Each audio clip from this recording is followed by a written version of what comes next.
Hopefully.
Oh.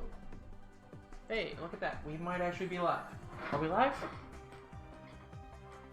A wild commentator appears.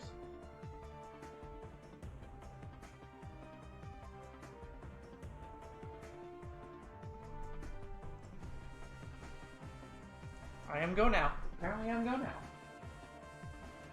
Hello everybody, and welcome to the next run, which is 7th Dragon 3, code VFD. This is a 3DS JRPG that's a little bit Etrian Odyssey style, but kind of not really, by Sega, which now owns Atlas, so that is kind of why. And the special thing about this run is I'm going to let you guys, Twitch chat, pick and create the characters we're using for this run. So I'm going to post something in the chat right now, and the first few responses that are actually complete, I will use for the run.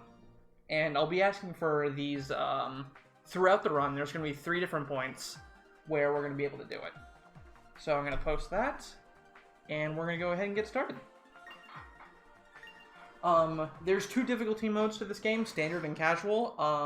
I've never touched casual mode, so I'm not really sure how different it is. I imagine it's just easy compared to normal. So the premise of this game is it's a mostly post-apocalyptic world, where dragons have kind of claimed most of the earth, and humanity is trying to fight back against these flowers and a disease called dragon sickness.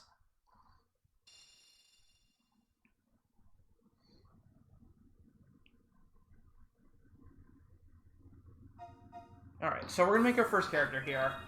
We're going to go with Gangrels here. So it's going to be 3, which is this. A, 2, got to be a samurai, G, and then we'll name this one me.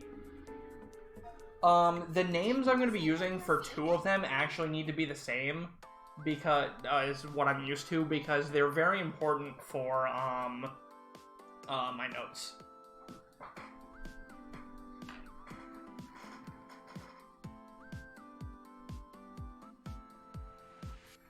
So this is Nodens. They're a game-making company that's making the game 7th Endcount, which is a virtual reality battle program.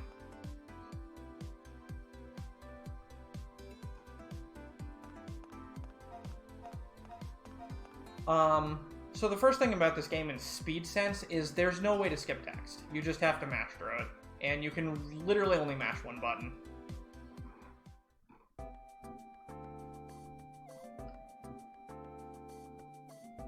So this green-haired girl here is named Mio. She's one of the very main and central characters to the game. We'll be dealing with her a lot. And there's this also little rabbit doll who's kind of the mascot character of the game named Nagamimi.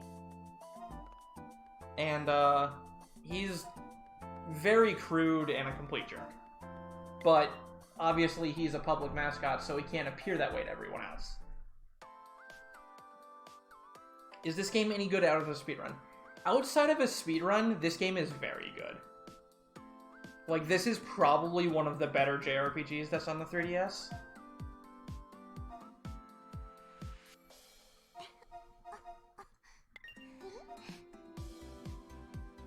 Alright, so I need to scroll back up here, because I'm going to not be looking at chat for a few seconds, because I need to have my chat window up in order to get the things for the other party members I need to make. So in this game, when you make characters, you can be a number of various classes. We're going to start off using Samurai and God Hands, and I'll explain in a moment what those are. Alright, so you wanted 2B, 3, God Hand, voice S, named Frosty.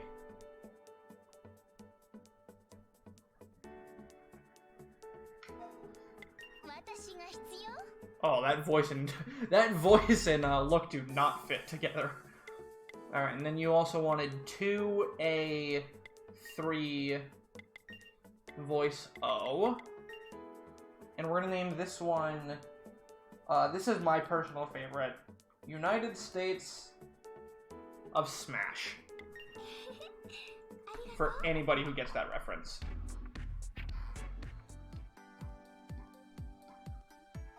Which I would hope a lot of people here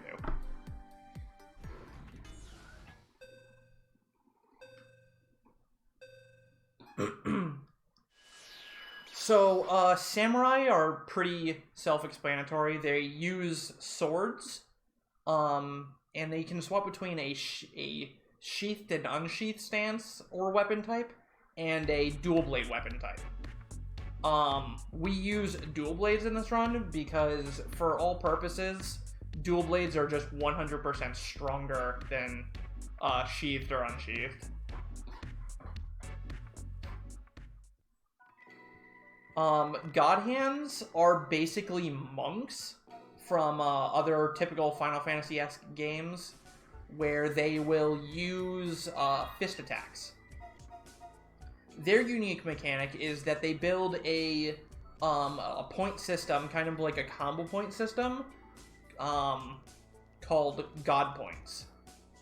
And the more God Points you have on an enemy, the more damage you can deal with some attacks you have. So at the beginning of this game, we're going to just use our samurai to AoE some enemies down and grind up some levels. When you level up in this game, you get full HP and MP back, so it's very important. There's a lot of level ups timed in the run because experience is very consistent, where we level up exactly when we want to. I actually got a little too hurt there, so we're just going to heal up.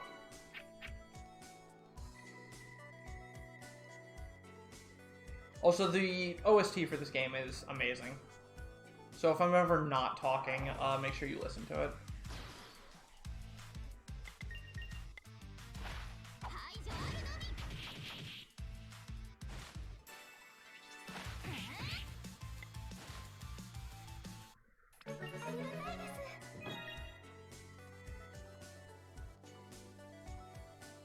Right now, in this first area, this is actually the final dungeon of the second game in this series. The title is Seventh Dragon the Third, and the third is not a joke. There's 2 other games that were never localized.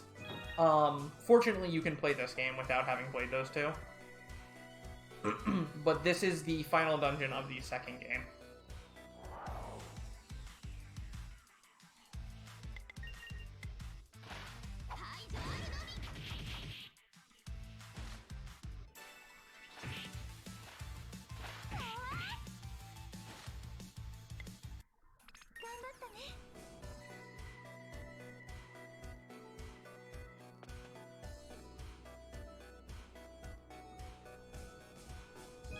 So, up in the top right, if you remember other SMT games or Atlas games, most of them have a sort of step counter meter. Nocturne in particular has, you know, that red, yellow and colored, like, flashing radar thing. That's basically what's in the top corner of my screen when I'm on the field map, is my encounter rating. I can use that to tell when I'm about to get an encounter, and there's some strats later on that's focused on that. But for the early game, there's really not a whole lot I can do about encounters. And no, I haven't played the first 2 games.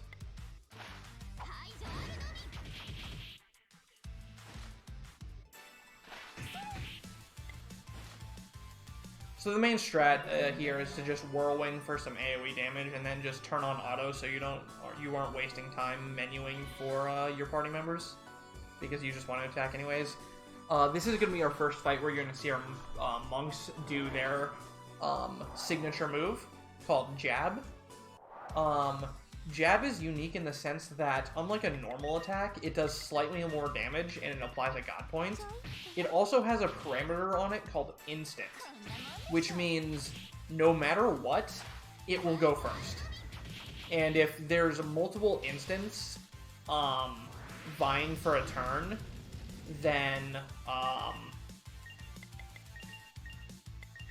whoever, it's a speed roll for whoever goes first.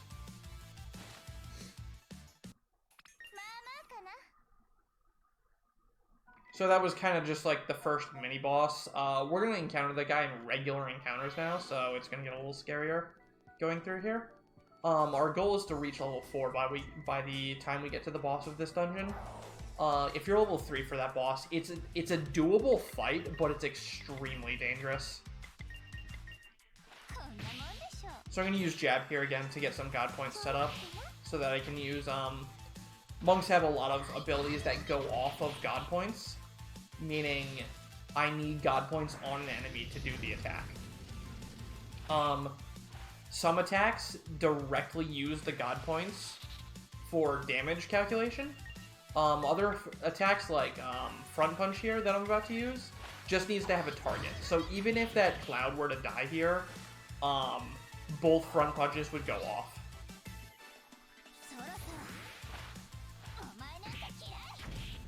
So you'll see the god points are gone, but I'm still able to use Front Punch because I was able to use it at the start of the turn. That's a little bit of abuse that we're going to use throughout the early game. Make sure we're all nice and healed up here.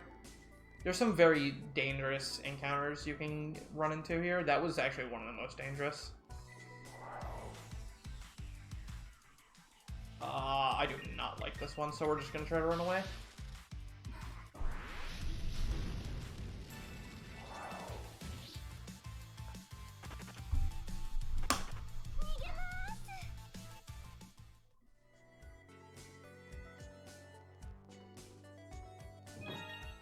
So every time I enter a new screen, or trigger an event on the field map, which I'll show some of later, it'll reset my step counter, which is very useful.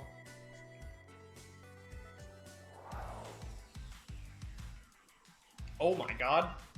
Alright, so this is a rare mob. This is basically a metal slime. Oh my god. Ow.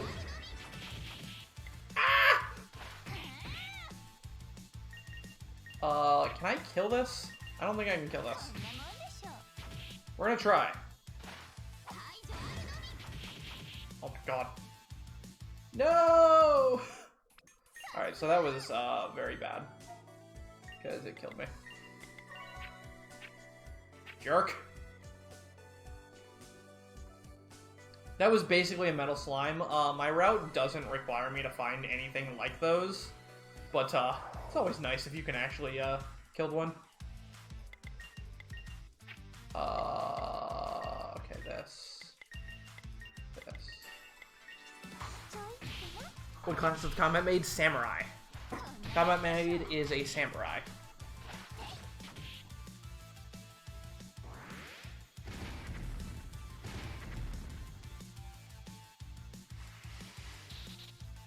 Uh-oh.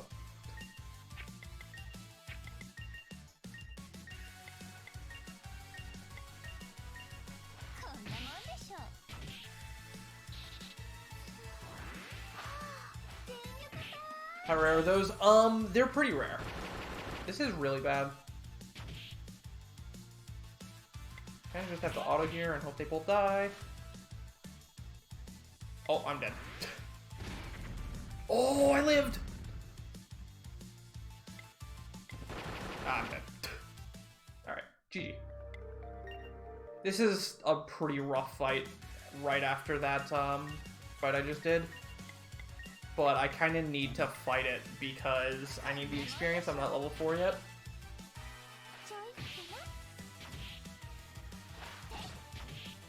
Alright, that's really good. We got a better damage roll there, so now there's only one thing left. And he also didn't use grenade this time.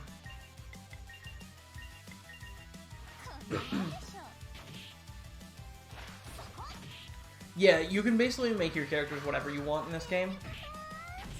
Alright, I really need to hope this levels me up to 4. Oh my god, it didn't. Alright, that's not good. Need one more encounter. Yeah, you can just redo a fight if you die, luckily. So the only way I actually need to load a save is if I mess up a setup. Alright, this is going to be a rough fight with no MP. But it should be doable.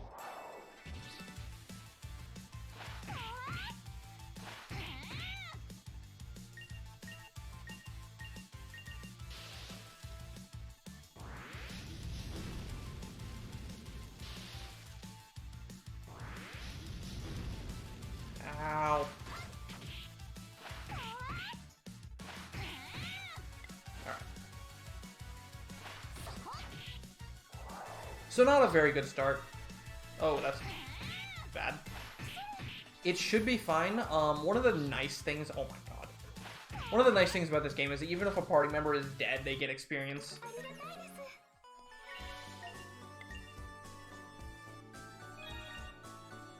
Alright, so we're level 4. Good. So here's the first boss, and this is actually one of the most dangerous bosses in the run.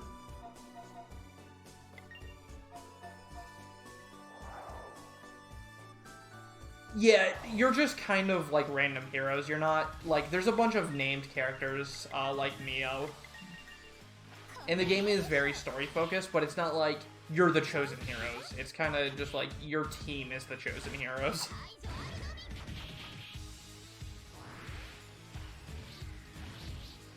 So this is the first dragon. He's going to chew me up a little bit.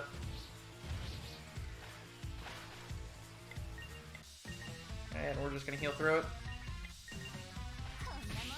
We're going to build our god points on him, and then we're going to use a skill on the monk the god hands have called the Quartetto, which is damage based on the amount of god points that are on the target. So it's going to do a lot of damage. As you're about to see. Quartetto and Jab is basically going to be our combo for about half the game. Until we switch to something that's just so much stronger. Actually, maybe more like a third of the game.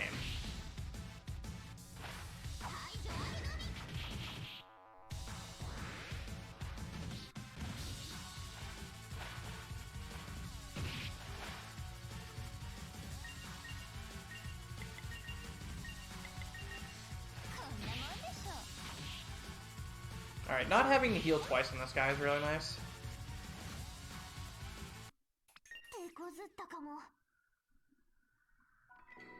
So, we beat a dragon, and everybody's like, wow, amazing, they beat a dragon.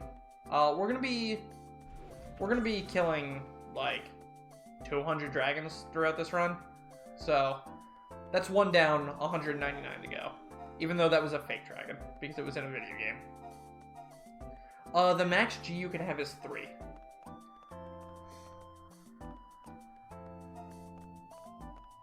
So, after we beat the fake dragon, the mascot character, Nagamimi, is like, wow, you guys are really cool. Let me go introduce you to our boss. They want to talk to you.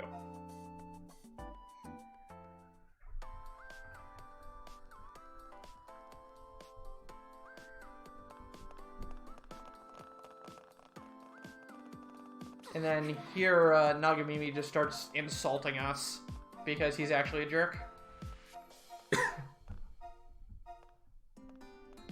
thought I'd only kill 7 dragons? Unfortunately, we kill a little more than 7 dragons. Just a little. Do dialogue choices matter? Not really. Some of them get you some extra lines that can be pretty funny. Or you actually need to make the right choice in order to advance the event you're trying to do. But other than that, like, plot-wise, they don't really matter. So here we're going to pass 2 little girls at a counter. We're going to be seeing them a lot. They're basically the shop and quest system in this game.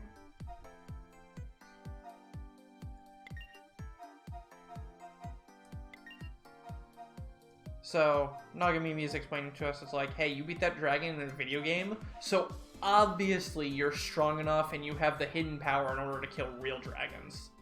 Because remember, if you kill dragons in a video game, you can kill dragons in real life. That's the life lesson this game teaches you in the first 20 minutes.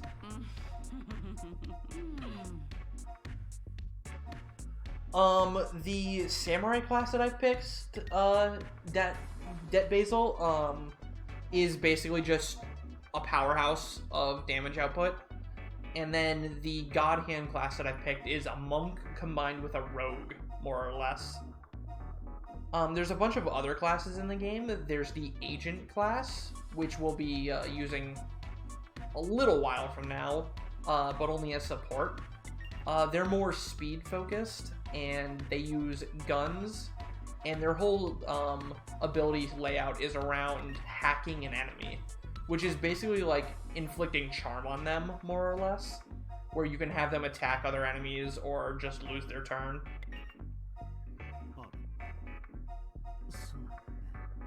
So here we're all geared up to be Dragon Slayers, and Mio's just like, I'm a little girl. I'm not getting involved with this. And then, disaster.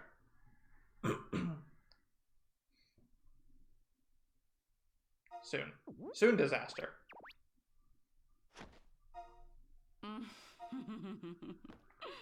So there's 2 other characters here. Julieta is the guy with the purple hair, and then Allie is the one with the red hair. We'll be seeing a lot of them. They're basically like the owners of this whole organization we're about to start working for. But now disaster. Because dragons are attacking.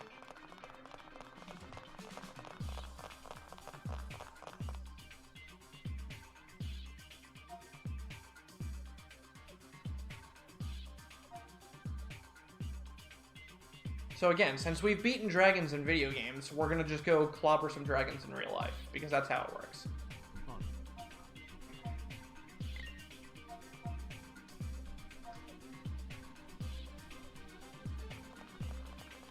Basically, Julieta is he's a programmer. He's the one who made the 7th Encounter video game. What they're trying to do is collect specimens of the true dragon. There's 7 true dragons, hence the name 7th Dragon. In order to create a weapon that can fight off the final true dragon, VFD. So, the course of the game is based around collecting those specimens of the true dragons, which means, time traveling and killing them. In the first 2 games of this series, you're able to collect 2 of the true dragon specimens, and then in this game you collect the remaining 6.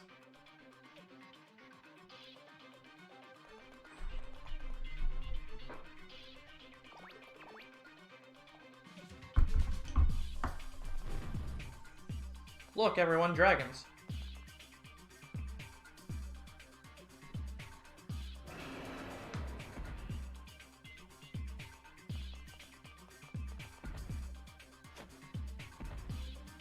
Does VFD stand for Very First Dragon? No. It stands for, something Frenchish that I don't remember.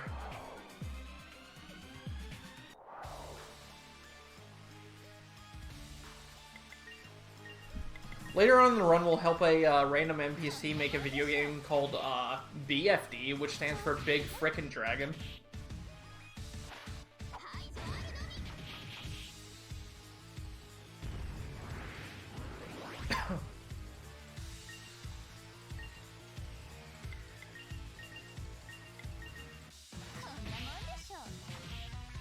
So this dragon is actually easier than the one we just fought.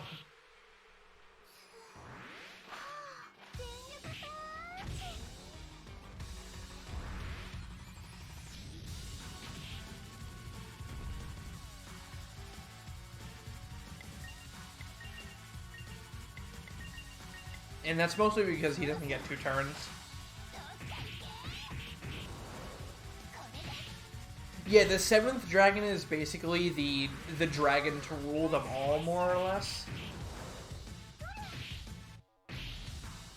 Nice crit. This is not on Switch, this is only on 3DS.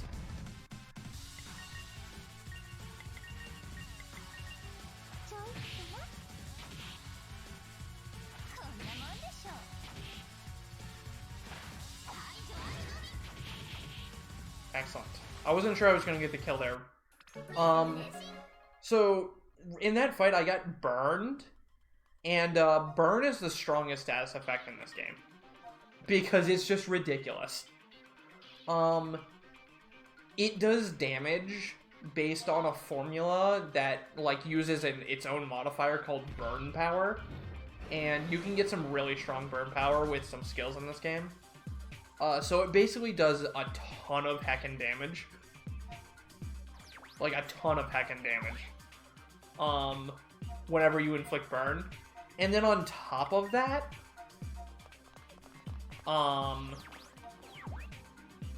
it also lowers all the enemy stats by 10%.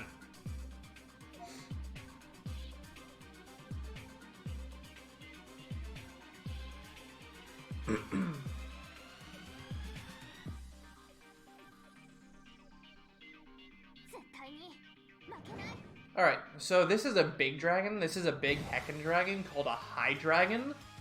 We're just gonna die to this nerd. Because, we can't kill him. He's too strong. We will kill him in the second to final chapter of the game, though. We'll get our revenge.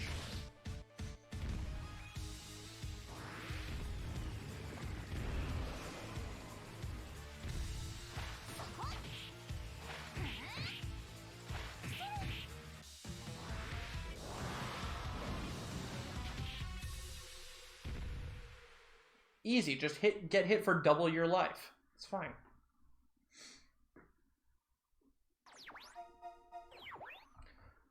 So, since we're not actually Dragon Slayers, we're gonna get saved by, Japan's military. The ISDF, I think it is. And, we're gonna meet Yoritomo and Yuma here. Yuma's a bit of a special boy. He's a little special. Because, he's a robot that they shoved a bunch of dragons into to make him super powerful.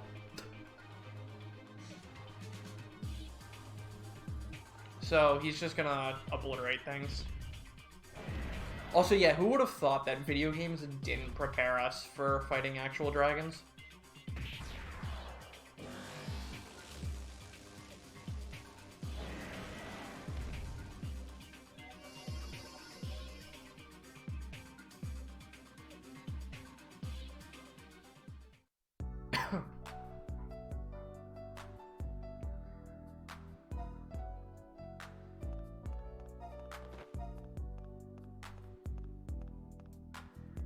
So many trench coats.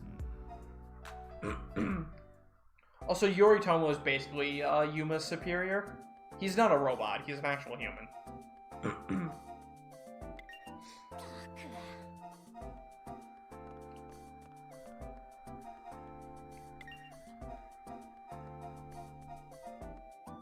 So, we're exhausted and near death. But it's fine. We're just gonna be like, yeah, that was no problem. I wish we could have won, though.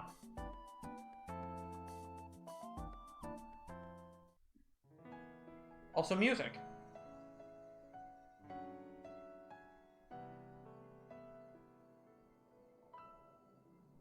Banger alert.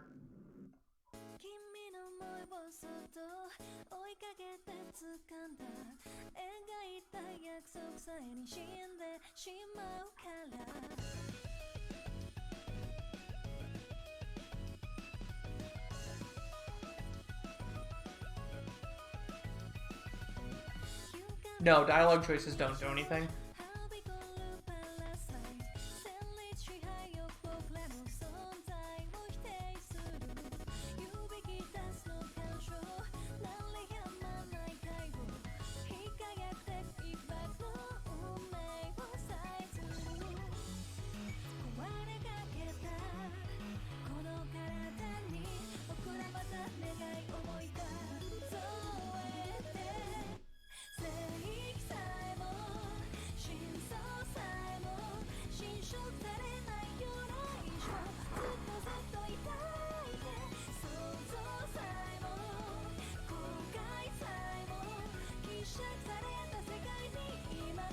At the credits already, not quite. Opening credits.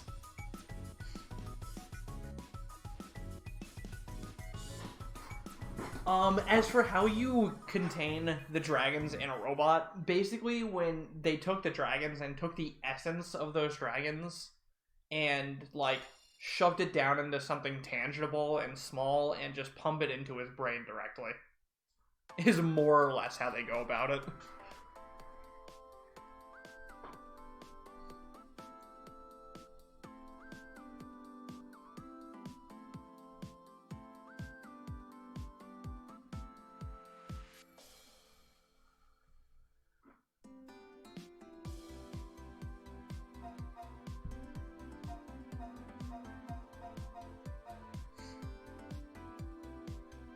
You can get strong enough to win that dragon fight? I don't know. I think on turn 4 of that dragon fight, it 1000 damages you, which means you die no matter what. Because you can't get over 1000 health. So I'm pretty sure it's a forced loss no matter what you do. And I'm pretty sure the damage formula ensures you always roll a 1 as well.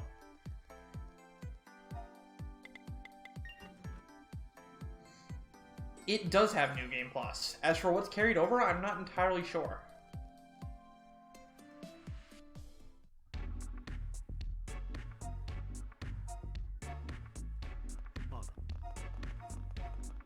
Yeah, I've not played the first game, or the second game, actually.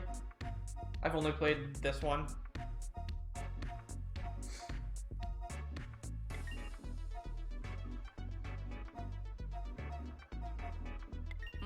So here we get dubbed Unit 13, or Jusanban, and you'll be hearing a lot of that through the voice acting throughout the game, because that's all they can know how to say.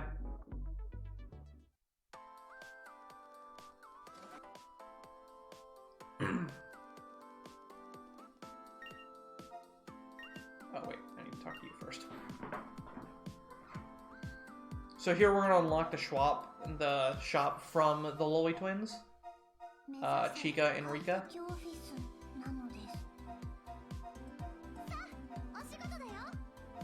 We'll be hearing a lot about Rika, or a lot of Rika throughout the game, so I'll let you guys know when you need to be ready for your ears to bleed.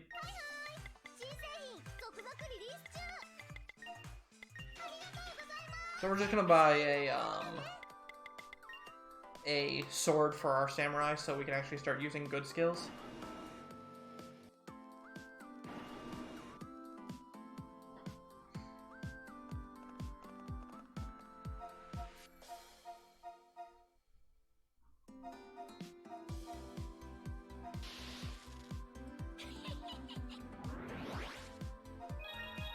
They're very good, Dead Basil.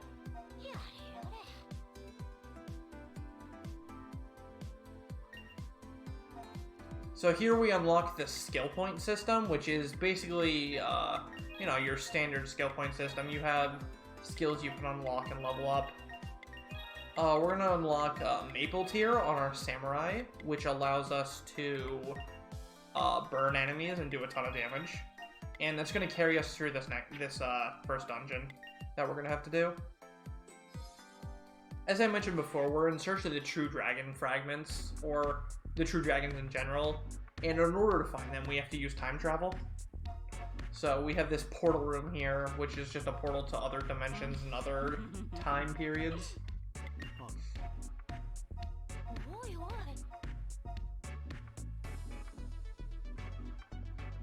So our first stop, as you may have seen in the title card, is Atlantis.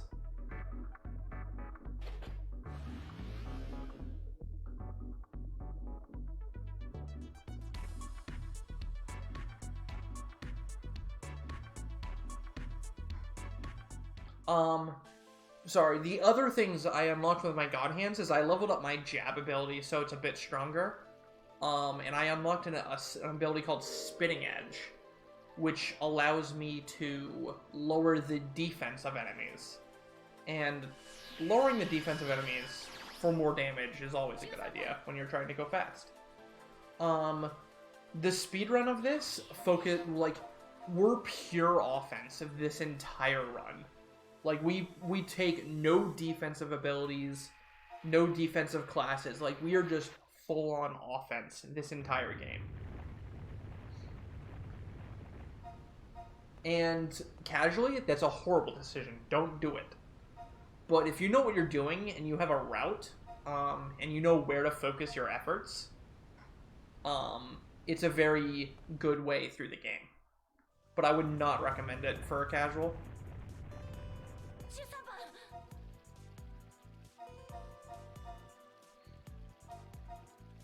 So now when we kill enemies, in addition to getting money and experience, we also get skill points. Which, obviously, we use skill points to level up our skills. There's other ways to get skill points. From items particularly, and there's some events that give you skill points. And we'll be making use of every source that we can in order to get the amount of skill points we need for the run. Because after this first dungeon here, we're going to be turning off all encounters. Like, I probably will only get 1 or 2 more random encounters once I'm outside of this dungeon.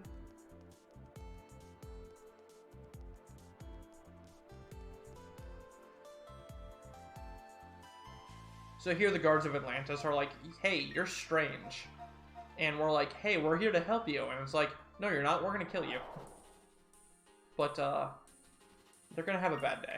Because Maple Tear is extremely strong.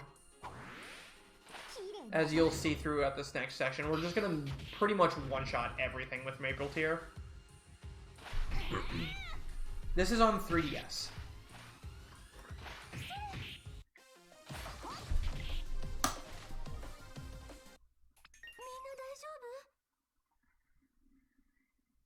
Unfortunately, the runner for Rogue Galaxy was MIA, so this run was actually supposed to be last night in place of the Nocturne run, but I was ill, and I'm still a little ill, but not enough to not run, so here I am.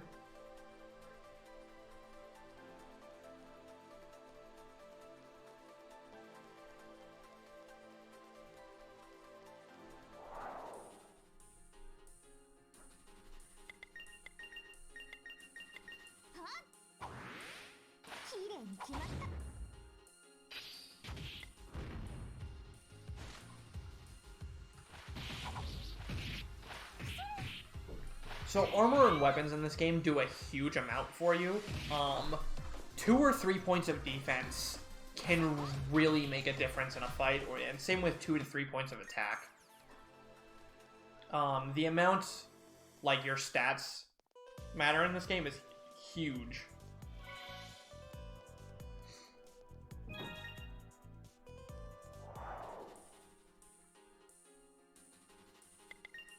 Luckily, there's not too much on the second screen for this game.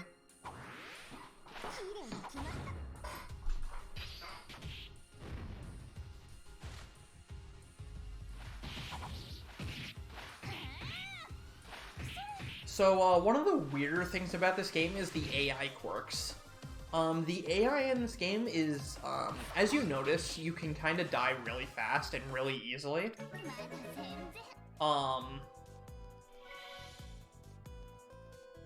But the AI in this game knows that, and the game is actually balanced around the fact that you die really easily. The AI in this game is actually very unlikely to target the same person multiple times in a row. It's coded in a way such that the game actually favors you, Like, it favors spreading out the damage across your characters.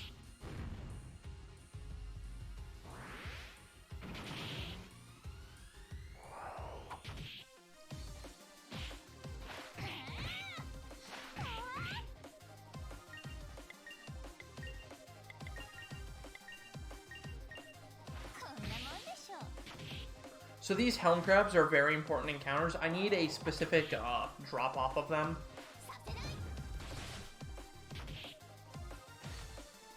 And that drop is a digestive gland. And I need that for a quest later on in the run. So we're going to be on keep an eye out for those.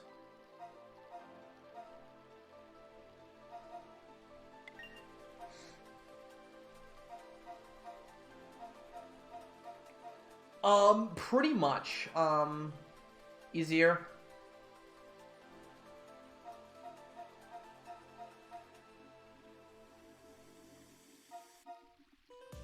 So something I didn't explain is you'll see me touching these green save points a lot during the run. Just touching them heals me full HP and MP. So, like, I got pretty hurt in that fight, so I'm just gonna run back and touch the save point again to fully refill my HP and MP.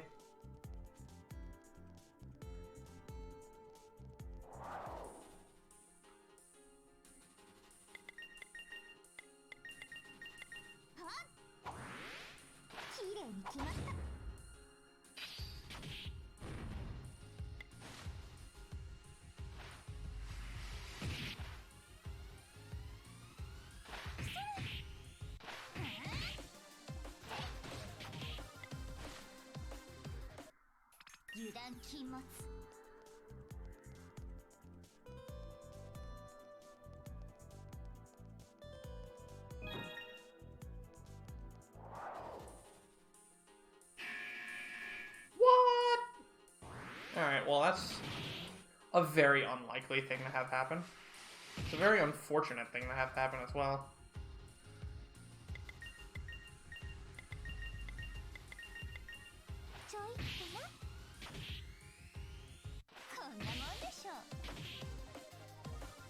Did I fuck up my levels?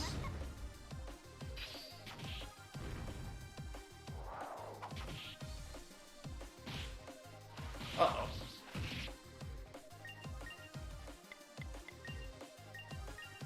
That could be very bad.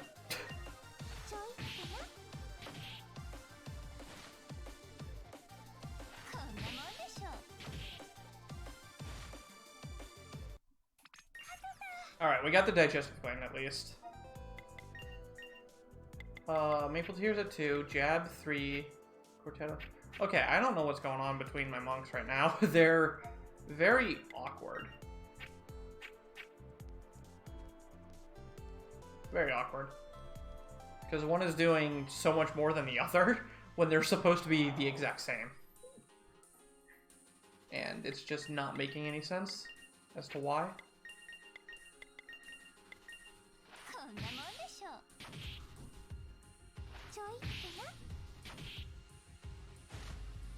Damage rolls are weird, dude.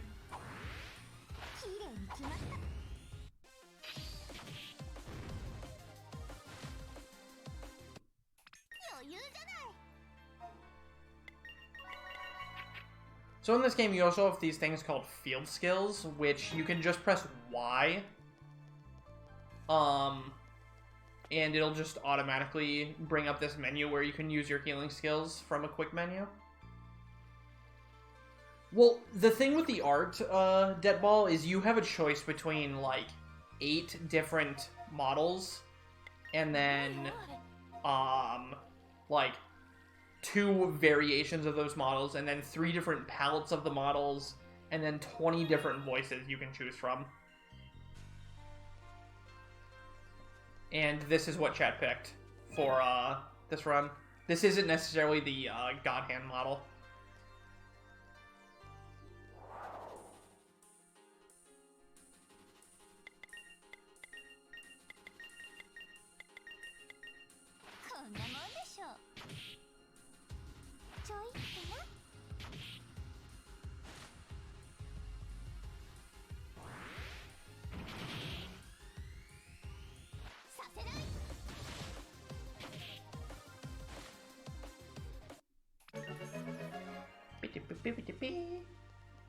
So, what just happened a little while ago when I was talking to that dude on the ground, is, since you're kind of, heroes and all, you can save people,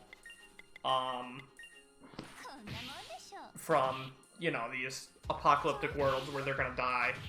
And you can bring them back to Nodens, and then they're alive. We do that for the first 10 people, and then we choose a particular, 3 that get to live, and then we let everybody else die. Because finding them all and talking to them all is slow.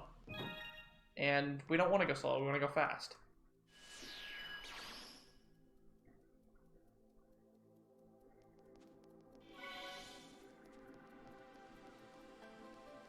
So here you can see, I'm kind of using these doors and such to reset my step encounter.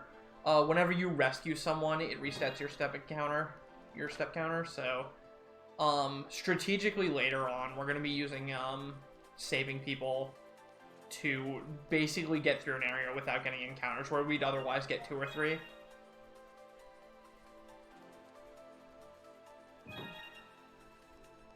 I do need to hit level 7, though, before the next boss. Oh my god. Okay. So this right here is called a Dragonbane Seed. These are basically metal slimes, but better.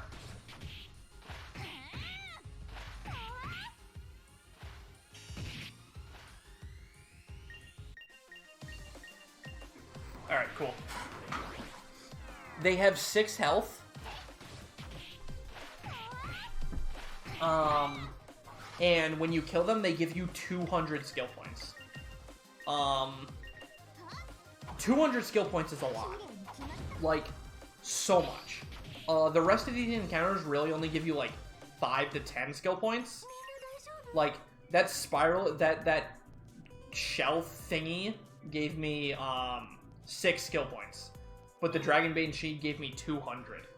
So it's very, very, very good to find those.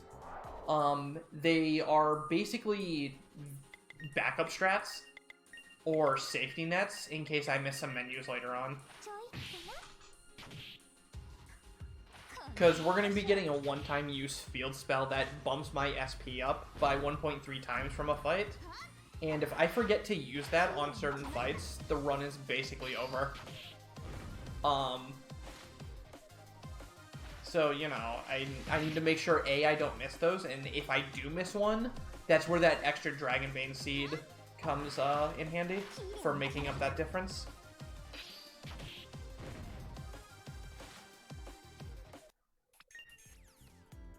Okay, we are level 7. Cool. Alright, so we're full steam to the boss.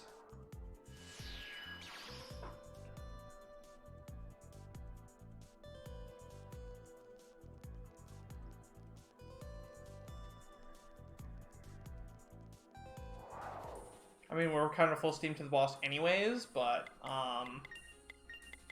some fights are just safer to fight because you could easily die if you try to run away and fail. Like, this one in particular is a very unsafe fight, so I'm just gonna kill it instead of, trying to run. Oh, that's rude. That was really rude.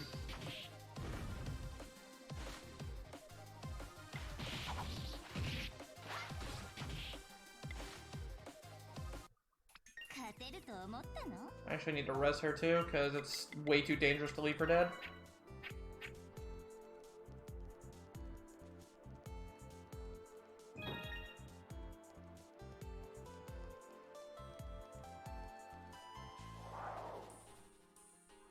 Alright, so I actually don't have the means to fight this one because I'm out of MP, so we're just going to try to run.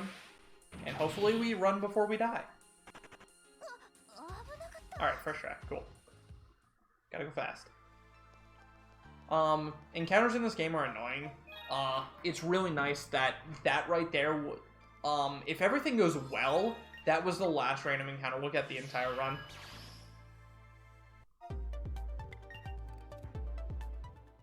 So before we fight the boss, you may notice that we're kind of weak. We die really easily. My monks aren't that strong, so we're gonna go buy some equipment now that we have money.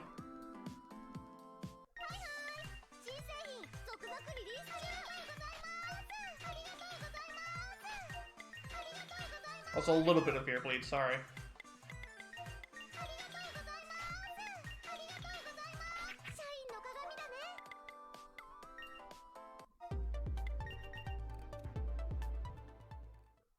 Whoops. Went to the wrong fast travel point.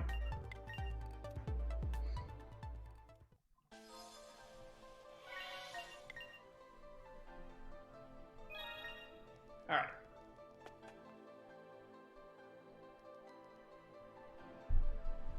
Probably own it. Well, you can get out of random encounters as soon as you're through this very first section of Chapter 1.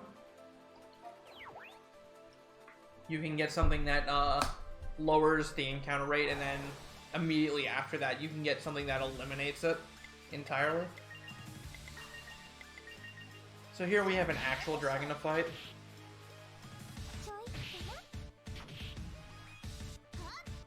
And also good music to fight it to. The soundtrack for this game is amazing, in my opinion. It's a shame we get to hear so little of it in the speedrun.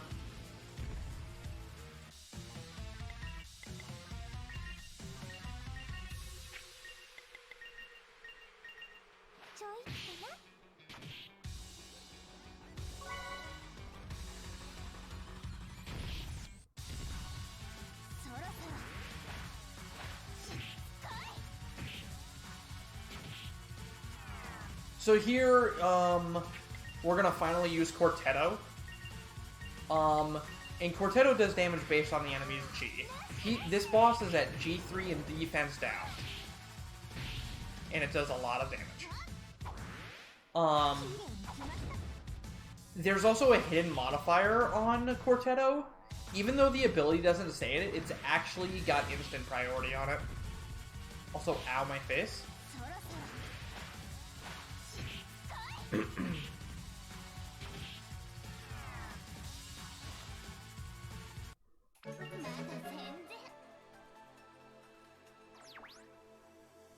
So the early game of this is basically all centered around building up Quartetto damage. We set up RG in the first turn, sometimes the second turn as well, and then we inflict status, either burn or defense down, and then we just kill the thing with Quartetto. So here we meet the ruler of Atlantis, the hot cat girl known as Ulania.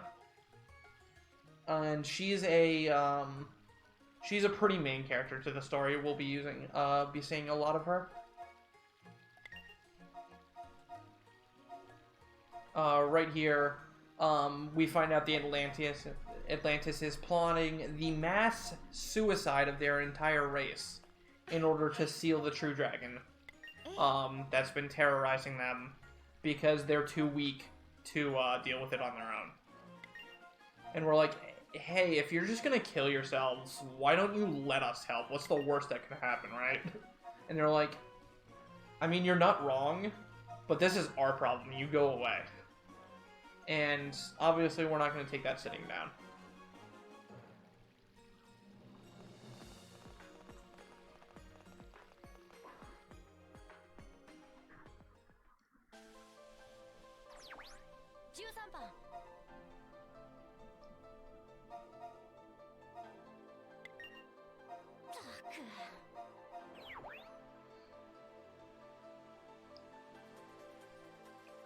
So now if you'll see on the bottom screen, which should be in the top corner, there's a bunch of purple dots on the map. Those are dragons. And dragons are now freely roaming around. This is a really bad encounter. Freely roaming around on the field map. And our job is to kill them.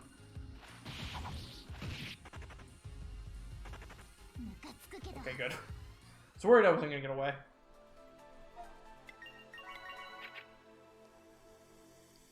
So, dragons on the field map, you can get a preemptive attack on them if you hit them from behind.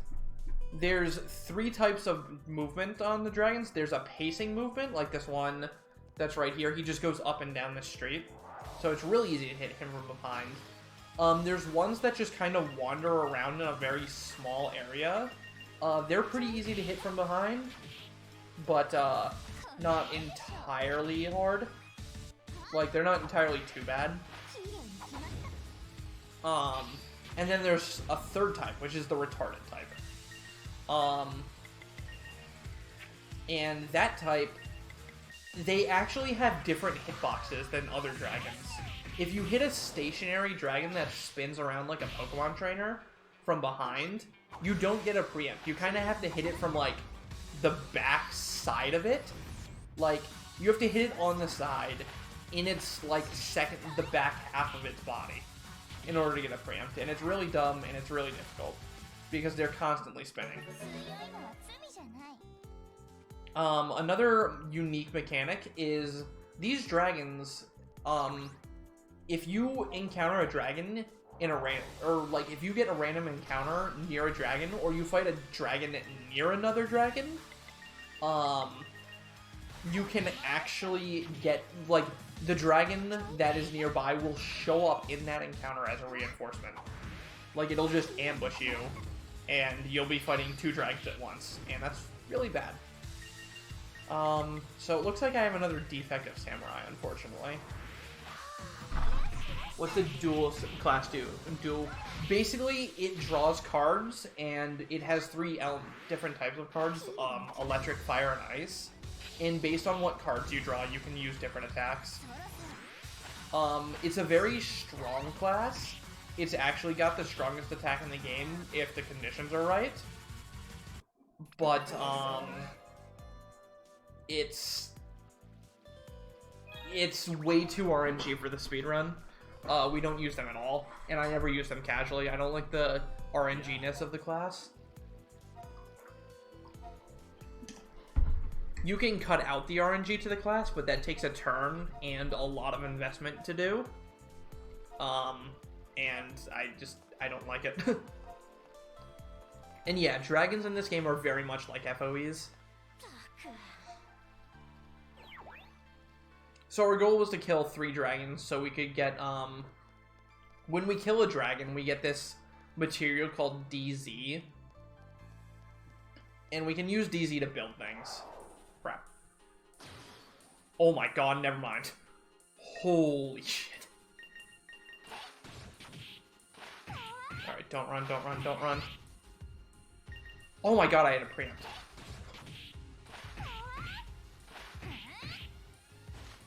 So this is pretty much the most godly encounter you can ever get, is double Dragon Bane Seed. We couldn't kill them both, but that's fine. Killing one is huge.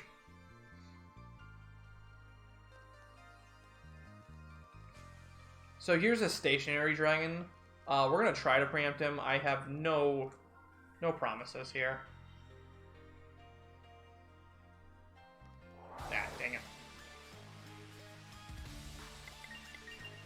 But yeah, we need DZ to build different things throughout the run. Right now we need DZ for a dormitory, so we have a place to sleep.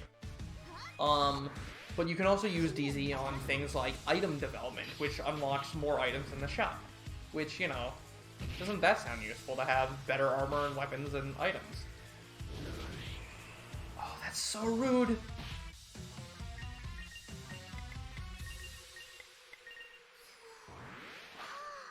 So freeze, what freeze does is it makes you always go last unless you use an instant. You also take a very small amount of damage. And yeah, I think it lowers your defense only by 10%. It's not a crippling status effect like burn or poison is. Poison in this game is absurd.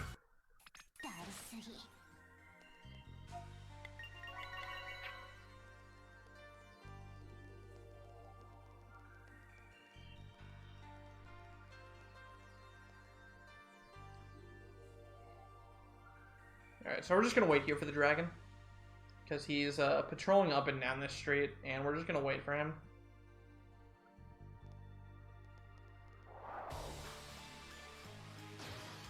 So, dragons can also reset your step counter, so we're going to be basically, later on in the run, chaining dragon fight to never get encounters.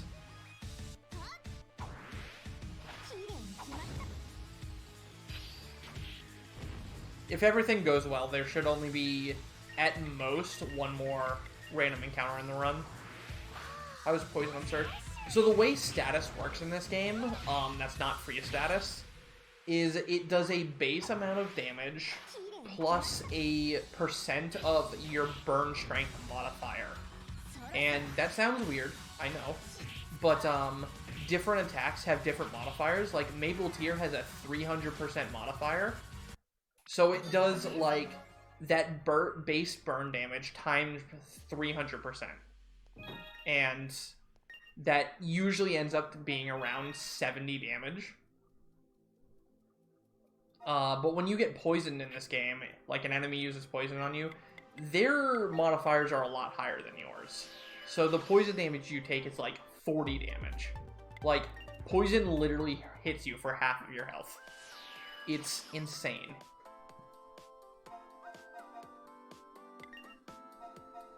Everything in this game is based off, like, insane modifiers of your base damage, which is just your normal attack damage.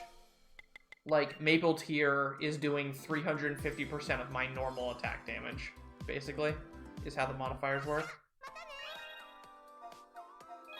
So now that we have some DZ, we're going to go ahead and make item development in the dormitory.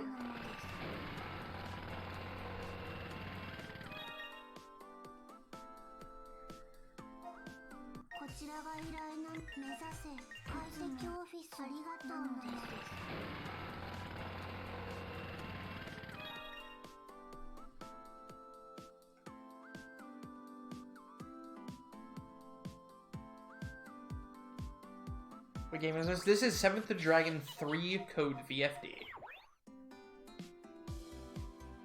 And I do apologize for anybody who wanted to see Rogue Galaxy and have to put up with me instead.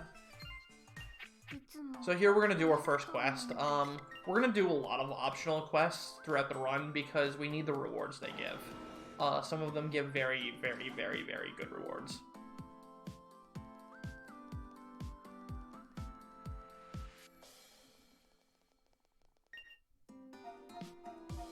So this guy just wants a local superhero's autograph.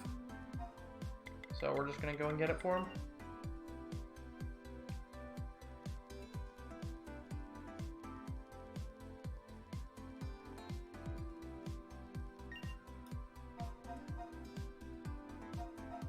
And that superhero is named Blaster Raven. He's one of the romance options in the game. I say options, but you can actually romance everyone. We romance a few people in this actual run, but Blaster Raven is not one of them.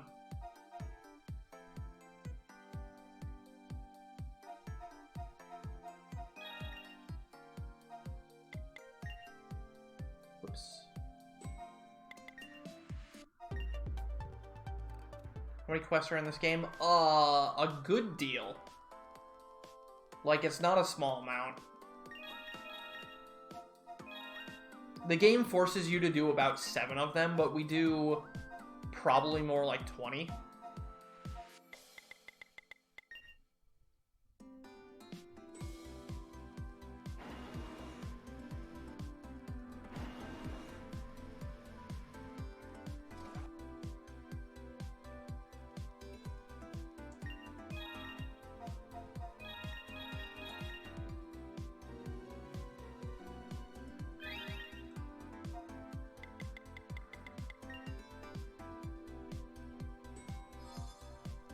Alright, get ready for your bleed.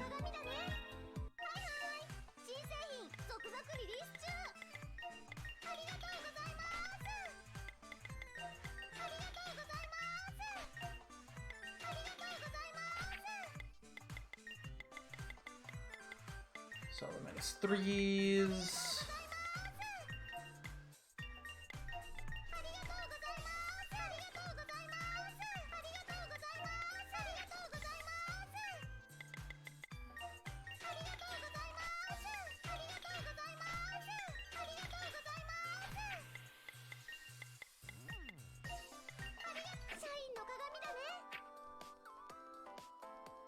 Alright, so there I basically bought new weapons and armor for all of my team.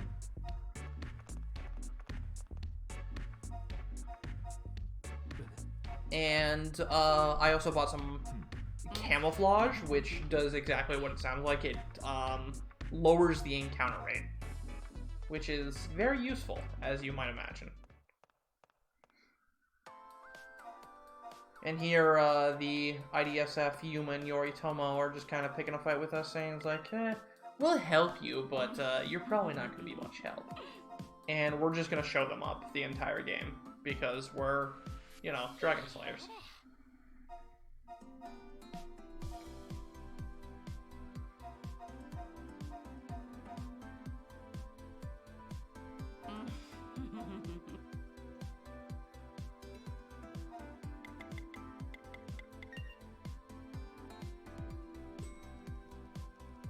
So here Mio's all recovered from the dragon ordeal, and she's gonna give us some cookies and 150 extra skill points.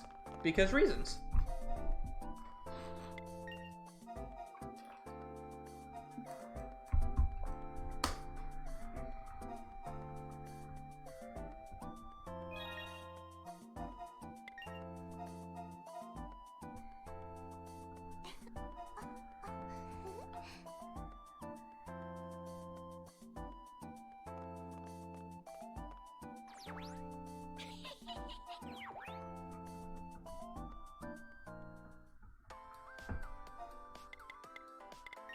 Alright, now we go to the dormitories and we rest, and that's the end of the first chapter.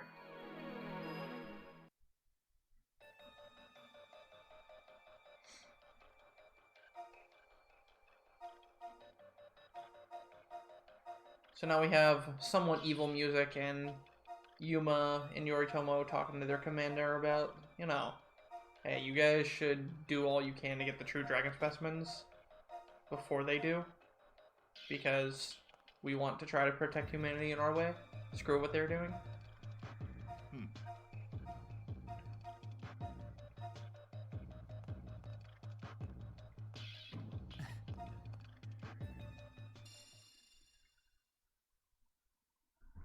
And here's a small bathroom break.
So, while you're in Nodens, you can fast travel to a lot of different places, but there's three rooms actually, you can't fast travel from, and that's this war room, the dormitory room, and the portal room. For whatever reason, you can't fast travel from those rooms.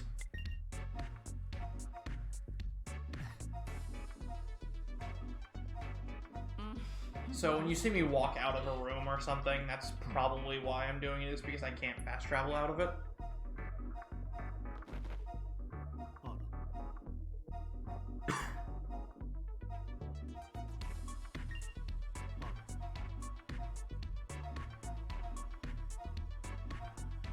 So we find information saying that we need a dragon slayer in order to kill these true dragons.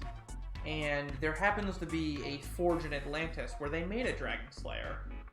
So we need to go and find that forge. Is mostly what this chapter is about. This chapter's boss is actually another one of the hardest fights in the run. We need to really hope my samurai isn't defective for that fight. Whoops, that is not where I was supposed to go. That's the end result of where I want to go.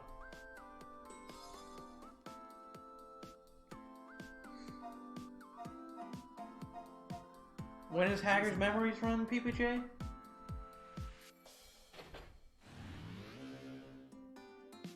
I still need to play Hacker's Memory.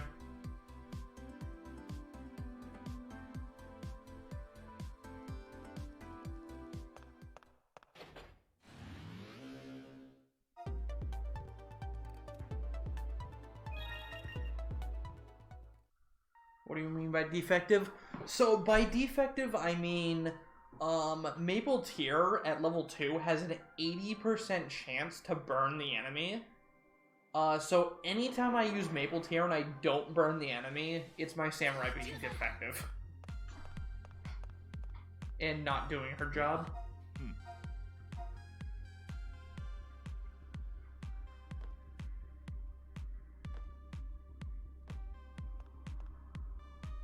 I mean, enemies do have some resistance to burn, but it's no more than 50%.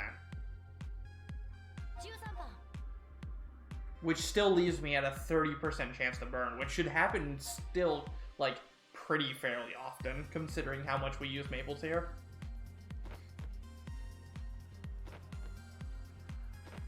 This next fight coming up, actually is very reliant on getting burn in order to, have a secure kill. You can get a kill, it's just a little iffy if you don't burn the enemy.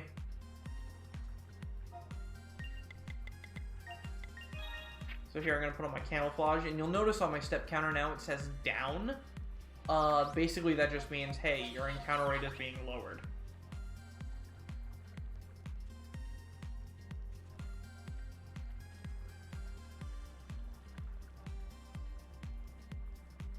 When hard mode isn't, as total bullshit.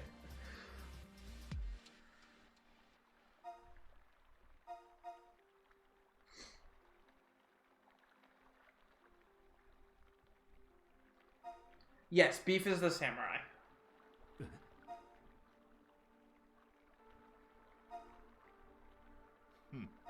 And then Frosty and United States of Smash are, the God Hands right now. They won't always be God Hands, but they're God Hands right now.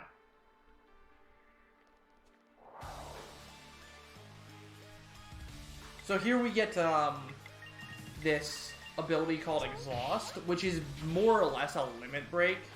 It gives you 200%, 250% of your damage on the next attack, and an instant modifier to it, so you'll always go first. Alright, please burn. Please burn.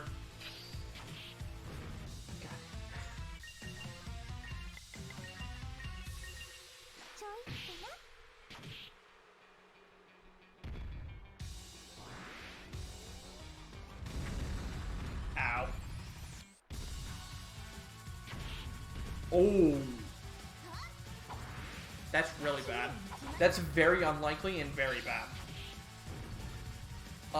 I don't know if I kill this now.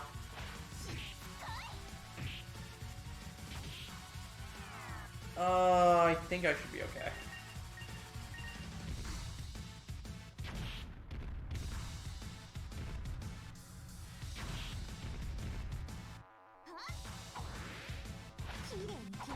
So that was, alright, now I get the burn.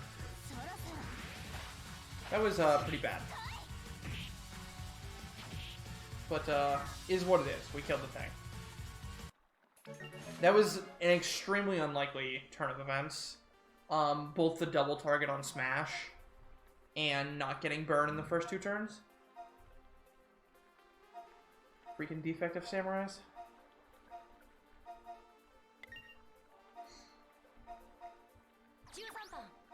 Jusanban.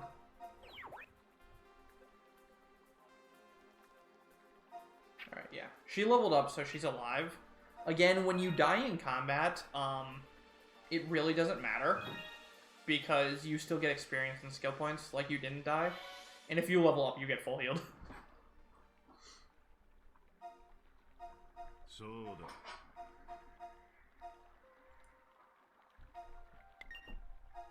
So here we're gonna meet another one of the main characters. His name is Iger, or something, Uger, something along those lines.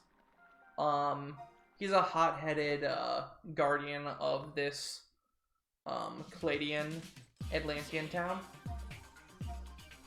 And he thinks we're enemies, so he's going to try to fight us. And he's going to get promptly obliterated. He's also the captain of the guards.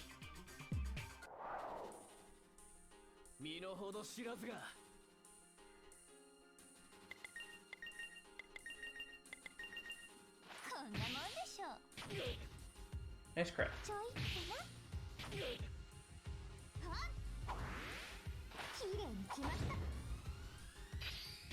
Nice, we burned him.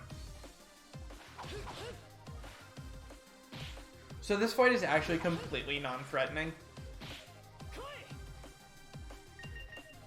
Like, the whole gimmick to this fight is, like, on turn 3, he's going to use this super powerful move to really do a lot of damage to you.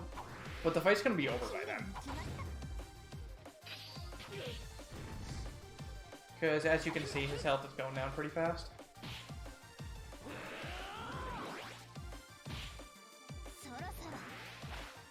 He's also just taking crap tons of burn damage. Oh. Okay. Sure. I don't think I've ever killed him on turn 2 before. But I'll take it. Nice crit.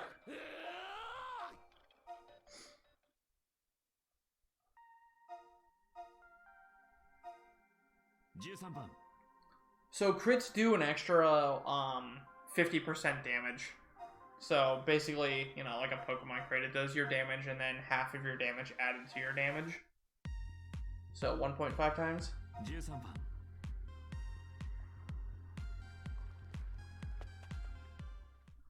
And that can be pretty strong when you're using some very strong attacks.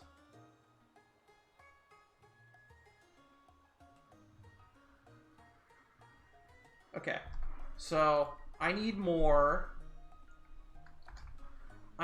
names and typings for the next people we're adding to the party. So if you just follow the format I've given in chat, we'll make some new party members.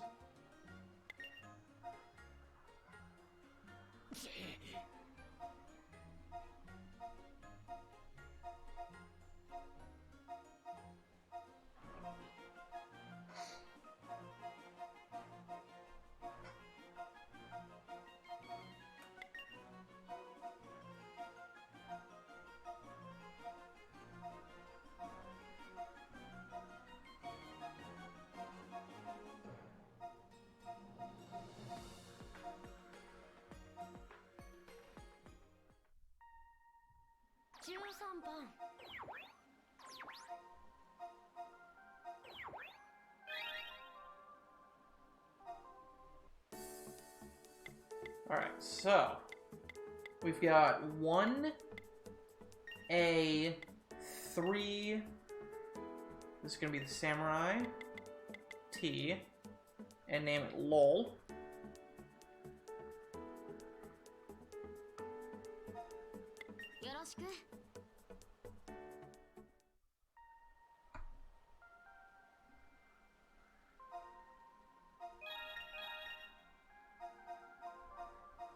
So I'll explain this system they're giving me in a hot second once we finish making the new characters. Basically, the game is like, hey, 3 party members is a little rough. Let's give you 3 more. So we're allowing, it just basically gives you more options.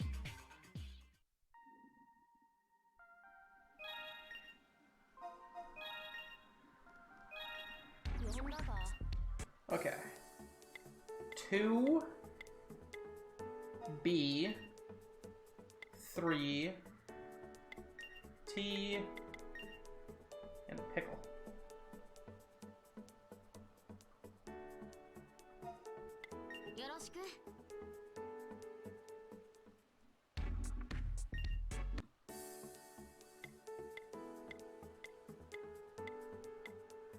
And then 1A, no, 1B, 3, Q, nom nom. Oh, that's so bad. Oh, that's so bad. This is your fault, chat. Oh my god.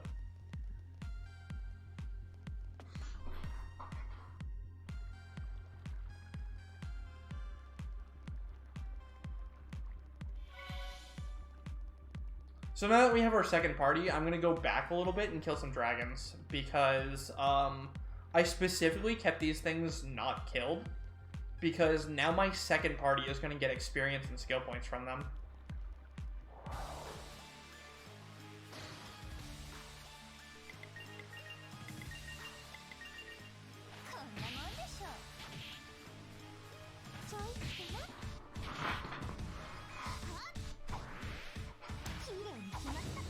So, the things we got from that... Did that just, like, not do any damage? What? The things we got from that, the second parties, we got the buddy system and support system. The buddy system is basically when... If you look on the second screen right now, you'll see those 3 new party members I added, with, like, a little turn bar below them. Basically, what that is it's, like, you can use their attacks, or use an aspect of their attacks. Like you'll see here, we'll use a buddy attack. And she'll come in and do, like, piss weak damage. But, there is a point to that, and you'll see that later. And, like, normally when they're, you know, geared and equipped, it does actual damage.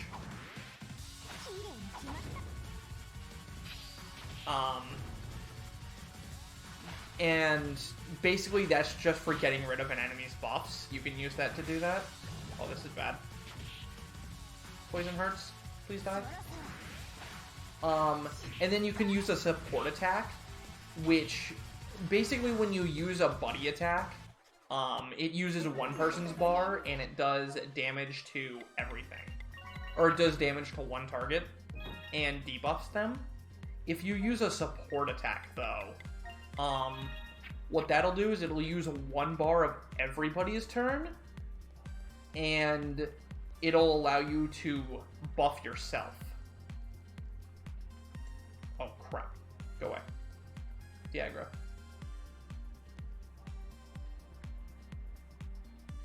Please? Sir?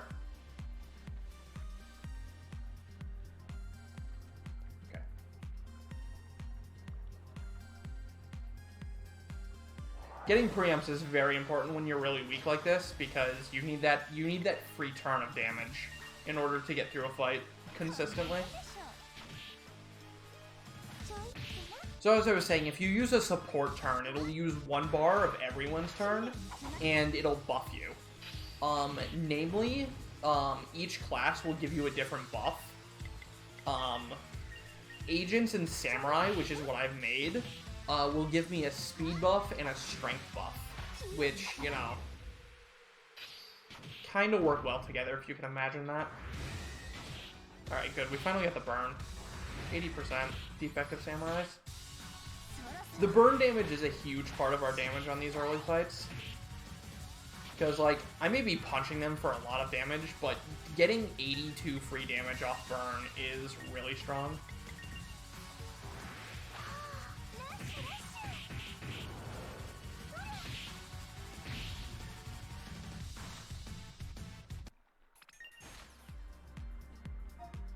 Alright, so now that we've murder-rated the dragons, we're going to pop out and go make some more items. Because that got us enough of those DZ points to make the next set of items in the shop.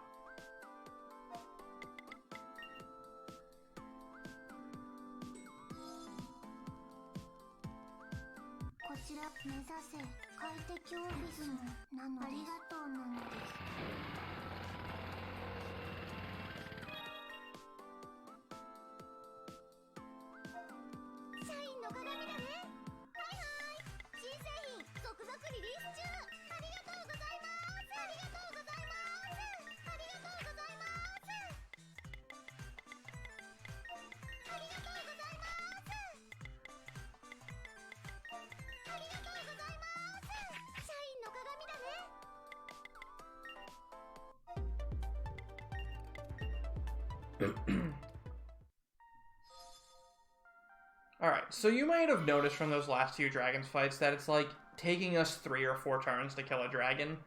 We're about to scale up our damage a ton. Because when I was routing this, I was like, I'm starting to feel pretty weak. I need to do something about that. Also, these talk hitboxes are horrible.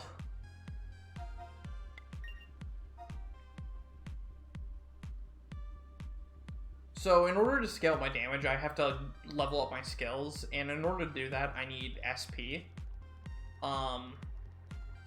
which I get from, you know, killing enemies. Dragons in particular give the most amount of SP, but you can also use some items to get SP, and they're called SP ups, and we're about to get a handful of those.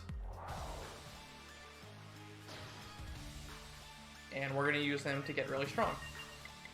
So you'll notice right now my jab is only inflicting 1G per attack. And if you've been paying attention, most of our damage is oriented around my God Hands using G attacks, like Quartetto and Spinning Edge, to do a lot of damage very quickly.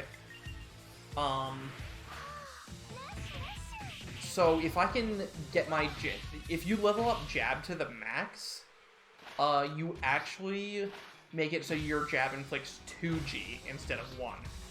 So I can scale up both my jab damage and Quartetto damage just by leveling up jab. And that's what we're going to do in this next menu coming up, is we're going to use some SP ups on Frosty to get jab up to where it needs to be.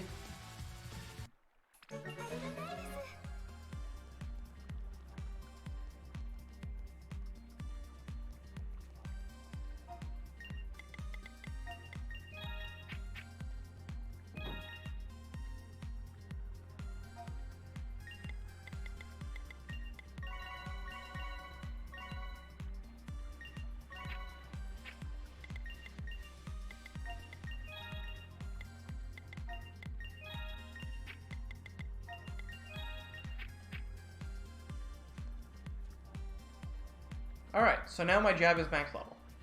Uh-oh, I might have messed up. Okay. So I needed to get back to town there because my step counter was pretty high. It was dark red. And that means I'm about to get an encounter, and I don't want encounters anymore. So I needed to use the town to reset my step counter.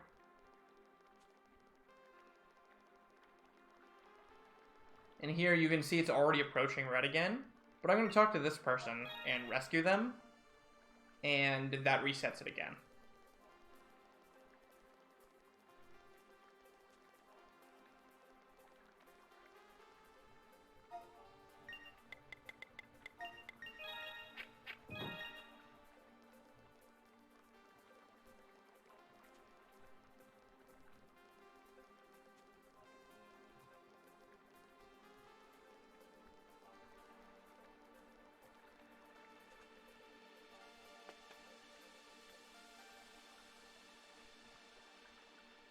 I would definitely pick it up for that price. It's a very good game, worth its value at full price, in my opinion. It may be a 9-hour speedrun, but you'll probably dump 20 to 30 hours into this game casually. Alright, so this is the worst dragon in the game, because you can't see him at all, and you gotta try to preempt him. And we didn't do it. So, good luck to us.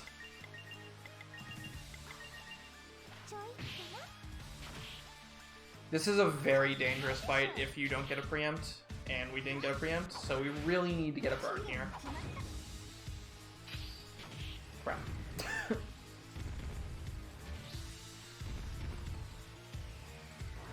didn't poison us, so that's good. My samurai is probably gonna die, though. That's fine.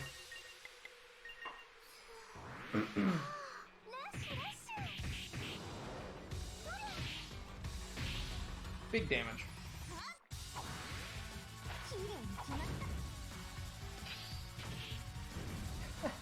Defective samurais, why?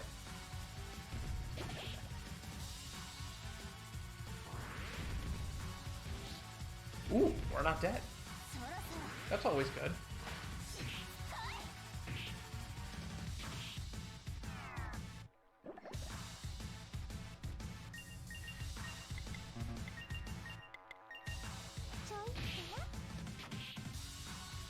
Alright.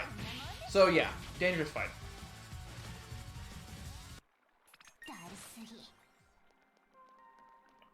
And then we rescue this nerd. And that's our 10th person rescued. We've rescued 10 whole people, chat. We're heroes. But not really.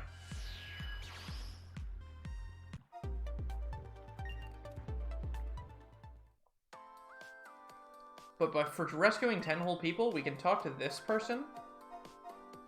And she's going to give us a reward. And that reward is the EXP upper. And I don't think it takes a genius to figure out what the EXP upper does. So I need some more camo.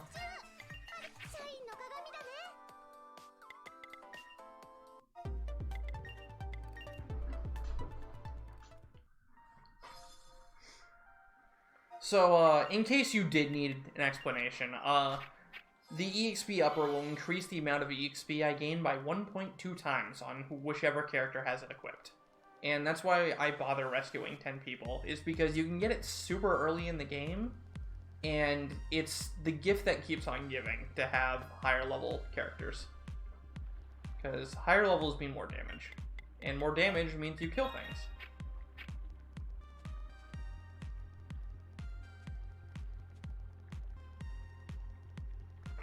So this is probably the screen where I'll get the last random encounter we'll see in the run. Unless I mess up my menuing. Because it's very difficult and rare. You need an extremely good step counter to get through this screen without an encounter, with no person to reset it. Yeah, there it is.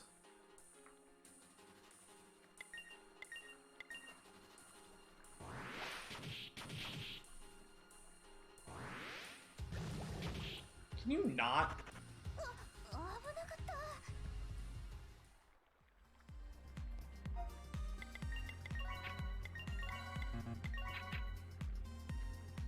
Alright. On our way. Let's make forward progress now. So we're going to be running right past a lot of needy citizens in this run that need to be saved because we don't care about them. I will tell you, we are not done saving things, though. One of the best mechanics in this game is you can actually rescue cats. Because cats should never die. Cats should be always saved. And we will save 20 out of 30 cats in this run. Whereas we only save 10 out of 50 humans, because, you know, screw humans. Humans suck.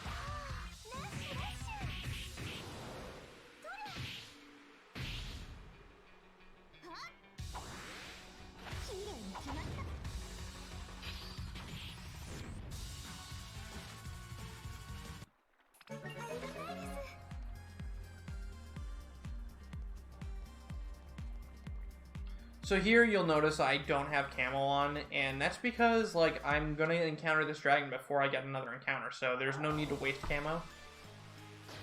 Like, waste the steps on camo. Camo is a precious resource because we don't have a lot of money at this point.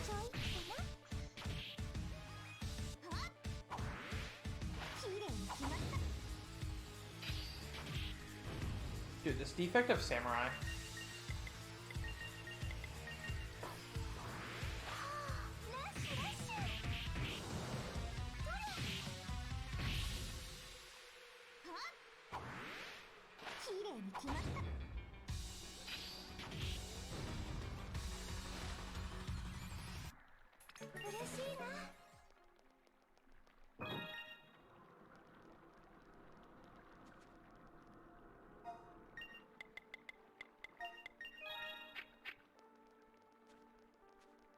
Bye, person I don't care about. Have a good day.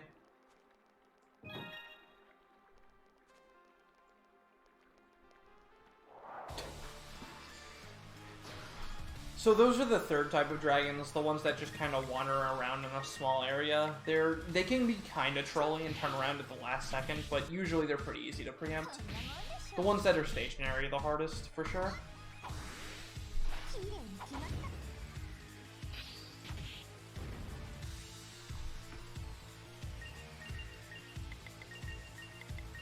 Hey, we got the burn. Finally. Not defective samurai for the win.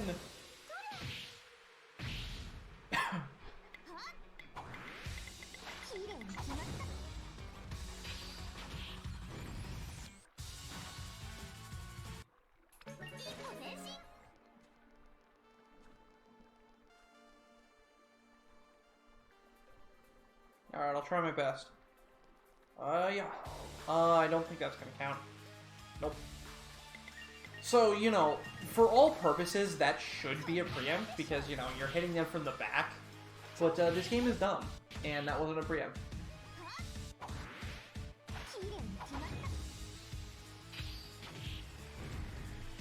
Yay, we got a burn. We're not defective. Oh man, he acid breath though. That sucks. It's fine though, because in the next screen there's a heal point. So I don't need to bother healing after this fight.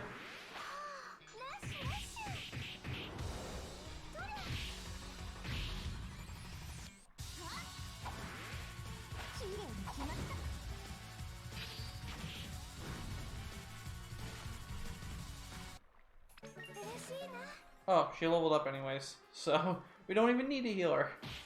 That's what's great about this game is you level up so frequently at the start that it's like you never really need to worry about your HP or your MP or anything. Come here, sir. Turn around. Thank you.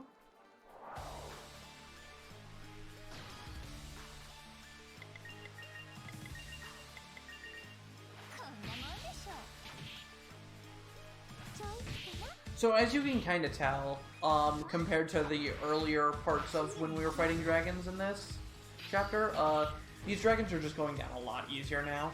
And that's because, a lot because of the jab improvements that we did to get 3G right away. That's a huge damage increase for us. We're also just, you know, getting higher level. We have stronger weapons. More speed, so we're not getting outsped as much.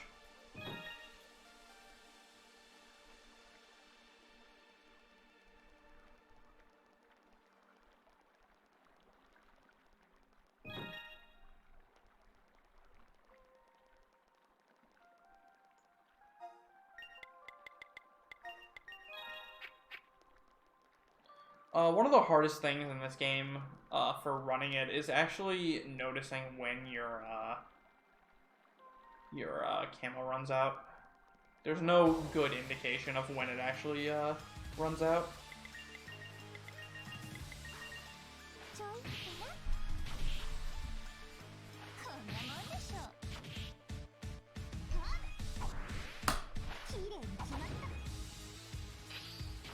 Yay, we got a burn. We're not defective.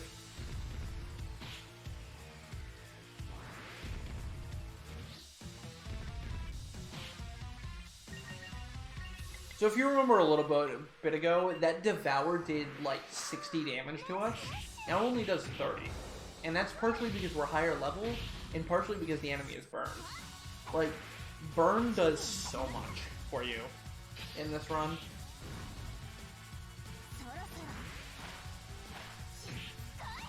Like, remember the first time we fought this thing and almost died? We just annihilated it.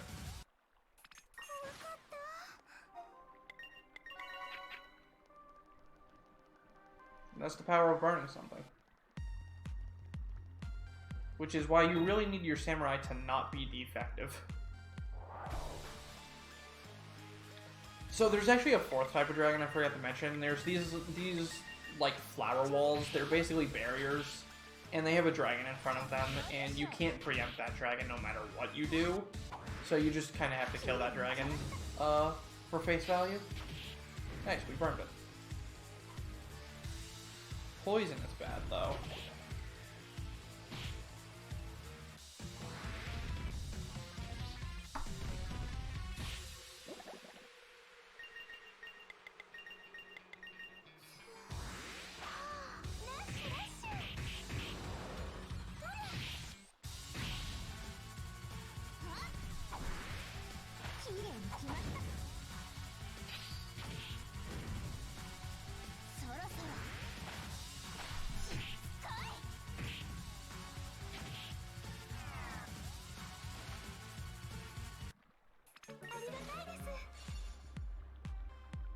So unfortunately we don't get a free heal here, so I kind of need to actually clean up my health and my status. One of the very fortunate things about the God Hands is they're actually the game's early healer class. You get some better healers later on, but they have the best status removal in the game, and they also have just healing, which makes them very useful. When you run out of first aids or you need to cure poison or something.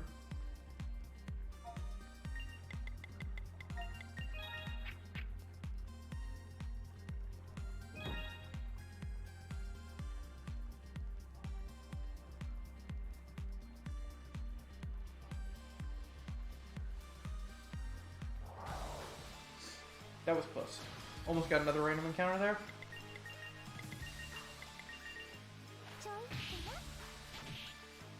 So you'll notice by my HP and MP, there's no difference in HP and MP between classes of the same level. There's no RNG in leveling up. So anytime you'll see, like, right now, my one God Hand has more HP and MP than the other, that's just because of the EXP upgrade giving her more levels.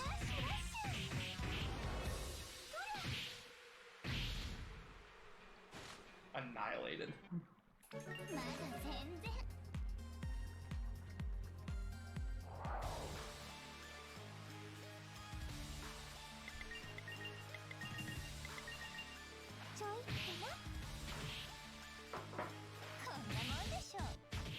So you may be thinking, wow, you're really strong, you're just tearing through these dragons pretty easily. Why are you still fighting them? When they're kinda, you don't really need to fight all of them. And the answer is, yes you do need to fight all of them.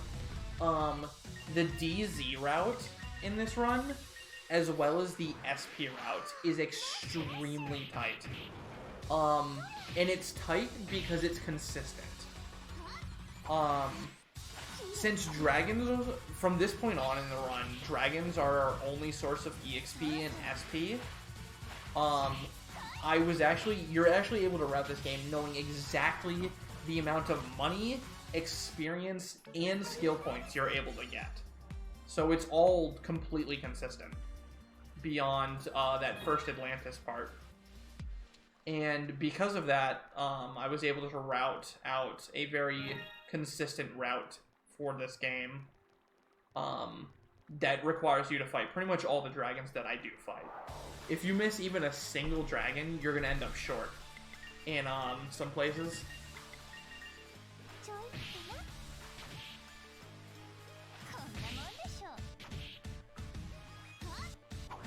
And that actually happened during practice, is I fought a dragon, I skipped past a dragon that I didn't think I needed to fight, but I actually did, and I couldn't beat the next boss because of that, because I was too weak.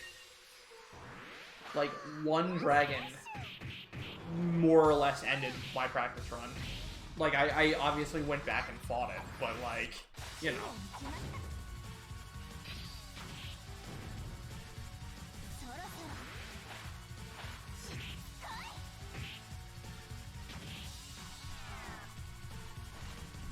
Alright, so now we're coming up to the first actual real boss of the game. He is a high dragon, which is like a step below a true dragon, but higher up than those normal dragons I was just fighting. And this fight is very difficult. It's mostly consistent. You can die, and it's not that huge a deal if you do. But it's hard enough that we're actually going to put on some defensive rings to hopefully not die. This is a fight where we're very, very, very happy to get burned on turn 1. So bosses in this game have a very generally consistent AI pattern to them. And we're actually going to do some AI manipulation later on in the run to make fights easier for us. But this fight in particular, we want to get a burn on turn 1. Because if we burn him on turn 1, he's going to spend his turn 2 curing his debuff instead of attacking us, which makes the fight a lot easier.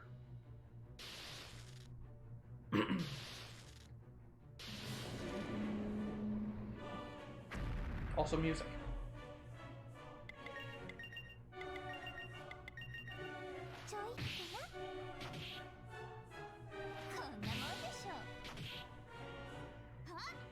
Come on, burn. Yes. Okay. This should be a win. Nice. We even got the Venom Guard, too.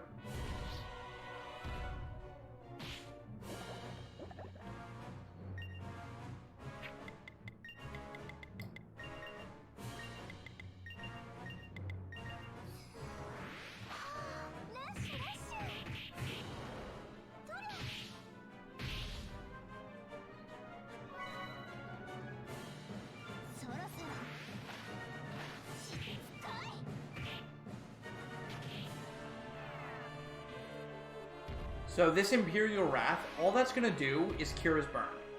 The boss just wasted a full turn on doing nothing but curing his burn.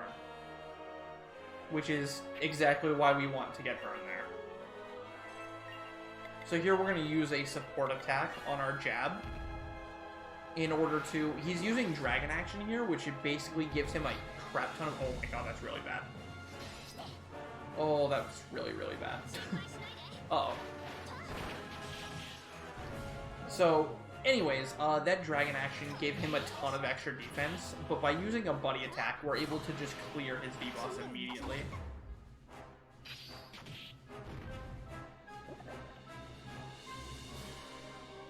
Alright, this is really scary.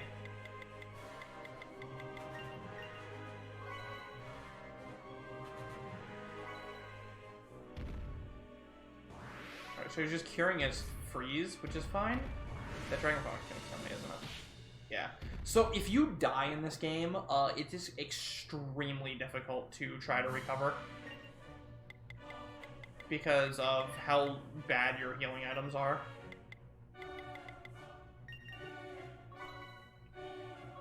Okay. If I can live this turn, we should win. I think. My face. I lost my god depth. No! I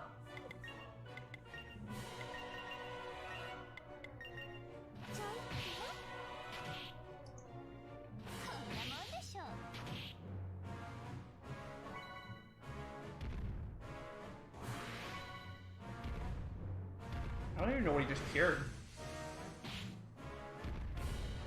If that had Poison Smash, I would have lost. Alright, I can afford to do this. So we're going to use a support attack here to, buff my speed and my strength. We're going to exhaust to boost our damage even further. And also get instant turn.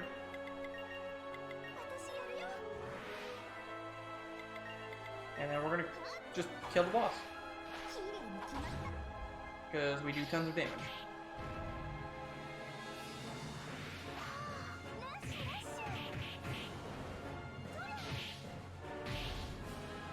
Alright. got him. That was really rough. That's the worst that fight has ever gone for me, is 7 turns. Because I got extremely unlucky.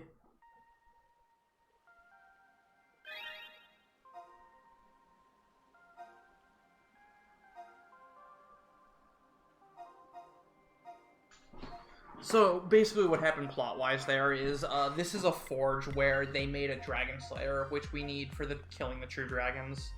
And it was taken over by that high dragon mayhem. And all the Atlanteans were like, well, we're too weak to do anything about this. So we went and did something about it. And right before we fought it, Yuma had, you know, one of those anime disease attacks. Side effect of him being, you know, infused with a ton of freaking dragons. So he couldn't help us out and one-shot the dragon for us. So we had to do it ourselves. And then Yoritomo is just completely useless.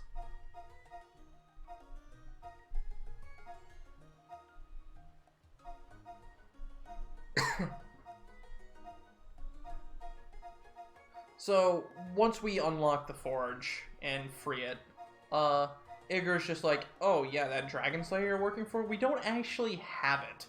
Nor do we have any good blacksmiths. So, we're just like, huh. That kinda sucks. And then Igor's like, hey, maybe the princess has one. So we're gonna go try to find and talk to the princess. Which we met earlier back in chapter 1.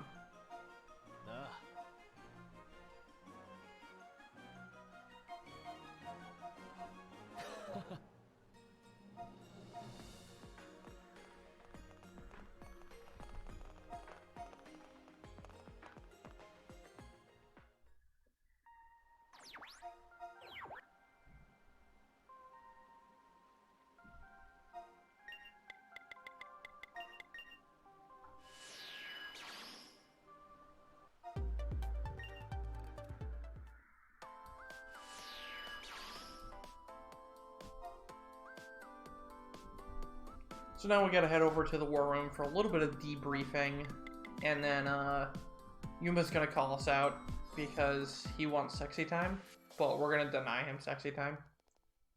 That's not actually what he wants, but it's more or less what he wants.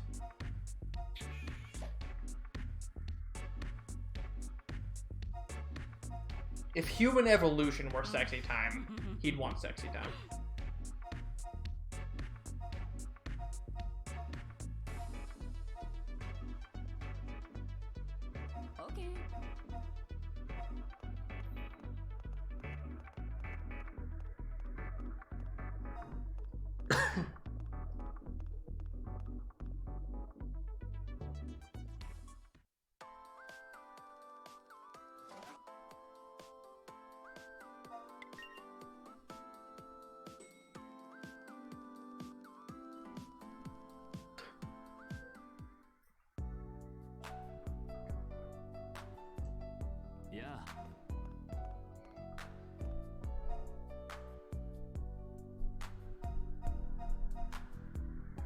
So here Yuma actually reveals that he's a robot and made out of dragons.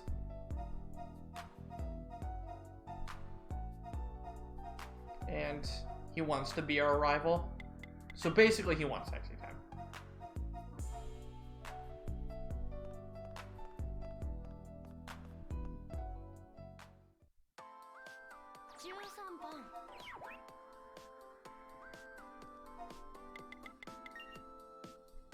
And then here, that girl from earlier, Mio, is making a scene.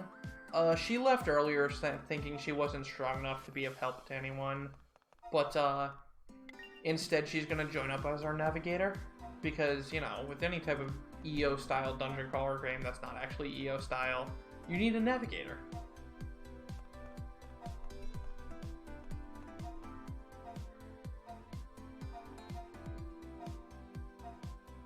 So here's a good example of Nagamimi's split personality.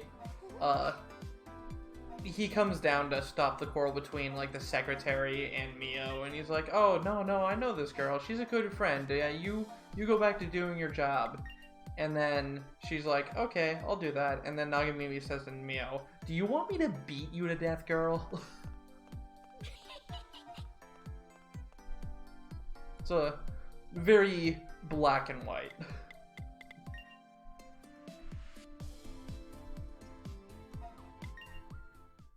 He's a fun character.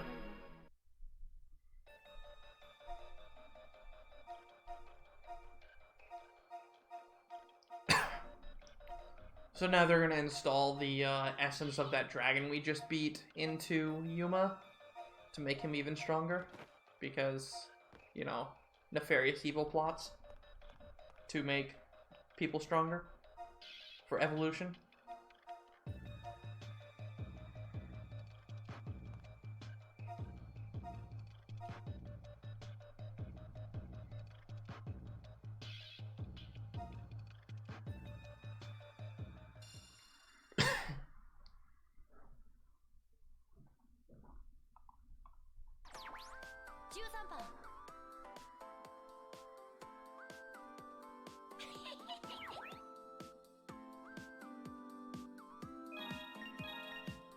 So here we unlock even more skills, and we unlock more items as well. So prepare your ears.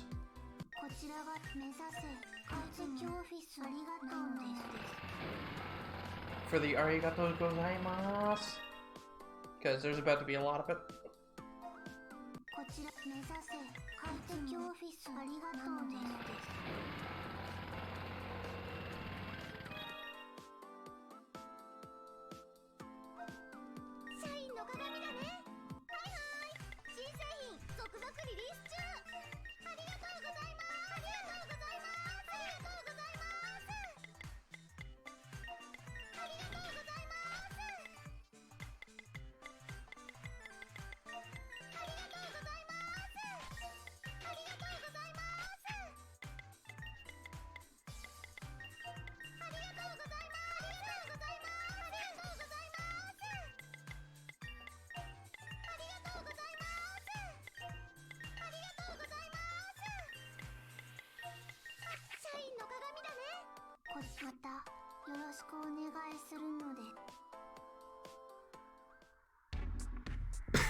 Alright. So there we just bought new weapons for our main party, so we do even more damage. We're not too worried about defense for this next section of the game, mostly because by the next time we need defense, we're gonna have more money.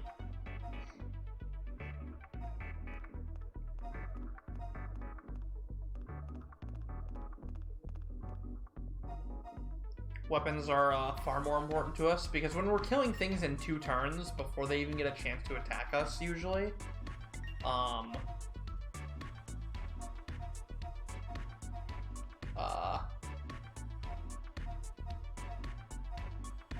it doesn't really matter, because we're not taking damage. And then here, Julieta's really upset because we're saving citizens, and we're gonna get the DZ to build a evac ward for them in this next section, so we have a place to put all those citizens that we save. Because you can't just save people unrealistically in a world where time travel exists. You need to have a place to put the people, you know? Because that's the overall issue here, is not how you save them, but where you put them after you save them.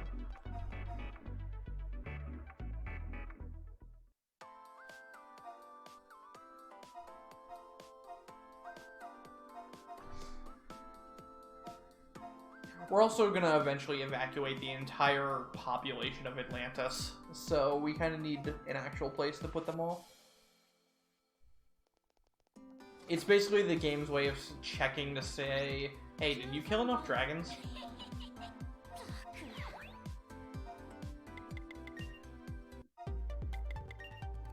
Oops. That was rude.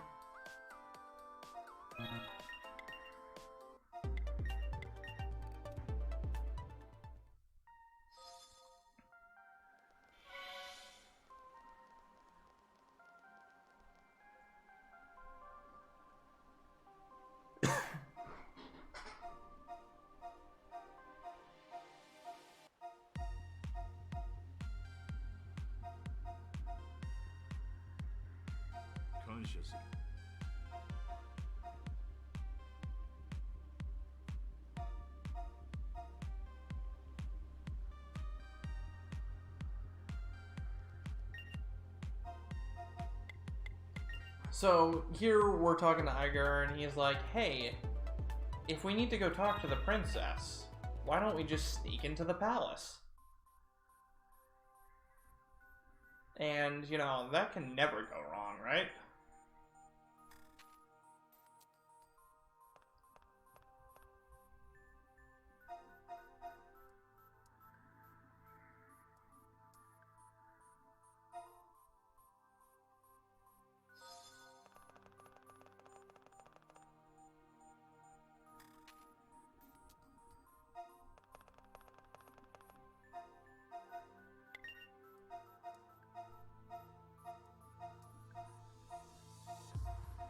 So here we find out that Iger was actually the captain of the guard once upon a time. And this advisor to the princess is going to deny us entry to the palace because he is like, hey, we've already resolved to kill ourselves. Let's just kill ourselves. Let's just do it, dude. Just do it. And we're like, no, let's not do it. You're an idiot. Let us in. So now we have to sneak into the palace. And, you know, for whatever reason, the palace dungeons have a bunch of dragons roaming around in them. And while we're here, we're going to kill those dragons.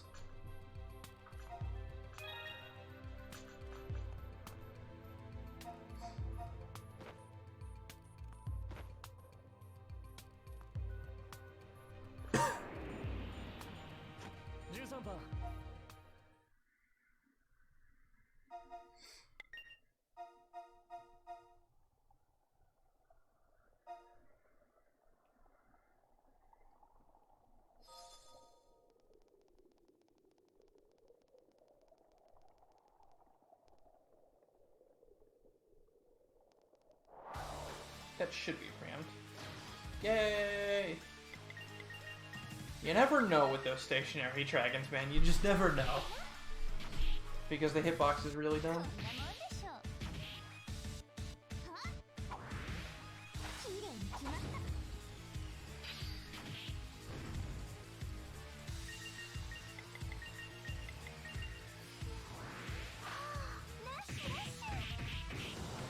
So we're absurdly strong at this point because those new sets of weapons, the game doesn't really intend for you to have them this early. Like, the game wants you to go through this dungeon before you're able to, like, you know, afford them. But we don't listen to what the game wants us to do. So I just kind of bought them, and now I have them, and we're really strong. So we're gonna make quick work of just about every enemy in here.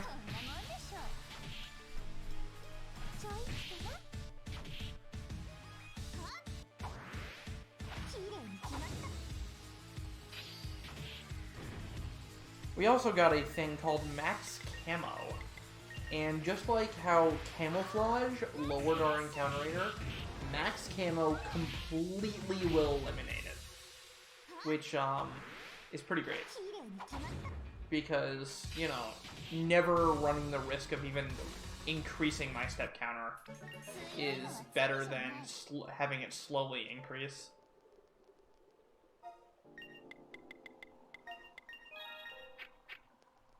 Sorry, not max camo, optical camo.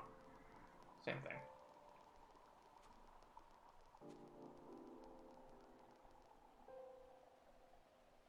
So this is a patrol dragon. We're gonna wait for him to pass and then ambush him from behind. If you ever just see me like standing against the wall or something like that, that's usually because I'm waiting for an enemy to pass by, and then so I can ambush it.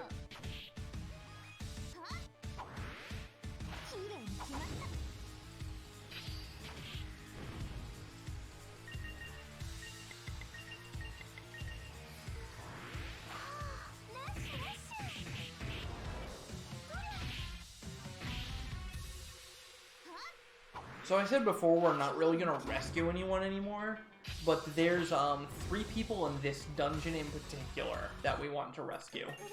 And the reason we want to rescue them is because they actually have quests associated with them. Most of the NPCs you rescue are completely nameless. It's just like, well-bred girl or something. But there's a few of them that are actually named and have quests tied to them. And we want to do those we want to do those quests.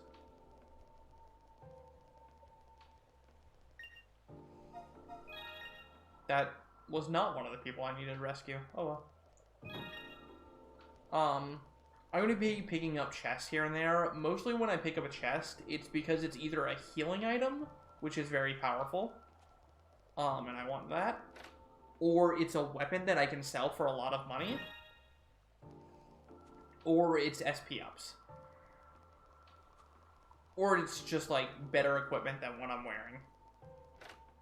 And there's only like a very small amount of cases like that. This game really wants you to buy all your equipment at the shop.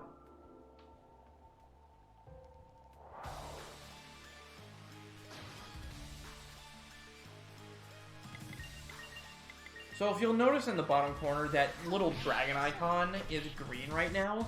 That means if I were to wait 3 turns in this battle, another dragon would show up. Because I encountered this dragon close to another one.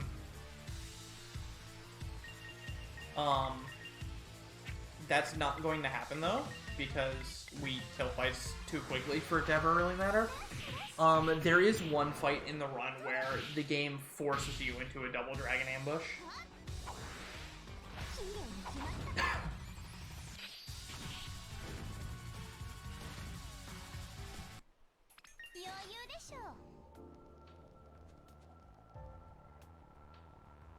Alright. He turned around at the last second, so that's probably not a preempt. That's so annoying.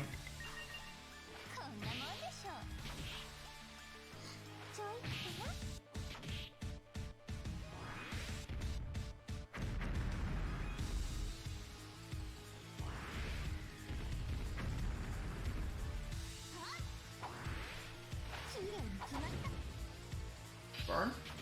No! I couldn't set the rock on fire. This could actually be pretty bad. This guy really hurts.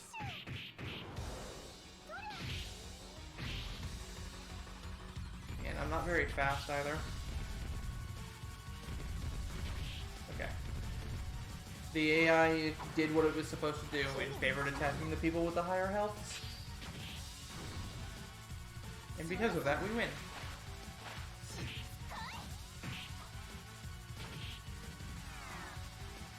Oh, Tarasso and an apron and her friends? Yeah! Oh, you're talking about.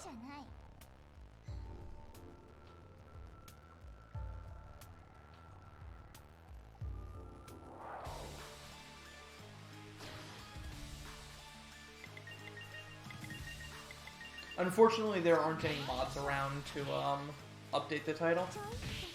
Or the game, rather.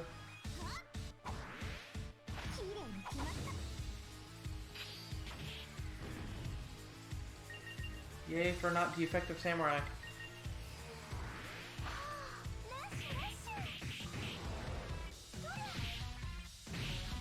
Nice crit. Crit saving time, unlike in Pokemon, when they actually waste time. Hooray! Pick up that smoke grenade there. Smoke grenades are, in the event I ever get into an actual random encounter, smoke grenades will let me run away with 100% rate. It's a good resource and not to learn how to not be bad at this game. There is a Neo Seeker guide that's pretty good for this game, in terms of like having maps and stuff for it. There's a paste bin that I can give you of a data mine for the game that will give you like values on how much damage everything actually does and how it's all calculated. Because this game was actually data mined by some Japanese dude who is our god.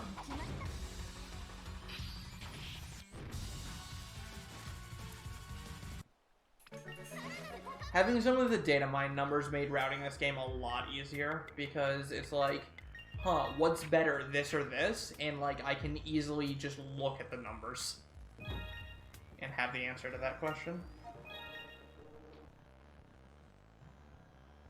Alright, so that person in the corner was named. We're gonna go rescue her, the person she falls in love with now, because I forgot to get him first. But yeah, a way to not be bad at this game is to just, one, be skilled at RPGs in general, and two, the maps on Neoseeker are helpful. Not running away from fights is a good idea, because having experience and money and item drops to sell is very important.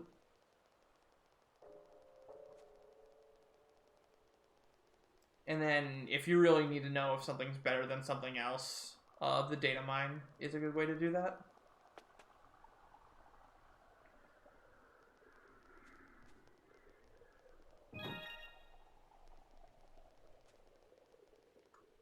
So getting that chest doesn't waste any time, because I have to wait for this guy to patrol past here anyways.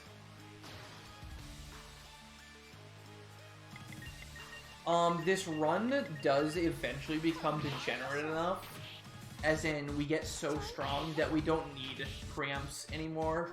By the end of this run, we'll be one-shotting every single dragon in the game, because you get busted really fast if you know what you're doing in this game.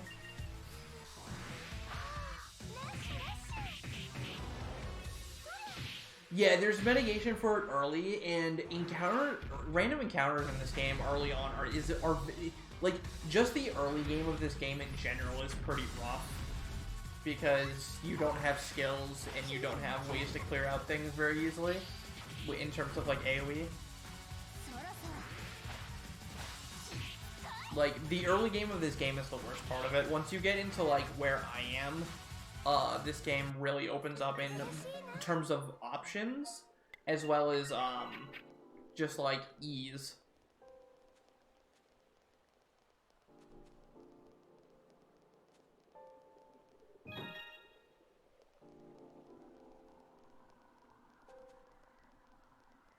Like, we're what, 2 hours in, and I'm already at the point where I will get no encounters for the rest of the run. See, I hit him from the side, but I hit him from the front side, not the back side. So it wasn't a preempt, because this game is dumb.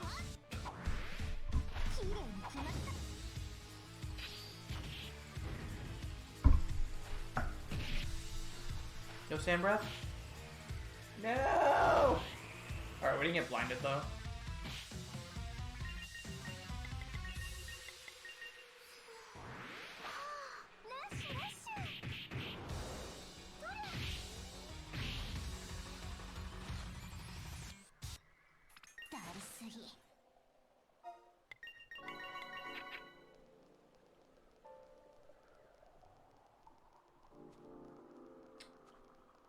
Can I get out of here without using another... Dang it, he turn one framed me. He one framed me, dude. Jerk.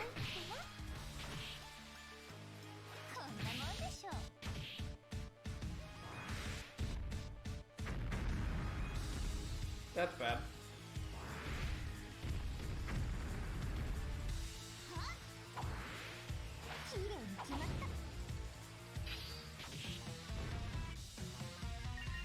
So, I haven't explained it. I explained what exhaust is. It's basically your limit break.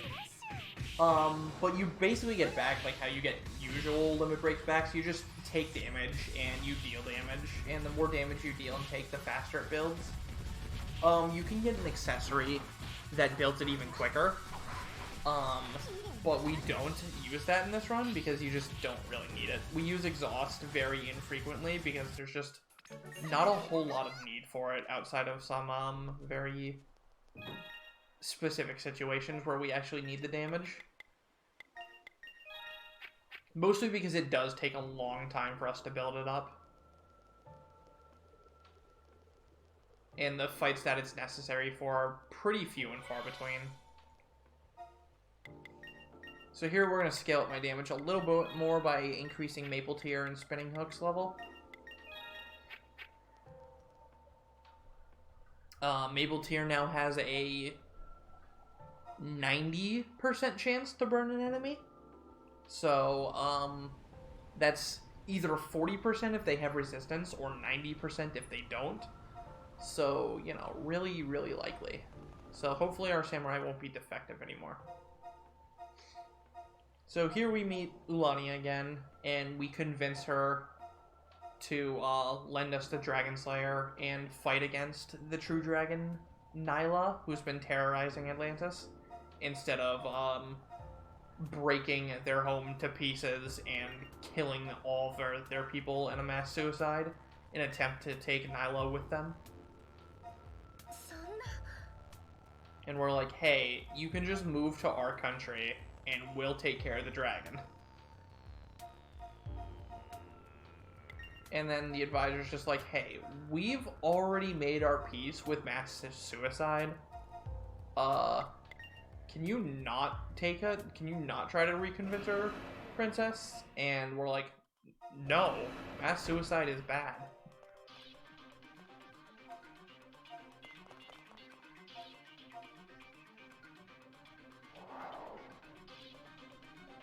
So, a dragon attacks the princess, and we're going to prove our strength by killing this extremely easy boss. This boss is actually a regular enemy in the next new dungeon.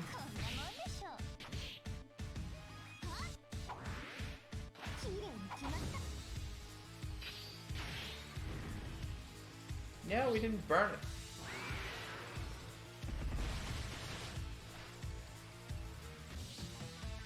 Wow, double Magclaw.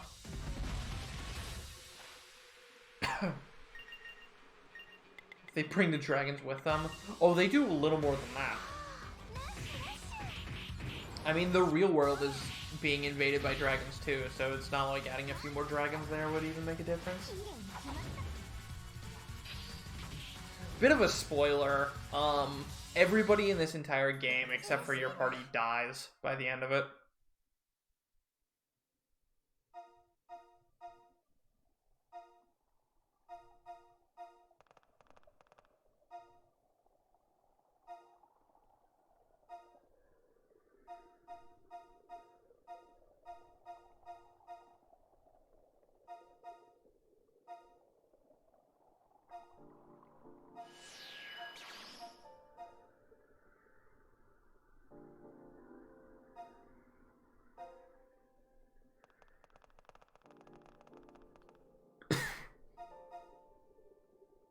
Like, this is definitely way more of an Atlas game than it is a Sega game for anybody who's into Atlas games.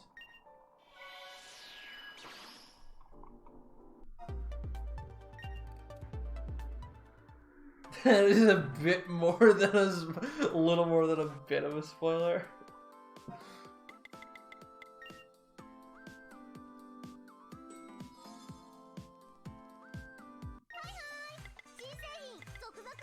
Alright, so here we're gonna sell some of the equipment we got. And we're gonna buy some ballistic coats for defense. Why do I not have enough money? That's not good. I will sell these, because I don't need those. And I can sell these. Okay.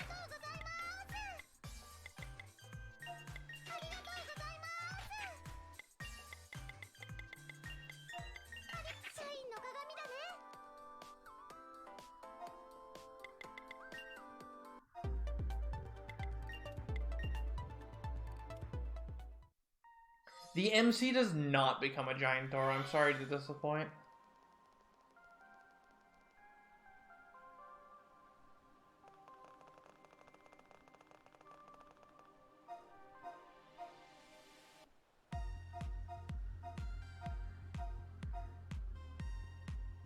Don't eat too much of the time. Well, if in terms of your party, Kichi, there's 20 different voices you can pick from. And there's a good balance of high pitch and deep. I mean, the shop you can't really do anything about.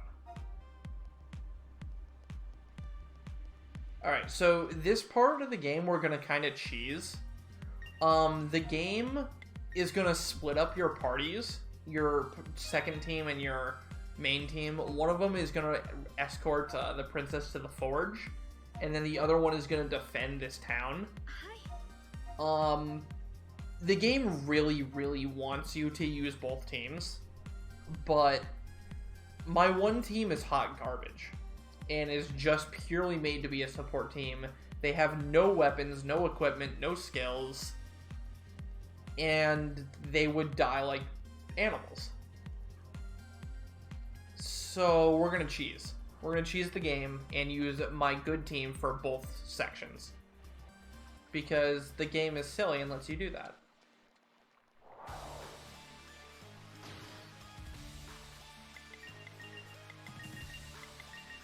Also, this is a silly looking dragon, by the way.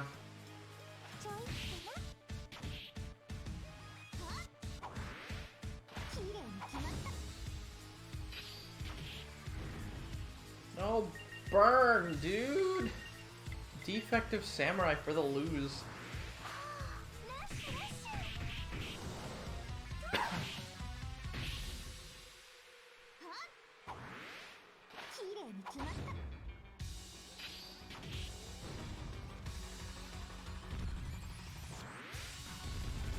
Yeah, I'm going down the side place slash.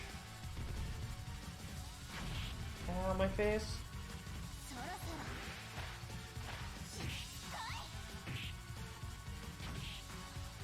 The support teams are super useful. They're just bad if they actually have to fight something.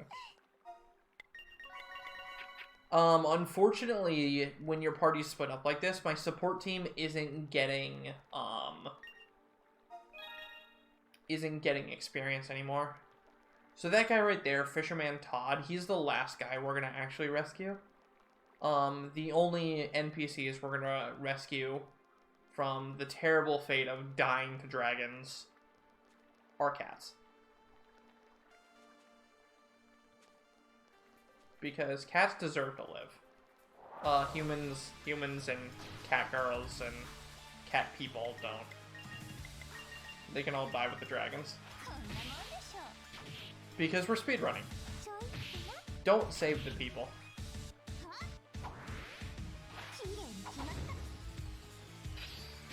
Yeah, my samurai really doesn't understand fire.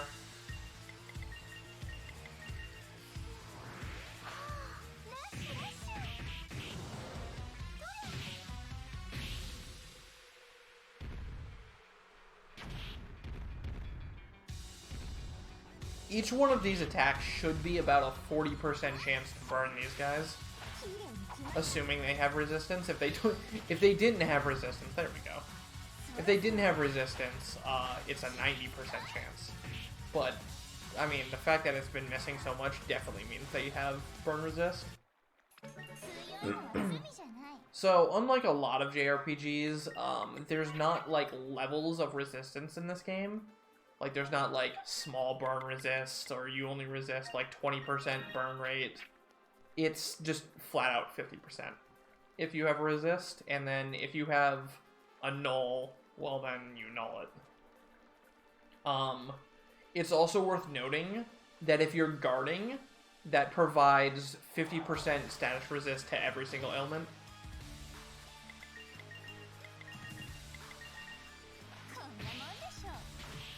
And we'll be taking advantage of that guarding aspect in some later fights with AI manipulation.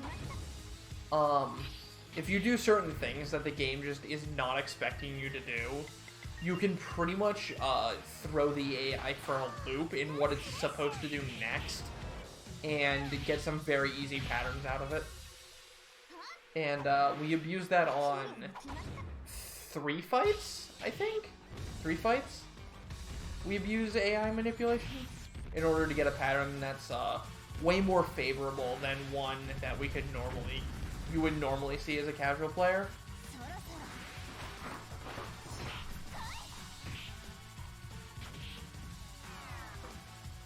And it's kind of funny because doing the AI manipulation takes easily the hardest fight casually in the game and makes it completely trivial.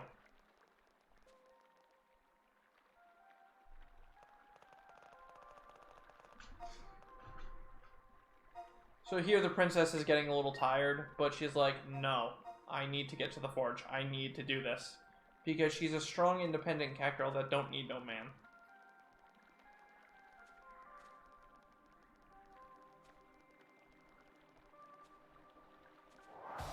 Damn.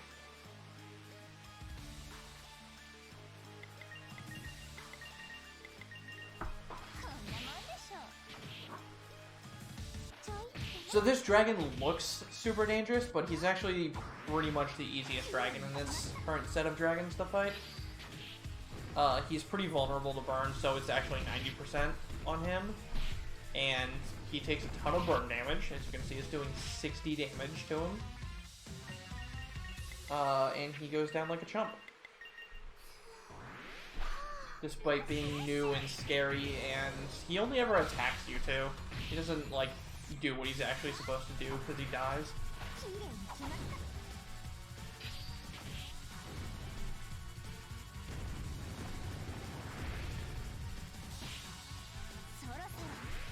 Like, he used this thing called dash dance. I don't even know what it does.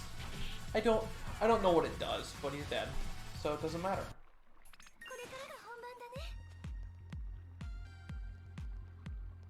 Eh. No! Jerk.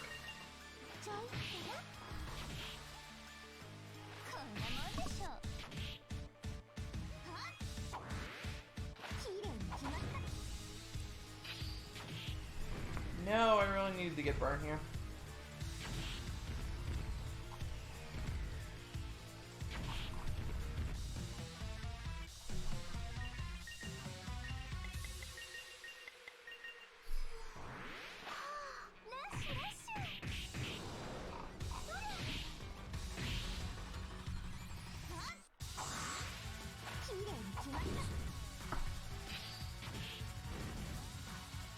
Yay, we got a burn. Not that it... Actually, no, this might actually save me.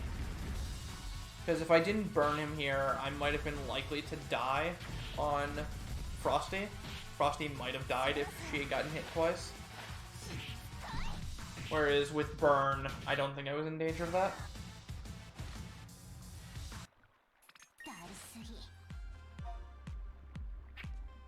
Alright, so I actually have to use some normal healing items here, because I'm out of first aids, and I don't... Actually, no, I could have gotten to this next save point to full heal. Oh well, doesn't matter. You get a large excess of healing items in this game, fortunately. But you kind of need them to be in excess, because if something goes wrong, you'll use a lot of them trying to salvage the fight. Sometimes it is faster to just give up and die, but if you can salvage a fight, you usually want to. There's only a few fights that can go wrong, and that Mayhem fight that did go wrong is one of them.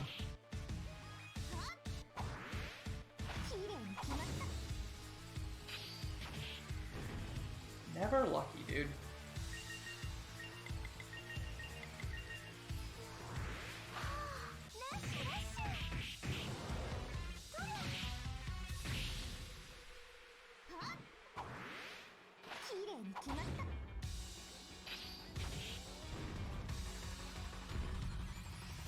Oh, I actually forgot to do a menu. It's not an important one, but I forgot to do it nonetheless. So earlier I picked up some things called killer bands, and those increase crit rate. And samurais, for a lot of their attacks, get modifiers to crit rate. Maple Tier, for instance, has a 5 times chance to crit. Like, 5 times more than normal percent chance to crit.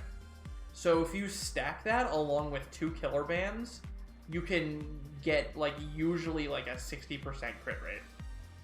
Which is just a heckin' lot more damage.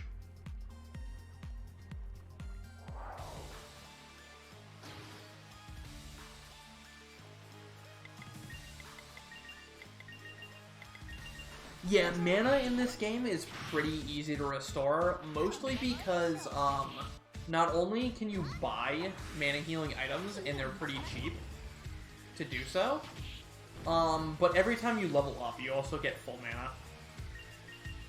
And in addition to that, there's save points pretty frequently that fully heal you as well. Like, there's just a lot of means to restore your mana in this game, which is really nice. If you have a hacker, actually, or an agent with some hack skills, you can actually get full mana back from any enemy in the game, as long as you can hack it. Because they have a skill that doesn't damage to enemies while restoring your own party's mana by 1% of the damage. And the percent is pretty high, like it's pretty significant. You'll usually heal like 75% of your MP just by using the ability once.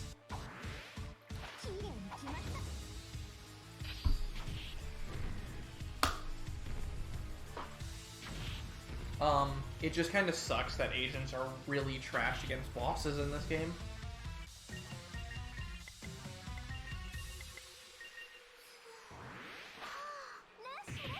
Like, I used an agent casually specifically for the MP regen, and like, she was always so garbage on a boss, because bosses are really resistant to hacking. Not to say that you can't hack them, but they're just very resistant to it. Whereas normal enemies and normal dragons aren't that resistant.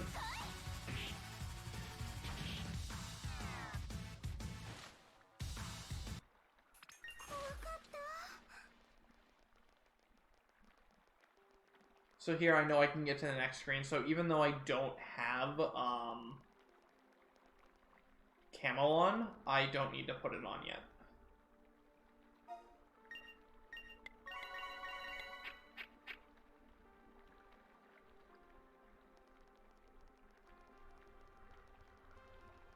Because I can use this dragon here. Like, even if you have camo, you don't always want to use it. You want to try to save as much of it as you can, so you just have to buy less, especially when I'm behind on money like I am. Any amount of money I can save is helpful. So, not wasting camo when I wouldn't get an encounter anyways, before I reset my step counter the next time, is very good. I will use camo after this fight though, just because I know I'm not gonna get to the next dragon by the time I need camo.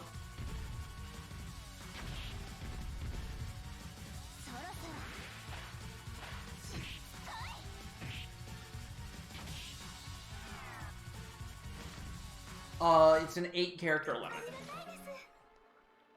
Oh, well, that's annoying.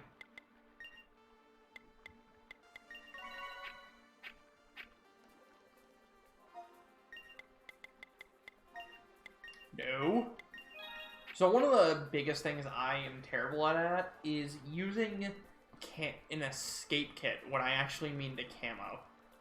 An escape kit will warp you out of wherever you are and take you back to the world map. And that's really bad if you use it at the wrong time, because it means you have to walk all the way back through the dungeon. And that's slow. You don't want to have to do that.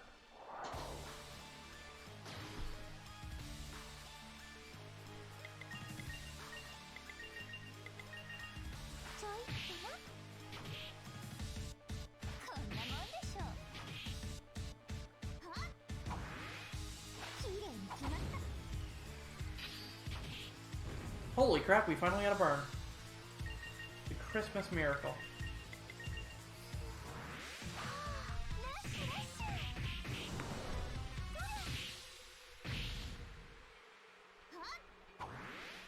See, that 10% stat difference on the burn is the difference between killing this guy and, wow, he's actually alive on 1. What a jerk. Gotta burn damage, you scrub. Anyways, it's the difference between him dying to burn damage or dying to your second attack, rather than waiting for his attacks to go off and then your monk to spinning edge.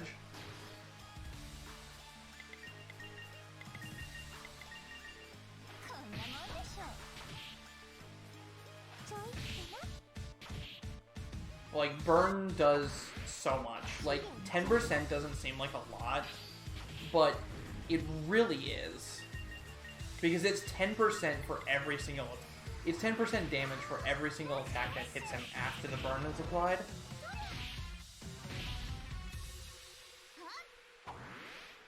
And then if they do happen to live from it, usually they'll die to burn damage.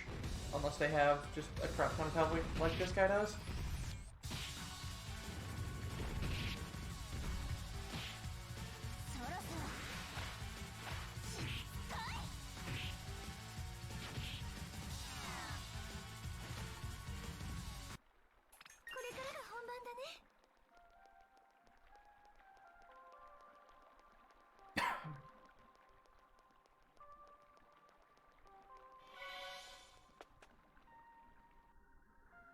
Alright, so we made it to the Forge.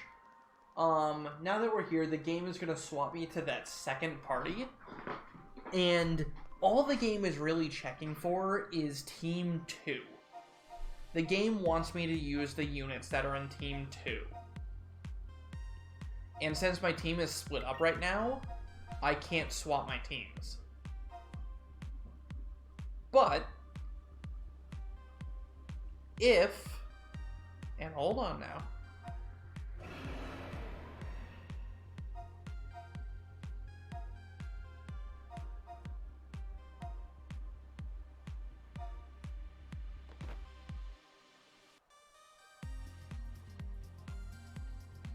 The game doesn't not let you leave, so you can just leave this area and go back to Nodens and swap your Team 1 onto Team 2, and now my good party is in Team 2. And as I just finished saying, the game only checks for Team 2. So now my good party is the one doing this segment, instead of my bad party.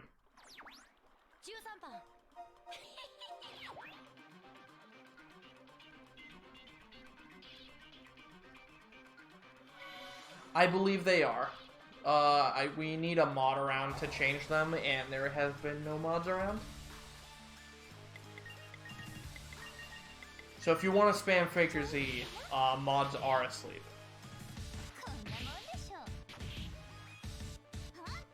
I've been told that's what Twitch people do when mods are asleep, is you spam Faker Z.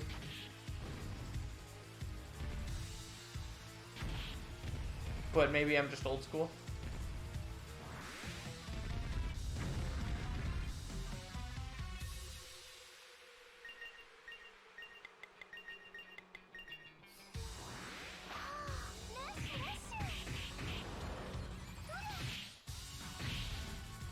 One of the nice things about this game is attacks can't actually miss unless you're blinded, or the enemy has an abnormally high evasive rate, like the rare encounters do.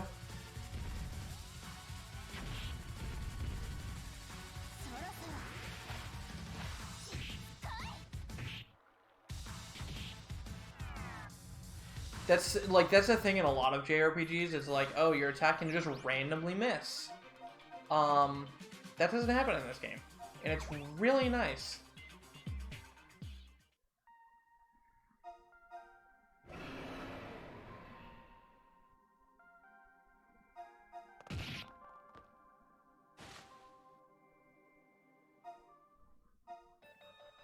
So here Yuma is suffering from another anime disease attack.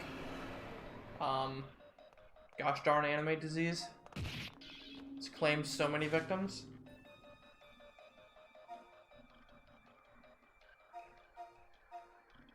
But what it more is an adverse reaction to having dragons shoved into his brain.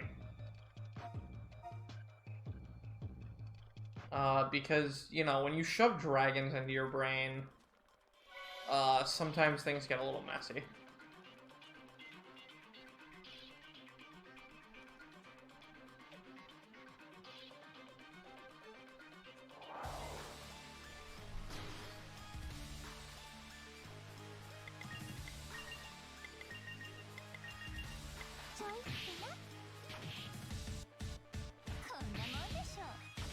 So these little dragonfly dudes are really weak. And they're also weak to fire. So, we're just gonna jab and then maple tier instead of sitting through the Quartetto animation. It's a very small optimization that gets you these kills just a tad bit faster than the way we've been doing the rest of the runs, the rest of the fights.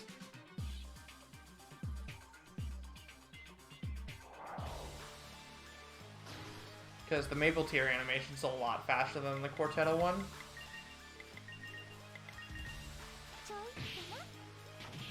Is it the latest drug fad putting dragons in your brain?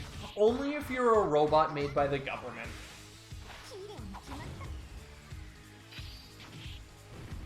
Nice crit. So that's the warning meter for a dragon reinforcement. You'll be seeing that a few times this run, but not too much. Casually, it's basically to just let you know, hey, if you spend another turn in this battle, there's going to be a dragon, a second dragon that comes and fights you.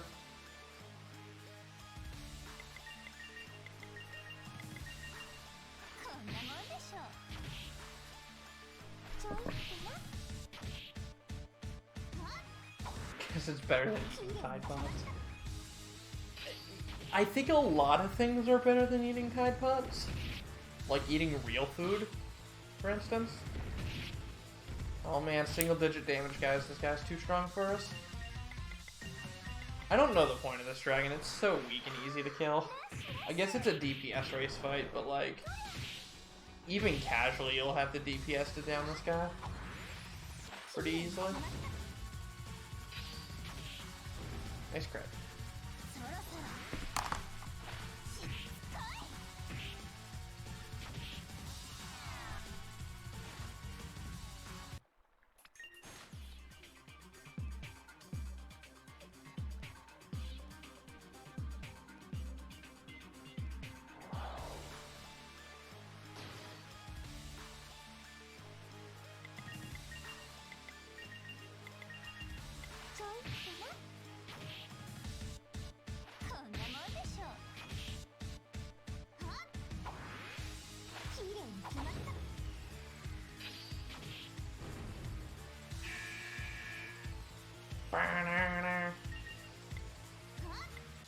So, you might be wondering, hey Beef, you're lowering these dragonflies to such low health, why don't you just finish it off with auto attacks? And the fact is, I've tried that, and it ends poorly. The game doesn't say anything about it. Like, there's a whole priority system for moves in this game. There's instant, hidden instant, and, then just like a priority 1 through 5. Auto attacks have the base priority, so you don't really get a speed bonus or anything that says if you use this attack you'll go first or you'll go closer to first. Maple tier has a priority of 2, which means, hey, you will go close to first. You get a speed bonus for using this attack. So that's why I use Maple tier here instead of just auto attacking, because if I didn't use Maple tier, the dragon would get turns, and that's slower than just using Maple tier. An instant priority move is basically jab, where it says right on it, it says instant. And then an example of a hidden instant move is Quartetto, where the move doesn't say it's instant, but it actually is.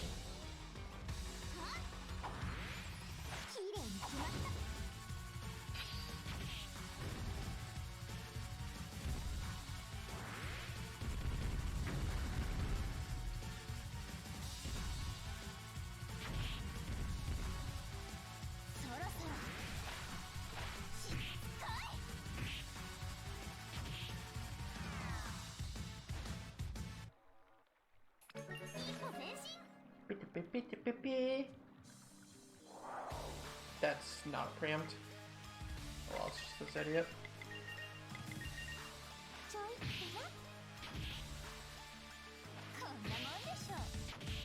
Creating your 3DS SD card.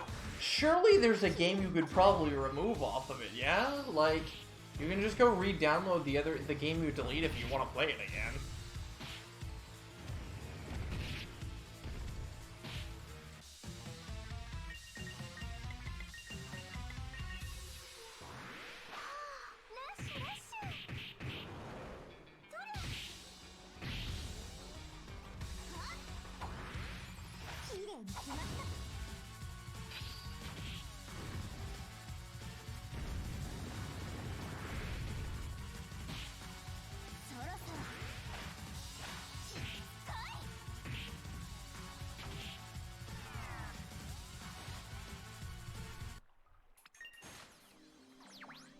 Alright, so we've wiped out all the dragons. Hooray for us.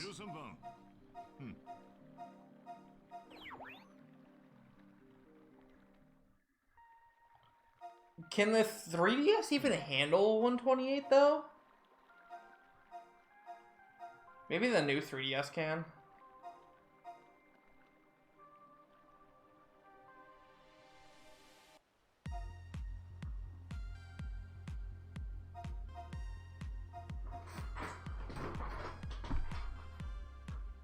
I'm using an old 3DS.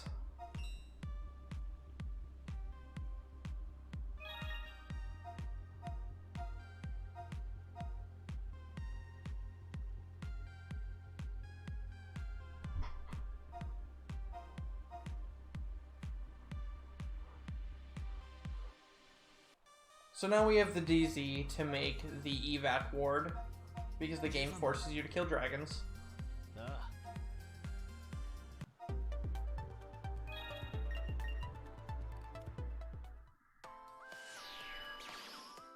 Both new and old. Oh, interesting. Because I'm using a really small SD card. And I would love a bigger one. But I've read online that, like, it just can't handle bigger ones. But I guess that's a fat lie.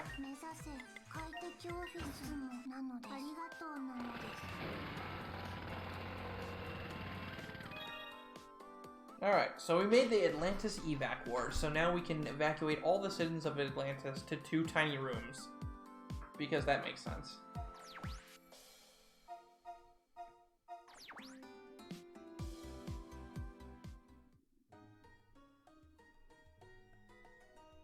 But, you know, some citizens are stubborn and they don't want to,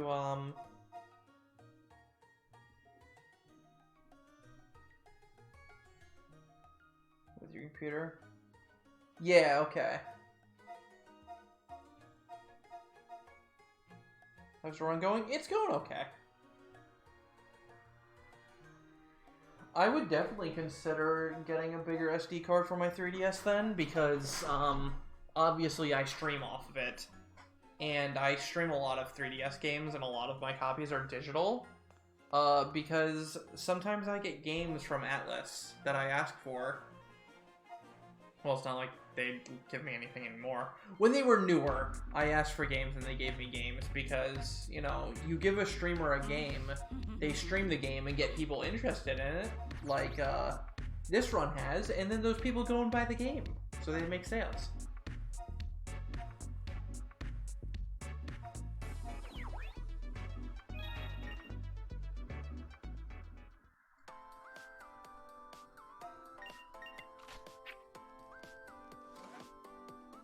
So we're coming up to some level thresholds here. It's the last thresholds in the run, really. We need my off party to get to level 30 by the end of the intermission chapter. And we need my main party to also be level 30. My main party is level 29 and 30 right now, so that's not usually a problem. But my support party barely hits 30.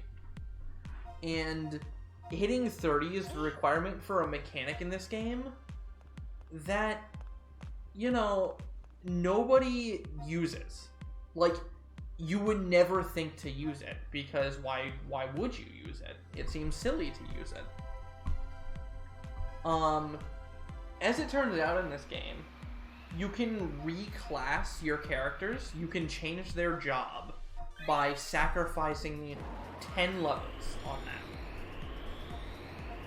And we're going to use that to our advantage.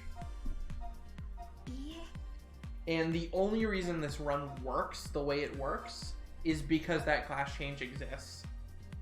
Because it actually lets you break the game a lot faster than the game ever intends you to break it. Also, get your sour pleases ready.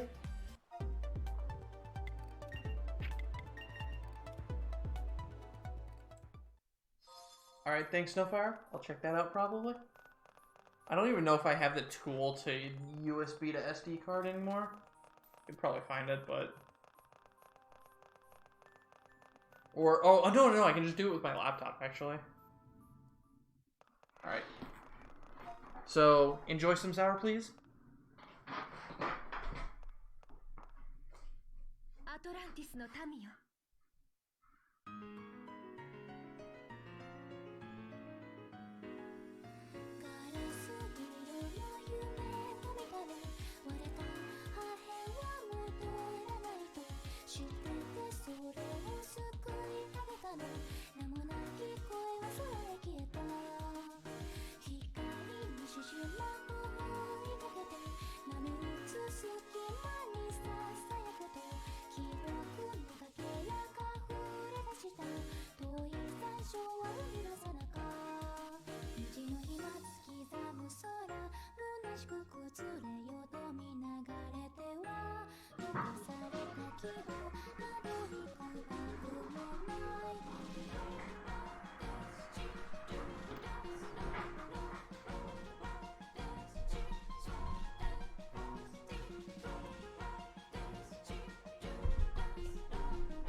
So this is the last dungeon of the Atlantis arc of this game. This game is composed of 3 arcs.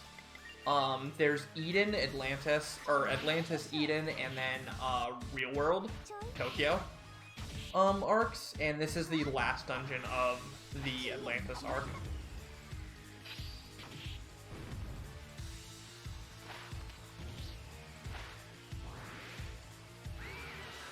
Oh, that's bad.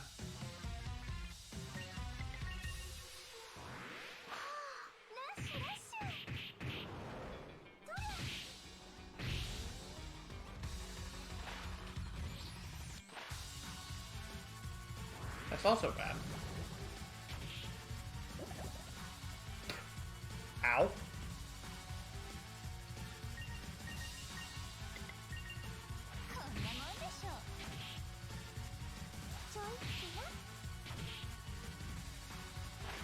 Yeah, I am not a fan personally of RPGs, like first-person RPGs, but I really like this game. Despite the like first-person battle, the third person walking around in the dungeon makes this game enjoyable for me.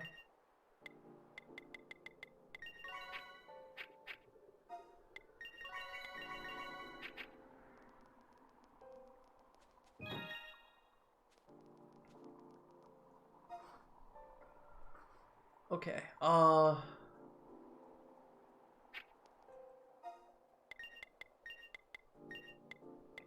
so we just picked up 2 attack 2 rings, which give me a ton of extra attack. And, I think he's at work, not sleeping.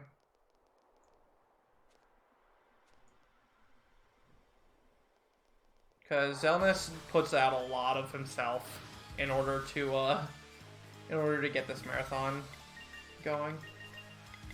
He's a busy man already, and he does a lot for this marathon.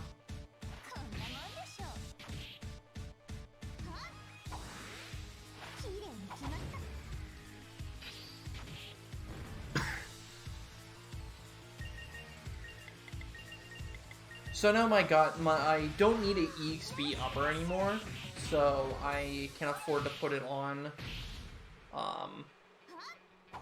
or rather, I'm going to put it on my samurai, because having my samurai leveled a little bit more actually is very useful.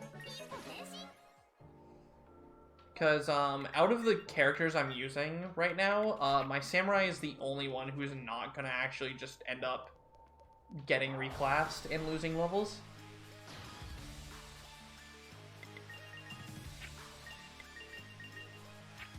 What am I doing?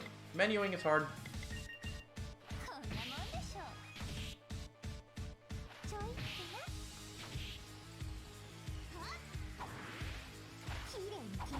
So I know the gameplay has been kind of the same since we started the game, but I assure you after the next chapter, not this chapter, but the next chapter, which doesn't have that many fights in it, the gameplay is going to switch up a lot more, because, like, Quartetto is really strong, but it doesn't scale up as well as you'd think.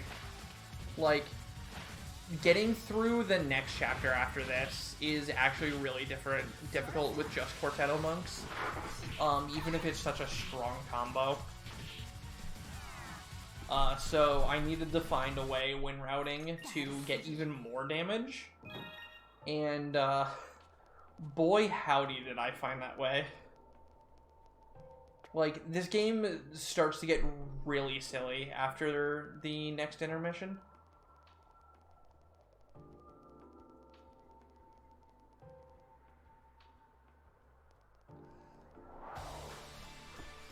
With how much damage output we're going to be gaining.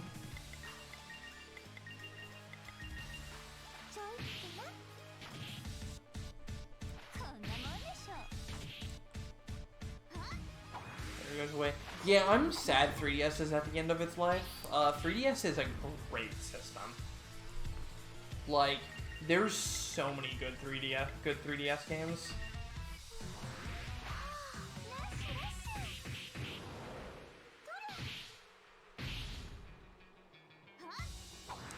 Like, I'd be hard to use, like, Game Boy Advance was obviously probably stronger just because it has a larger library, but, like, 3DS's library is really good as well.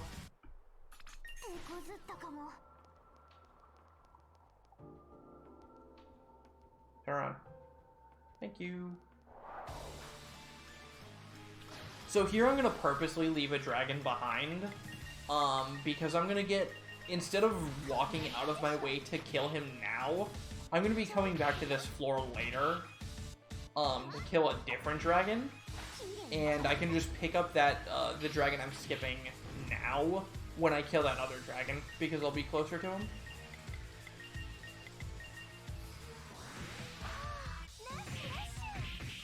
Run Stellar Glow again.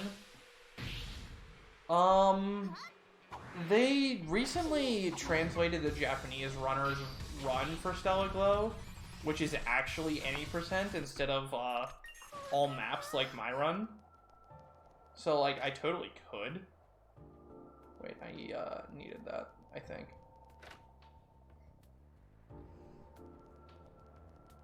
I think I need this. Yeah. So, like, it's only an 8-hour run, so I could learn that, but I have other really stupid speedrunning ideas that need to be done first. Stellar Glow is not 20+ hours. My PB is freaking 15 for all maps. Literally just about 100% of the game in 15 hours.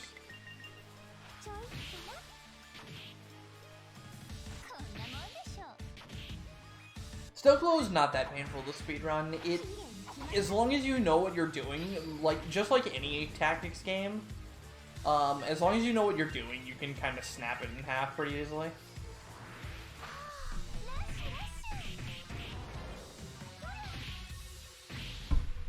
Tactics games are such a weird genre of speedrunning because it's just like, there's, for a lot of it, that's not Fire Emblem, really. It's just like, be good at the game genre and react accordingly, rather than move exactly to these specific tiles every single time. Those are the best kind of speedrun ideas.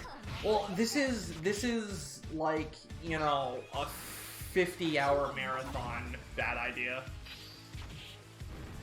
But I'm gonna do it because I'm an idiot. And that's what I do.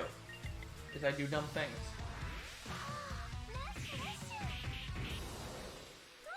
Honestly, in my opinion, I'm really grateful for people like myself and PBJ and a lot of the runners in this marathon who give love and devotion and attention to these games in a speedrunning context that, like, you never see. Because it's like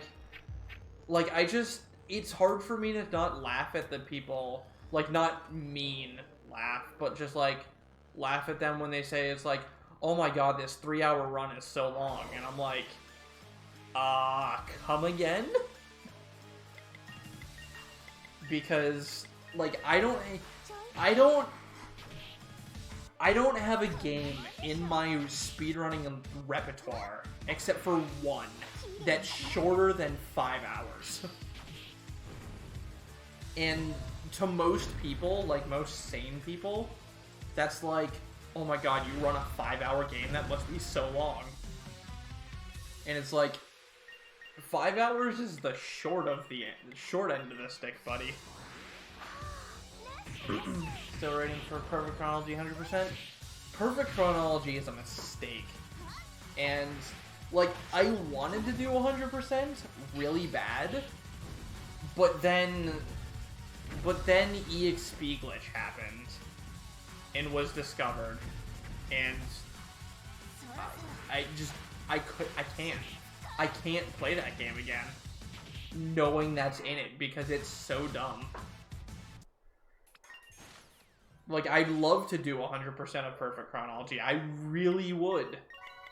But just that glitch kills any motivation I have for it. Because it's such a damning glitch. For those not aware, Radiant Historia Perfect Chronology is a JRPG that's extremely good. I highly recommend it. It's one of the best games I've ever played on 3DS. It's an Atlas title. It's just a very, very good game. But when you speedrun it, it's the trashiest game on Earth. So when you finish a battle in that game, you know how in most JRPGs, like, the experience ticks in and it fills up your experience bar? Turns out, in Perfect Chronology, if you skip the animation of that experience bar filling up, it deletes your experience, and you just don't get it. So if you mash through the results screen like you're trying to go fast, you will delete your experience.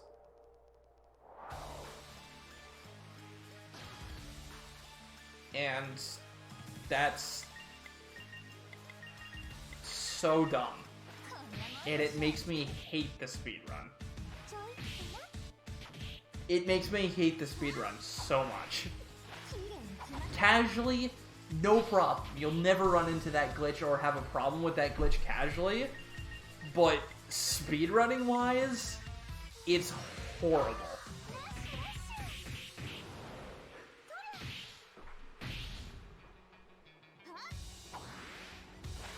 Game updates, everything. I don't think they know about it, Iceburner. I really don't think they know about it.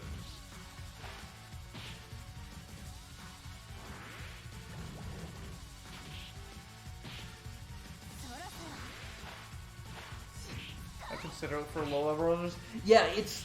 If you wanted to somehow do a low level run, you can literally get one experience from every fight if you frame perfect mash.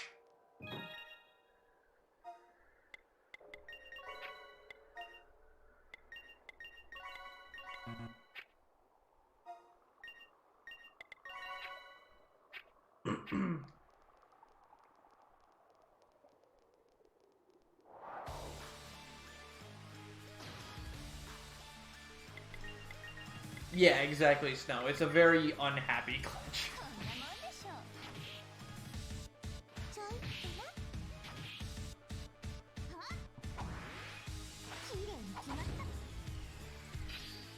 I don't think Perfect Chronology's been out for 7 or 8 years, Pro. I got Perfect Chronology from Atlas on release. So, I'm pretty sure, like near on release. Pretty sure it released in, like, December 2017.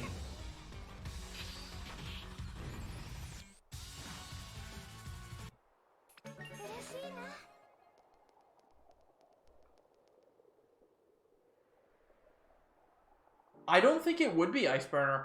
It's not something you'd be paying attention to at all casually. Like, you would very little people would figure, that glitch out casually. And the glitch isn't in the original version as well, because there's no, results you can skip in the, DS version.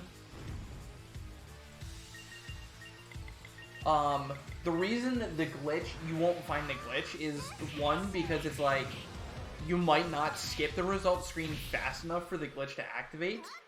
2, you're not watching your EXP values. The reason the glitch was even discovered in the first place was because we were doing runs that were the exact same as each other, like one another, like all the same fights, all the same strats, all the same bonus experience modifiers. But we were ending up different levels every single time we would do the run. And we were like, how is this even possible when the EXP we're supposed to be getting is consistent?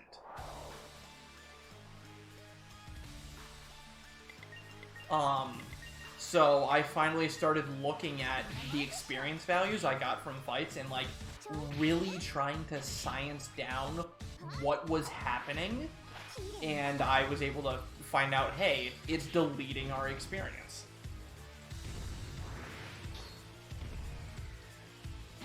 So this dragon's a chump.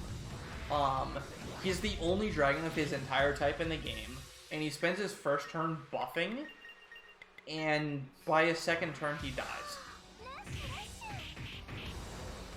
So he kind of just wastes all of his time buffing and not actually doing anything to you, because he's a scrub.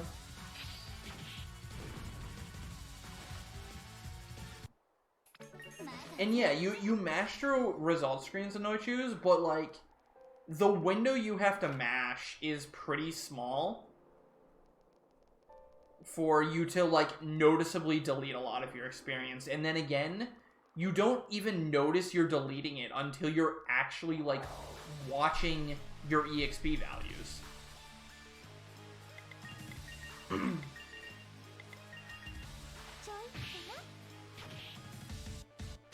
Well, it doesn't, Ice Burner.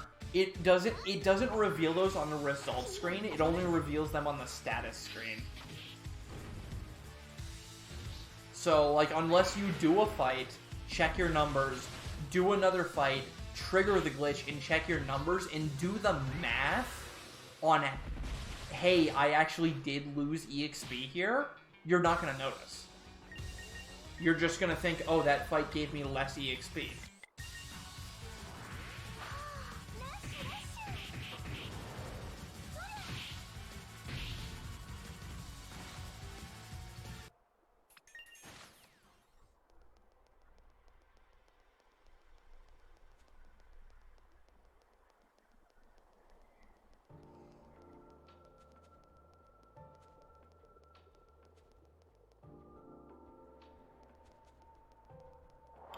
Personally, I prefer the art in perfect chronology. But I mean, the thing with with Radiant Historia is you either dislike the new art and love the old art, or you're the exact opposite. Like, there's no middle ground. No, it doesn't happen in the original in No Choose because you can't skip the results screen in the original. You have to watch the bars fill up and all of your experience get tallied in. There's a reward screen, Mutant. You just can't skip it.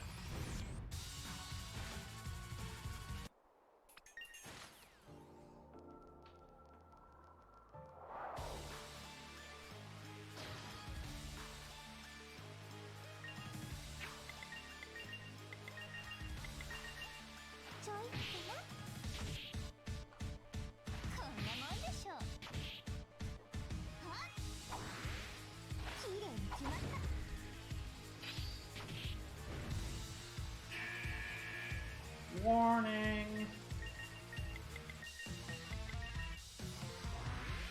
Alright, so we're coming up to the second big boss of the game. The scumming? I mean, I like the new art, so I had no problem with it.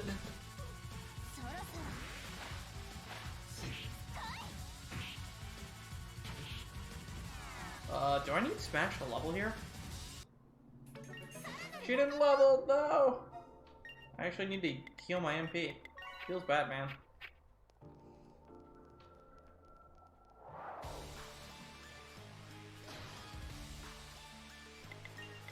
I'll agree, it looks more generic anime. But, like, I understand the feel that the older art had to it, but I just prefer the new art.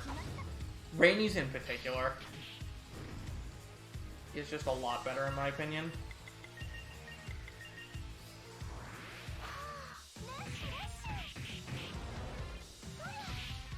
If just cements to heal. Yeah, like, the speed... It's really sad, too, because I love the speedrun of that game. It's such a good speedrun. But, like, that bug is just so bad.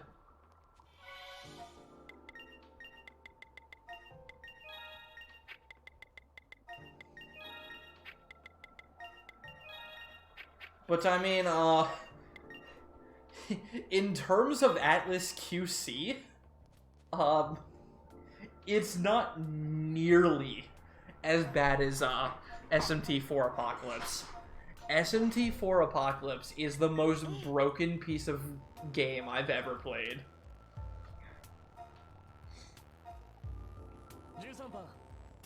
And you'll see why when PPJ runs it later on this week. It's so bad. Like, it's so bad how broken that game is.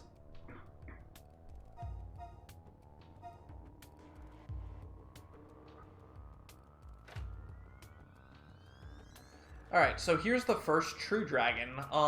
He is also known in Yu-Gi-Oh! As the Winged Dragon of Ra. So, if he looks familiar, that's why.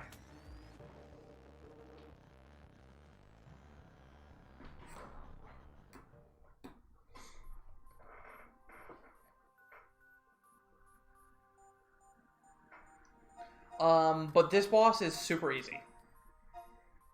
That boss we fought in the Forge of Mayhem is actually a lot harder than this guy. This guy is pretty easy.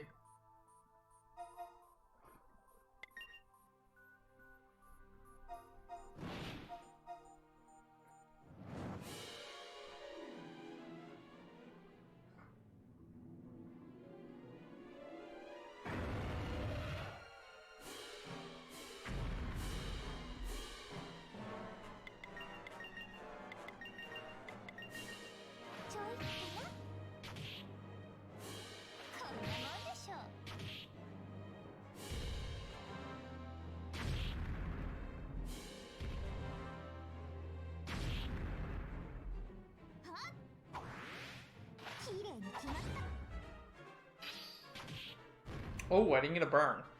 Interesting.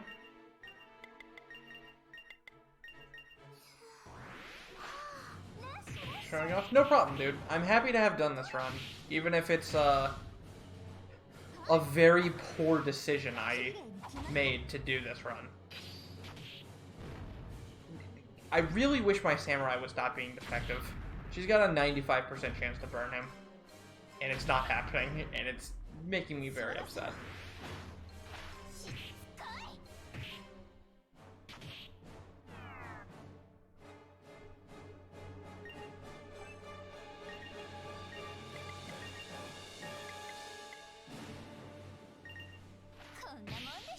I'm gonna get some front punch damage at least, which is nice, but this does not include the post-game dungeon, no.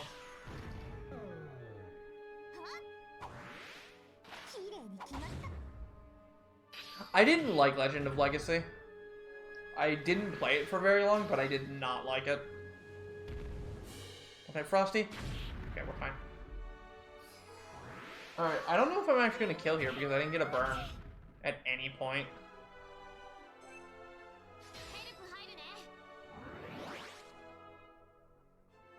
I mean, I normally overkill this dude by so much that I don't think it's gonna matter, but it might.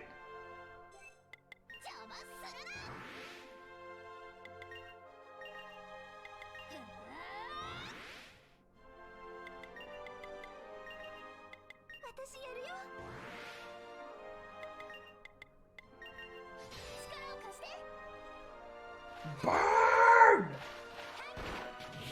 Alright, we got the burn. That's 10% damage. Times 3, because we're hitting him 3 times. And we just crit right there. Okay, he's fucked. He's dead. He's a dead boy.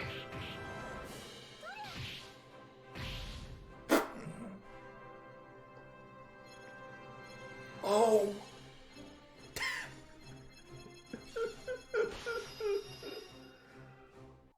Oof.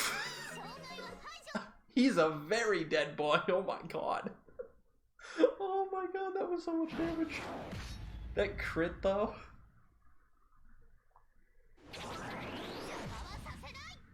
Yeah, I didn't like Legend of Legacy. I'm not a fan of Final Fantasy II level up systems that are just like, oh, get hit and your HP raises, or attack with a weapon and your strength will go up, and it's like, no, I hate that. I hate that so much.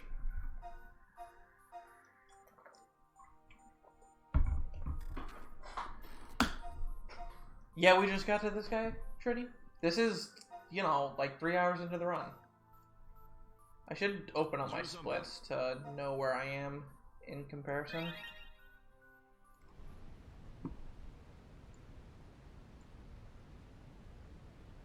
Oh. Oh no, I know. You guys can't see that. Alright, so... Normally I kill this guy... Wait, how... What? Okay, no. I'm only 4 minutes behind PB.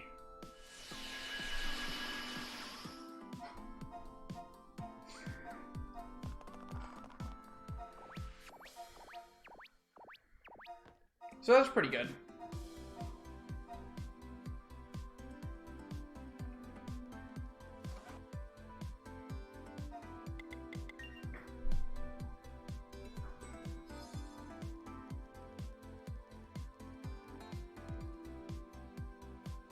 Not using things will decrease them. FF1 and FF2 I've never been able to get through.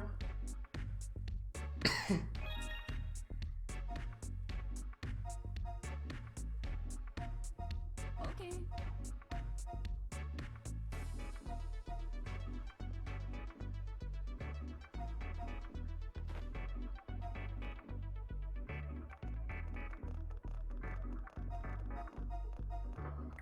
Alrighty, so let's see here. I have been live for 11 hours so far. That's cool. I love doing 17-hour streams. Okay. I really don't, but here we are. This was my choice, though. I wanted to show off this game, even if it's gonna put me in a really bad position for work tomorrow. So here, we may have saved Atlantis, but it's still, you know, self-destructed because all places self-destruct when you kill a giant dragon.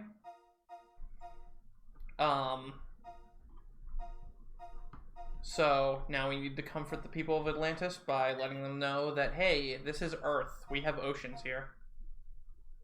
Can you send me water? I have water. I'd say you could buy me a pizza, but, I'd have to go and get the pizza then. And that would make me lose time.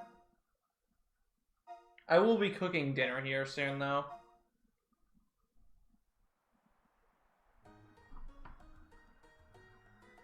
And by cooking dinner, I mean shoving it in the microwave because I prepared it beforehand. 13番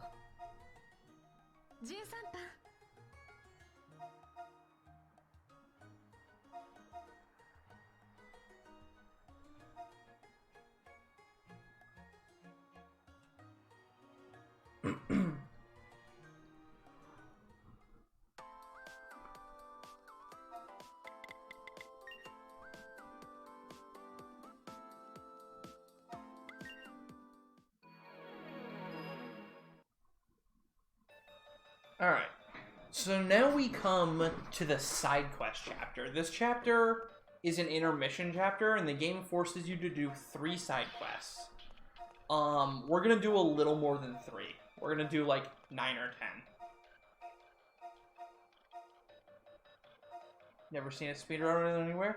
That is because I am the only person who speedruns this game.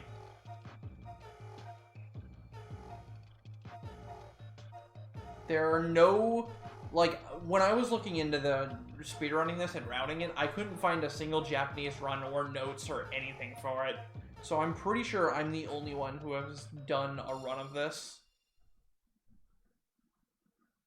So now we're in chapter 3.6. Because it can't just be intermission chapter, it's gotta be chapter 3 point something.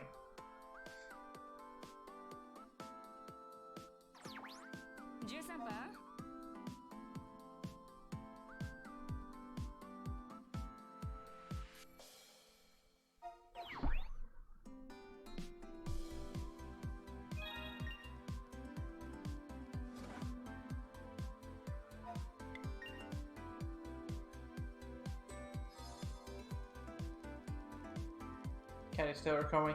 We know. There's no mod around to update any of the stream info, unfortunately.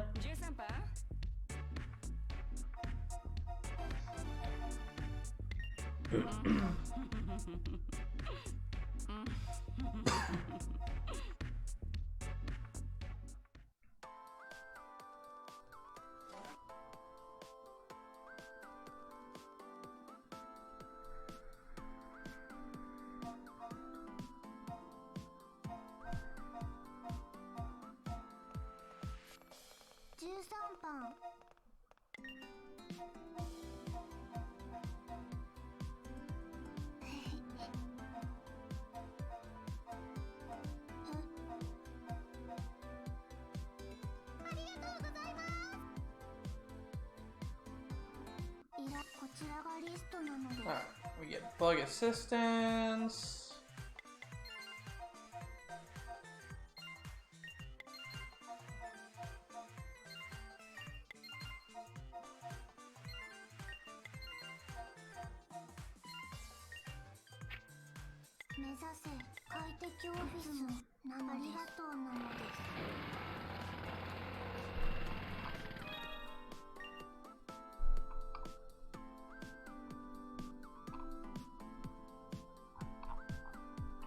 Gotta make the reference room. I forgot to do that earlier.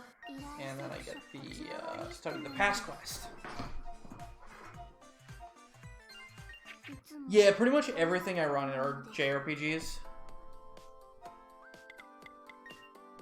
If you like longer games, if you like SMT games, if you like Legend of Heroes games, those are all the types of games I run.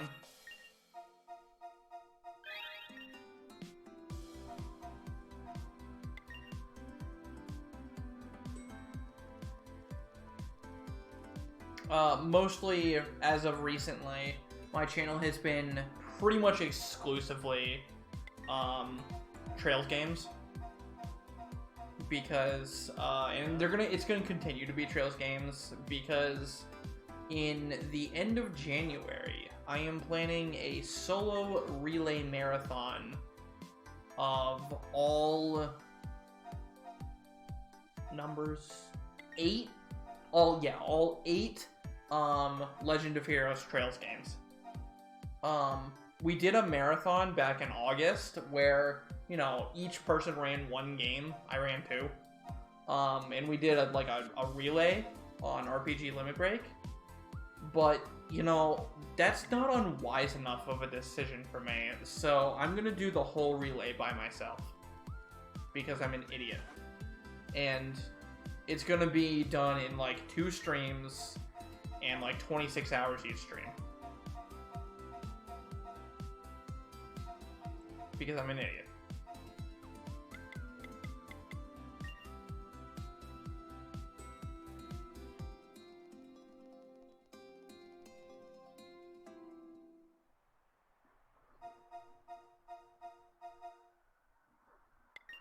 I'm gonna high five myself, exactly. I'm gonna tag in and tag out. And then tag back in.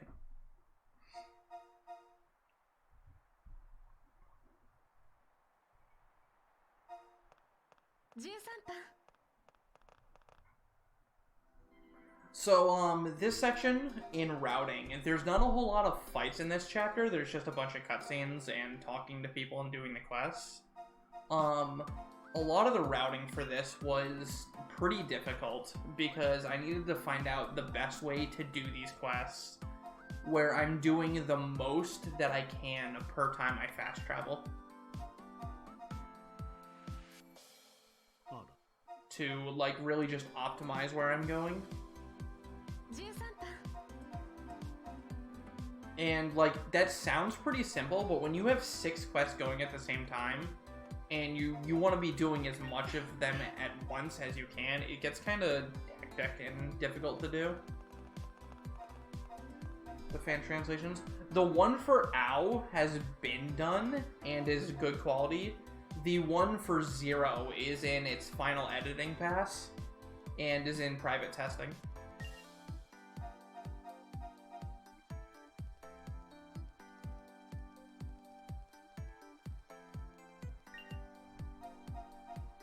And then as for Cold Steel 3, the first, you know, like 8 hours of my stream today was me rerouting Cold Steel 3.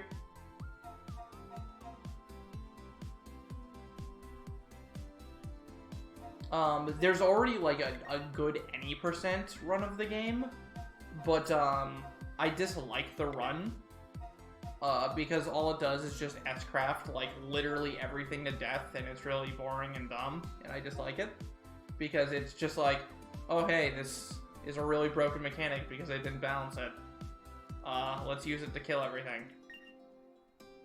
And that's basically what CS2 is as well, and it's like, it doesn't make for a fun run or an interesting run for me anymore. So I started routing S-craftless, which basically means don't use your ultimate attack at all. And it led to a lot of very cool strategies.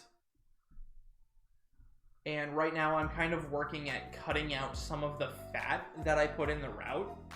Like, stuff that's not necessarily necessary, stuff that I can get away with to save some time, because it takes a little bit of time to get. And once that's done, it'll be a really, really cool and optimized run.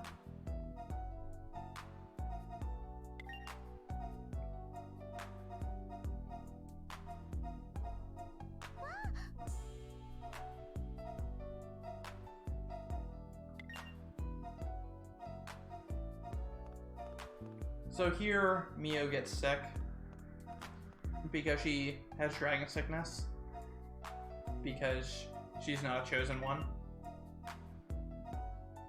So she's slowly dying, which is fine. But she tells us, hey, if I'm confined to this hospital bed, can you go get my cat? So we're gonna build what every video game company needs, and every corporation needs, actually. We're gonna build a cat cafe. And unlike, you know, normal Japanese cat cafes where you have cat girl maids, this is actually just a cafe where you sit and drink tea and you pet cats. Because, you know, that's like the best thing in the world, right?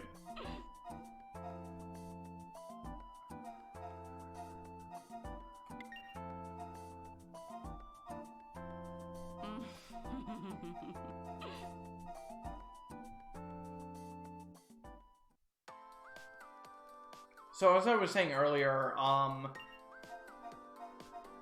in this game, we rescue 10 to 14 humans. We're gonna rescue 20 cats, because cats deserve to live more than humans.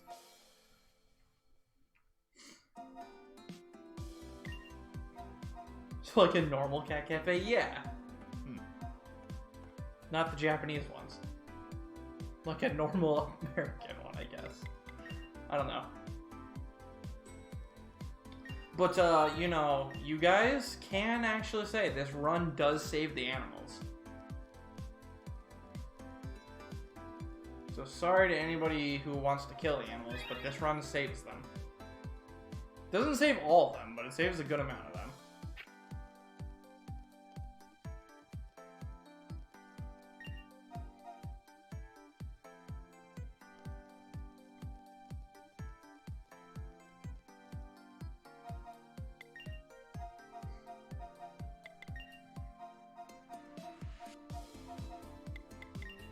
No!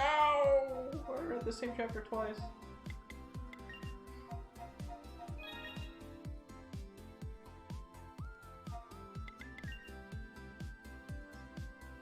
Or wait, no, I do all reading stuff. Is it possible to save all the animals? It is, but it's slow. So we don't do it.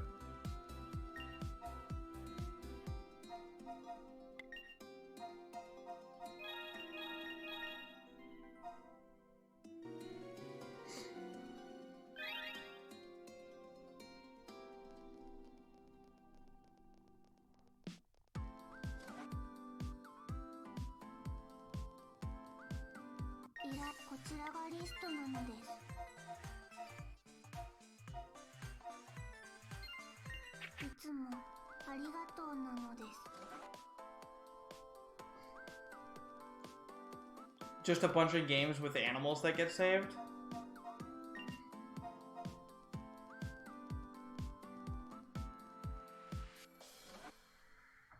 I feel like Okami would definitely be a game for that marathon then.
Obviously, you'd probably have to have Super Metroid in it as well.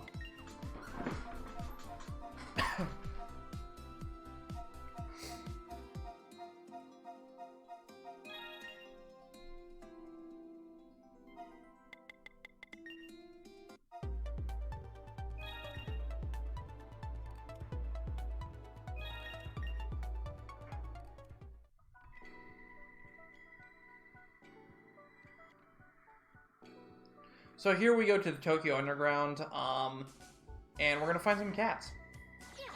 Because in order to have a cat cafe, you need to rescue cats first, as it would turn out.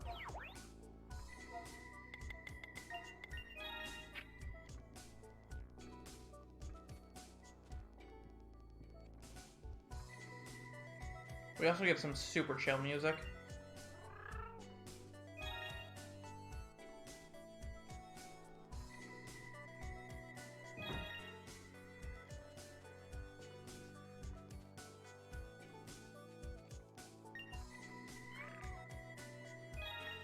This track is actually one of my favorite in the game.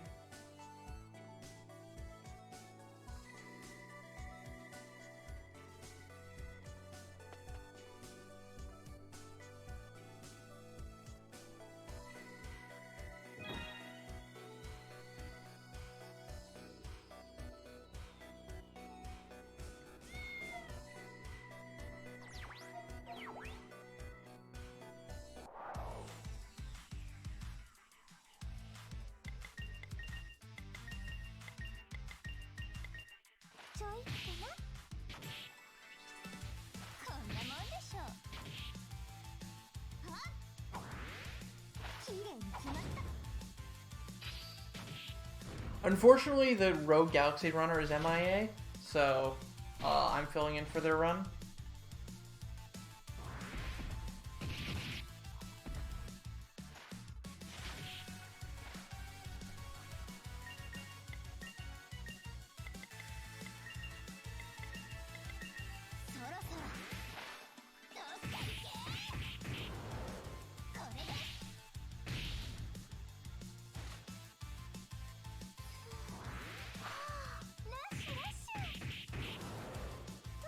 So there I took advantage of the G glitch in order to use Quartetto twice instead of just once.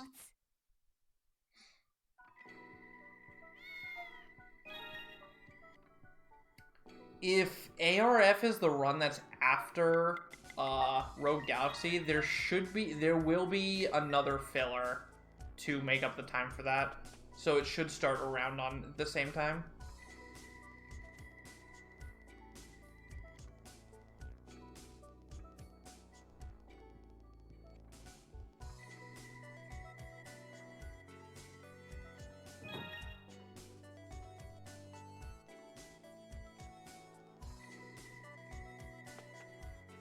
Oops.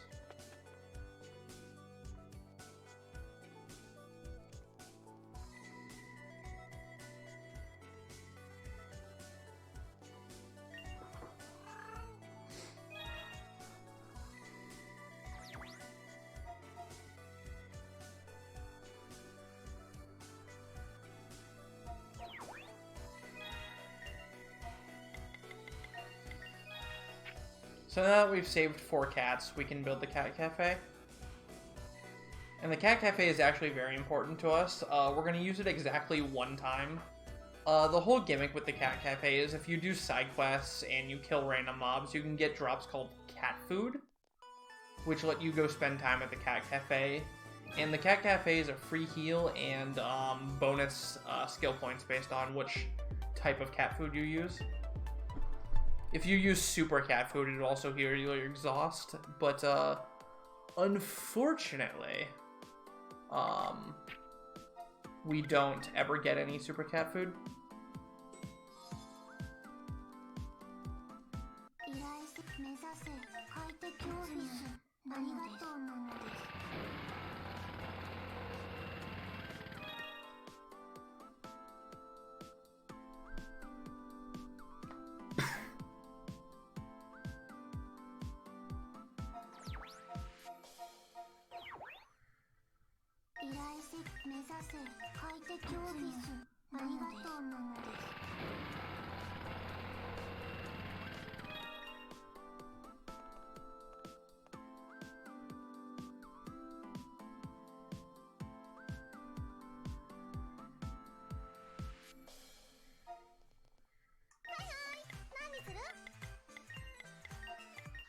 I'm gonna restock my camo here.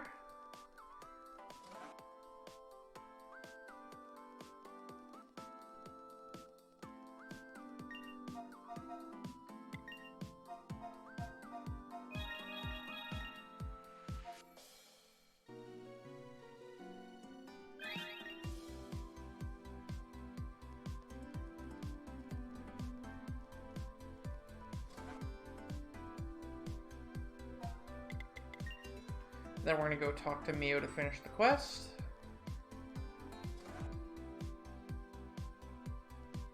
Or a quest, rather. The one with the cats.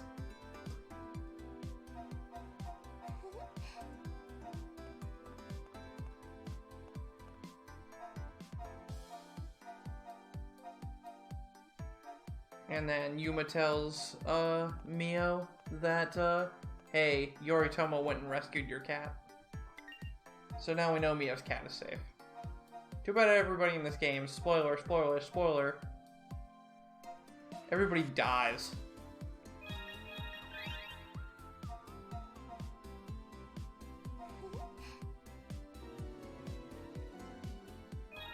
Not for a while, but still happens. Entrance lobby.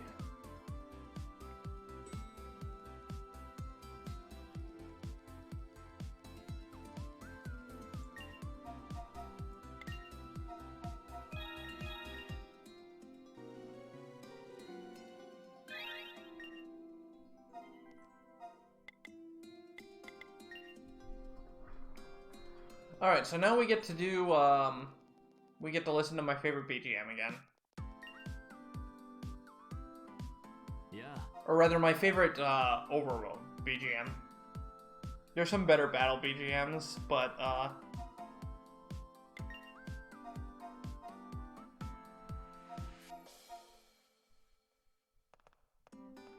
So here, Yuma's gonna challenge us to a battle in a video game. Poor chump.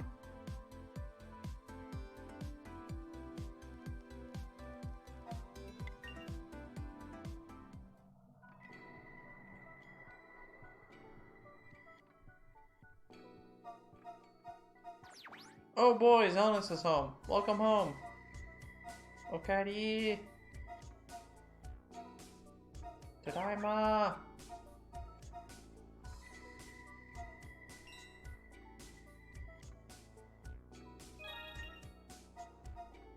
Were mods needed earlier? Not for like anything in chat. Just to like, you know, update stream and follow information and stuff.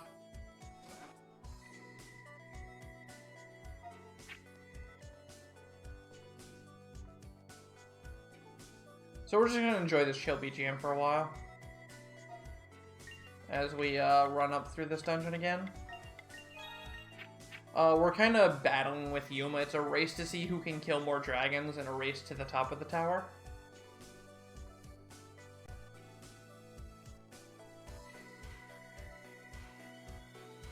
But Yuma's a dirty cheater?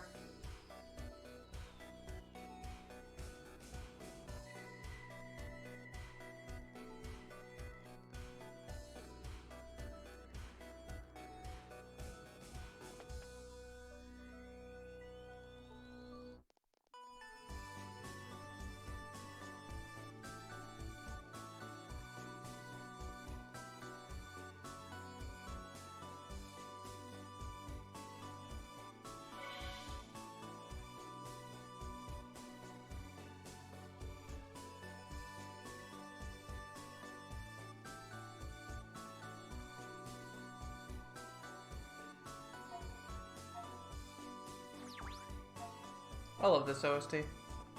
It's so good.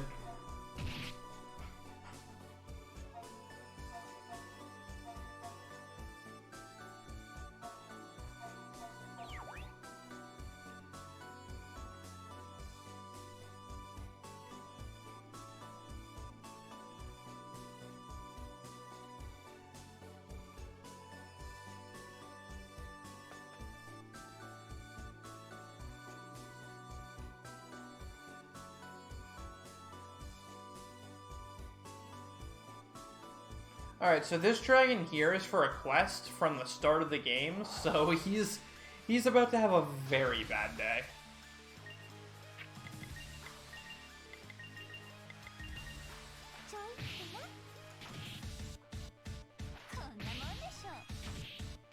This is a dragon from the second quest available in the game, so we're a little overgeared and overleveled for it.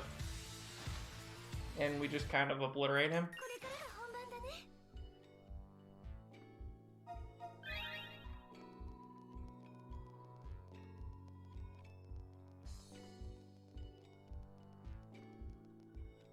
This dragon, on the other hand, is current level.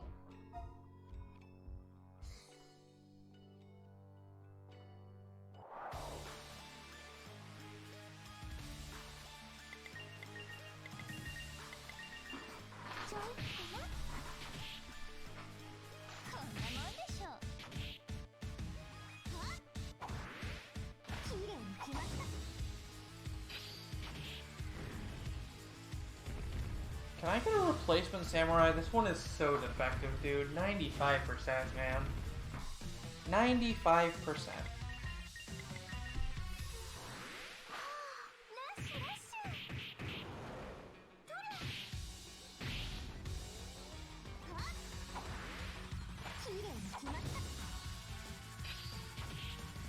There we go.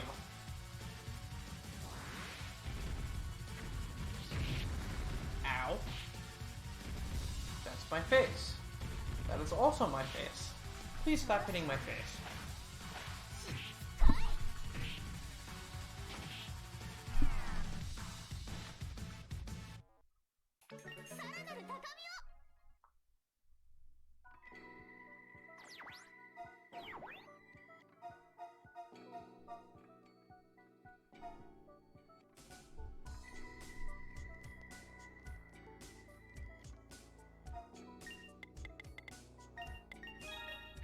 This game is a gem, dude.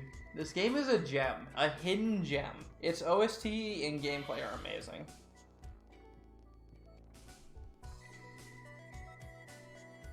Like, we haven't even gotten to the good tracks yet. Like, I mean, this track's really good, but, like, the good battle tracks. And you don't even get to hear the good battle tracks in the run. Because we just go through the stuff too quickly.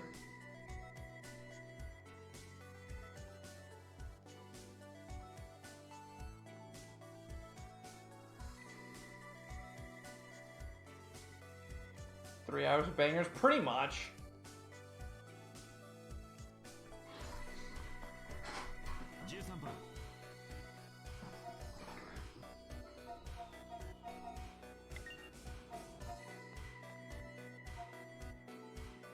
Wonky and confusing a little bit.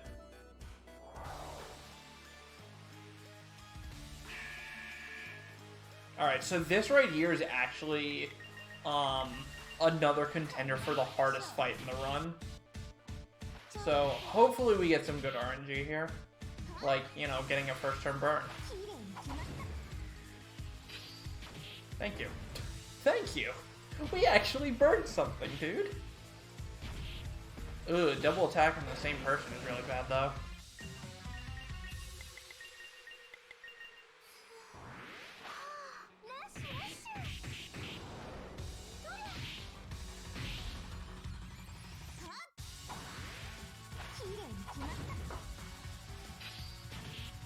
That's a really good crit, though.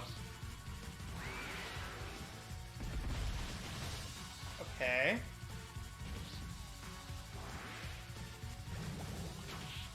Oh, that's not good.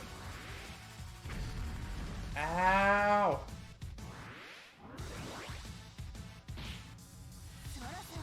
Don't miss! No! Ah, jeez. Alright. So here's where it gets dicey. We have him burned at the very... God! Alright, we got the G2 at least.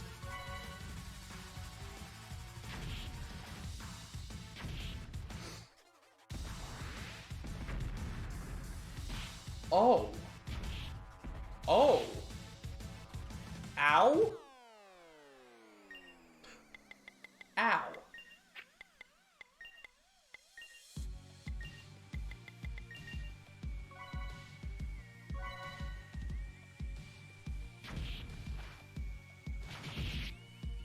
Uh-oh.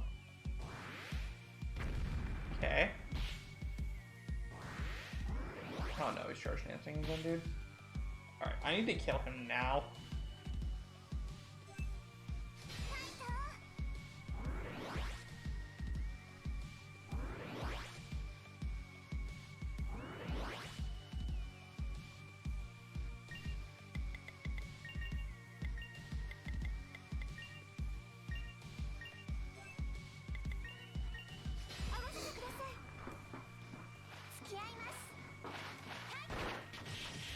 Alright, he doesn't have his attack buff anymore, at least.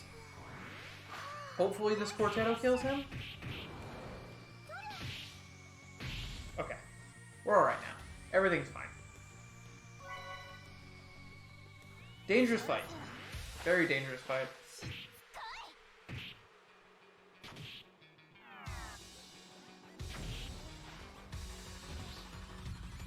God damn it. Oh, it missed, though! Alright, we in there.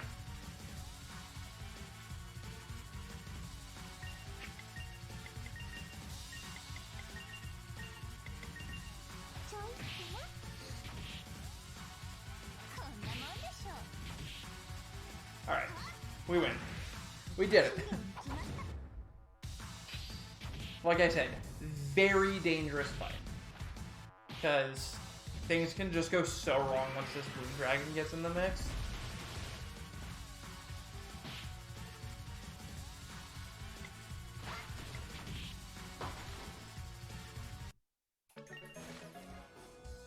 And that fight is why you need an excess of healing items. Because you can just chug them like candy. And still have a hard time.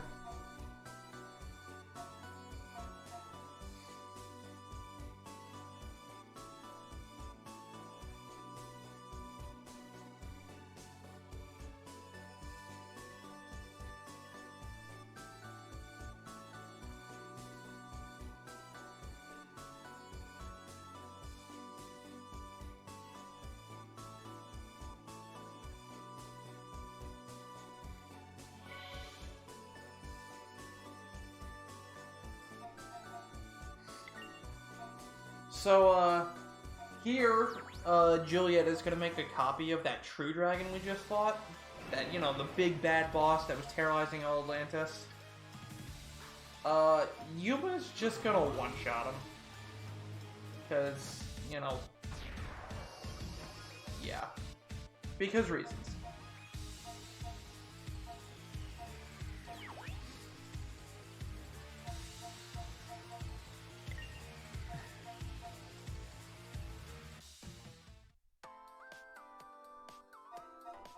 So if you were here at the start of the run, when we first entered Atlantis, I said I needed a digestive gland in order to proceed with the run. Now is when I finally need that.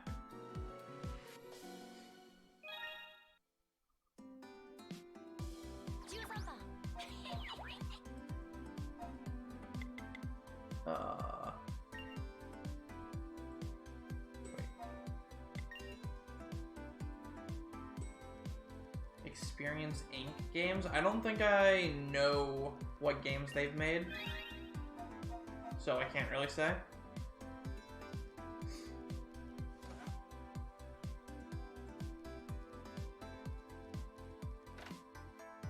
A series I want to get into is the Altair series, but they're just so expensive. I don't want to drop $40 on a game I don't know if I'll like.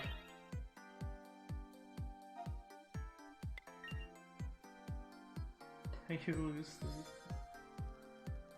Rip.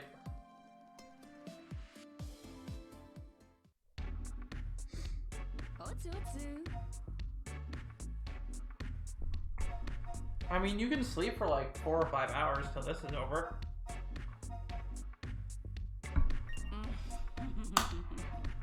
Team Engage, Stranger of Source City. I've never heard of those games, so I can't say I'm particularly interested in them.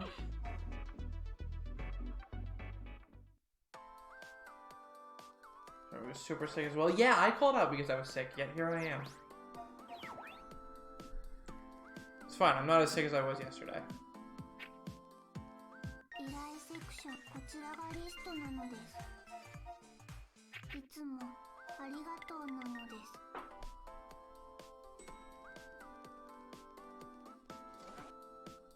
We bought the entire Auguras series on stream.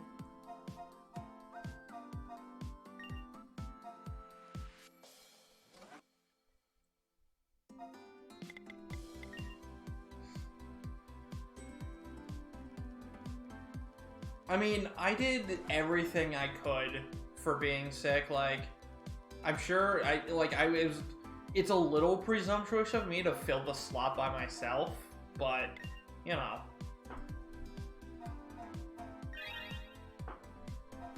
I feel like it worked out. Because I know you told me Nocturne was wanted in this relay, so I figured filling the slot with Nocturne was a good idea.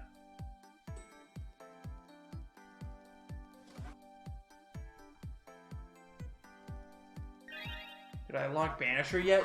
No. Very soon we unlock Banisher.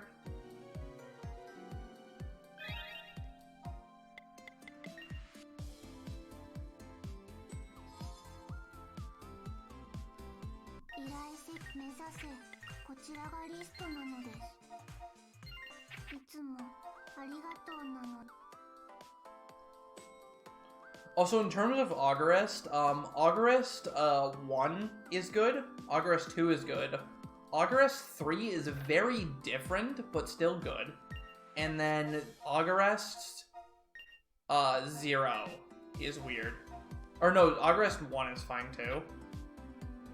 It's the Auguras that's like marriage something is really weird, and I haven't played. So I can't say if it's good or not. Yeah, in terms of tactics games, it's very good. It's a very good tactics game.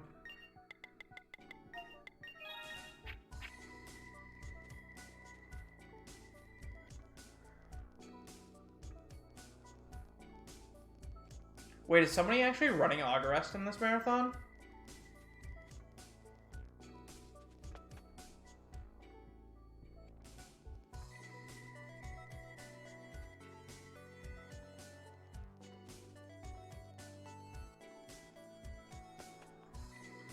Also, Zelnus, if you want to do it, Auguras 1 actually only has 1 generation out of 5 routed for it. Like, there's no speedruns for Auguras games because they're so, like, difficult and grindy.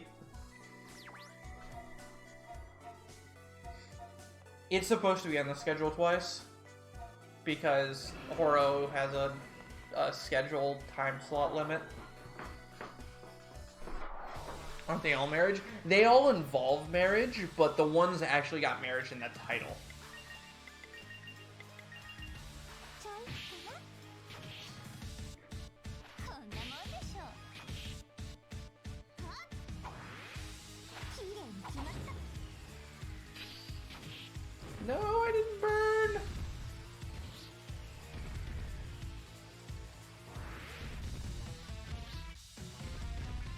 Zeros are nuts? Sure are.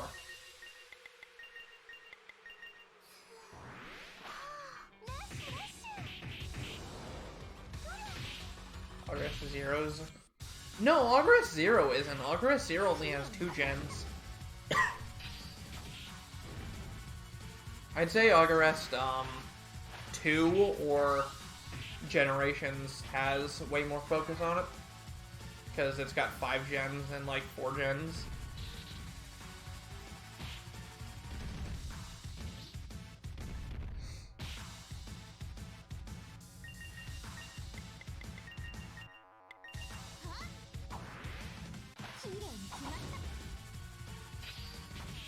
Getting away on this guy without healing is nice though.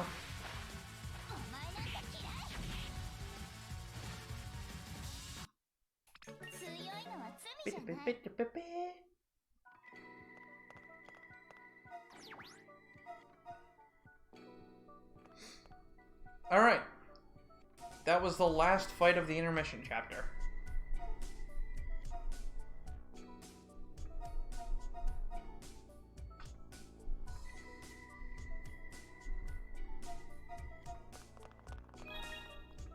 Yeah, the true end criteria is so bad sometimes, I agree.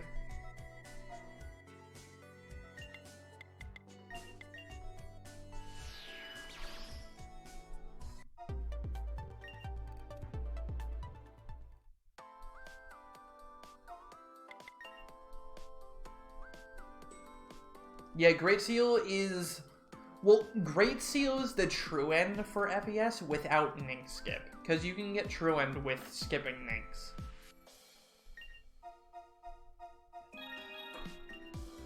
Yeah, Record of Augurus Marriage is the one that I haven't played and I don't really want to because it looks weird and way more focused on the marriage than I'd like. Wait.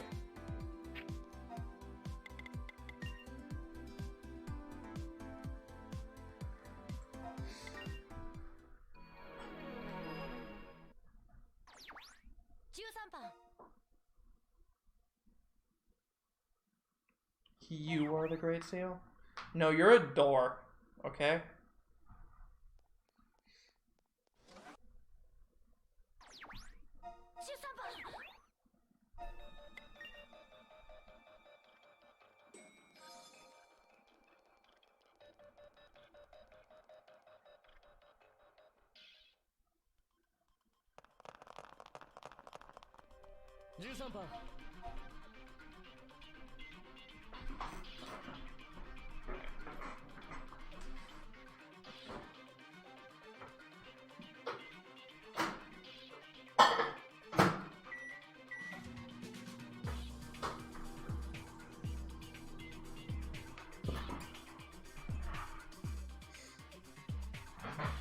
No, you're keeping the door shut. No, you're the door, okay? You're just straight up the door.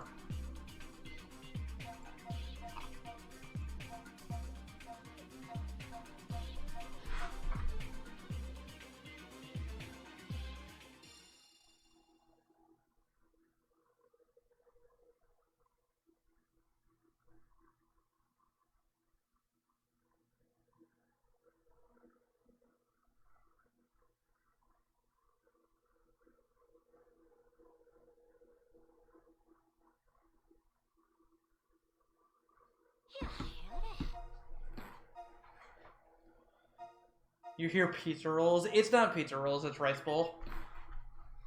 And I do apologize.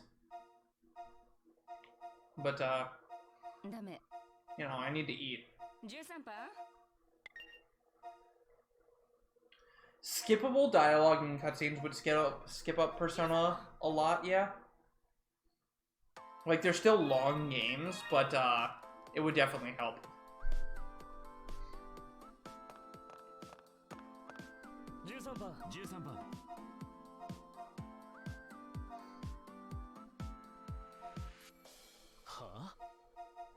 Still takes 5 ever. It only takes 9 hours for P4G.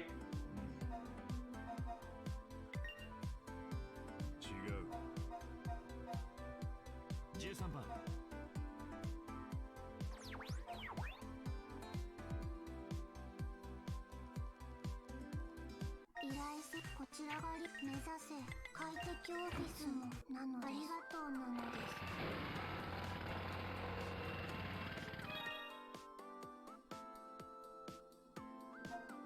依頼せまたよろしくお願いする。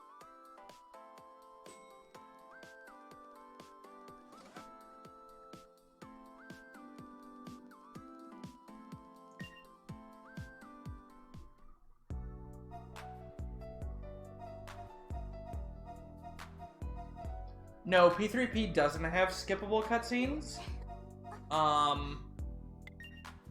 It just has visual novel text. And it's not 15 hours, it's 8.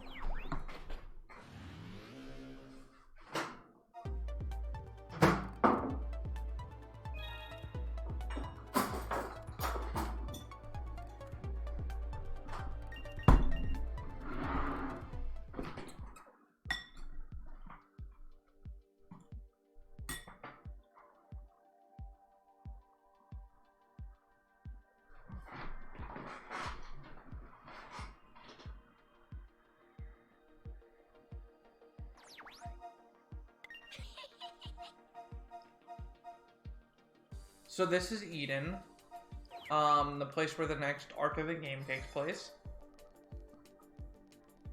And if you noticed, my Quartet monks aren't doing so hot anymore. They're kind of bad. So we're going to reclass them soon and break the game anew.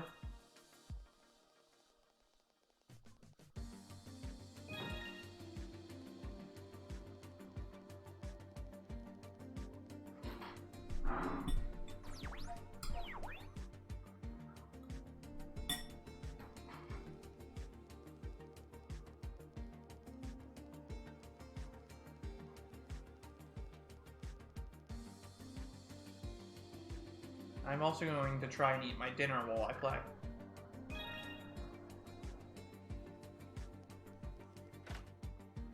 This is real time.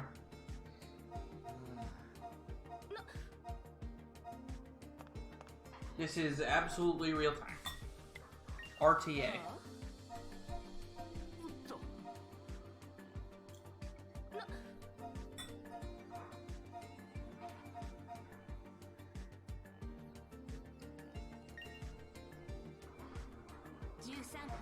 So these are our next batch of main characters. We have Emil, who is a Hypos, which is some godly ancient race.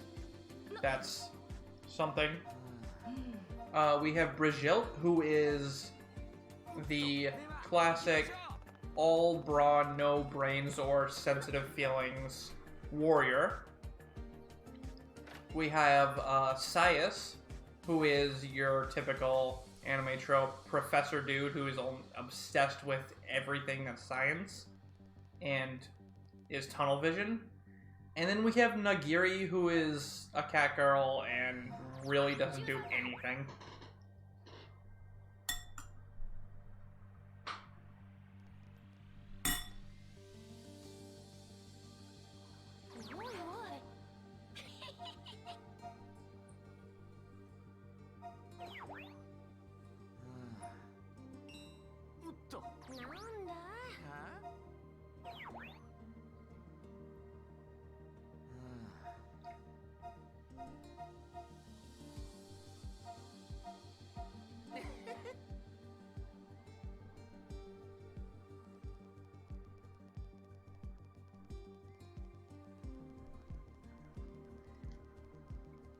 Yeah, eating during your runs is important. And this is for speedrunners in general. No PB, no world record, no time is worth sacrificing your health for. Use the bathroom, drink, and eat as you need, and adequately prepare for your runs. Like, it's different when you're doing like a 20-minute, 30-minute, 40-minute run, But if you're doing multiple hours, like, don't deny yourself the use of a bathroom. Don't deny yourself food. Don't deny your... Just don't do it. Don't do it.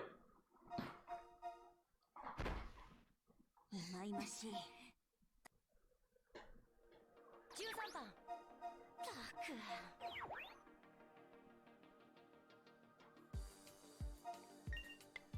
So, we find out our path in Kazan here is blocked by, the same dungeon that we were in just a little while ago in Chapter 3. So we need to go grab, Ulania so we can open it up.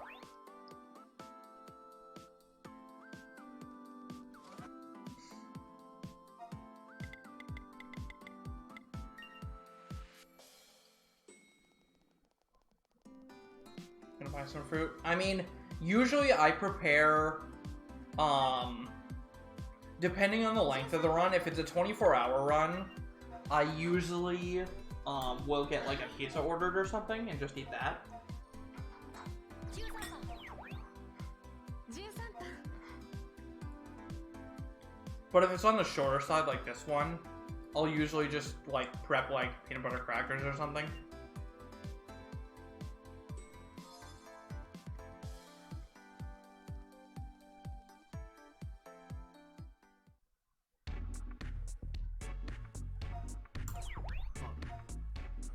Yeah. 13番。はあ は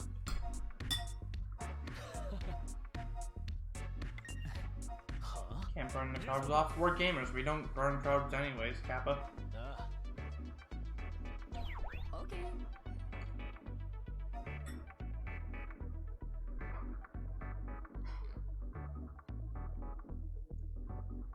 そう13番。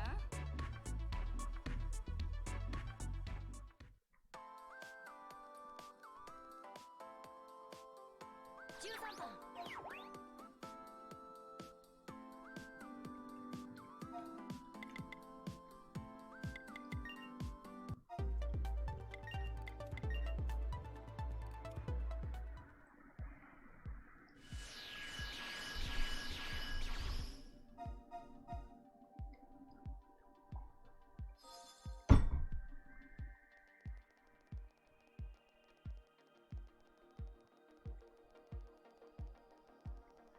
Yeah, but for GDQ, a long game is 3 hours, you know? And that's not a long game. That's a short game. 13番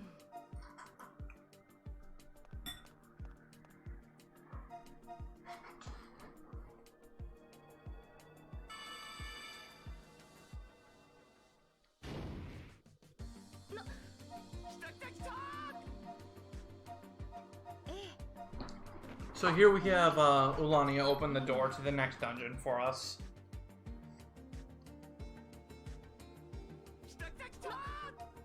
来た来た来た Yeah, it usually does have one large run, but it's always like a Final Fantasy or OOT Hundo or something. Never any of the lesser stuff like this marathon shows. 13番。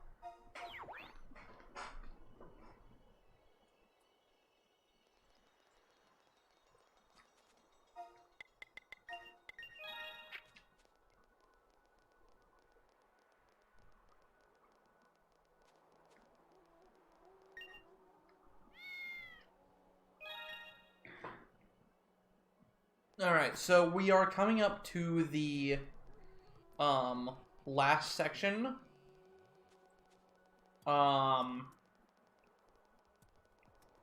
of making new characters. So I'm gonna need more input from you guys on what you want the characters to be named.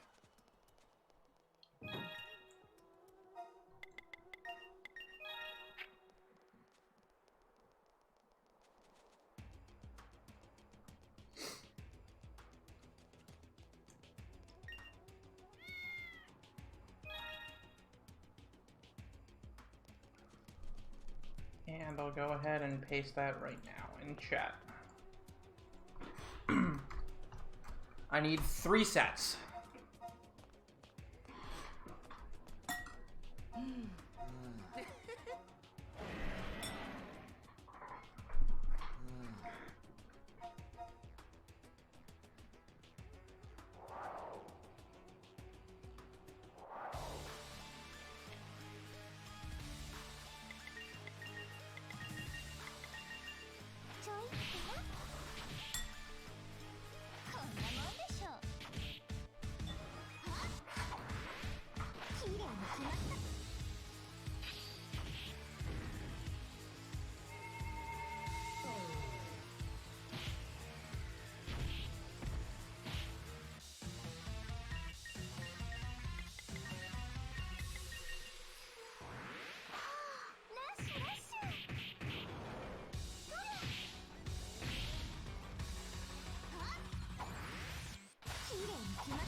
Oh!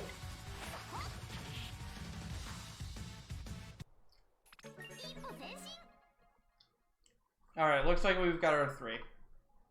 Though I'm not thrilled with the name Bob, so I might not take that.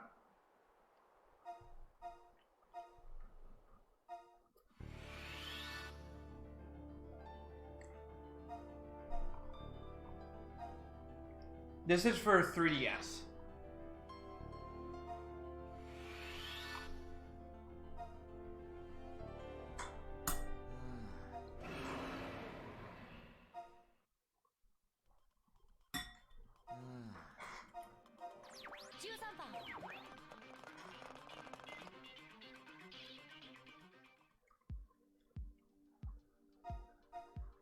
So we're making our way up the tower and we get stopped by Emil's dead sister, Ital. And she's like, hey. And then Emil goes crazy. A little bit. Or no, wait, no, that doesn't happen quite yet. And then we get ambushed by a ton of dragons.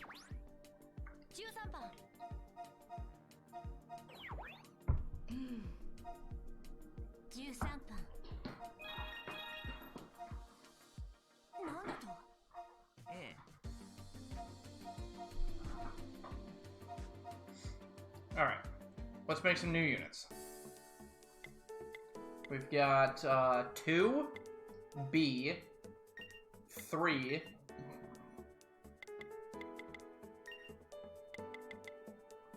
and E? Yes.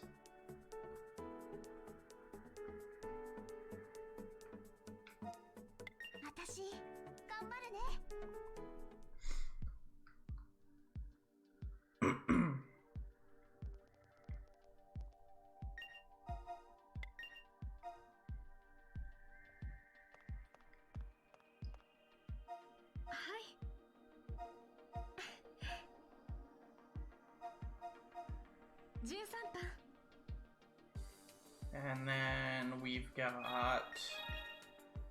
So here's the tutorial for Unison Attack. I don't actually know what it does because I've never used it. That's all I have to say about it, really. Alright, 1, B, 3. This is going to be the Banisher. And we're going to name the Banisher... oh, voice is M. Banisher is going to be named really, really long a Thon 3. Oh my god. What have we created with that voice? Oh my shit. Oh no. Alright, 2A, 2T agent. And this is going to be Sour Fox.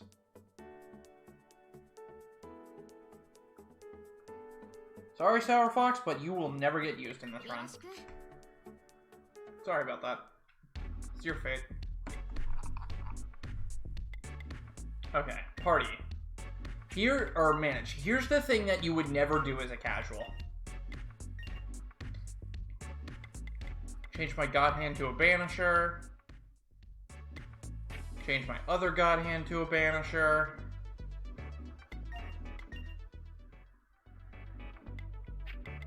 Change this agent to a banisher. So if you couldn't tell, banishers are kind of really good. You can, but, you know, we're not going to. So we literally just made 5 banishers. Because they are disgustingly overpowered. And then put in pickle and nom nom.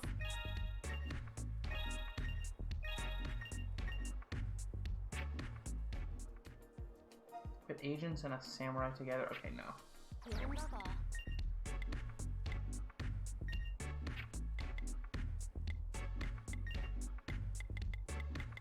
頑張る Alright, there we go.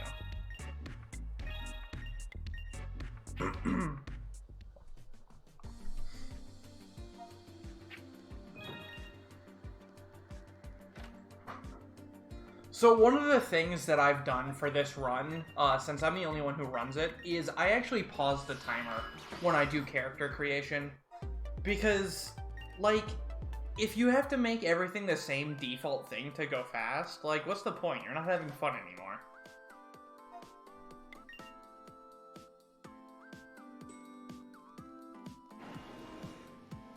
So I like to pause and let chat decide who they want the characters to be, let them name them, and all the stuff I did in this run. Just because it's more fun that way. Alright, talk to him, and you get a bunch of free SP. And then we're gonna go rest in the cat cafe to get even more free SP. I've been purposely holding off on doing all of this for the course of the run. Like, I could have been doing a lot of this a long time ago, but I wanted that third party to get the benefits.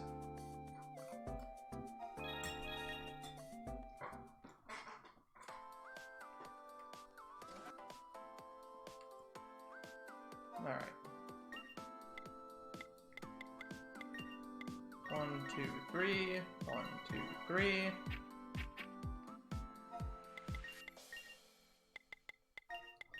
Alright, so the way banishers work is they have, bombs. All of their attacks are based off of bombs. And the more bombs you have, the stronger attacks you can use.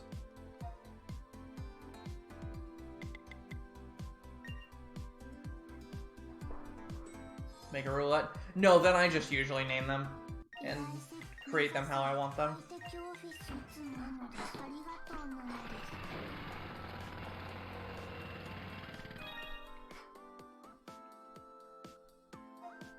Alright.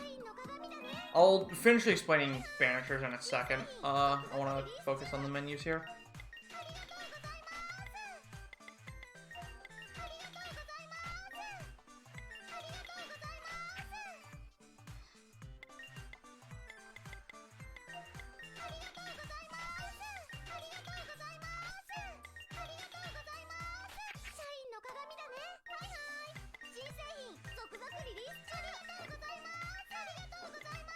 I do not need poison aids. I need mana water, though.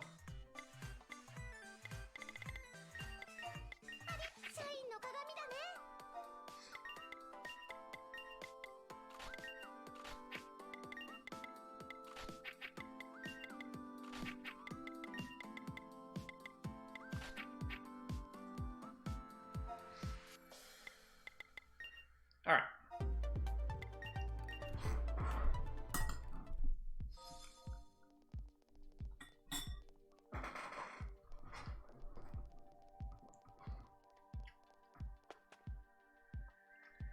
Yeah, Omnum's voice is so unfitting. It's gonna be great when you guys hear it. So anyways, banishers have the only attacks in the game that are super effective against dragons. And considering literally everything we fight is a dragon, that's pretty strong. they have bombs, which they start the battle with max bombs, and all of their abilities use bombs. Some of them have scaling damage based off of the amount of bombs you have. You can reload bombs in combat, but it's very slow. You can only reload like 2 at a time. Yes, they do, 11th Doc. We kill her personally, actually.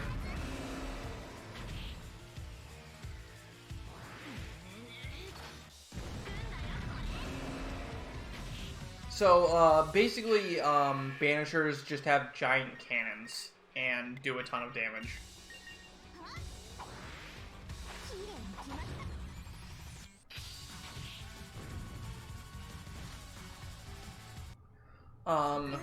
So the way modifiers work in this game for, like, super effective against dragons, is there's 3 classifications of dragons, based on their size.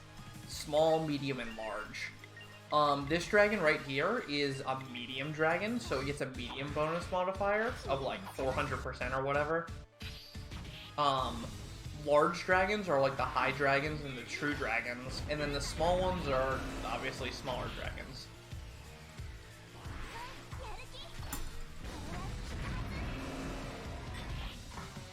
But as you can tell already, compared to our monks, these banishers are a lot stronger.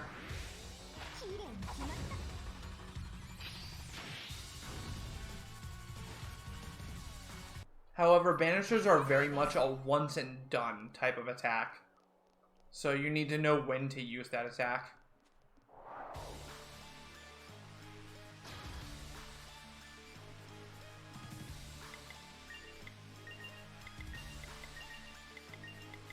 For smaller fights like this, you can just use them immediately. But later on, we have to use our attacks very carefully.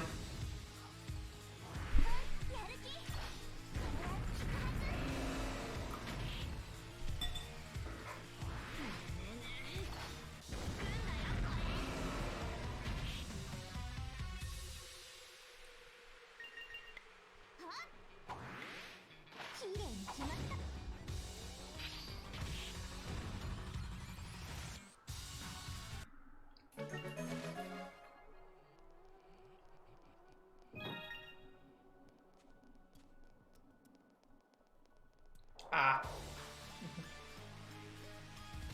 It should be fine though.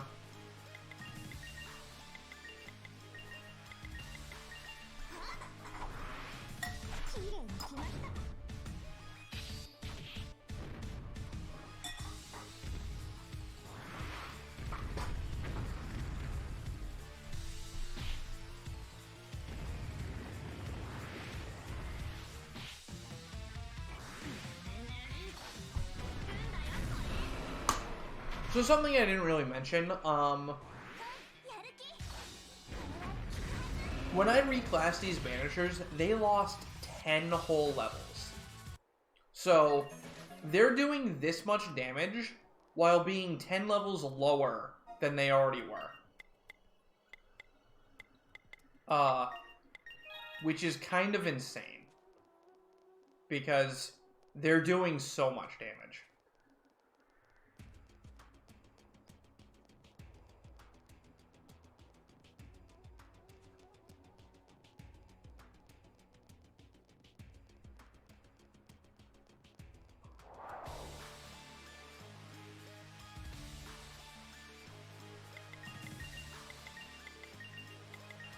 So this is an example of a small dragon, because he's small.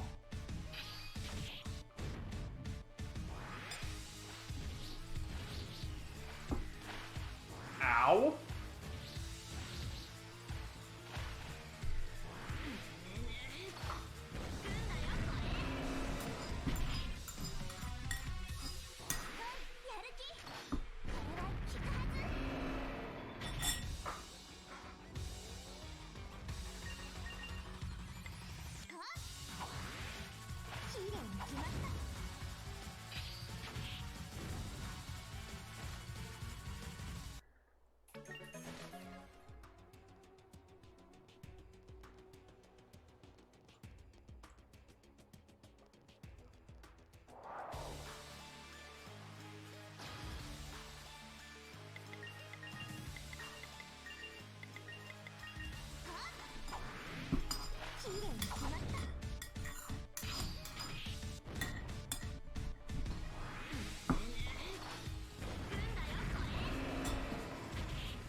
So we've gone from 2 to 3 turning them dragons with Corteno monks into 1 turning them with these banishers. And the thing about these banishers is they're not even strong yet. Like, they're actually hot garbage still.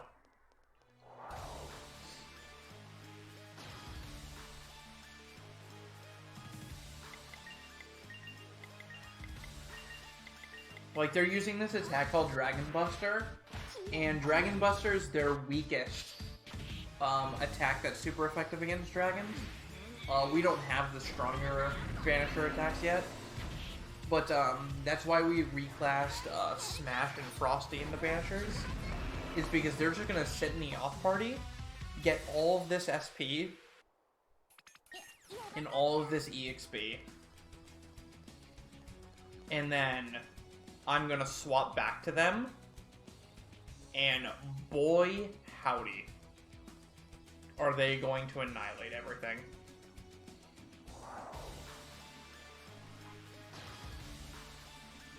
Like, what I'm doing with Banishers here is only the tip of the iceberg of what Banishers can do.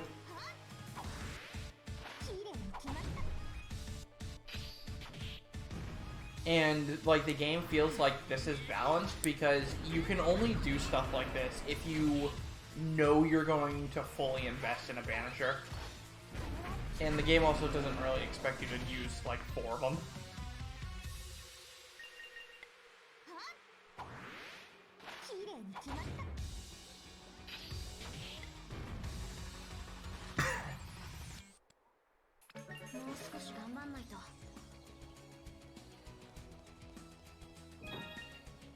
Also, you don't get to hear much, but this BGM is a banger.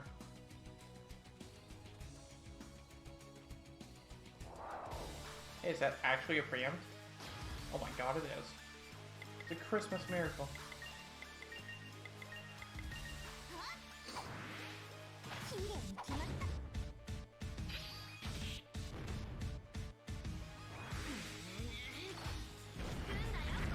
Still don't know what 9 female characters. Well, that's because I only gave you 9 female characters to choose from. Like, I didn't let you choose from the male characters. Because that's how we roll.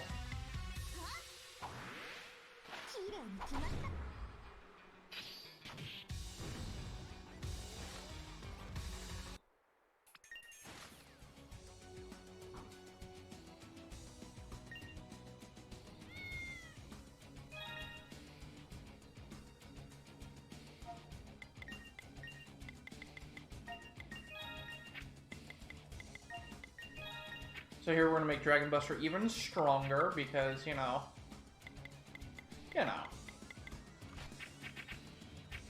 And then we're going to give Smash back her EXP upper.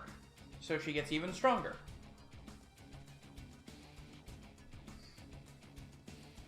Or I need to give Guard to you.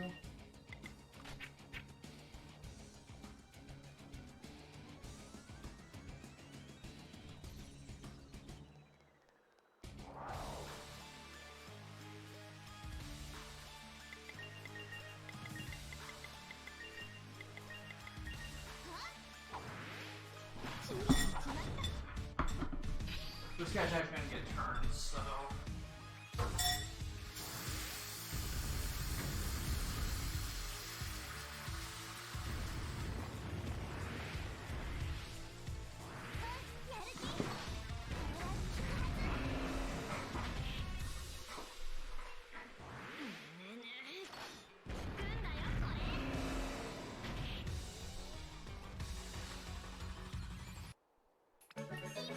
Nice. Everybody leveled up there? That's really nice because...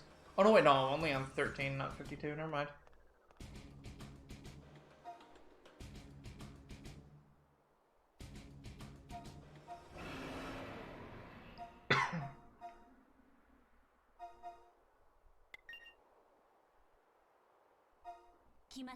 A hundo-a-thon?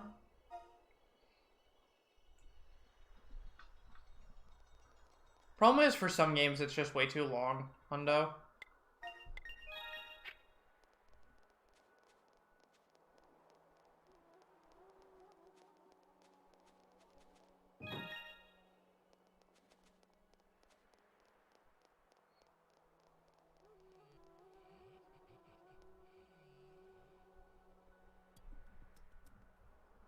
Oh shoot, he only goes to there.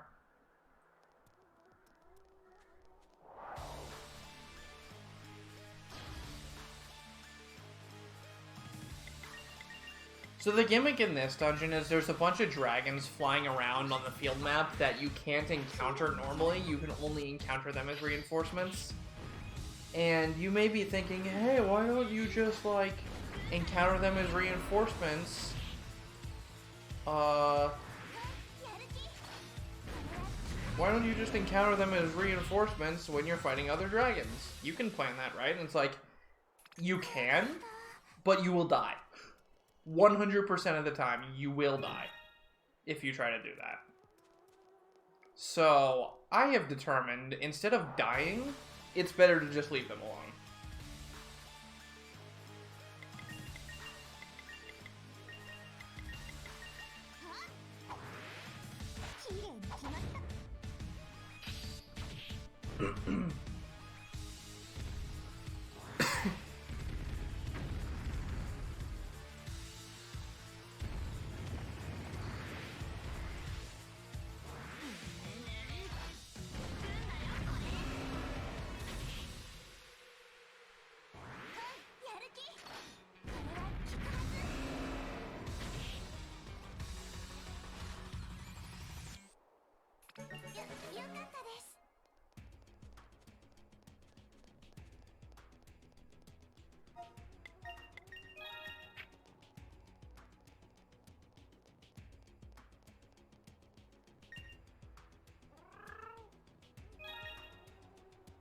Yeah, cannoneers are one-off powerhouses. Like, you can stall a turn and let the dragon appear and then kill them all at once.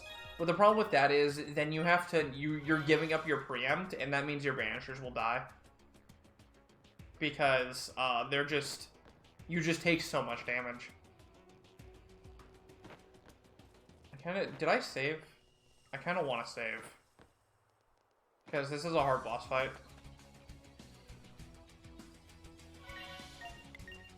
Okay, I did save. Well, we double saved. So this is the boss from the Forge, only he's a zombie this time, and he's a little bit harder.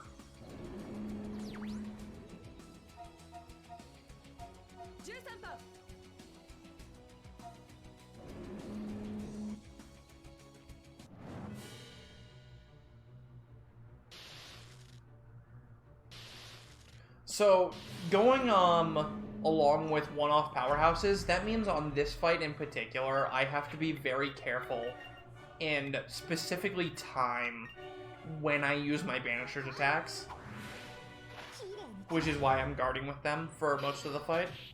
Alright, nice, we got the burn. That's really good.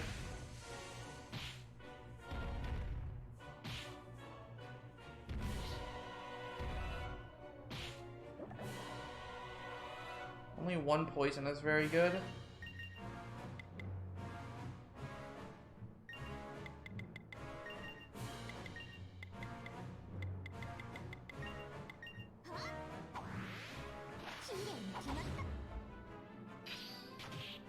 Oh.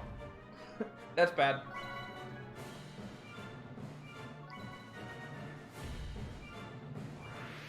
No, he's wasting a turn by carrying his burn, so that's fine. And he attacked the samurai. Okay. That's fine too. So here we just full guard. Because dragon action is a jerk.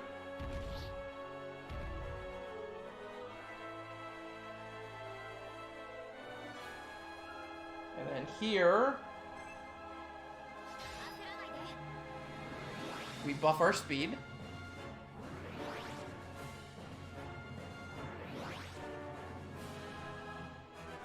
We exhaust.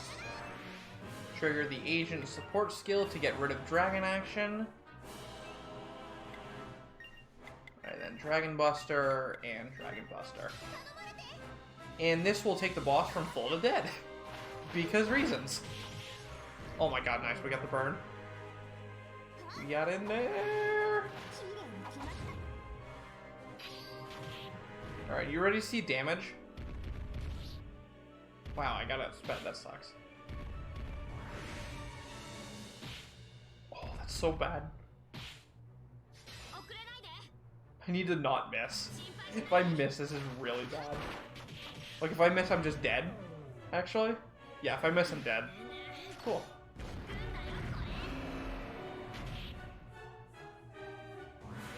やる気 Don't miss! Ah, we're dead.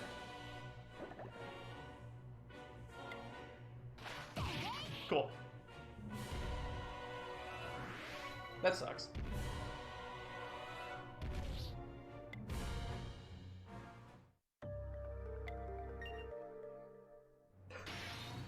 Let me down, Om Nom Nom.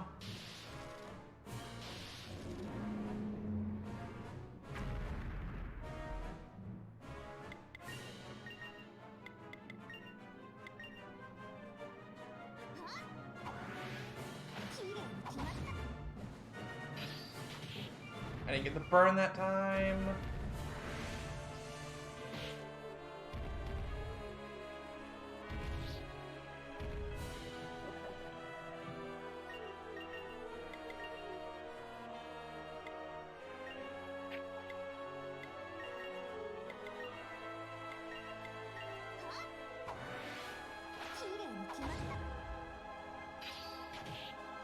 Ah, and I didn't get the burn that time.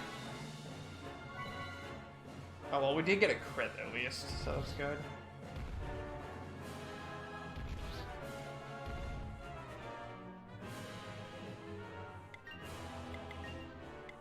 No, I wouldn't rage quit. Also, saving doesn't really matter because you can just retry the fight. Ow.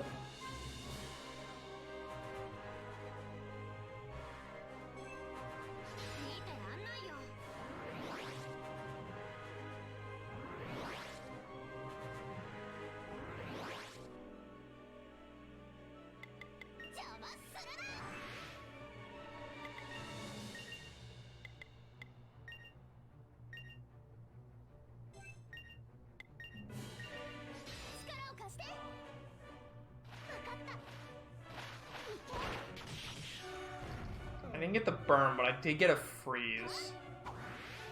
Which is very good.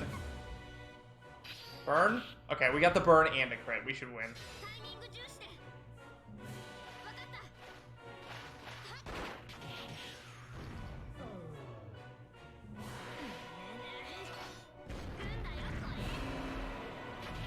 た Alright, yeah, this is the win.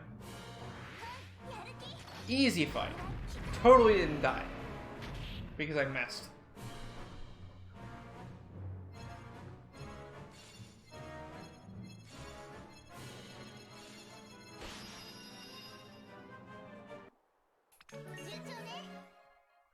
That is the second to last dicey fight in the run. There is one more fight that's difficult in this run, and it's at the end of this chapter. So here we find a cube, and the cube does a thing, and that's about it. That's really all there is to it.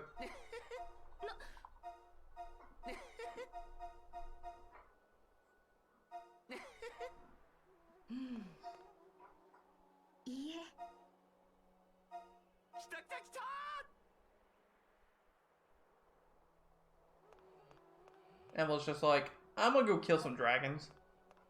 You guys can do whatever you want with sealing. I'm gonna just go kill some dragons. And here we rescue our 10th cat.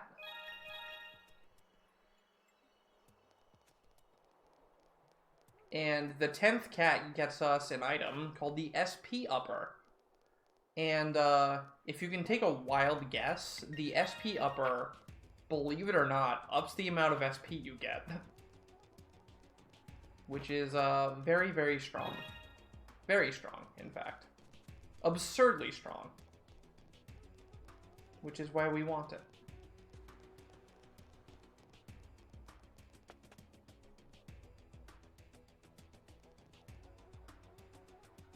So here, Edel is going to lose her shit because she sees her sister and goes batshit insane. 姉さん 空いてる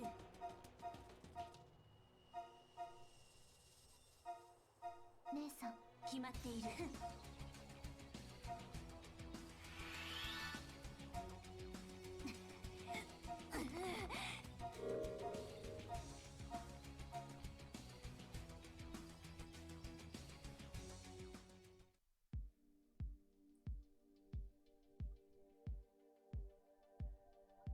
So all the Dragon's Bane flowers, which I haven't really explained, they're pretty much flowers that signify dragons are in the area, and they're poisonous to normal humans and cause dragon sickness, which is basically anime disease, and you die from it.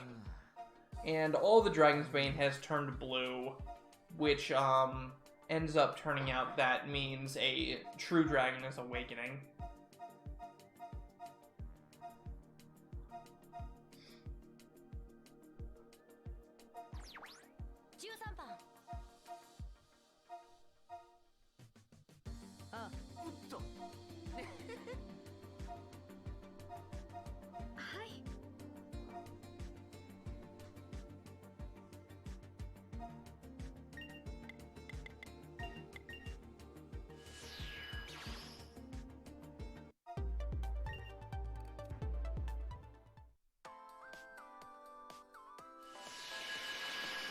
So we take the Edians back to our world, and they're gonna do some science on the Dragon's Bane.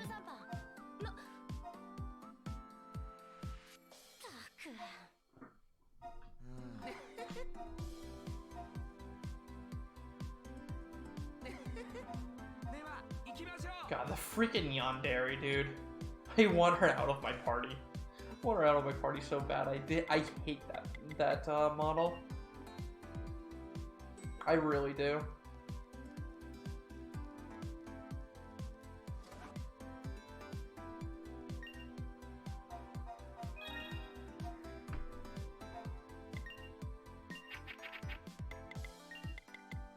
So we're gonna give the SP up over to United States of Smash, because Smash is gonna become our damage dealer for the majority of the endgame.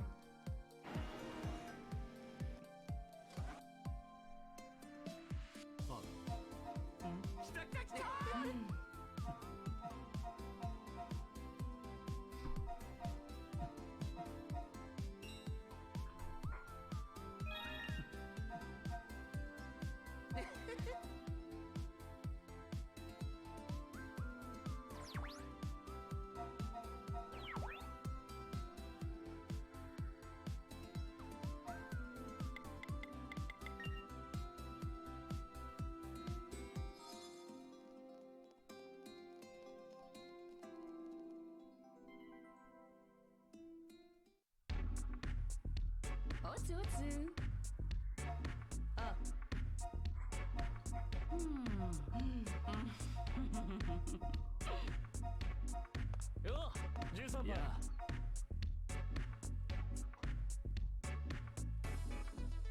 So Iger and the Yuma and Yoritomo's group, they were out saving Tokyo from the masses of dragons that were attacking, while we were doing all that stuff in Kazan.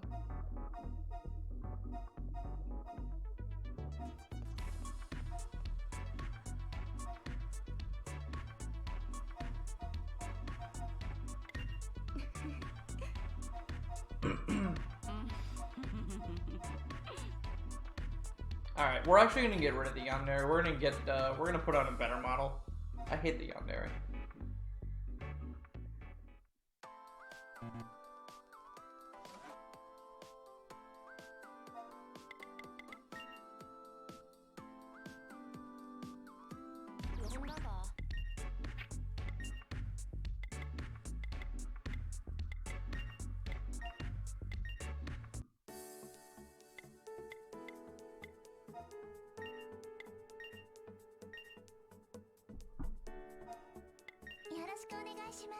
Alright, there we go. Problem solved.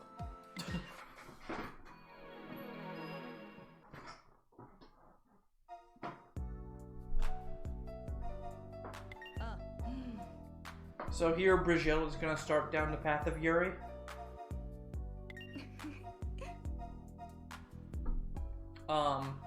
Brazil here is actually one of the people we do romance in the run, because romancing her gives the best weapon for banishers.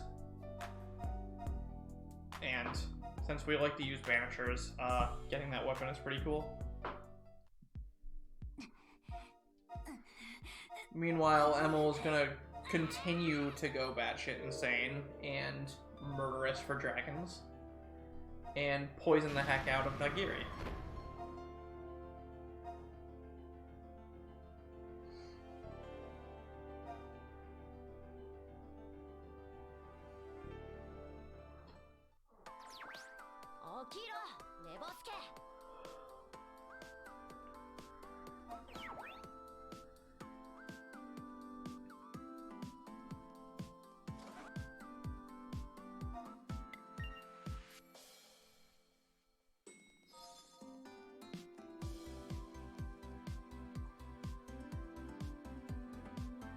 Rate your character cost time loss. It sure did.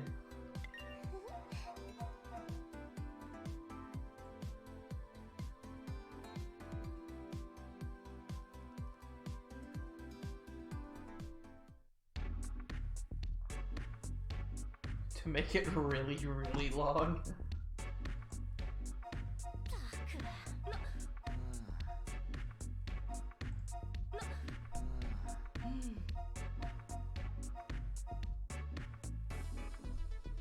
I don't think that would look very good.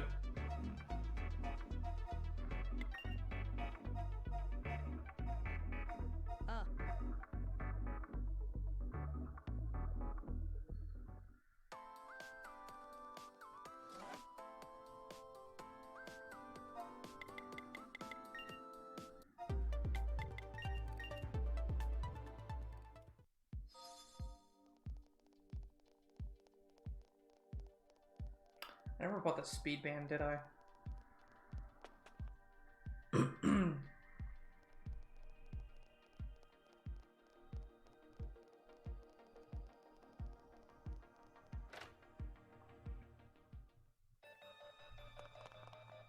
can do that here.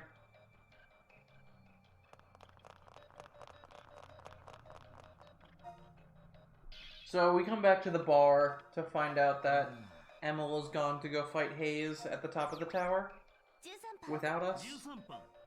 And Nagiri is like dying from dragon sickness because she was ground zero for all that blue dragon's bane that appeared. Okay.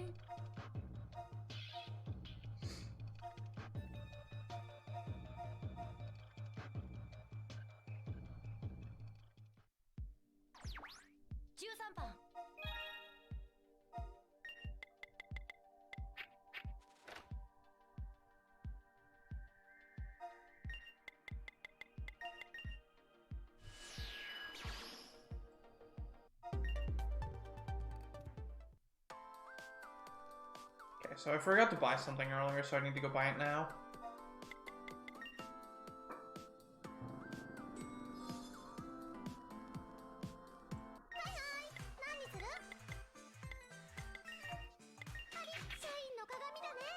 So I just bought a ring that gives a little bit of extra speed, and that little bit of extra speed means the difference between life and death on the next boss. As it would turn out.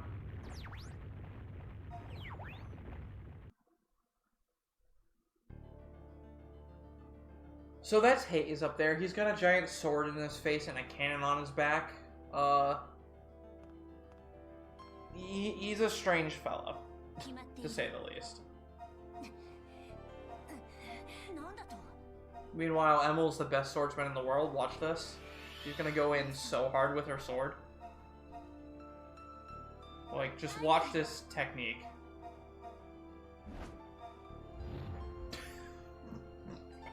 It gets me every time, dude. It's so dumb looking.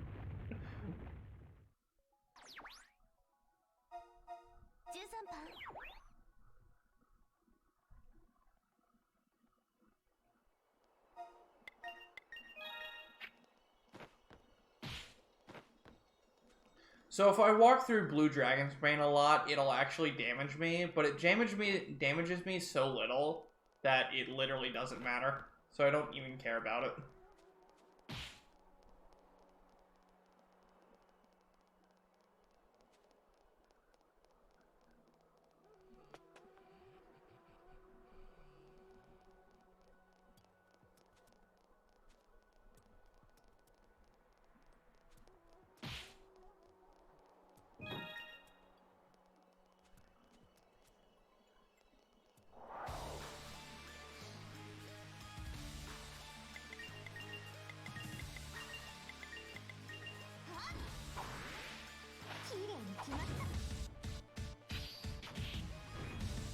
So now we're gonna go back to just killing dragons. Oh, that's so bad!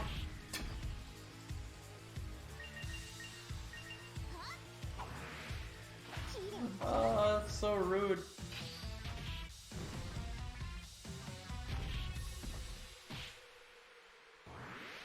Okay, that's fine.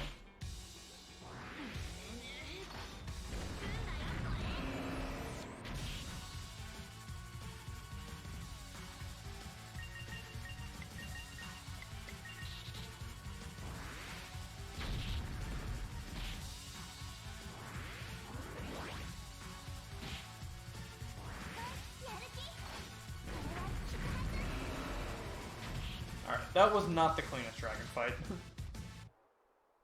手こずったかも。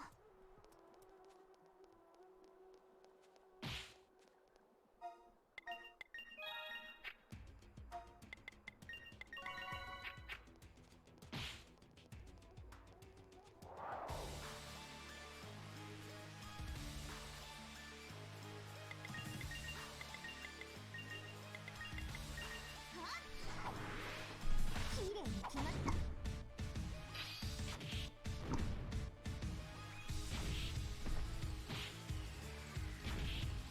Yay, no coma scream.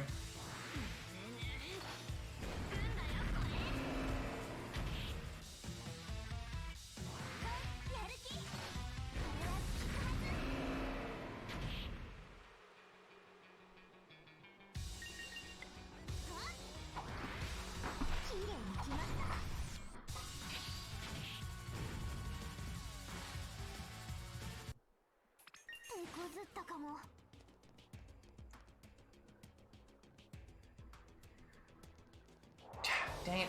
I hate these things.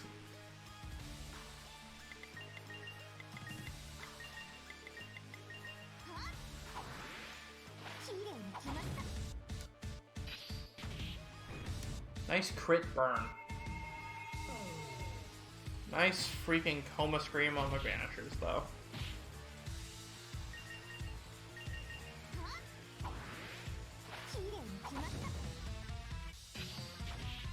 Nice crit.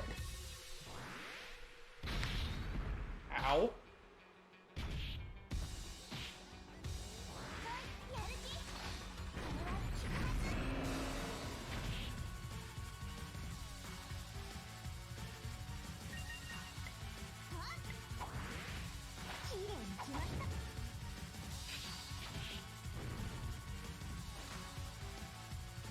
This is actually really good that my samurai is having to do so much, because I need to build my exhaust back up on my samurai for the boss, and having to do more attacks with her means I'll get more exhaust. This is the tightest point for exhaust restoration in the whole run, because you need to use it on bosses from back to back.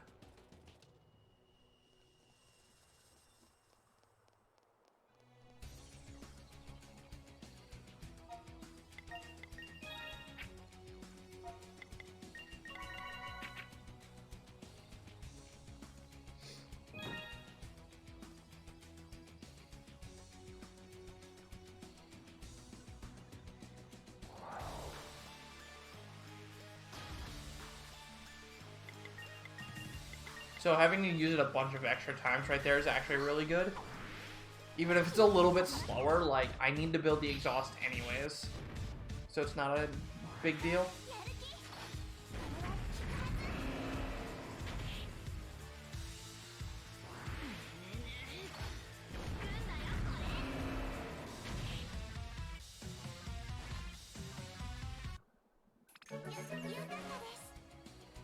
Then everybody levels up and gets full healed.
Nice. So Javelin is a random damage roll from a modifier from like 0% of your normal attack damage to like I think it's like 400 at base level. So you can get either lucky with it or unlucky with it, and we just got lucky with it. It will still usually do more damage than your base attack, so it's good to use over a base attack.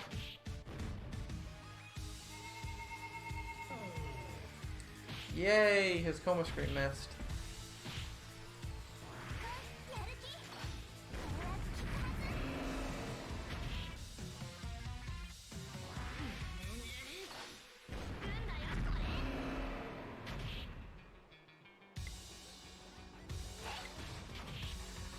Crap. Oh well, he's gonna die to burn. Still probably faster to have him die to burn like that instead of actually trying to kill him. Alright, so here we're gonna up Dragon Buster again. Make it even stronger. And now we're gonna wait for the ads here.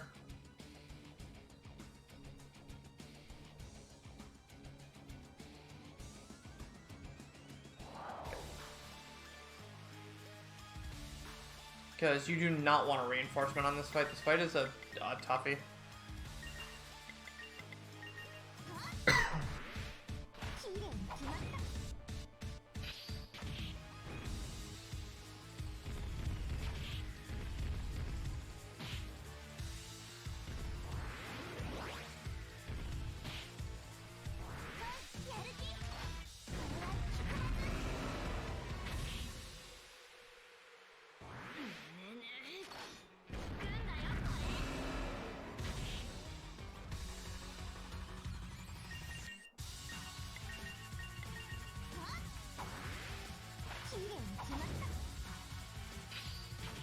Nice crit.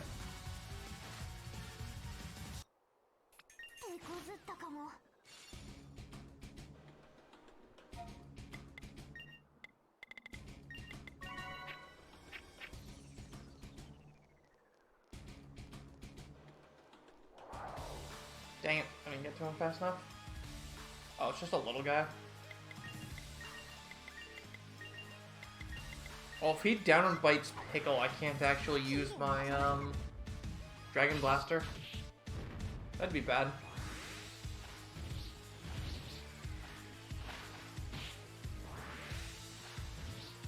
Okay.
So yeah, we're getting pretty strong now, because we're getting our banishers, having their skills up, and they're properly leveled now after this many fights. So Dragon Buster's just starting to go to town. Well, that sucks.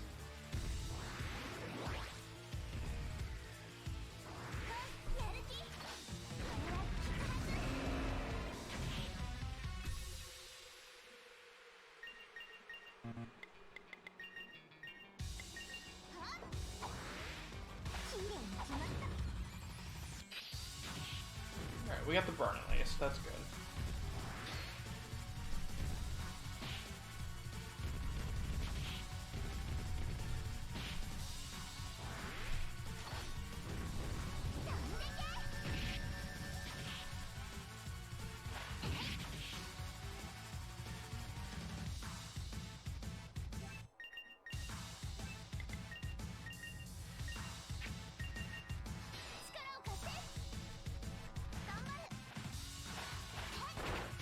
So this is why I keep agents around, because you never know when you're going to need a break on a random enemy like this.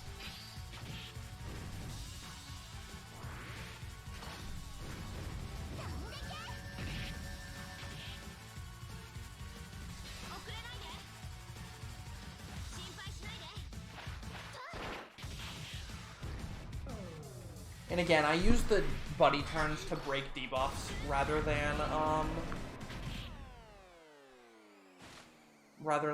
to do damage with. I still have enough for another thing.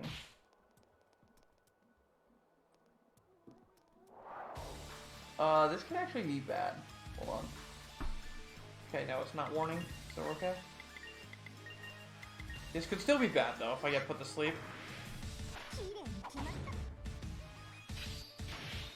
Alright, good. We got my exhaust. Okay, it missed my banishers, thank God. I'm not gonna die here.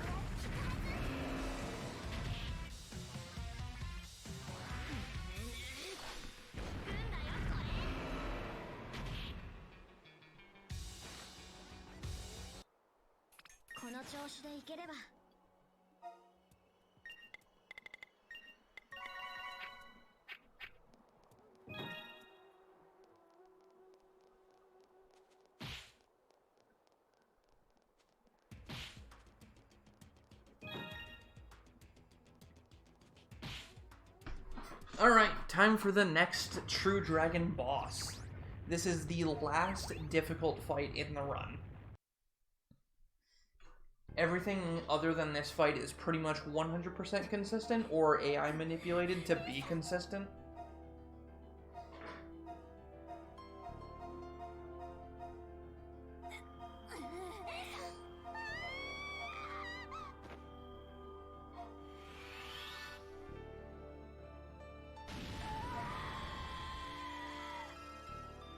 Meanwhile, Emma continues to lose her shit.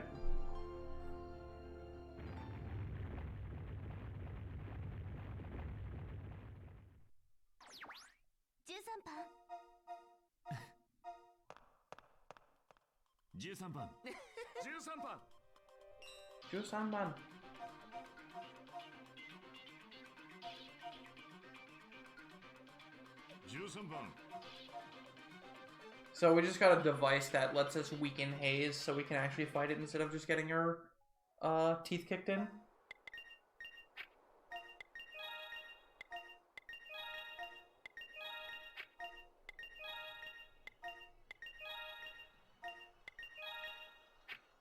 Okay. Attack, and guard, and phaser.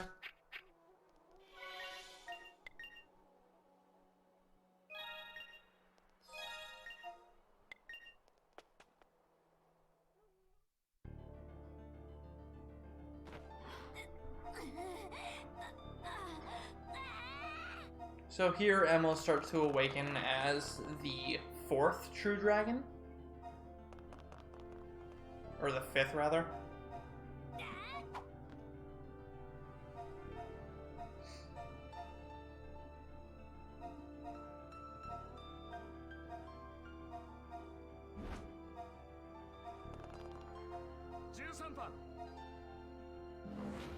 So, Yuma's gonna crowd control Emma for us while we take care of Haze.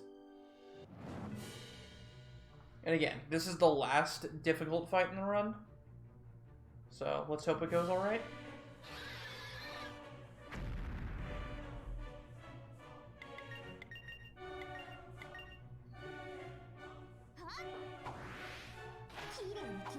Burn. Damn.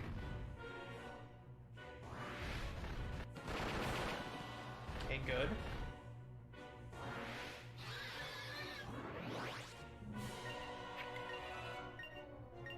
So he's using a giant power attack this turn, so I just want to guard through it.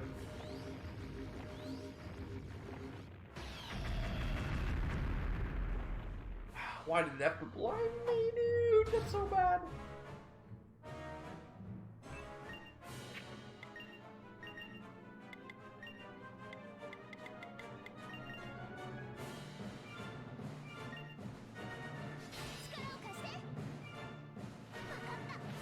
Yes, it has a laser chainsaw in its head. You're not wrong.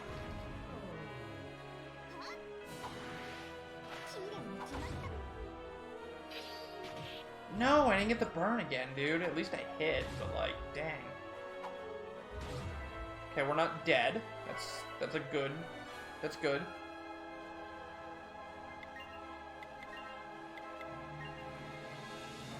Alright, if I live through this turn, we should be fine. I hope. I didn't get the burn, so it might be a little scary.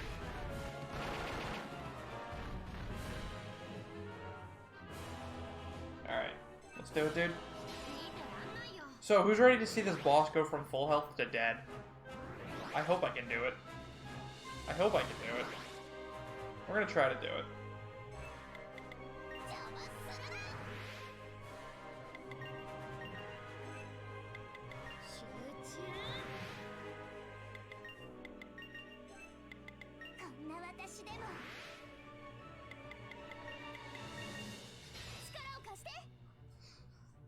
I really need to get the burn.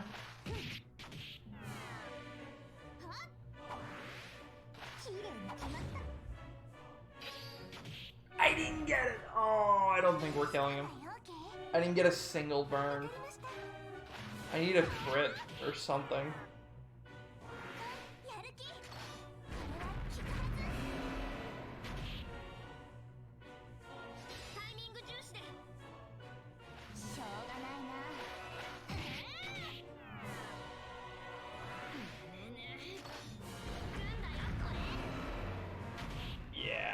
Not even close. We are so dead.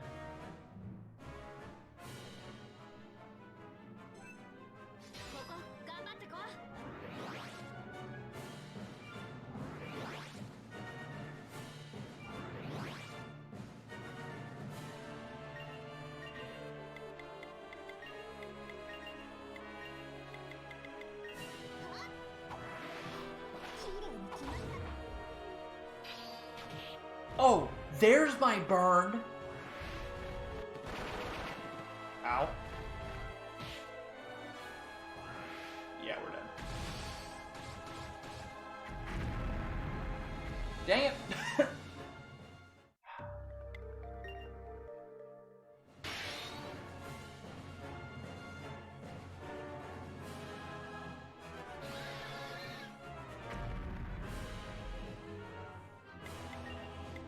So that's what happens if you don't get a single burn, is you just die. Which is kind of rude.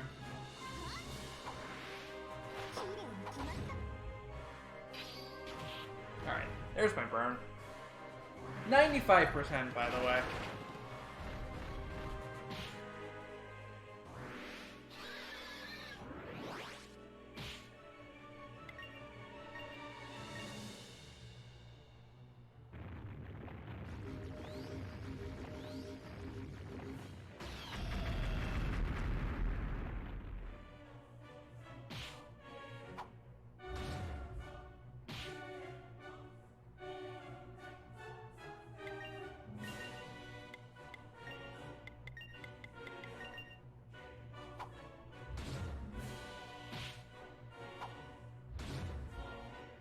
Thank you, AI.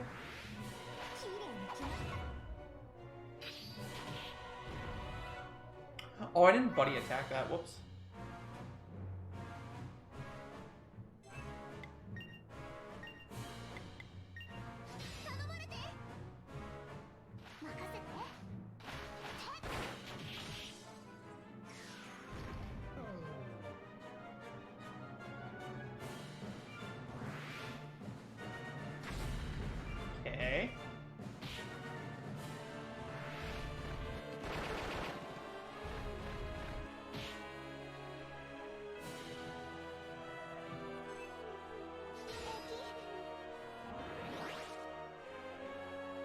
Alright, so we got a burn that time. So hopefully we just get the burn again and then we win. Like we were supposed to the first time around.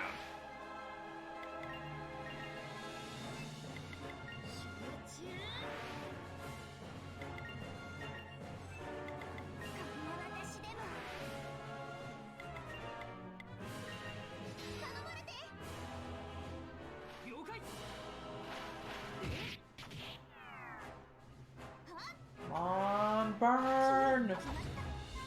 Please burn. Ah, no, dude! I missed the burn again! That's so bad.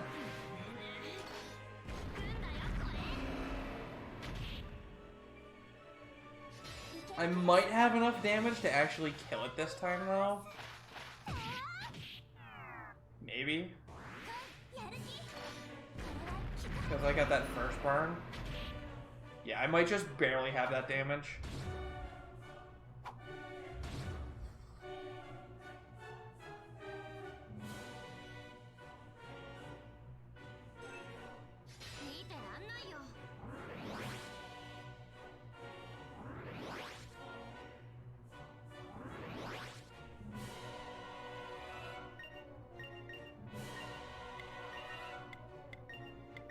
Get him!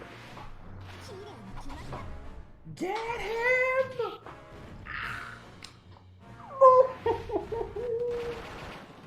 Oh, I'm dead again.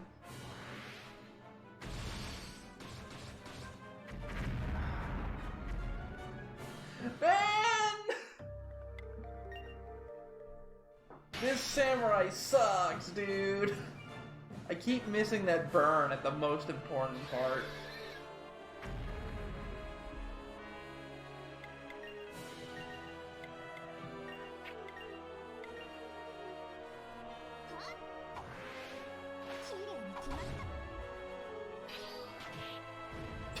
There it is. We got one burn. Like, that was a combination of damage rolls and also not breaking him when I needed to. Like, I could have won that one if I had played it correctly.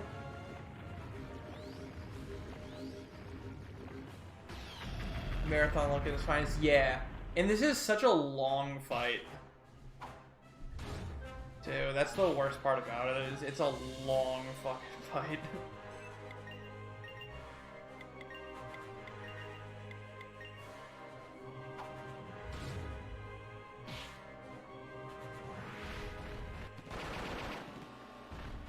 Autocannon there is weird. He doesn't normally autocannon there. Oh nice, we got freeze.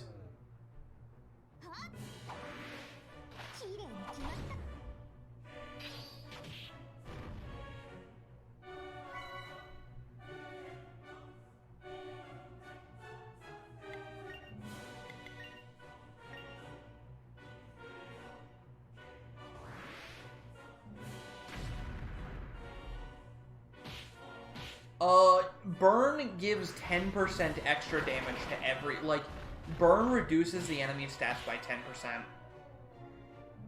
Which is why it's so strong. And that 10% damage is what's causing me to not get the kill here.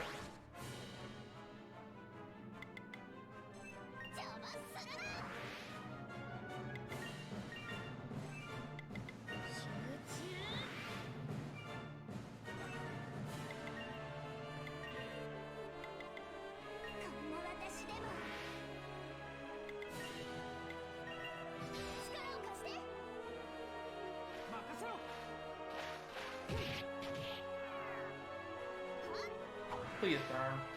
Just burn. Yes! And it crit, too. The useless crit. I love it. There we go. Marathon luck has been beaten, dude. Fight's over.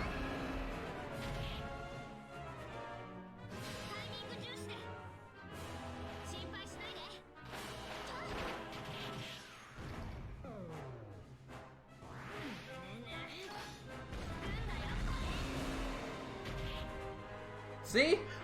You just gotta get the burn, which is 95%.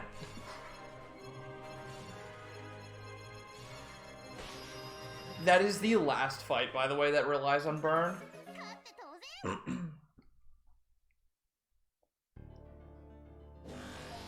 当然 13番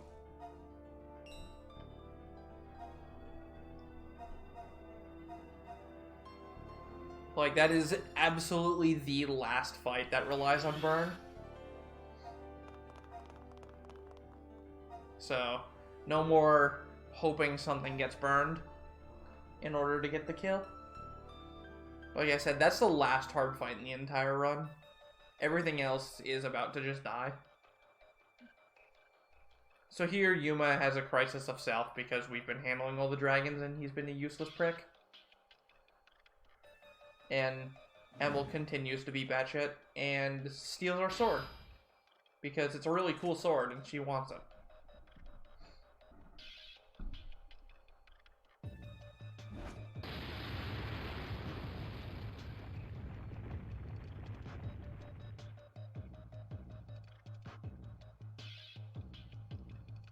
You fools! She also goes Super Saiyan. Because, you know, why not?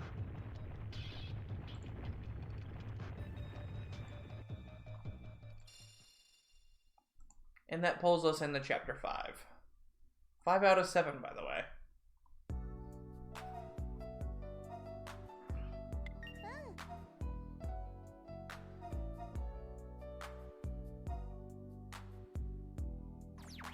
This is a 3DS game.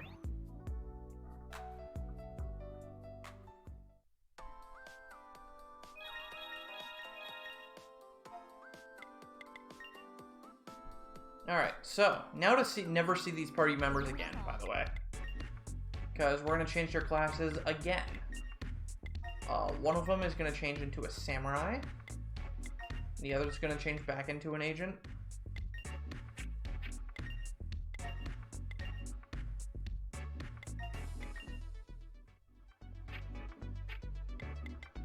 And then we take... LOL. LOL's finally going to get some use, and we're going to put it back in Smash. And then BBA is what I need here.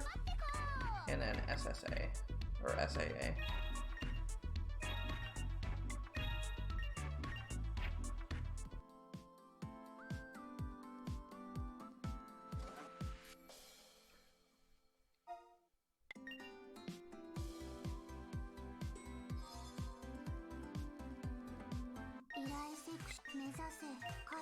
Now we're going to buy the next set of items.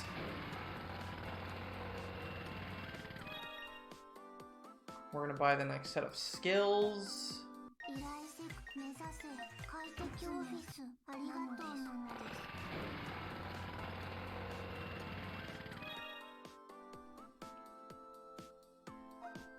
And we're going to make the Tokyo evac board. No, Eden evac board, my bad.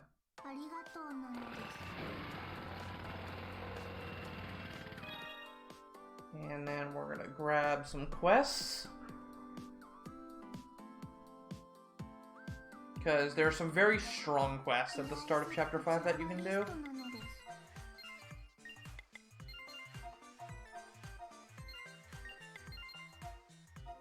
Oh, I didn't want to take that, fuck. I need this. And this.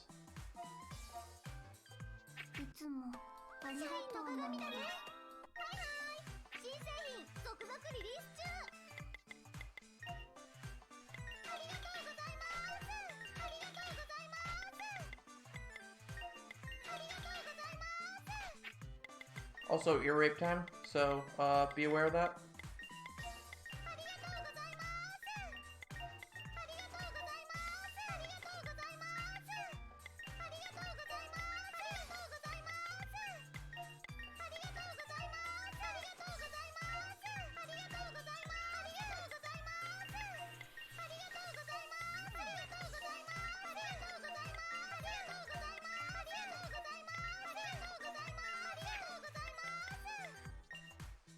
Arigato!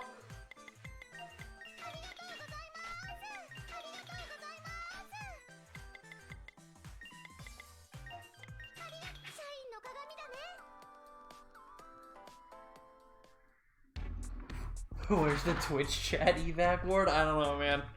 The mute button?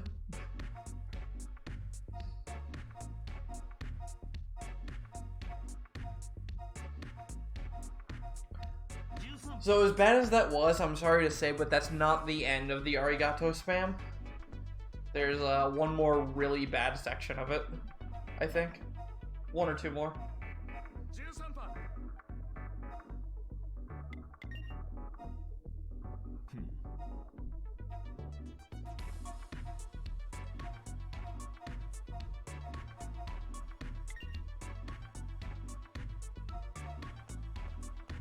The enthusiasm.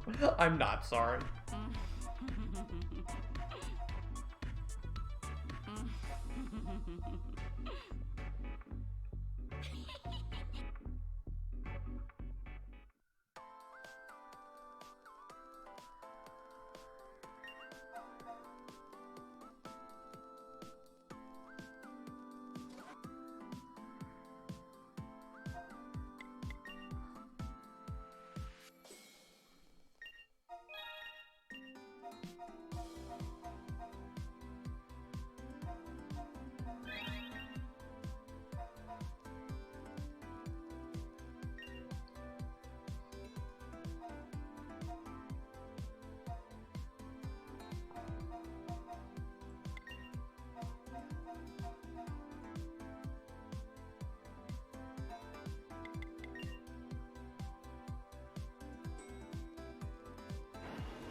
Alright, so now we're gonna romance my own party.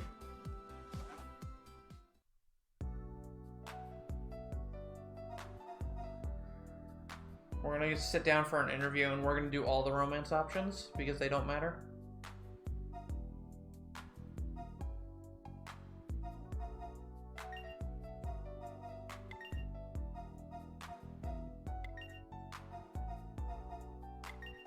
Love transcends all barriers.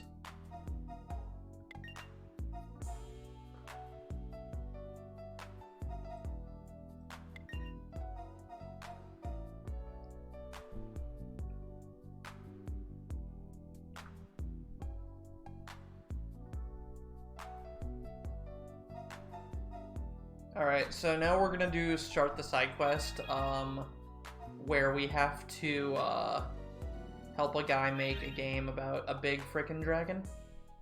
He's making the game code BFD for Big Frickin' Dragon. And I'm not even joking, that's what he actually calls it.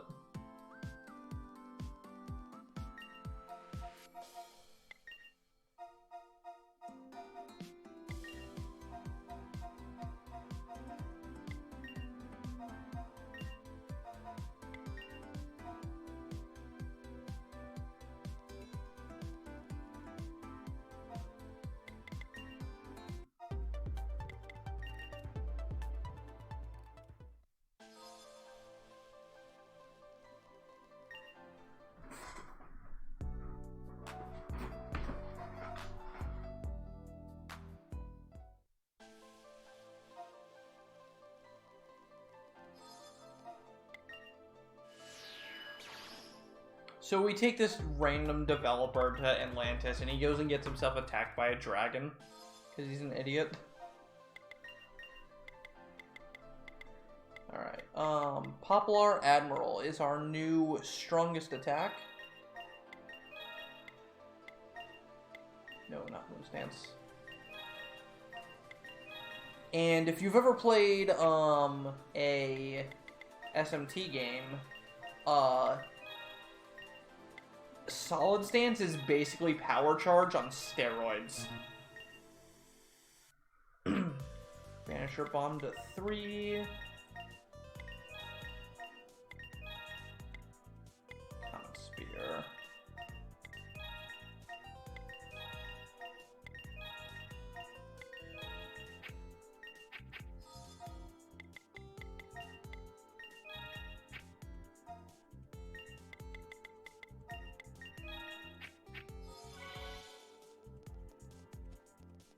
But what I mean on steroids is usually Power Charge gives you like 2.5 times your attack. Solid Stance gives you anywhere from 400 to 1000% your attack.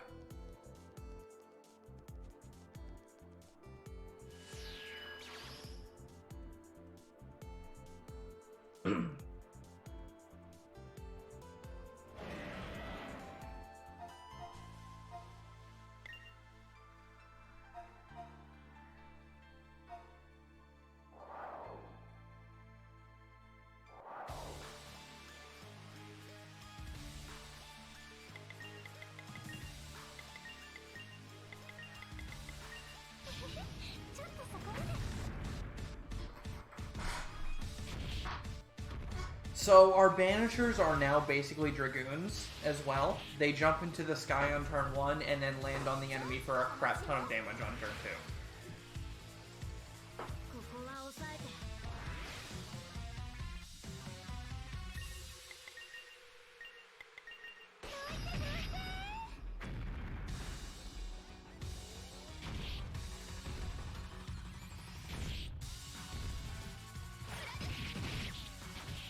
Damage!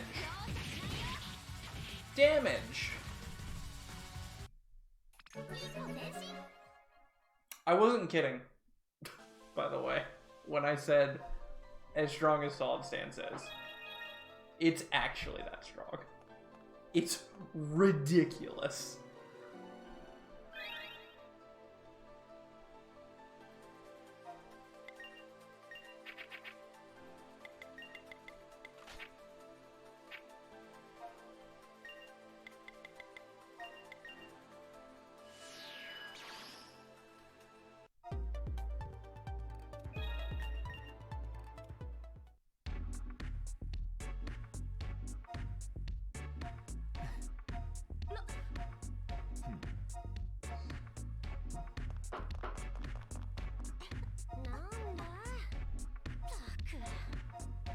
So if you remember, when I used my exhaust and all of my buffs and all of my debuffs and everything on that last fight with Haze, I was doing 2,500 damage. I just did 1,600, 2k, 2k in 2 turns.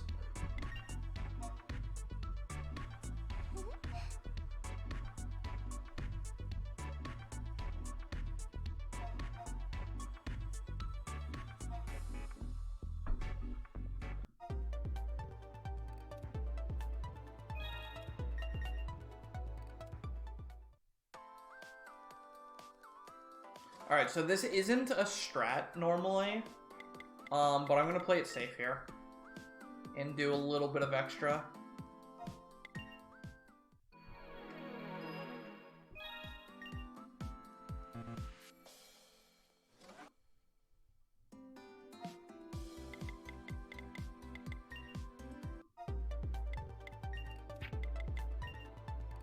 So I've unlocked the ability now to do SP up before a fight. So every fight I do with that bonus, which is 1 fight,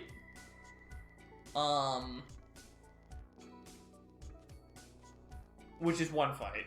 It only lasts for 1 fight. Like it says, the next fight you do gives you 1.3 times SP, and that's really strong if you use it on bosses.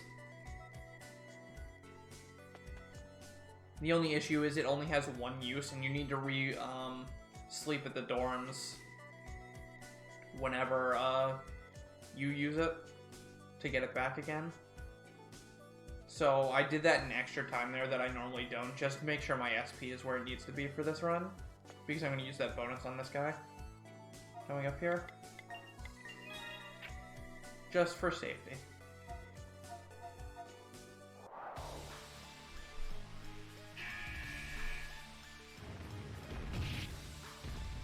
The game is hard past Chapter 5 unless you know what you're doing and you've planned for it the whole time, like you do in the speedrun.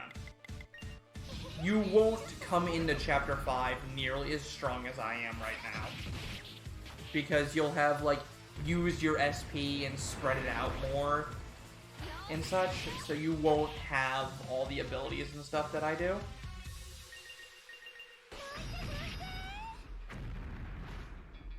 Also, that just did 2,700 damage, by the way. 嬉しいな。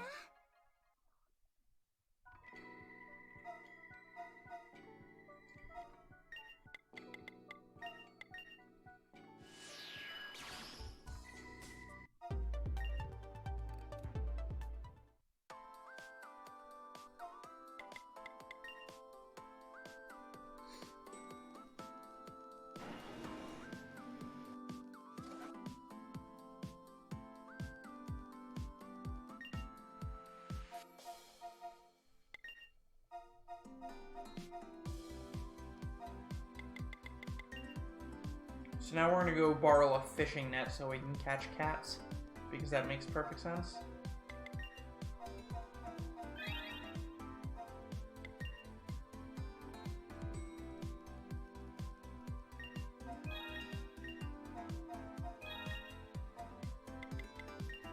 Whoops.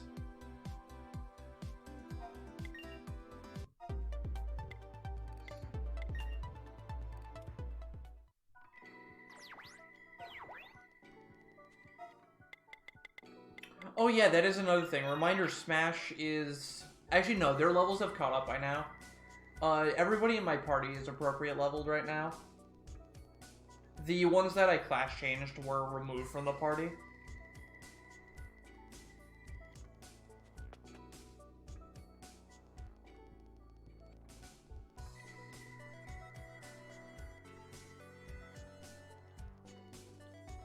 And one of them will never be used again, and then the other one will only be used on the final boss.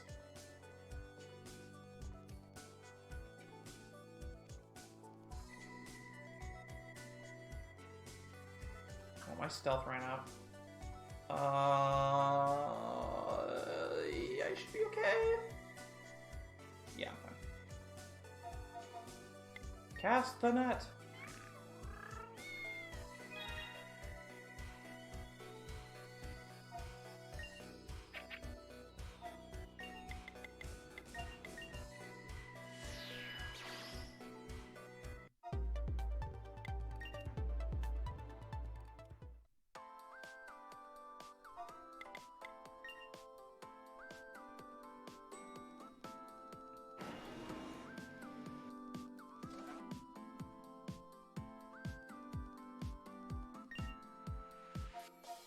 Alright, turn in the quest.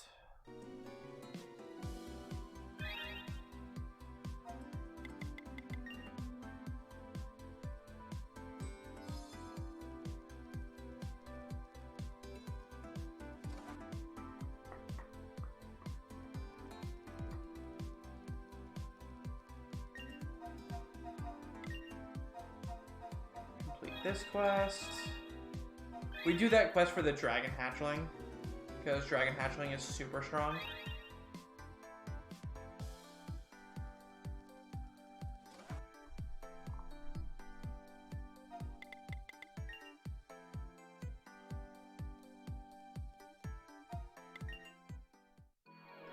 Alright, and now we're ready to start the next dungeon.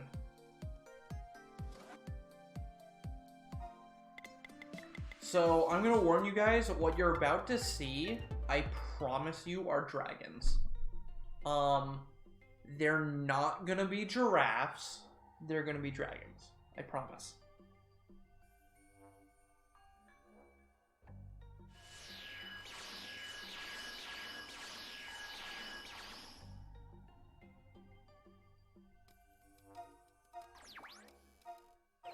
13番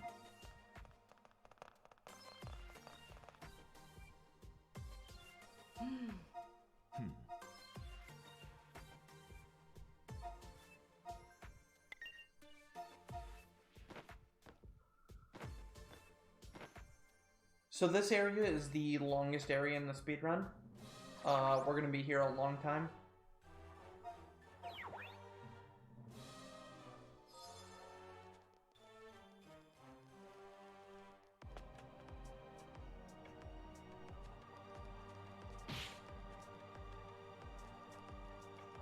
Alright, I promise you guys, this is a dragon. I promise. Alright?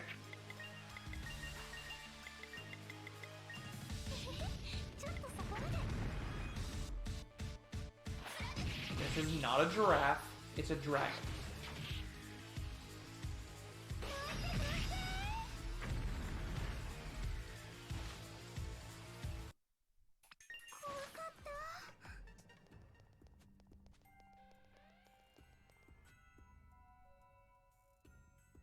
Turn around. I hate these dragons, dude.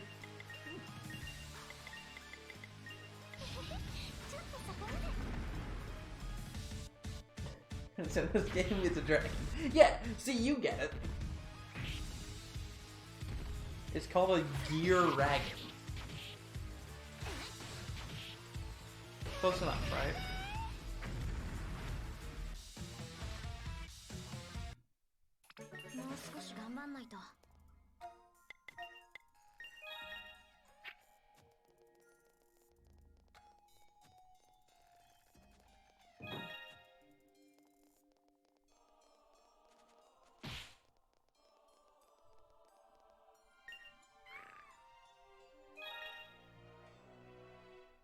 Add an extra R to that ice burner, and that's what they're actually called. Like, by the game.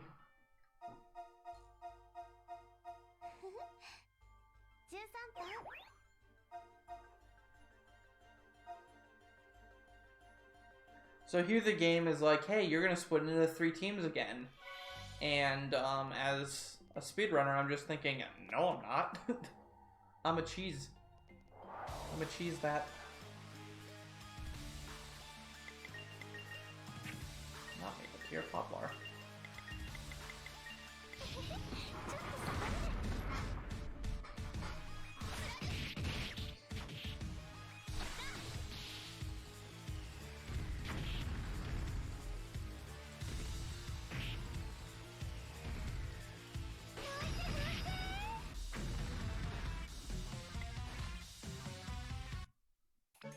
So this is pretty much how we kill dragons from now on until near the end of the game, is we just go to the sky.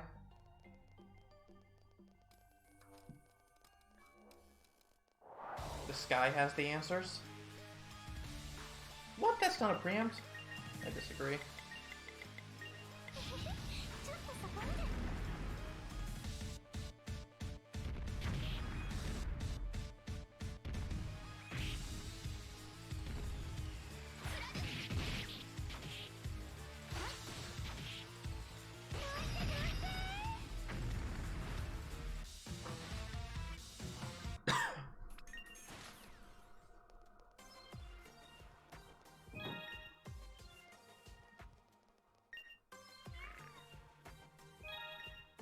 Cat has been rescued.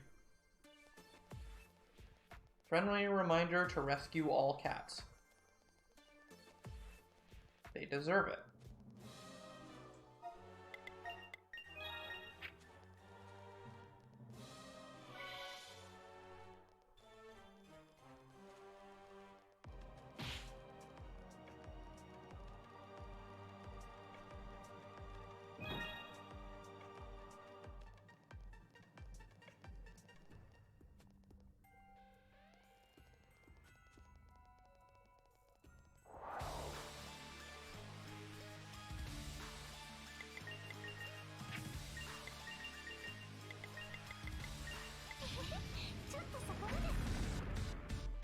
How are we on the cat count? I think we're at 17 out of 20 right now.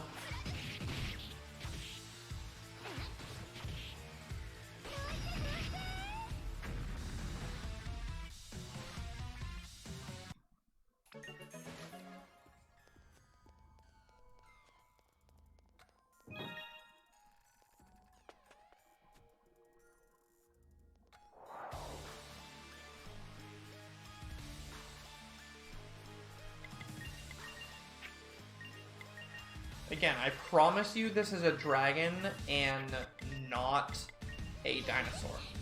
I promise. I swear to you as a speedrunner, this is a dragon and not a dinosaur.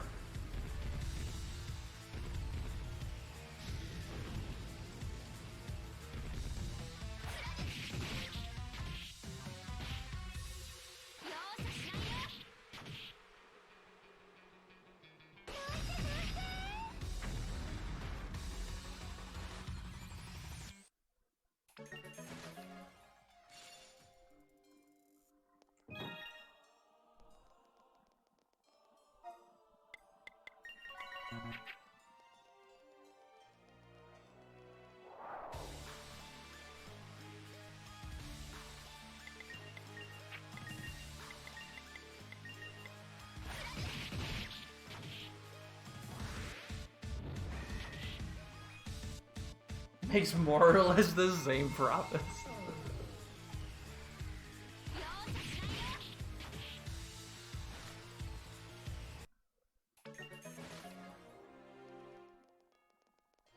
That's a person down here, I'm pretty sure. Yeah, I don't care about you. You're a person. I don't give two craps about you. You're a person. Go away. Get out of here.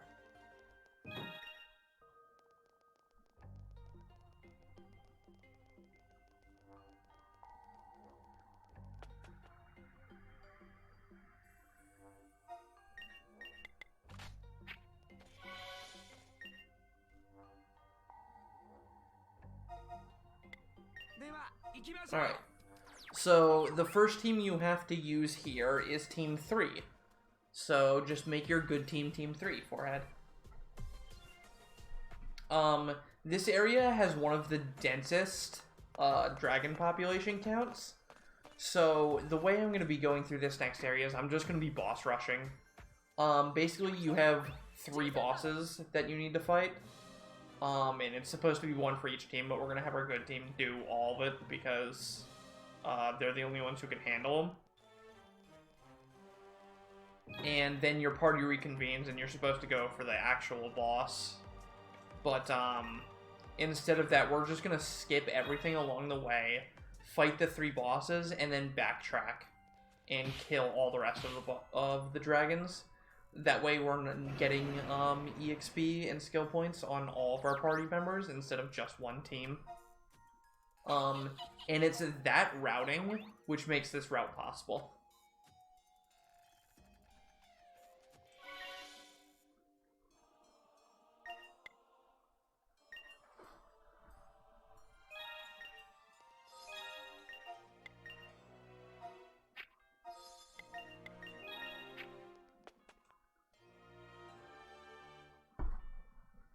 Because streamer told us to go away. Rip me. What have I done? Oh! I'm actually dead.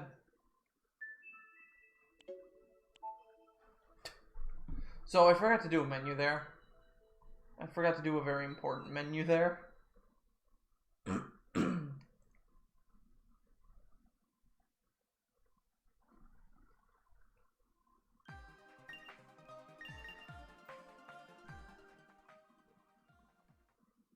So this boss's gimmick is that on turn 2, he will instant kill your entire party. And that's about as bad as it sounds. So we need to equip dead guards to negate instant kill. Wait, did I... Okay, I didn't think so.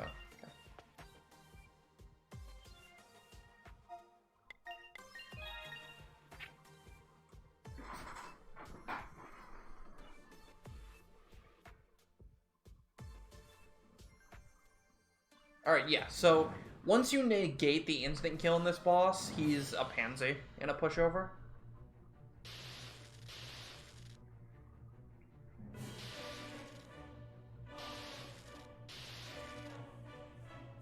Yeah, death is just a status. Just resist death fully, forehead.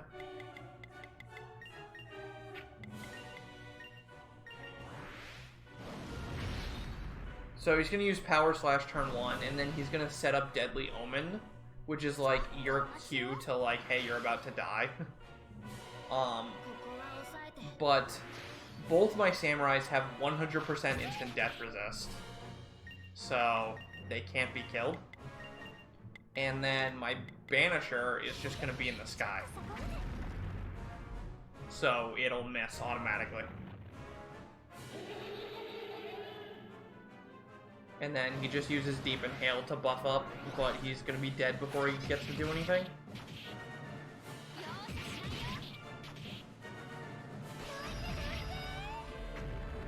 Easy fight.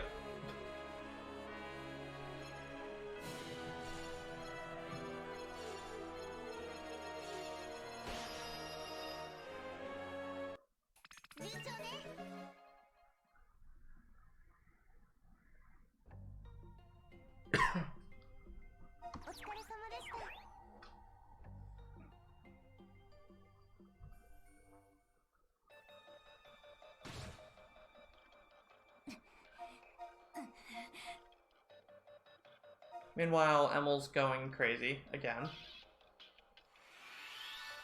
Yeah, everybody knows you can't die when you've launched yourself into orbit using your own cannon spear.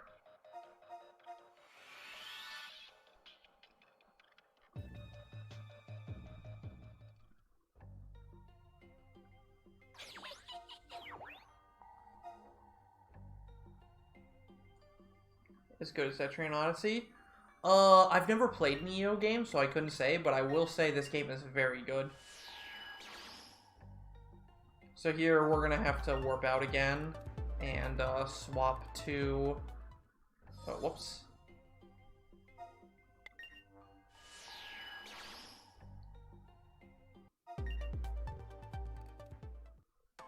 We need to swap my parties. Good team to slot 2. And then I need to go back into the dorms and sleep so I can get SP boost back.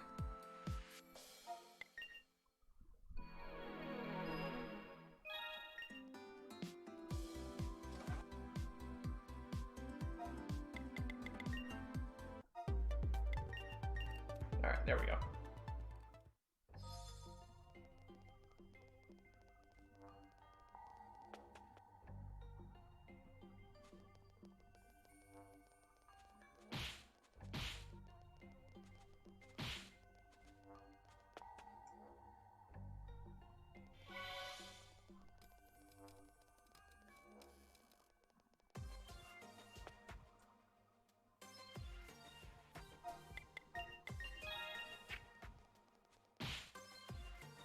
Alright, so the goal here is to not encounter any dragons.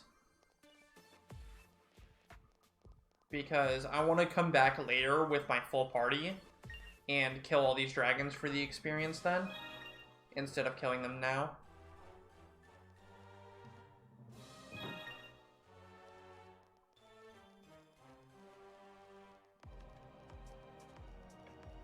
There is one exception to that rule though, because I need to kill one more dragon in order to get enough skill points for the third boss fight in this area.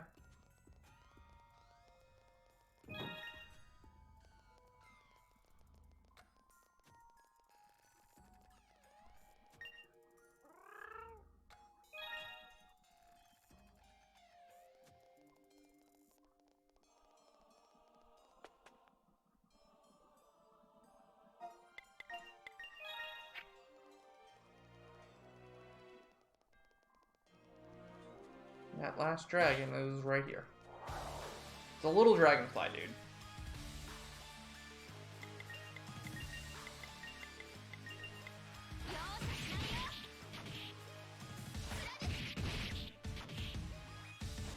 2 quick ones. 僕結構やる。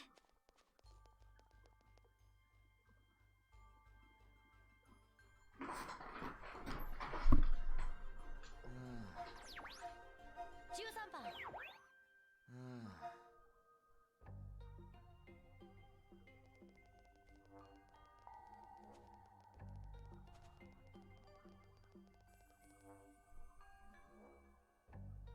番。13番。13番.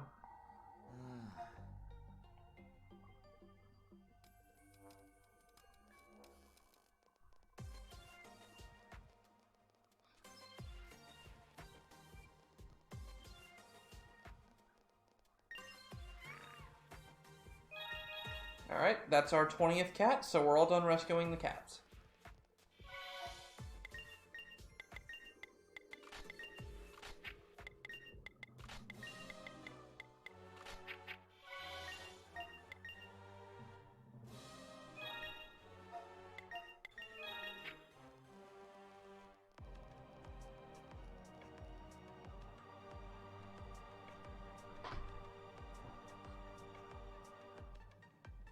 And here we have this jerk, who's, his whole deal is he burns you a lot, but he is gonna die before he gets to do a whole lot. Because we're absurdly strong.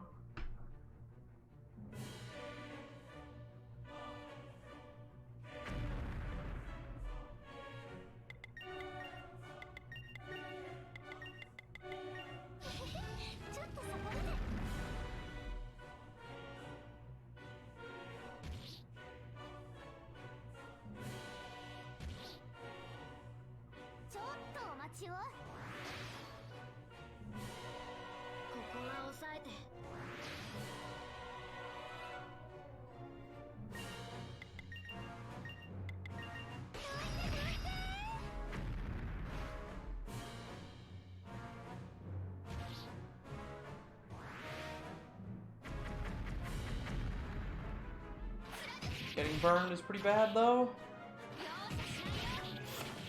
Oh, crap. That's not good.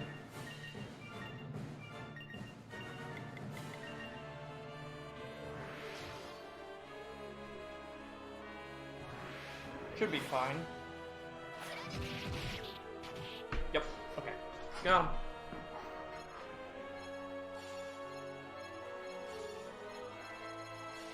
It's a damage roll sometimes on that fight if you get burned. But, usually the turn after is pretty fine even if you do get burned.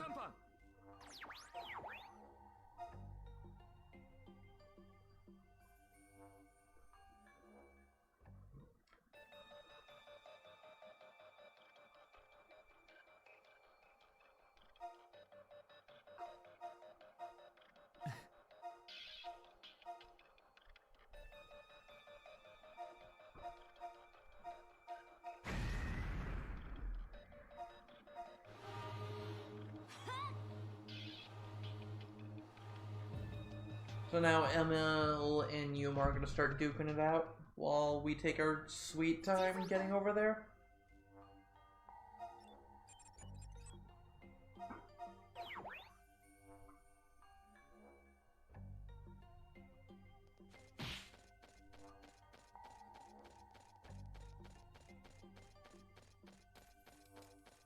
For somebody who's supposed to be dying. She's working on dying. She's working on it.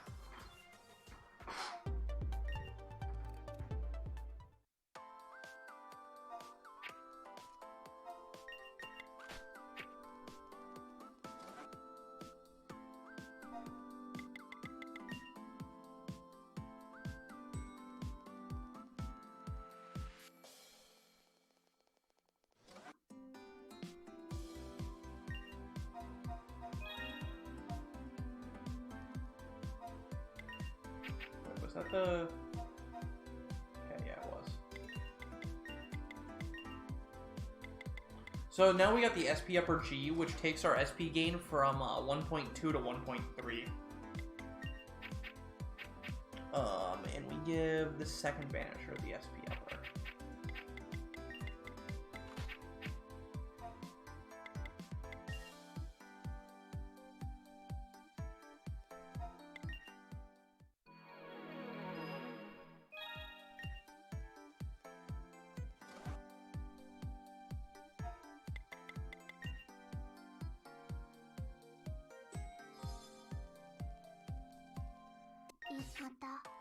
しくお願いするので。続々リリース中。ありがとうございます。Got 2 of those.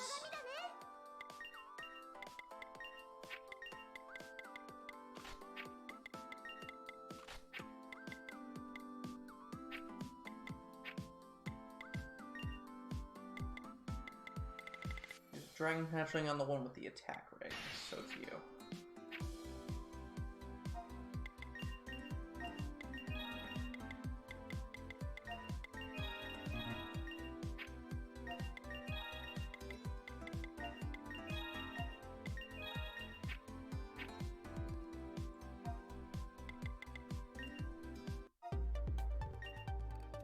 Oops.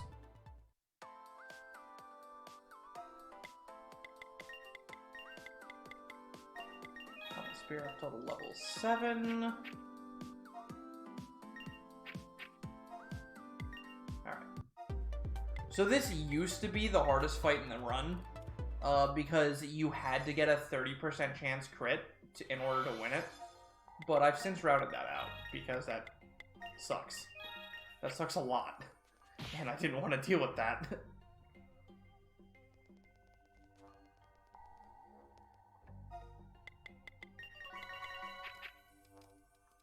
So instead, the strat is to just not die.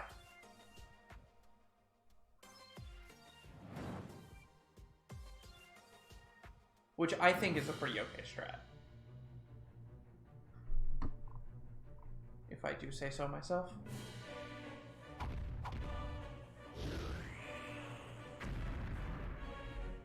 So this guy will, without fail, kill you on turn 3. So... And we don't have, without an exhaust, I never had the, or a crit, I don't have the damage to kill him in 2 turns.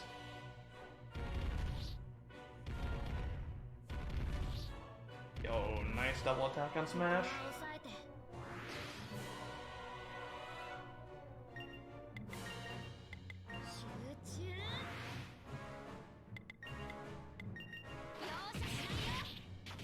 But if we use exhaust on one of our characters, this guy dies like a chump. As you can see.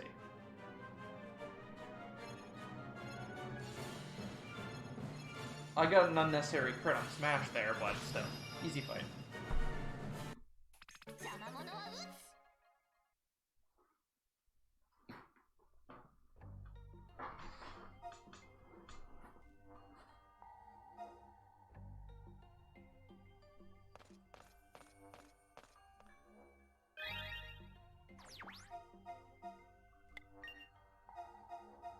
Alright, now we have the most, one of the most encounter-heavy parts of the run.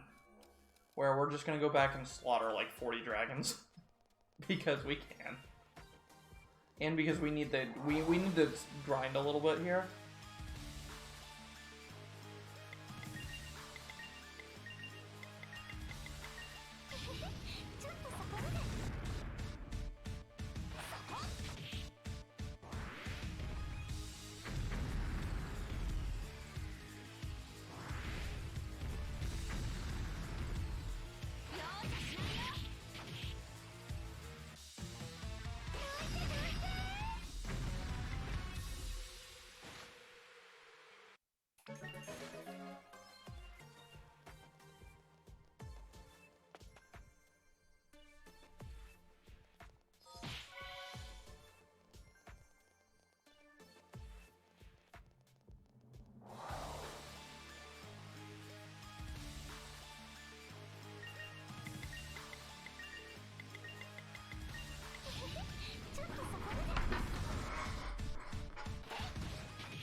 So I don't much care about preemptives at this point.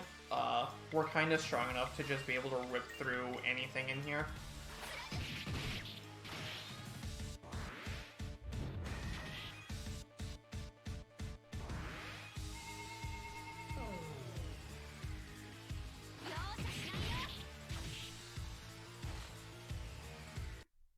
僕結構やる。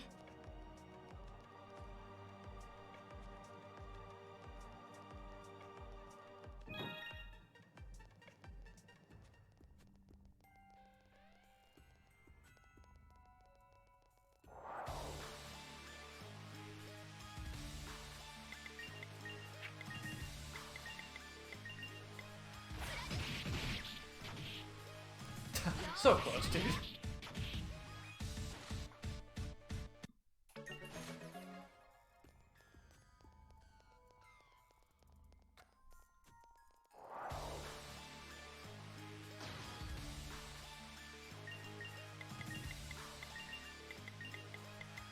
So these things die to Comet Spear, but I'm attacking with LOL in order to build her exhaust up, because I need exhaust for the next boss fight. And the best way to build exhaust is by doing damage. 手こずったかも。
納得。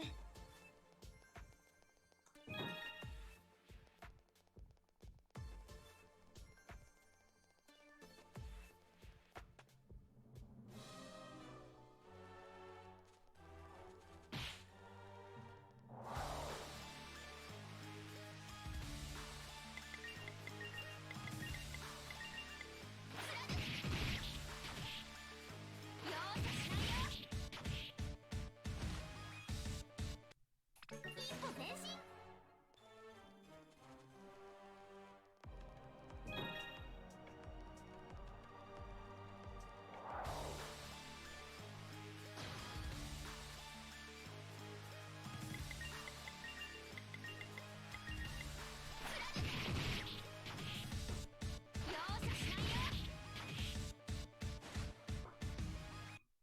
手こずったかも。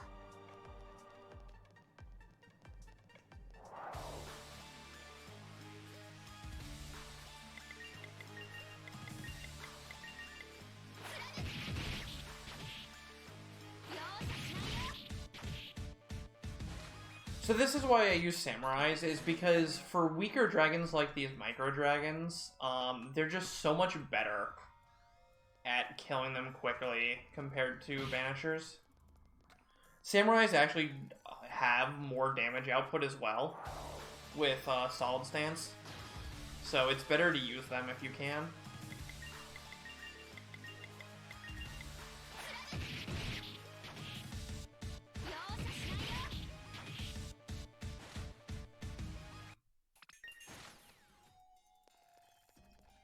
Like, in terms of most damage for least amount of setup, samurais are the strongest class in the game for that. Because solid stance is just... it takes one turn of setup, and then you're just good to attack. A lot of other classes, you need multiple turns of setup in order for them to achieve their damage potentials.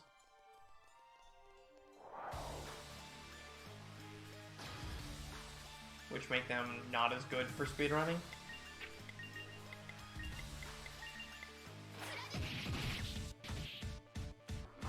Samurais also have an just an innately super high crit rate as well. もう少し頑張んないと。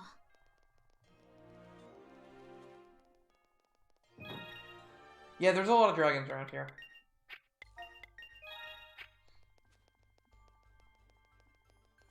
Which is kind of why I'm going back and killing them all. Is because it's a lot of EXP and a lot of skill points.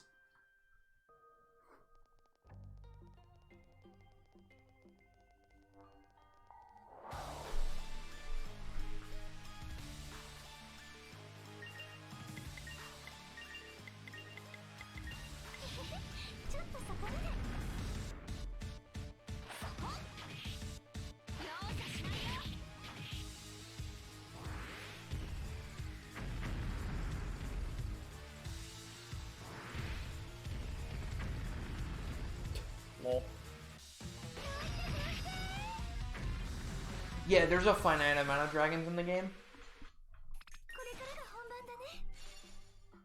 The game starts with 256 dragons in it. We end the run leaving maybe 16 of them or so alive.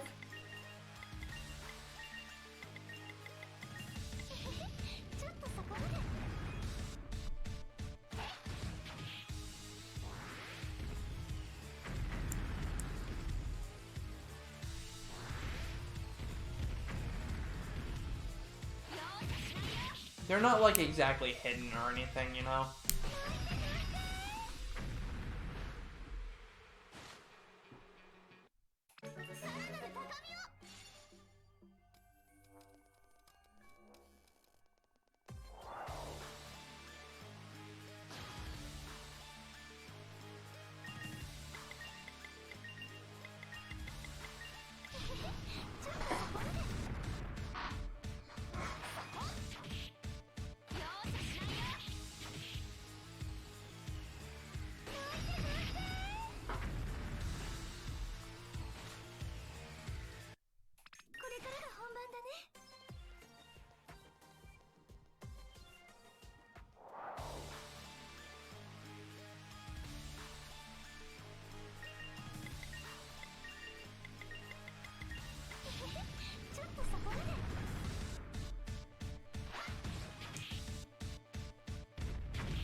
Oh, I'm like almost dead.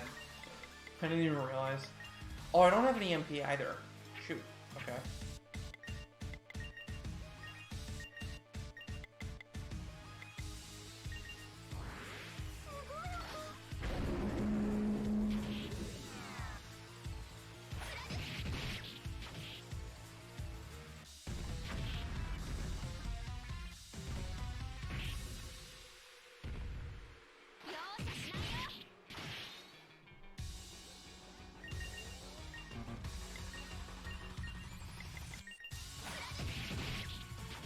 Alright, it's fine.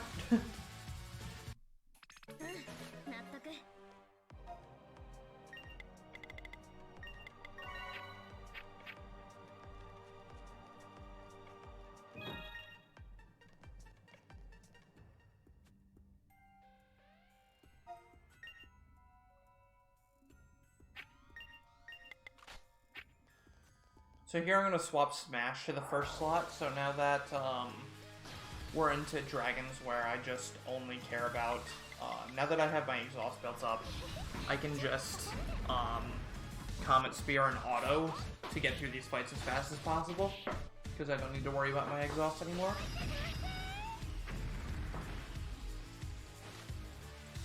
And having Smash in the first party member slot is a good way to go fast.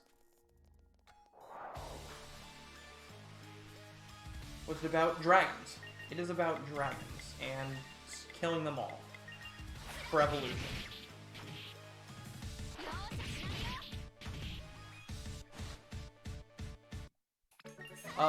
Basically dragons are ruining the world and you need to stop them. More or less. Oh, I forgot the physical cards up there.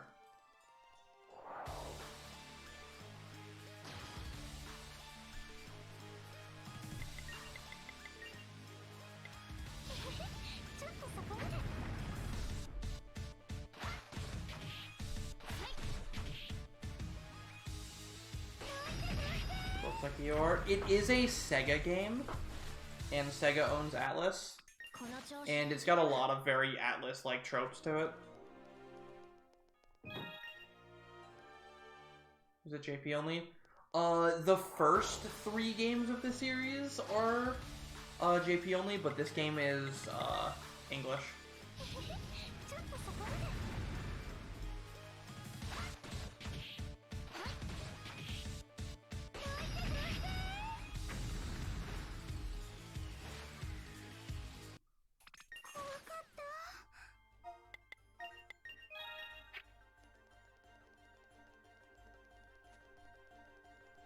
So I missed a chest here, so I have to run back for it.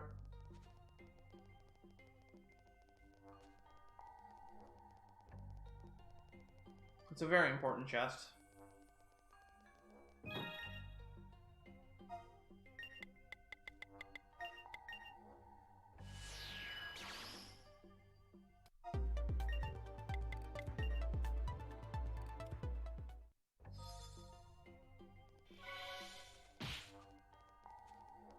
Sega as in, like, the company. How long has it been out? I want to say it came out in, like, 2017, but I'm not actually sure.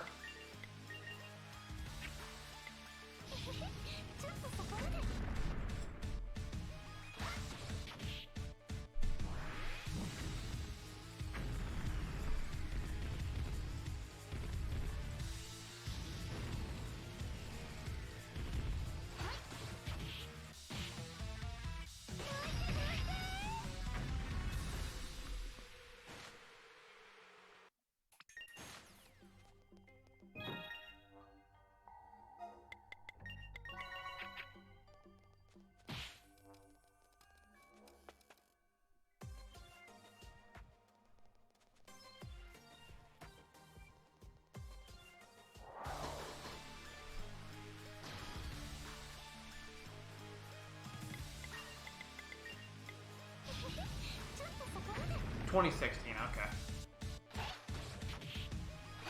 Any runs of 2020? I think 2020 has runs. I've never played 2020. I think it has runs though. I know this game I couldn't find any runs aside from the ones I've done for it though. But I'm pretty sure I was able to find a 2020 route.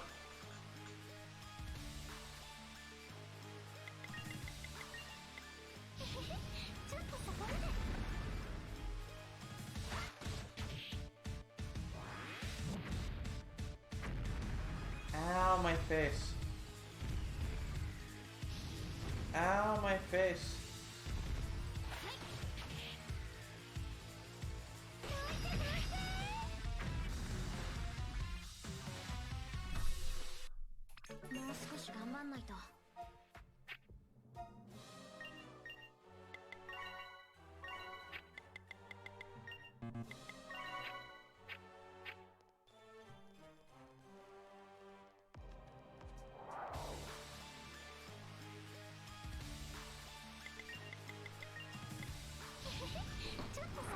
Okay, that's all we had to do for our dragon cleanup. We just killed so many dragons.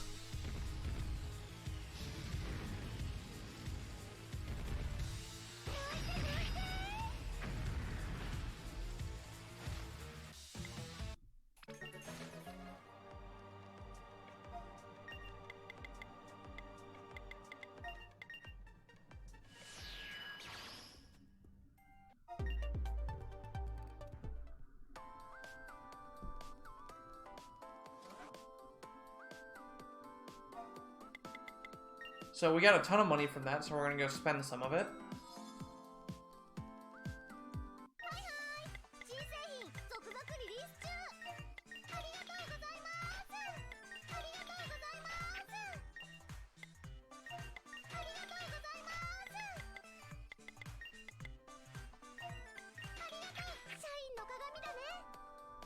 Oh, I bought an extra confused guard.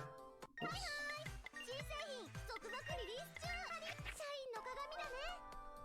I need to restock camo.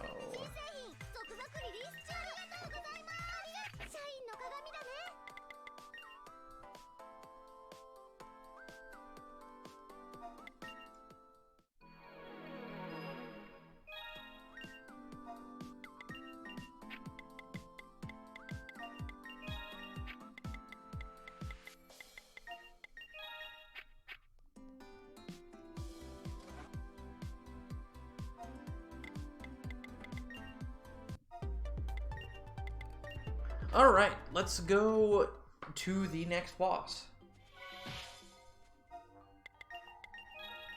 And fight some dragons along the way. Because we haven't been doing enough of that. Totally haven't been fighting enough dragons, so we need to fight some more dragons.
I forget if I can double poplar these or not.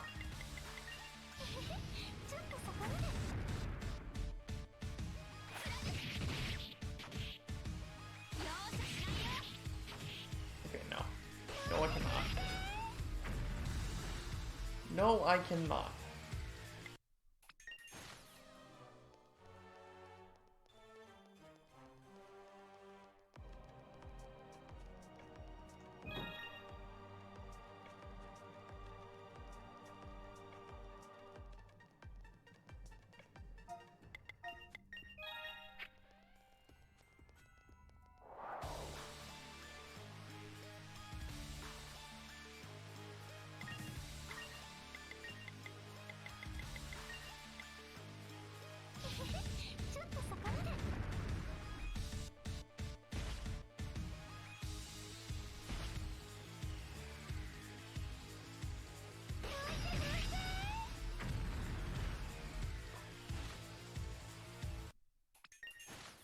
So this is why banishers are so freaking strong, is they will kill any normal dragon in one hit, for the most part. And they only get sillier as the game goes on, because we haven't even really started using their really broken ability yet.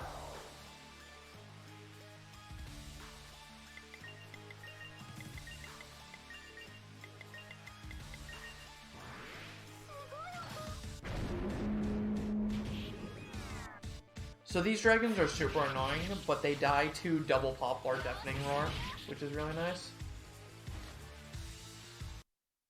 僕結構やる Deafening roar lowers their defense by only 4%, but that 4% is enough to make the kill not a damage roll.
So there we pick up some more attack rings that are just sitting in chests.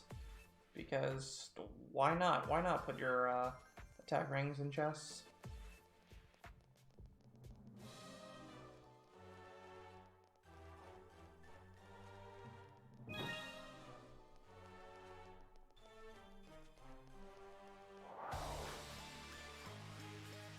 Dude, I'm nailing all these preempts when it doesn't actually even matter.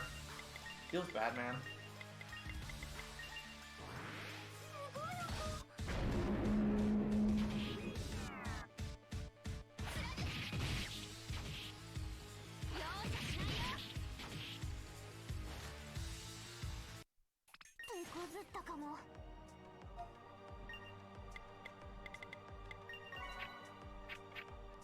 Pretty sure I didn't need to do that, but it's better safe than sorry.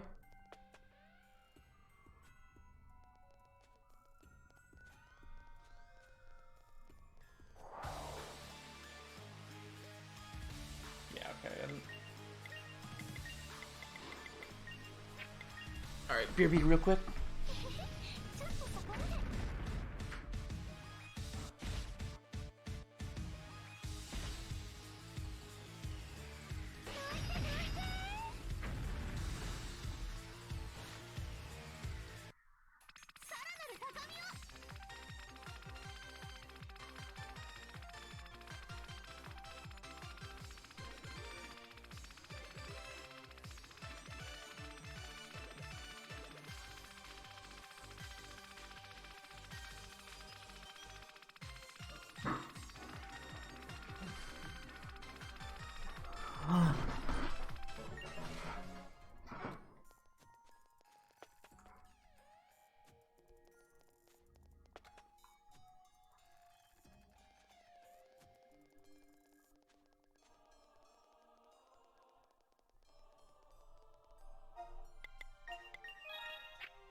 Alright, so this next boss is the hardest boss in the game casually. The boss will try to use a ton of status ailments on you, and is just self-healing and a very, very difficult AI to fight against and to prepare for. So, obviously that posed some trouble when routing. So the solution was to just develop AI manipulation. Clearly, that was the solution. So what I'm gonna do here is the game, obviously expects you to, like, you know, do damage and do things on turn 1 of a fight. So if you don't do something on turn 1, the game gets really confused and doesn't really know what to do.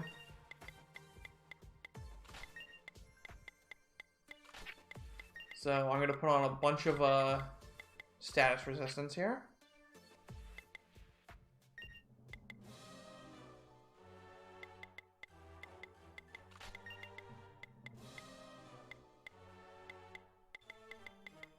Oh, I never got the confusion cut.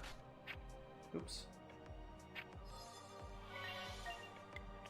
That's probably fine.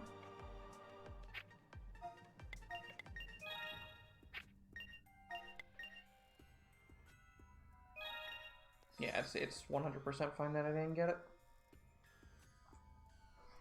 So yeah, I'm gonna just guard on turn 1, and that's gonna trick the AI into thinking, like, hey, they didn't do anything.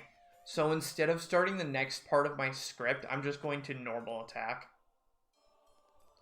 Because if you attack the boss on the first turn, like, her AI on the first turn is to try to paralyze and confuse you, and then attack. And then her AI on her second turn is, if you've done something to her, she'll do a mass attack on your entire party to try to bleed you, and then start her auto regeneration. But if you don't do that, she just gets confused and just normal attacks you twice, instead of doing something way, way, way deadlier.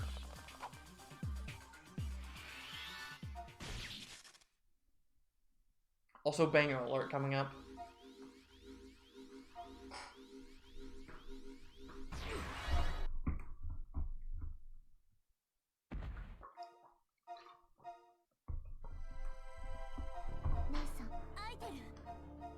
Also, Edel stabs her sister, because reasons.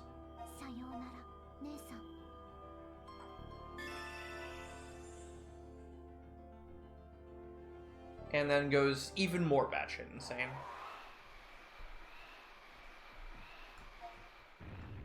But yeah, banger alert incoming.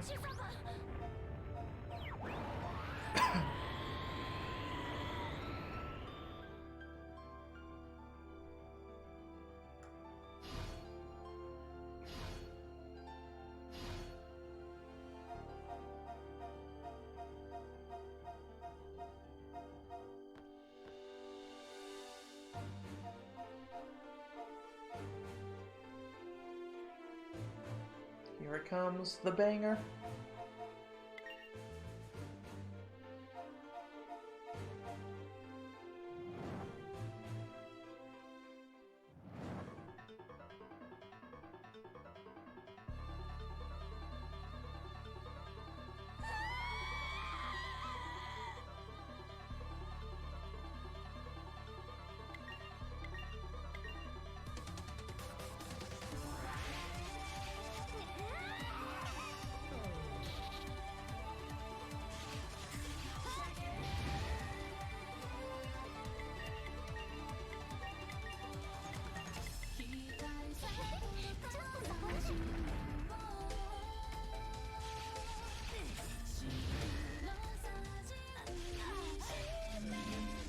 Oh, she actually did the thing.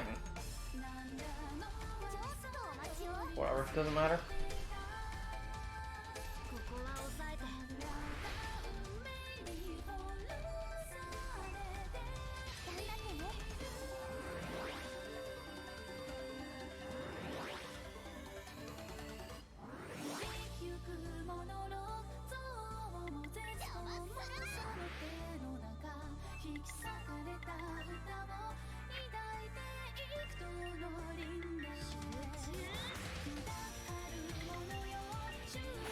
Oh, I just fucked up real good.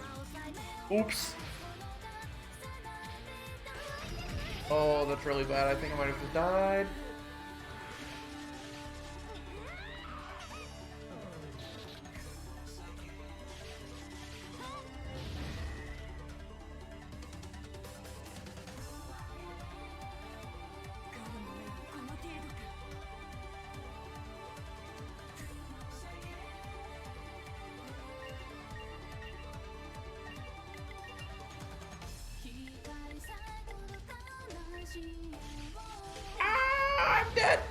I probably did.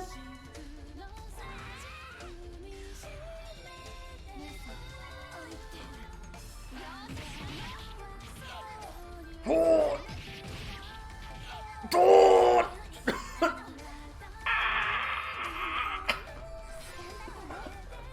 Oh, this is so bad.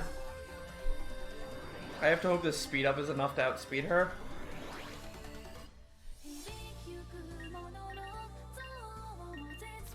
Oh, it was. Thank God. Alright, we in there. So she was supposed to die on turn 2, or turn 3. But, this is fine.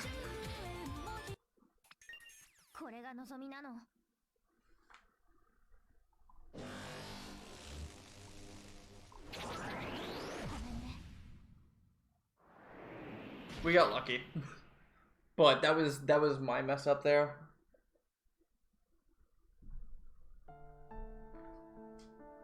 But yeah, that fight gets out of hand really fast, casually.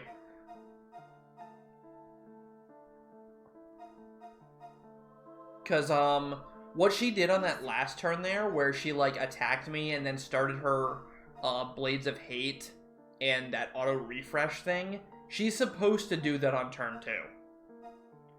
But, due to the AI manipulation we do, she doesn't. Because she's an idiot.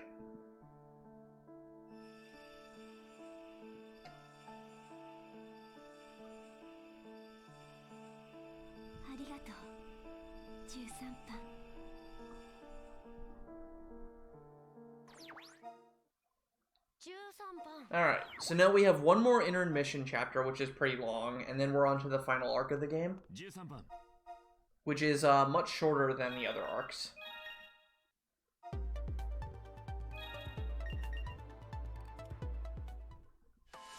A feel-good game? No, it's definitely not a feel-good game.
Alright, I was supposed to make all of that crap later, or earlier, but I didn't. So, we're making it now.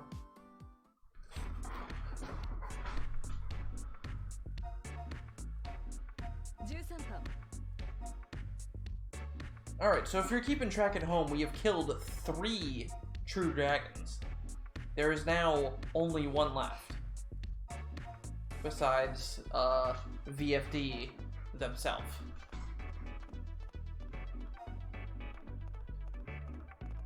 Going to ever get romance percent? Yeah, we're doing, we do 3 romance percents in this run.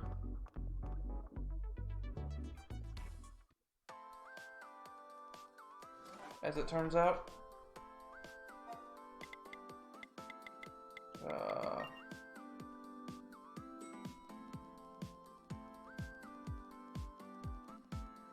Is Agent used in the speedrun? Agent is used as support character only. They're never used in the main party. Hacking is too inconsistent.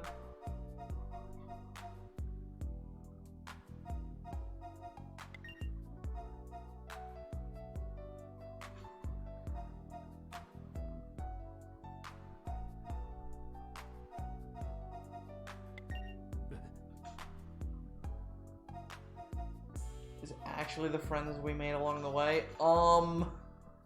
So about that.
Alright, Intermission 5.1.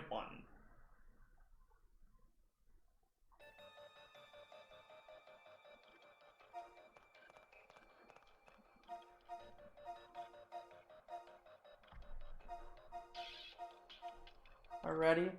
Oh, the intermission lasts a while, so we've got a little while yet until, you know, things go from 0 to 100 pretty fast.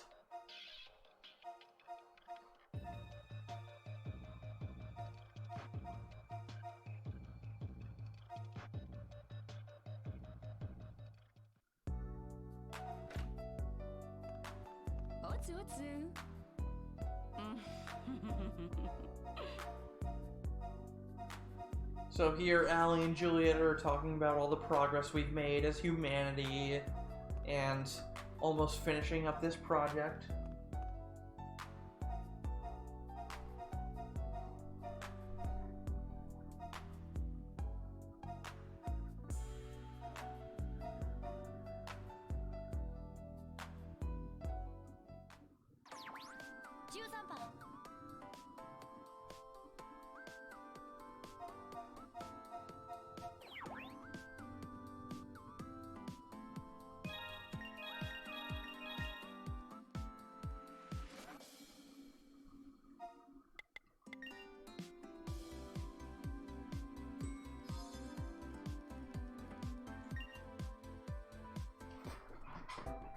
So here we have some more required quests we're gonna do, and there's also a lot of other side quests that we're gonna pick off at this time, because they give really good rewards. 13番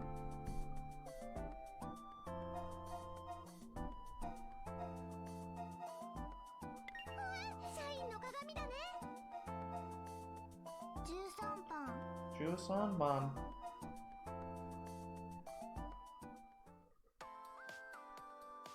こちらがリストなのです。 Seeking the future. I want a book. Ghost Watch. Operation NGM. And then need the sequel. いつもありがとうなので Okay. す。 Build Sky Lounge 3. おかげさまで快適オフィスなのでありがとうなのです。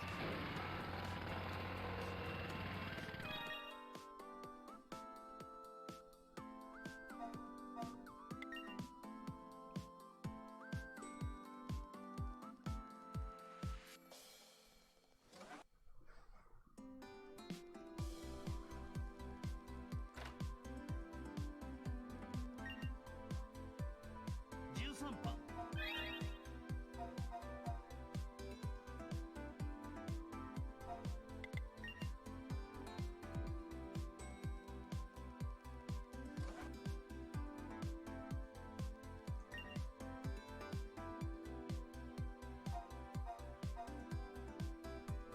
So these are the two idiots we rescued earlier, and they're gonna go off and elope now because we rescued them and they're not dead.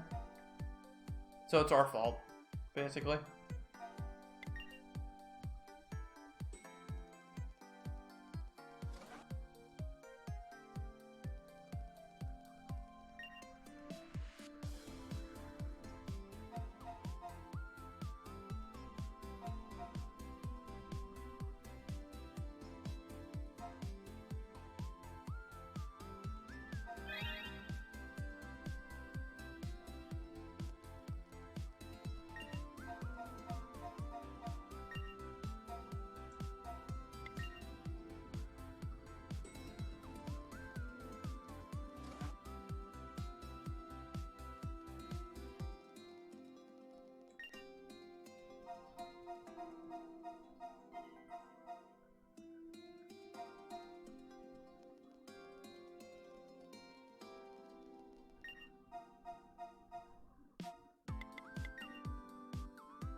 So you have to talk to Miu here to trigger a quest, and then you can just immediately go talk to her again to advance another quest.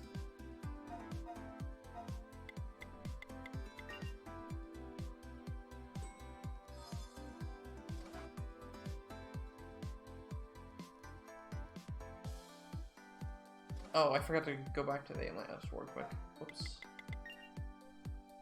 That's why I didn't get a cutscene there.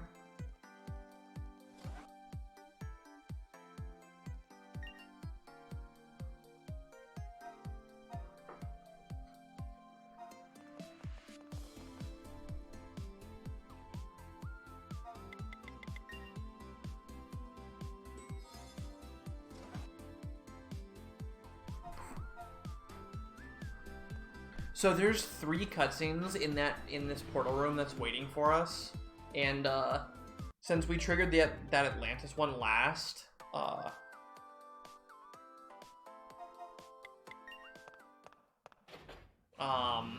we triggered the Atlantis one last. We can do that one first.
So now we'll trigger this cutscene.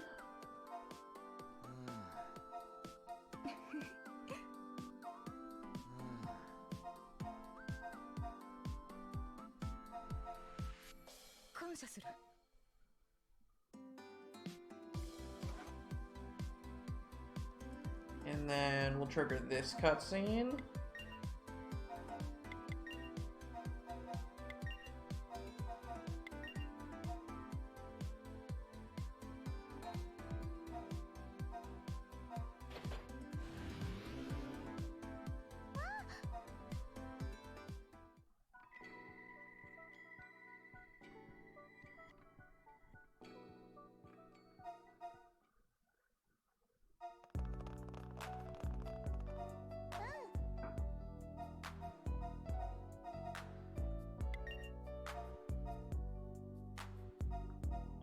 So, Mio's grandfather is this professor that works for the government and is involved in Yuba's experiments, and he's giving a cure for dragon sickness to Mio. So that at least she can live through dragon sickness. And Mio's just like, I can't do this. I'm not that important. But, she eventually ends up taking it anyways.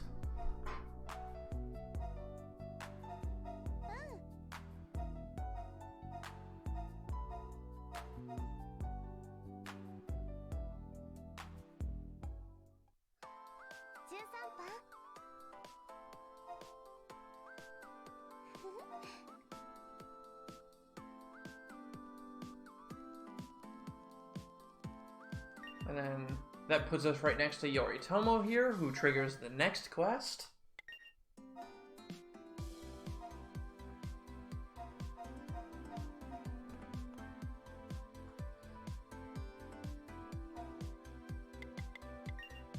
Oops.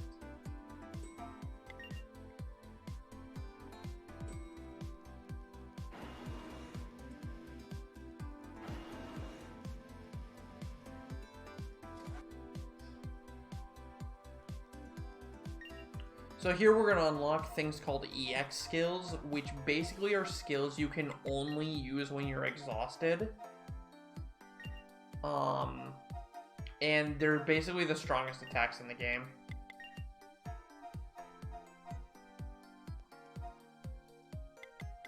And they have special side quest-like conditions in order to unlock them.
So now they're gonna mourn the loss of Emil a little bit.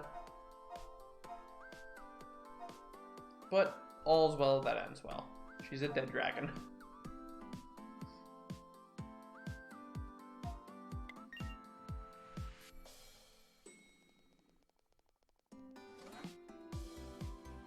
And then while we're here in the Atlantis ward for that quest, we're gonna complete another quest.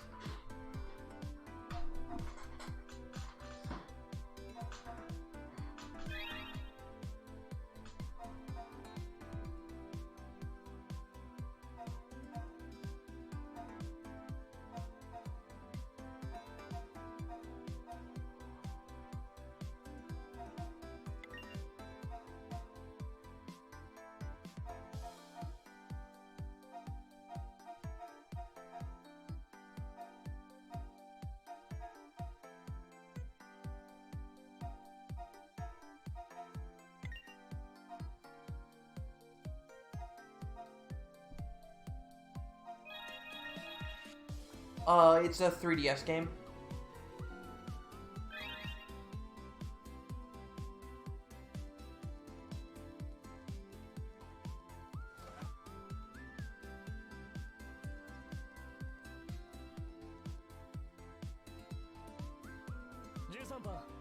Jusanman.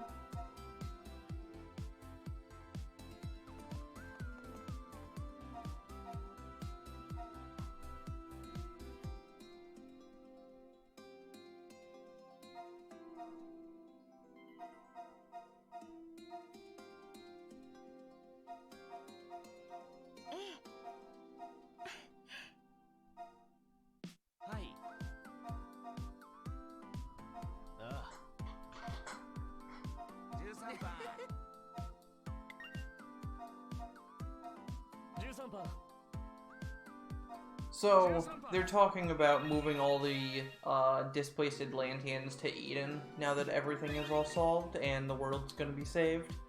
That's not gonna happen. Just so you guys are aware.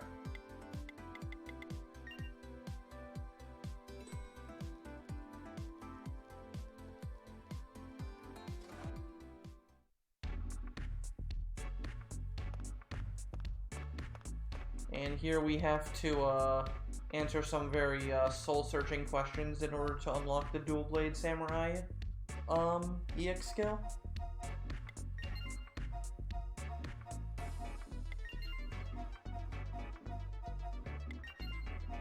If you don't answer those questions correctly, you don't get the skill.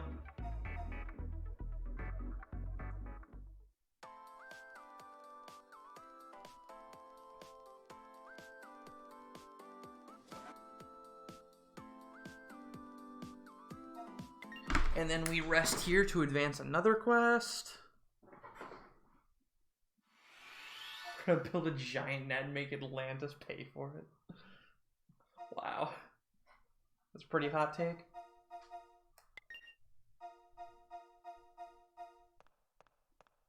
So here, Itel visits us in our dream. Because reasons.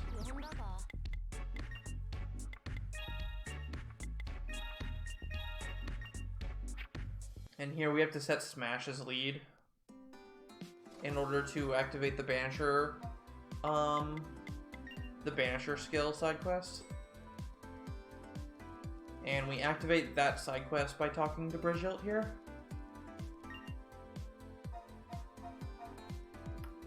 Alright, that's triggered.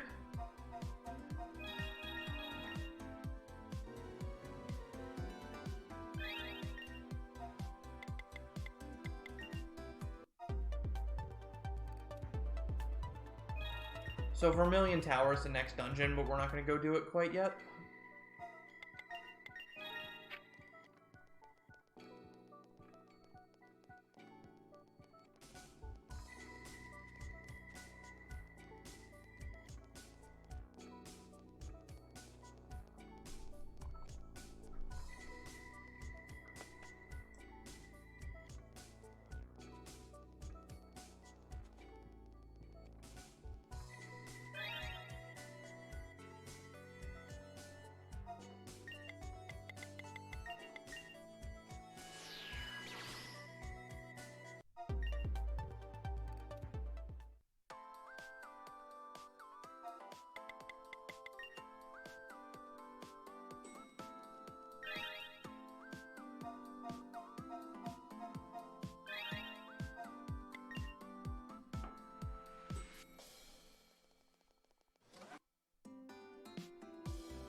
Alright, that is the first round of quests done.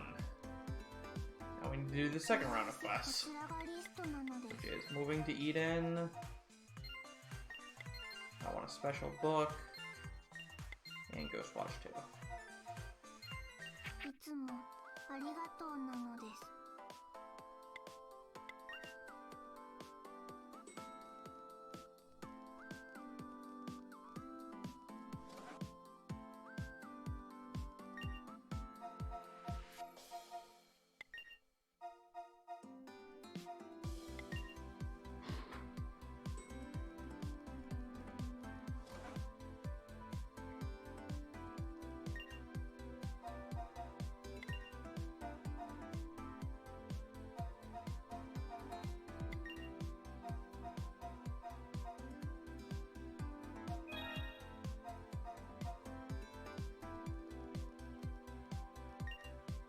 And then we talk to you again.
13番あら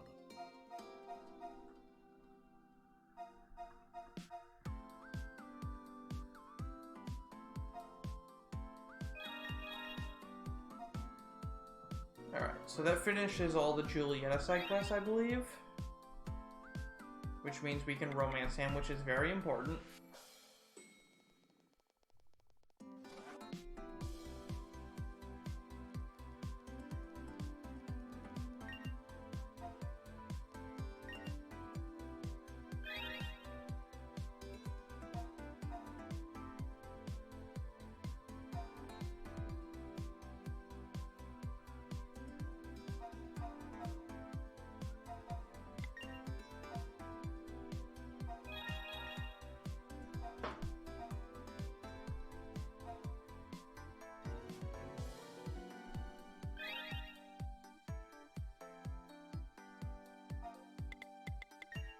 Now we go to Kazan.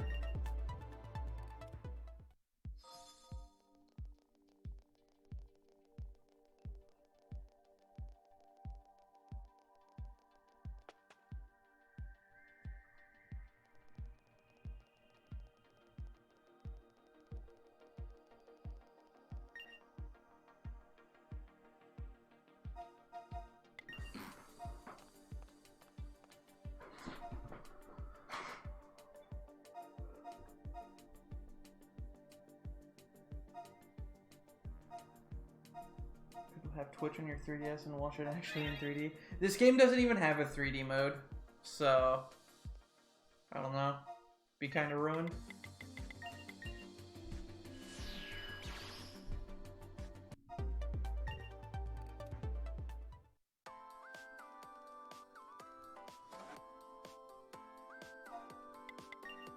Whoops! That's not where I wanted to go. I'm getting... Dang it! I'm getting tired. Part of that is I've been streaming for 15 hours now. So, you know. It's fine. I have work tomorrow. It's gonna be a bad time.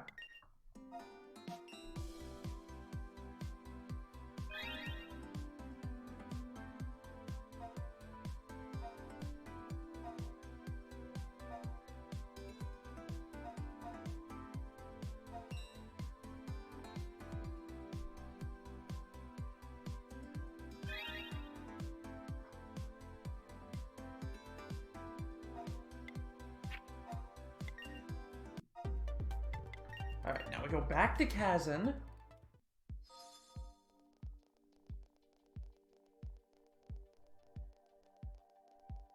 No, it's a 3DS game. It just doesn't have 3D compatibility because they didn't care about it because it was such a dumb... It's such a bad gimmick in my opinion. Like, nobody likes the 3D. A lot of people don't like the 3D. I personally don't.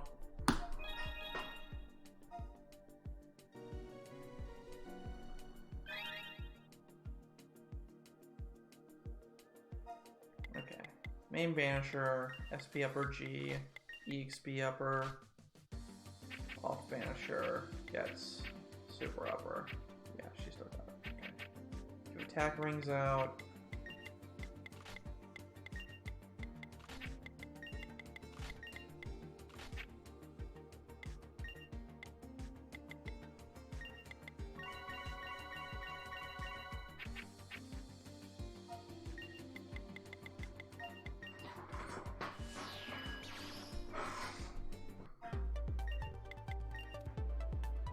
Fourth game not to third, and there are more than 6 dragons. The game is a pile of lies. It sure is.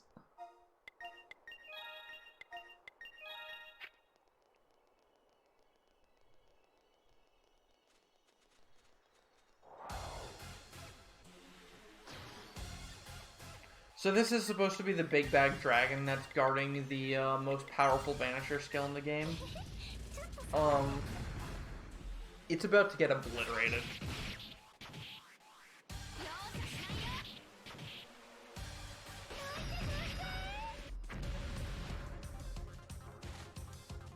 Easy. うん納得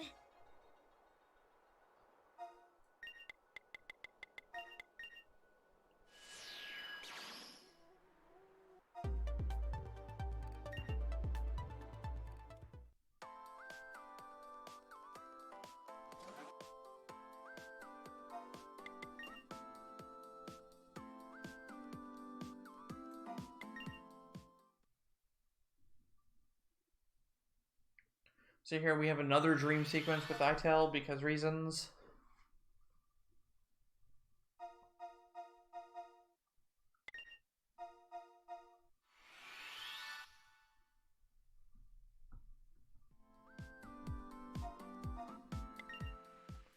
And then sleep a second time to recover our actual stats. And now we talk to a table for like 5 minutes.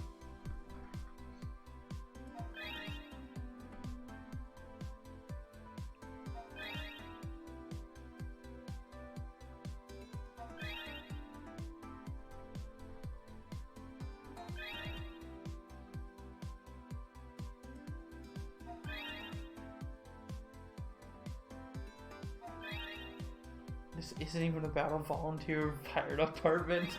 It is not.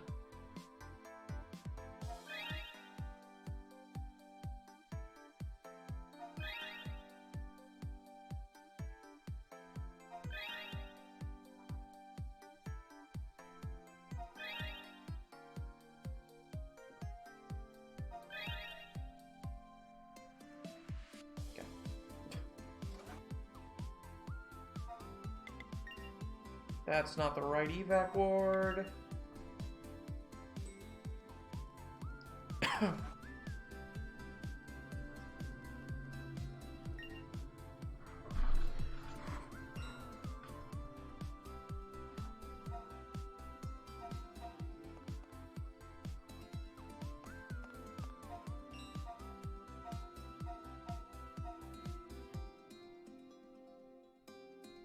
Next, you tell me the runner is not the champion of beef. No, that's true.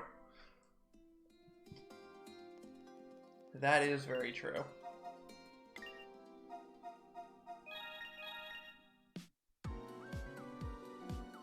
Okay. Now we're finally ready to go to Vermilion Tower. Which is, by the way, the third last dungeon of the game.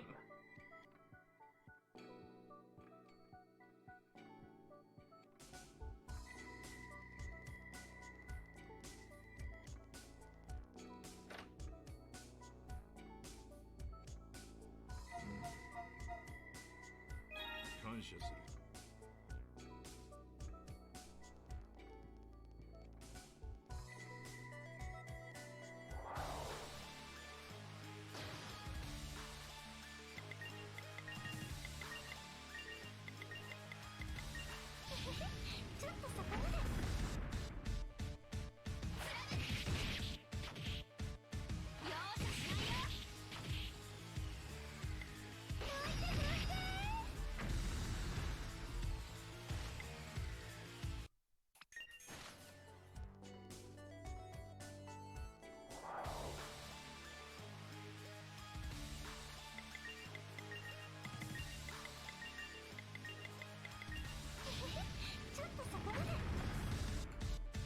Why is it always Tokyo Tower?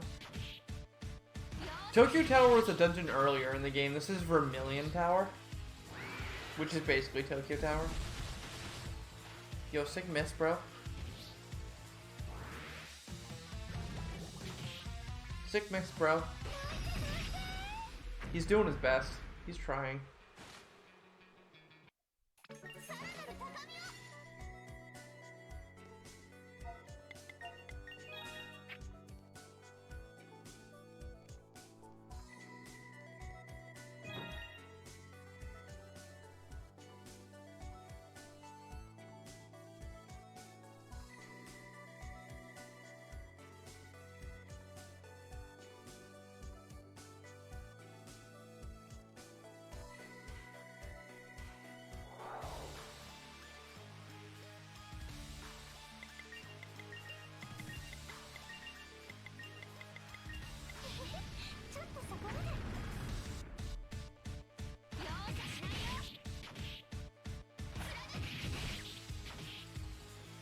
So I'm pop loring with the samurai because I need to build exhaust by the end of the dungeon after this, and it's kind of difficult to actually do that.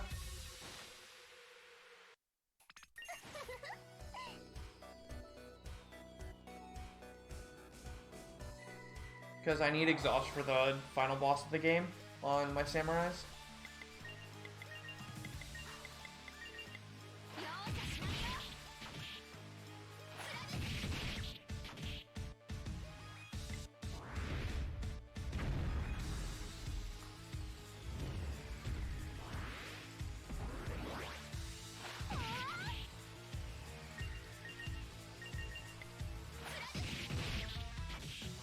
Crap.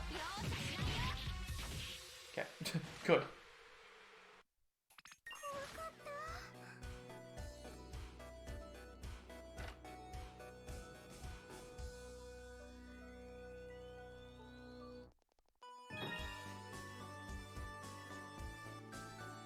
Still my favorite dungeon theme.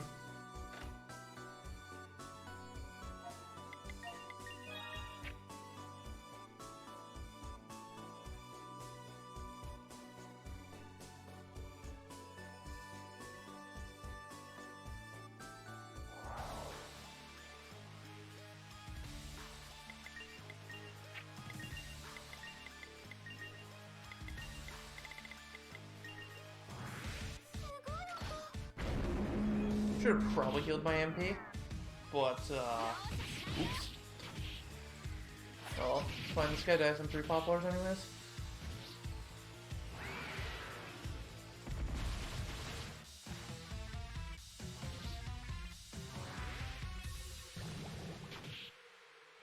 Oh my god. You jerk.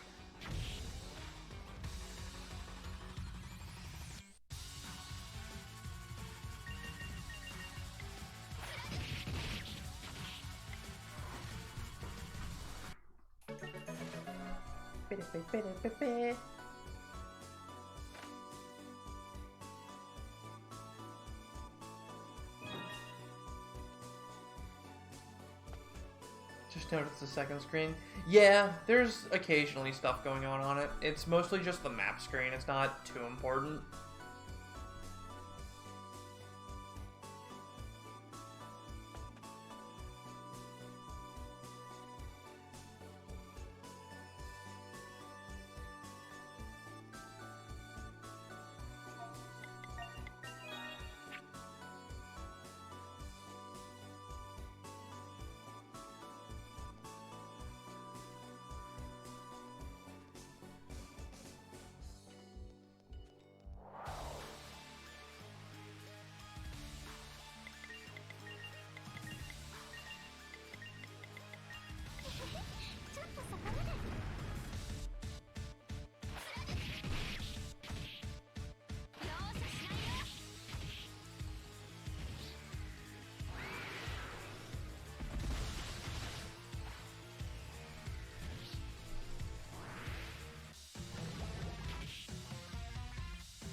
You missed that kitten.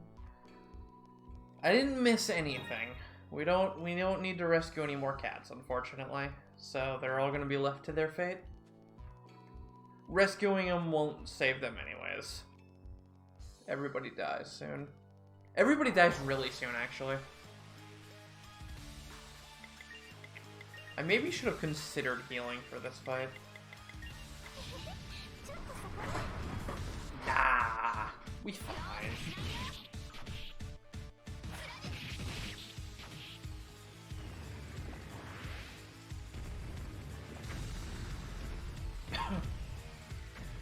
Yes, he is an idiot. So we're fine.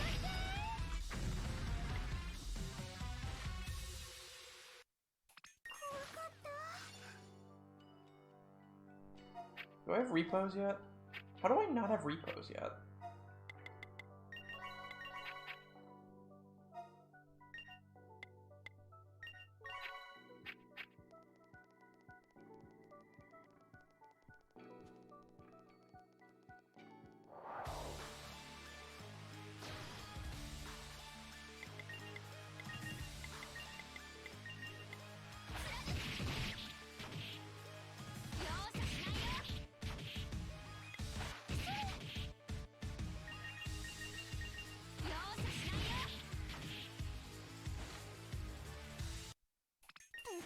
かも。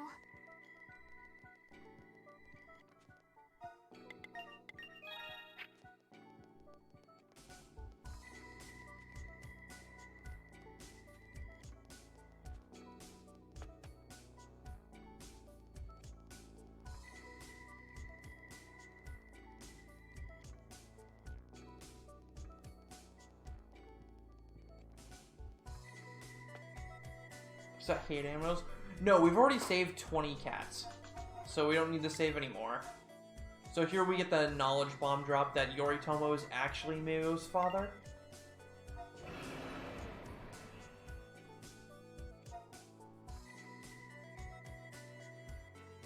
And that's supposed to be a big reveal, but it's not really.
Gasp.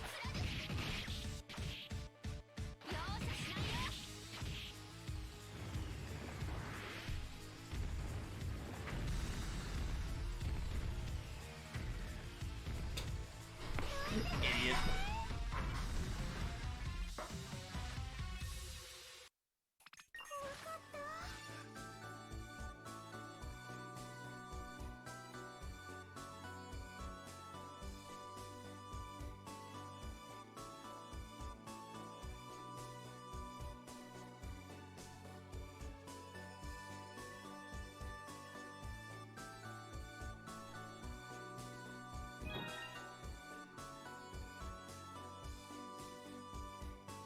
Why am I still using Proper Admiral? Because I'm trying to build exhaust on my samurai.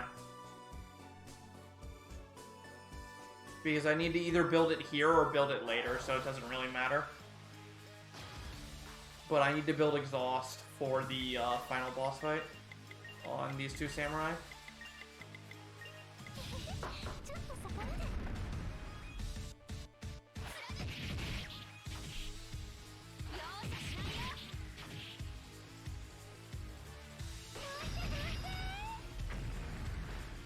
And, like, you could say, oh, you can just do that later, and that's true. I can do it later, but, like, doing it later costs just as much time as doing it now. So there's really no benefit to doing it later. If anything, it's worse to do it later, because you can kill things a lot easier later on. Uh-oh, I didn't preempt this. I need to hope it's killed up. These things are jerks if they actually get a turn. Okay, that was good. Oh, crap. That sucks.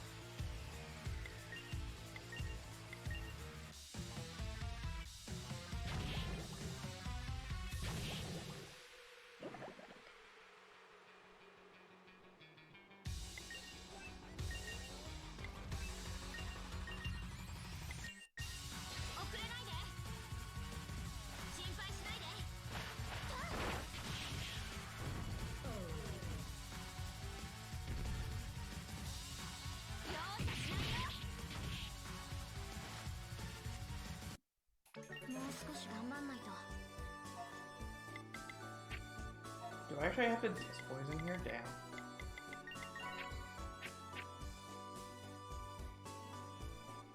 How do I know there was a kill point right here? Crap. Oh well. Not a big deal.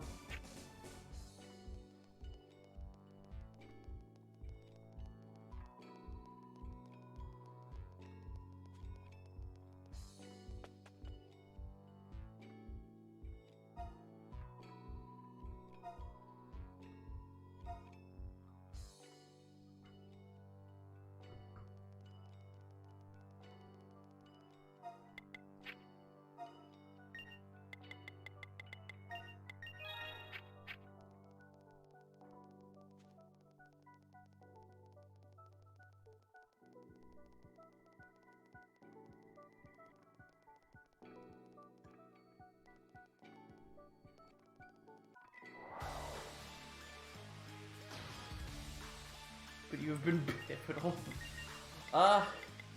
Yeah, sure, let's go with that. I mean, you're never in the actual main party. You get used for support turns, but that's about it.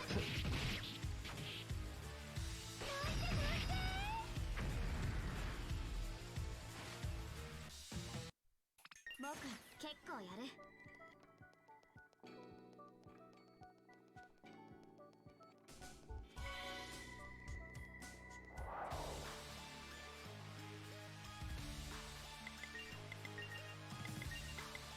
Alright, I've actually built a ton of exhaust, which is really nice.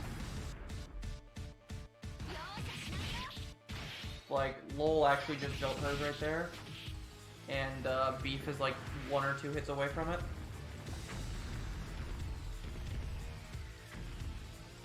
Idiot.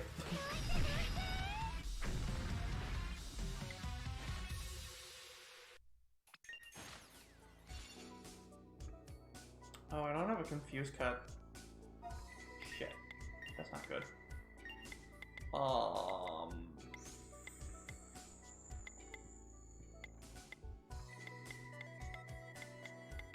Right, King Bracer. Gonna have to run that, I guess. And then Youth Guard. Youth Guard. Alright, this could actually be kind of bad.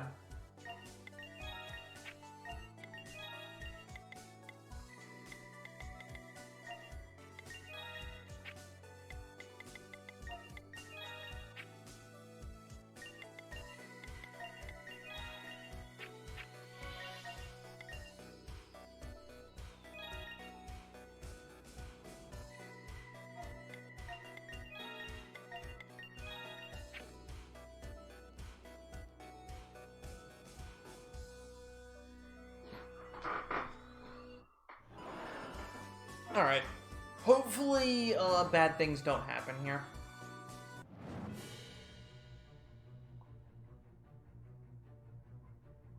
Because this guy can be a jerk sometimes.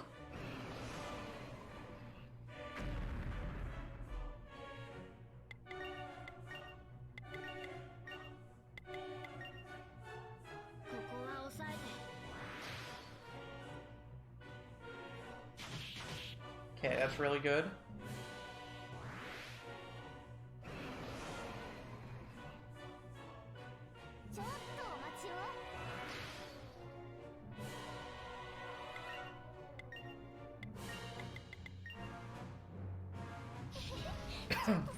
To the sky!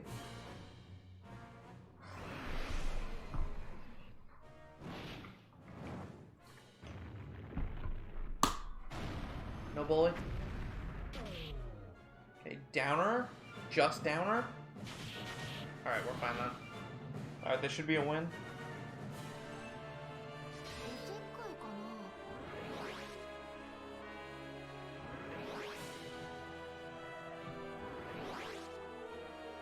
As long as I don't mess up this menu.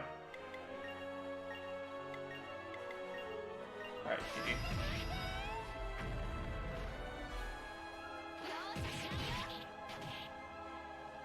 Got him.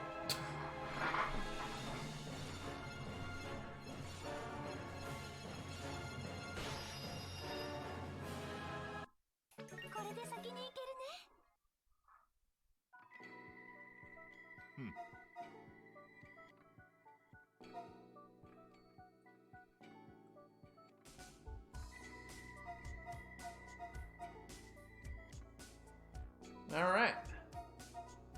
We're almost done with this chapter.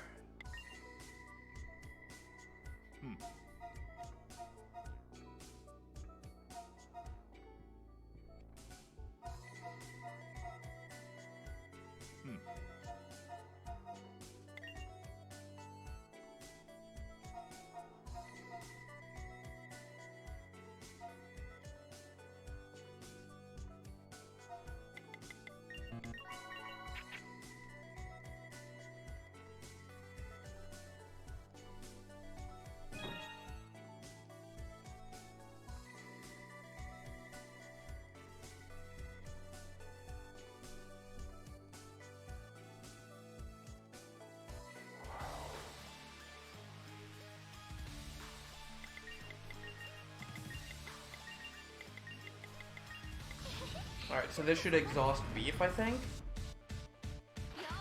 That's the hope.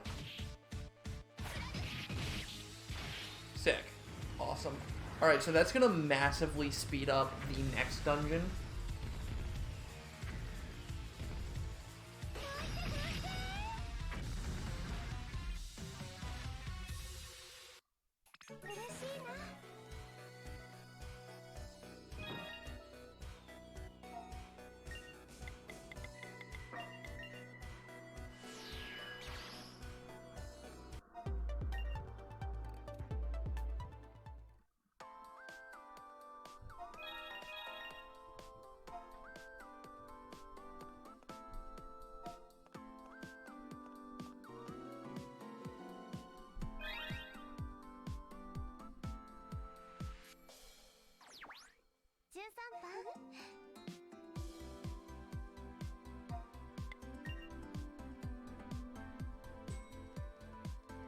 Alright, so I need to get this confusion cut before things start going really poor.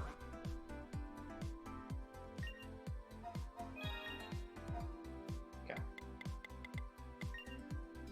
Alright, now we talk to the table again.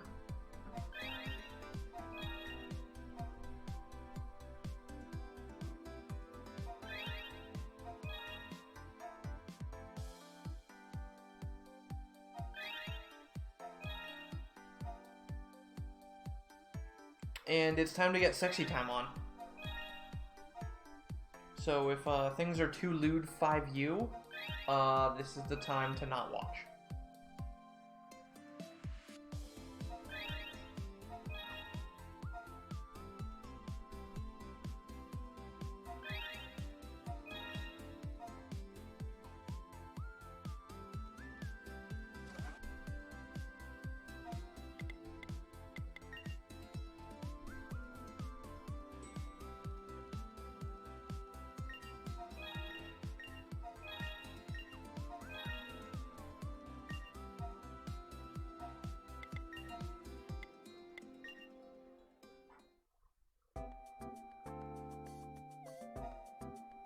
So doing this gets me 2 extremely powerful accessories, as well as the best banisher weapon that's available,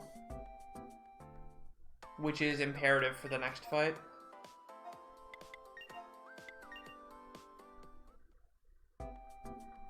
Immediately swaps back to this tab.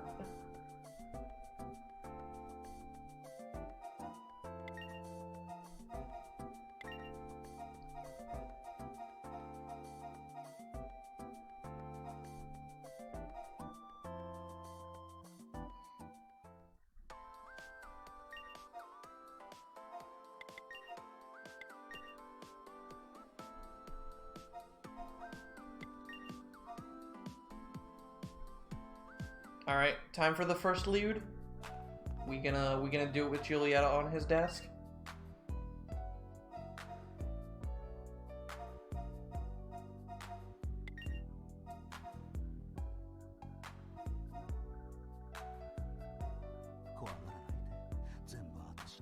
You don't need to be afraid.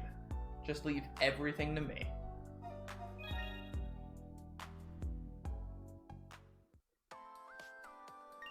Lewd.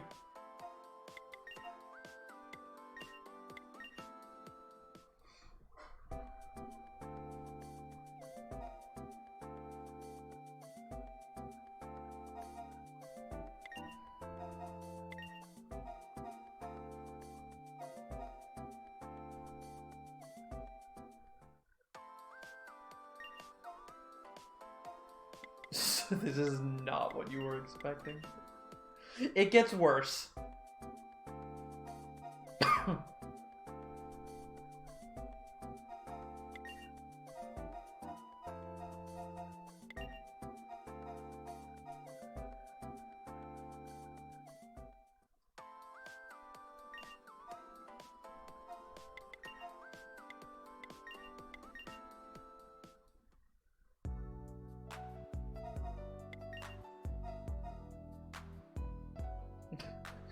Yeah, we gonna have that hot old man,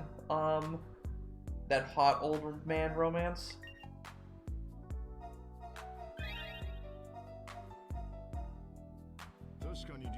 did say I would answer any request, but this, I go easy on my old bones.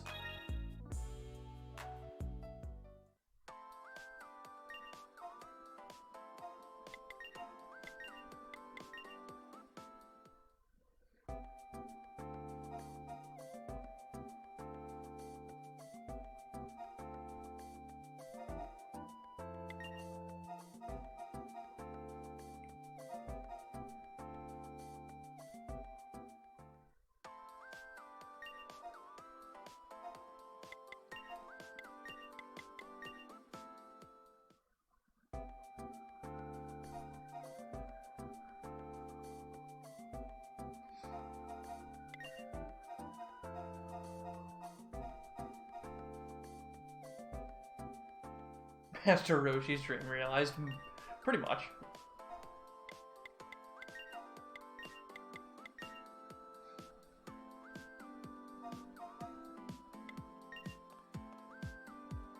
And now we're taking Brigitte for a spin because the Yuri is real.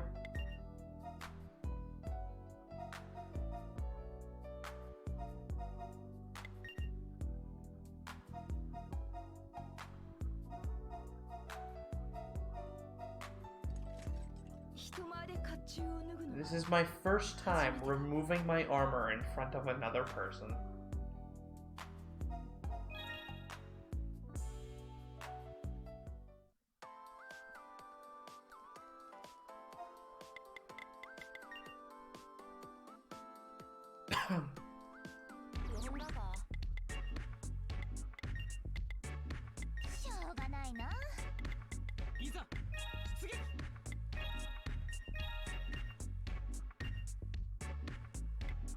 Wait, what?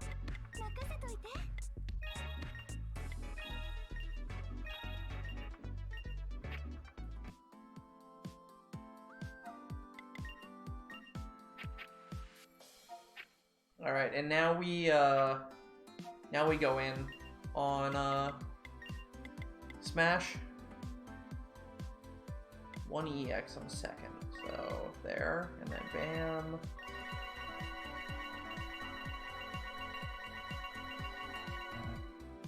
All right. Bomb to 5, EQ to 6. So we're getting Earthquake now, which is the strongest non-dragon attack skill in the game. And you're gonna see how strong that actually is in just a second here. I need to actually swap these people so they're correct. Alright. Second Banisher Bomb to max.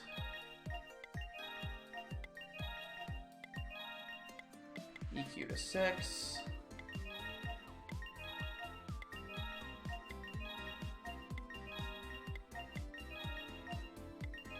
Spear to 7.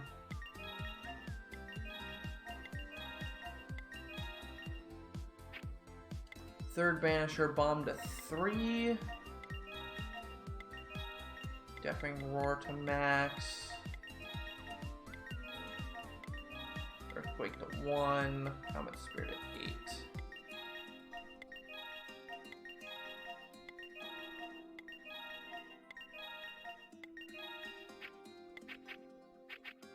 Beef gets Poplar to 5. I can't yet. Okay, that sucks.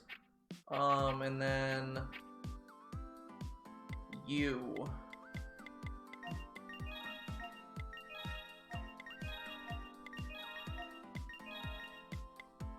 Stall stands to max, that to max, this to max.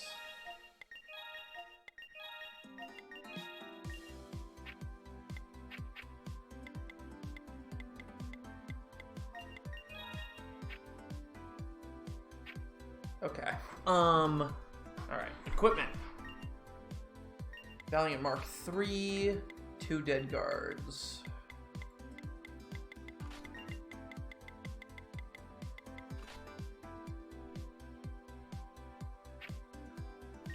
Albert, Kuga Blitz,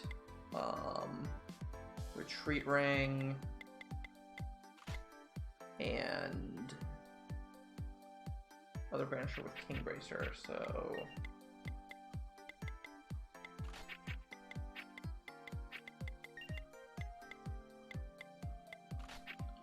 Third banisher, shock field, dead. Okay. Need a shock field.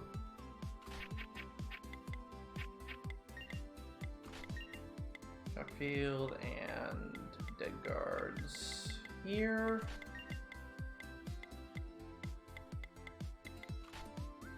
Okay. And also the Cuckoo Blitz. Okay. Rest in dorms. Alright, so now we're set up for the next boss fight.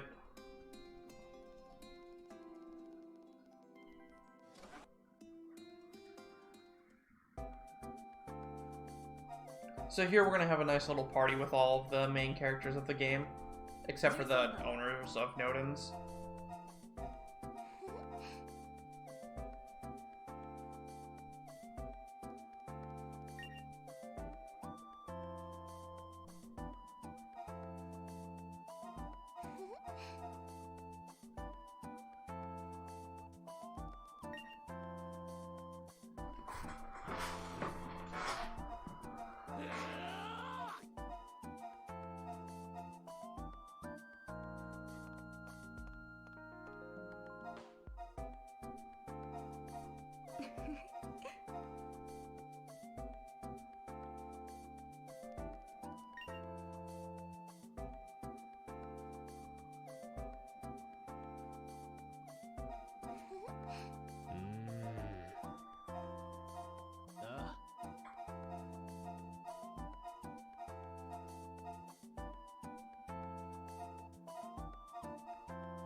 So this game's about to go from 0 to 100, by the way. Just so you're all aware.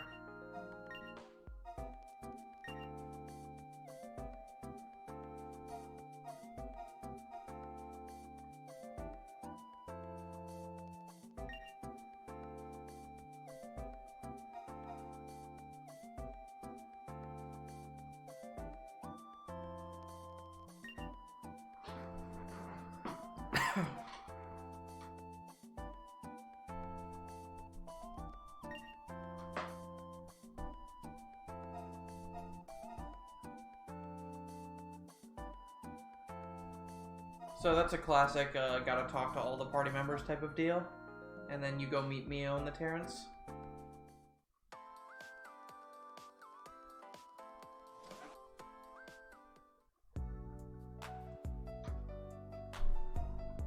So we're coming up to another fight that has AI manipulation.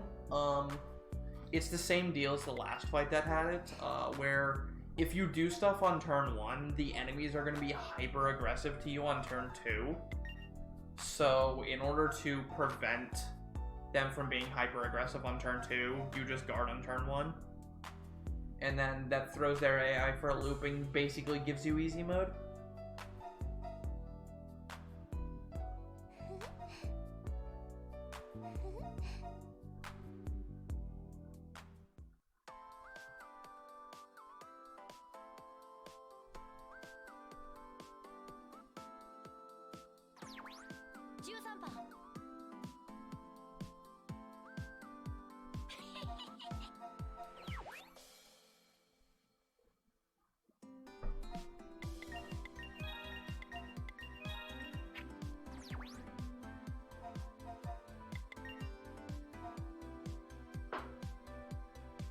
Alright, so right there, that sleeping is the point of no return.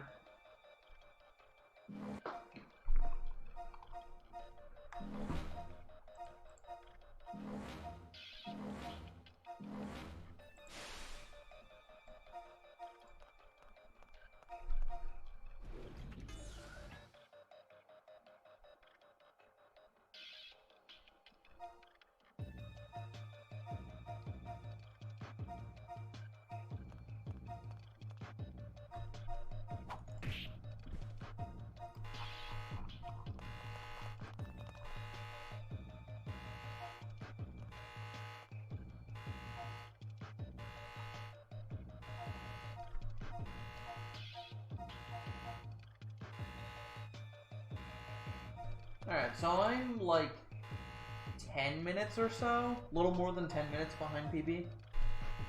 And my PB is a 9:08, so we're probably looking at like a 9:20 finish time.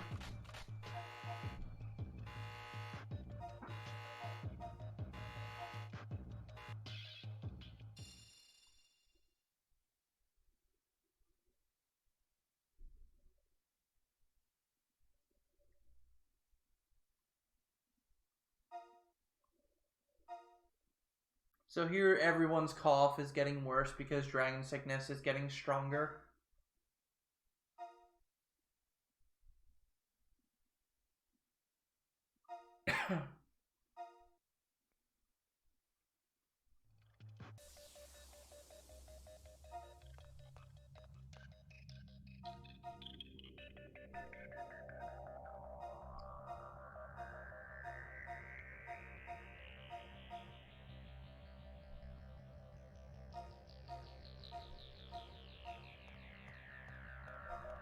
So, who made that comment again about the last true dragon being the friends we made along the way?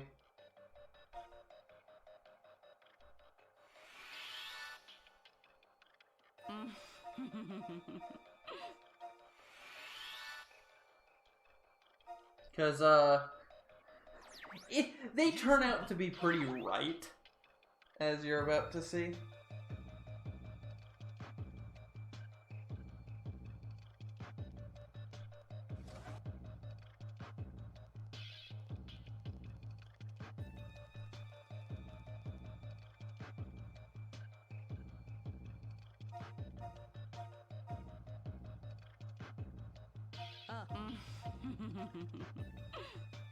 So Allie here, our boss, the one who's organized this whole thing, is the last true dragon. And she, you know, just goes ahead and completely kills every single one of the main characters.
And then Dragon's Bane overruns the entire city, which kills off all of the population. Like, any NPC scrub right now is dead.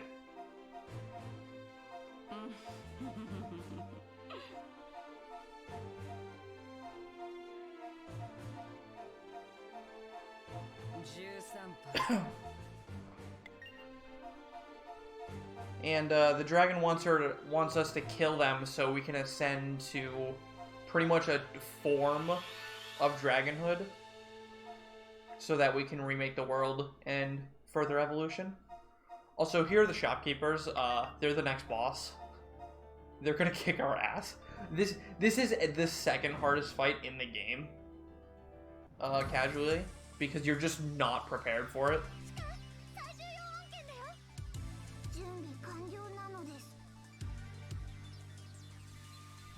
The music is so good, though.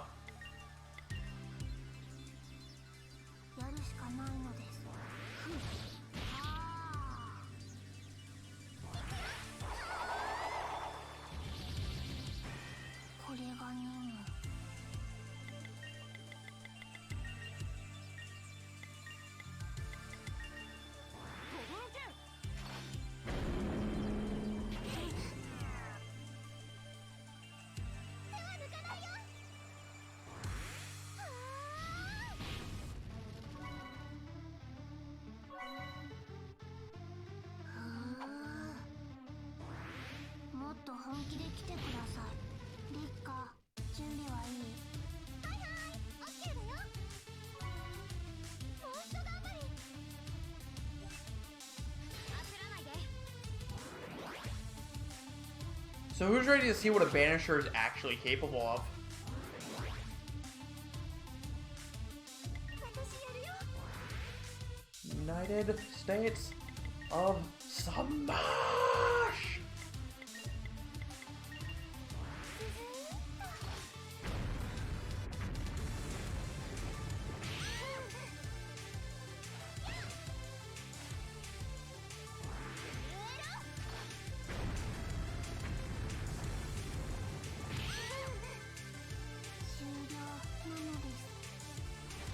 Damage. Lots of it.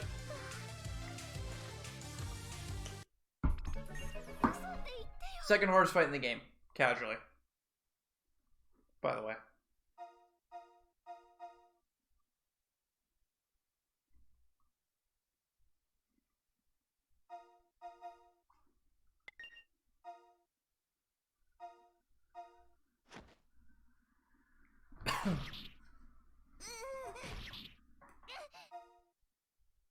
And then Yuma shows up because he's a freaking dragon now.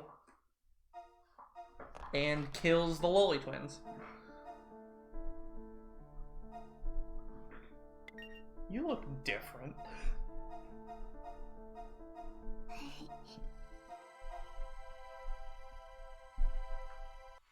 Loli twins say goodbye, turning the swords.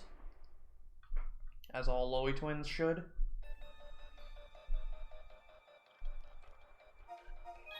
We're gonna go ahead and loot all the stuff off of our comrades' dead bodies, because they have some good accessories on them.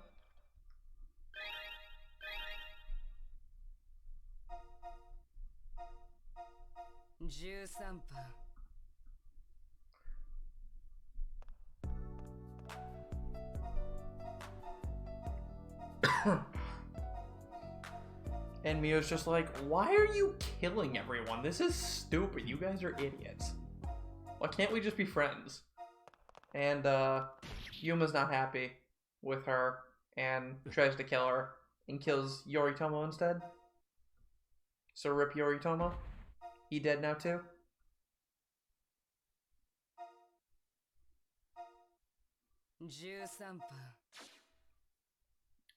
So if you're keeping track at home, folks, the only people that is not Unit 13 that are alive at this point are the Professor, Julieta, and Mio. Everybody else is dead.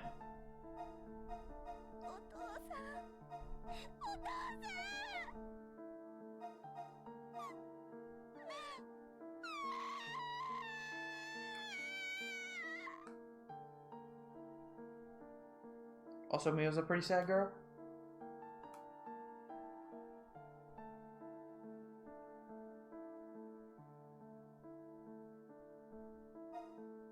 It's so quiet.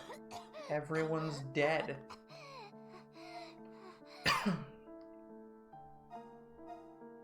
What about that rabbit thing? That rabbit thing is from a different dimension. He's fine.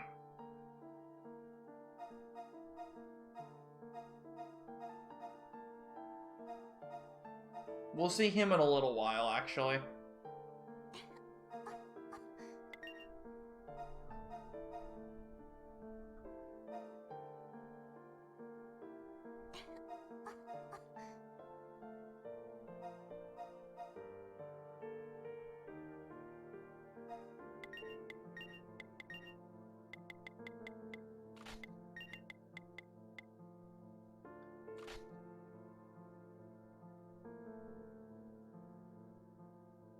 No.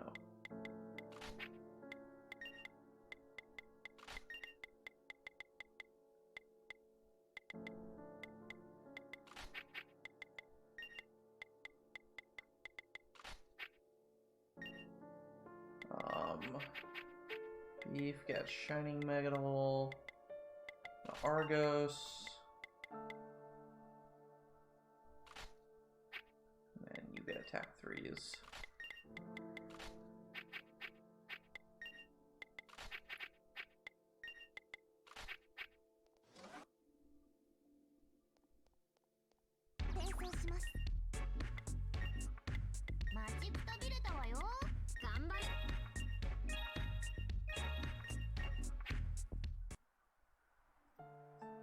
Yeah, Banisher is a class that's balanced by slow, but I literally just gave my Banisher something that doubles its speed, so it'll always go first.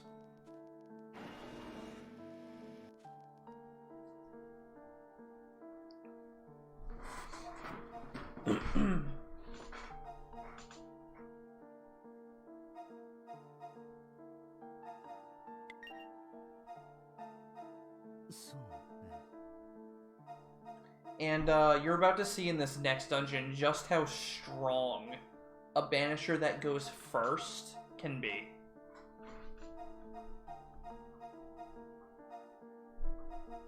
Like, Banisher was already strong when you saw me jumping and one-shotting everything. It's about to get even worse.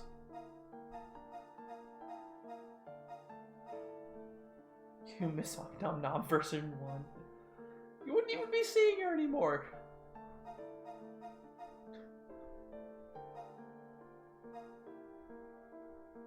I forget, is she a samurai or is she an agent right now? I don't even know.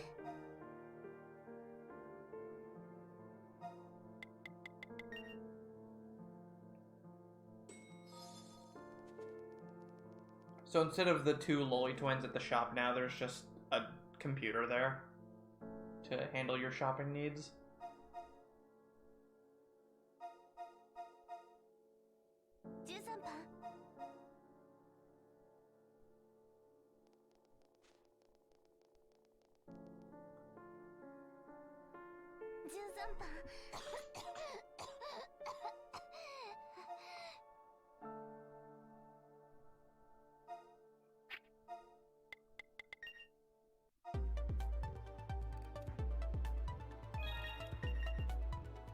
Alright, second to last dungeon.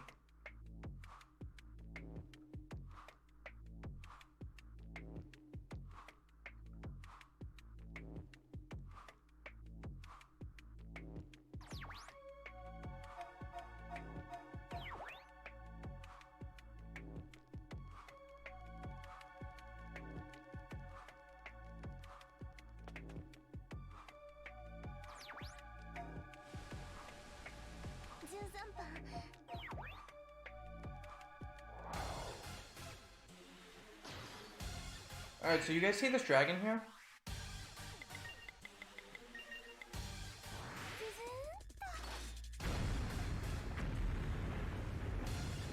It's dead.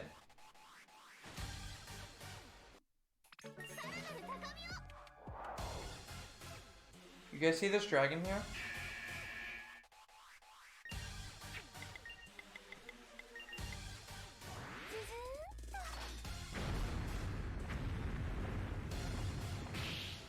Oh crap, it didn't die. Uh-oh.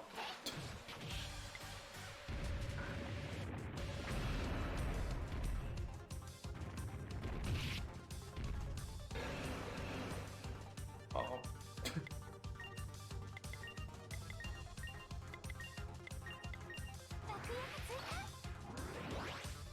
I thought it would be dead. It didn't die.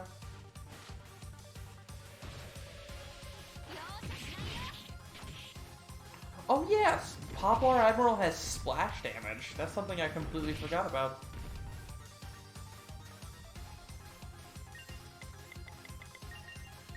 Anyways, this dragon's dead.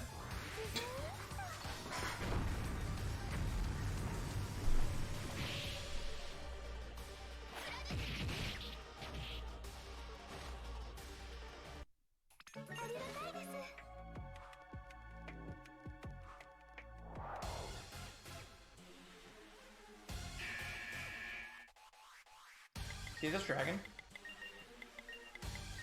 It's dead.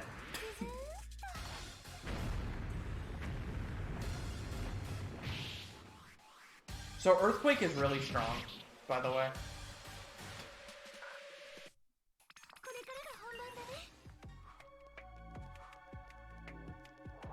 A 9-bomb max level Earthquake is the strongest attack in the game, without any modifiers, like solid stance or exhaust or anything.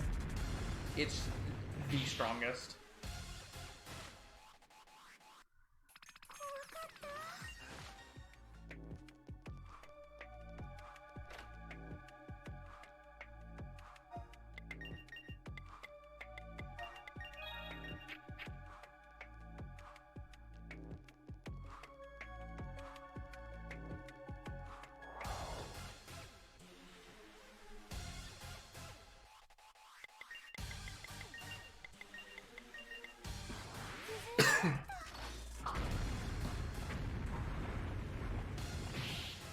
Ah, there we go. Now we're in the one-shot range. Because I leveled it up once. Whoa! That guy just ran right past me.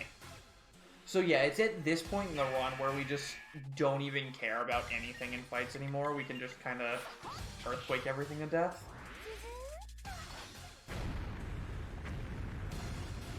Like, we don't need preemptive attacks and that garbage anymore. We can just kind of kill anything we want with earthquake.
Yeah, we don't really care about warnings too much anymore either.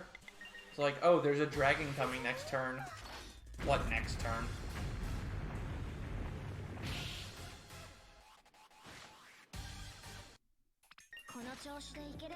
So this is how strong a banisher can become if you play one right. Like, you get so strong because you're so fast that the game just doesn't have an answer to what you can do, really. And it's glorious. Oh, I didn't rest. Crap. Whatever, I can do that later.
With the power of gunpowder.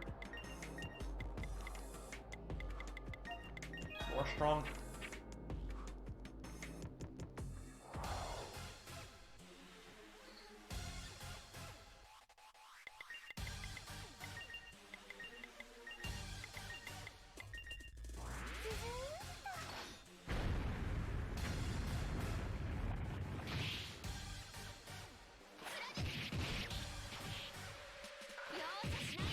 Unfortunately, this guy's a little too strong for us, so we actually have to get some help out from our samurai.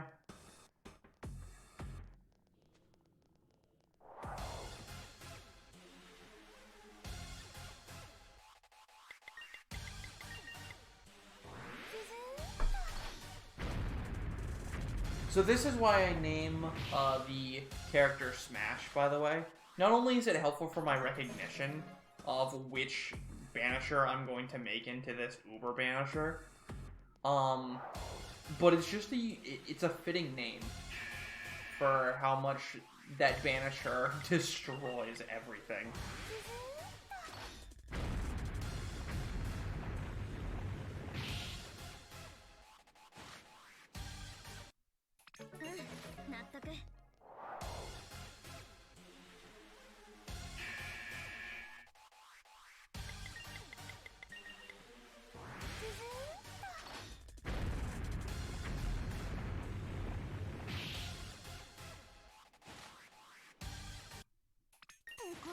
も。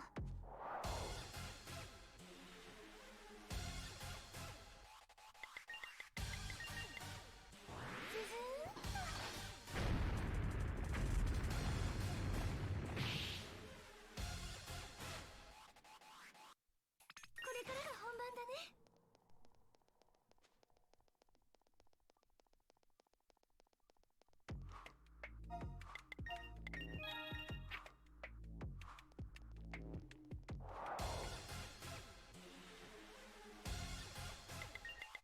Certainly a human battleship.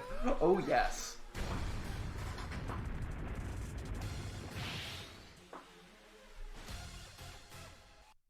嬉しいな。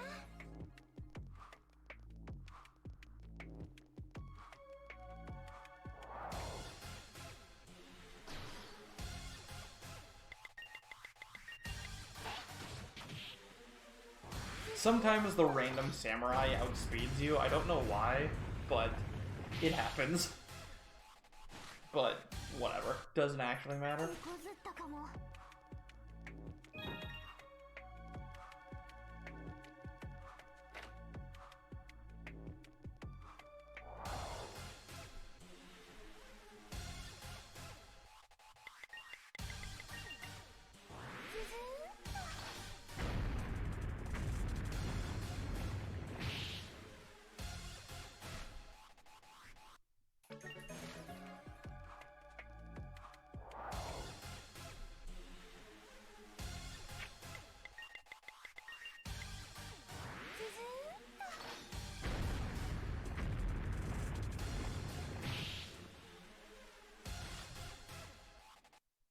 もう少し頑張んないと。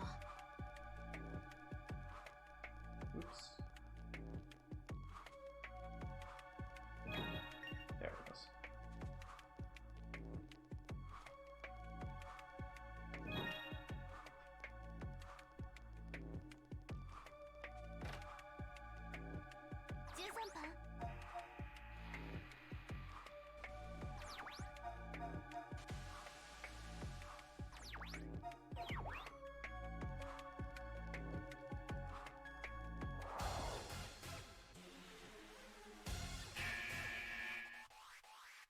If I remember right, these things are too strong to die immediately, so I need to poplar here.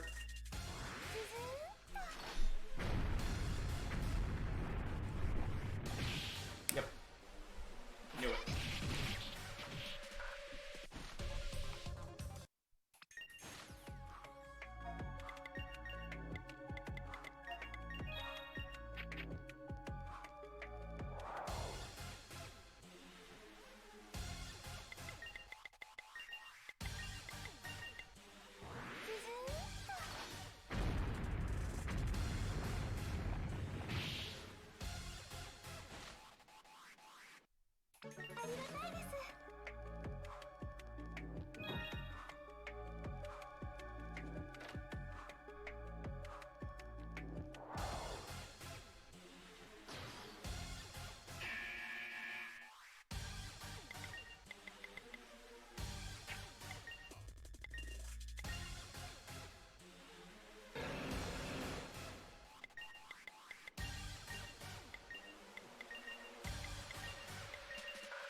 Might as well kill both at once.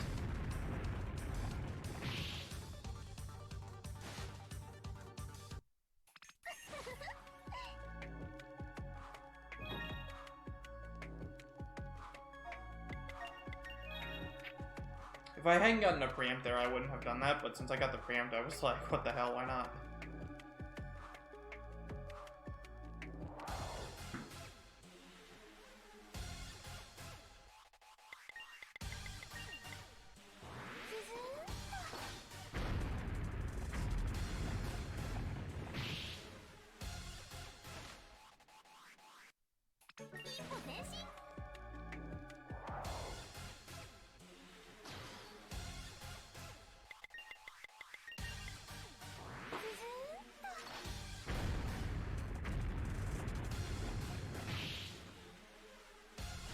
Okay, let's go take out the boss of this dungeon.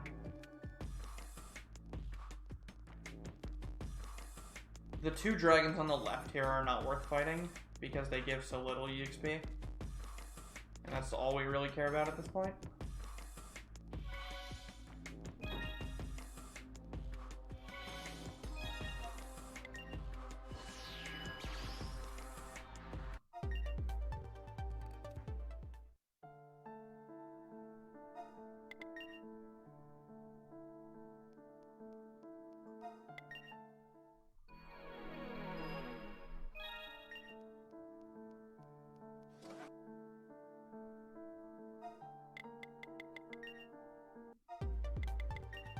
That's Tokyo Underground, moron.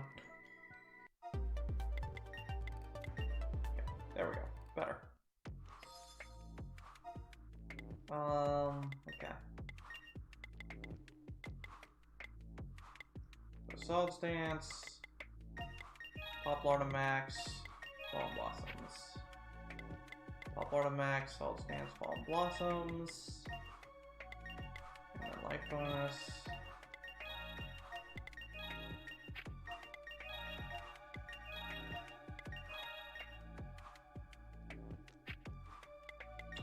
Banishers, Max Comet Spear.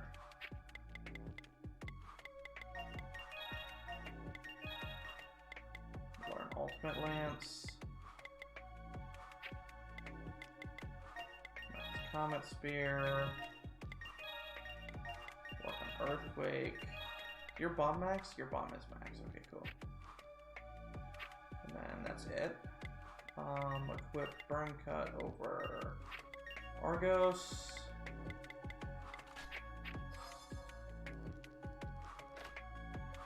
At least the bed hasn't turned into a dragon.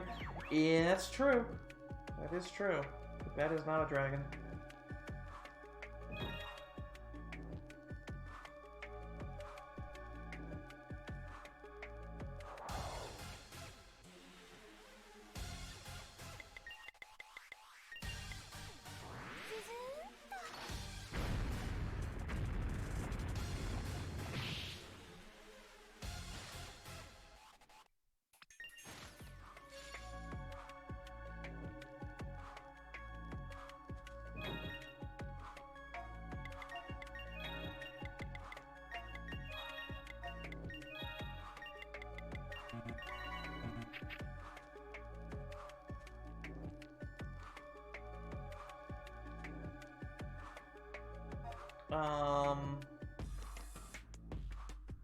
Yeah, I should be good here.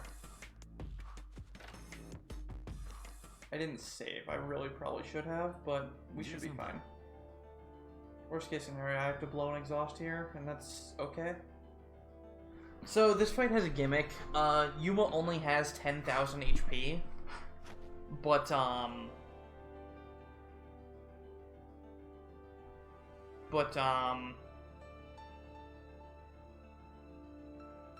he heals to full every single turn. So you need to take him from 10,000 to 0 in one turn in order to win.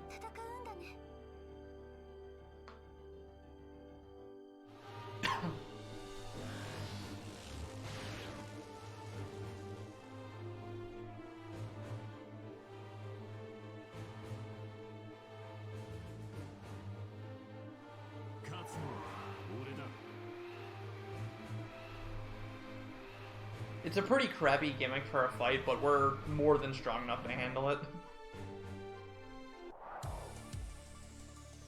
Also music. This is one of the best battle musics in the game. It's a shame we're not going to get to hear much of it.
Easy.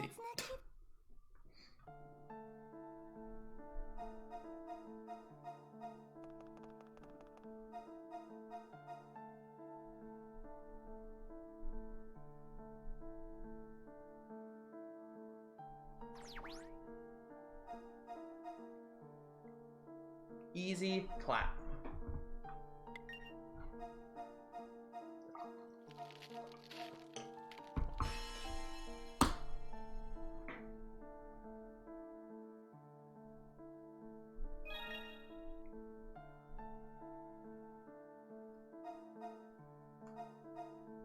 So here's where Professor Nagamu dies.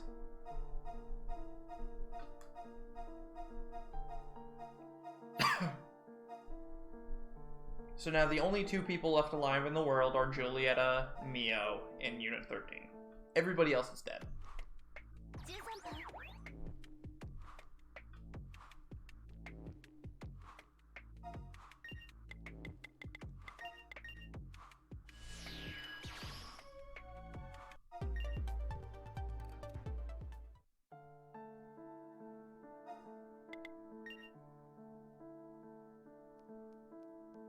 13番 And now we're gonna do the final party change of the run, which is putting in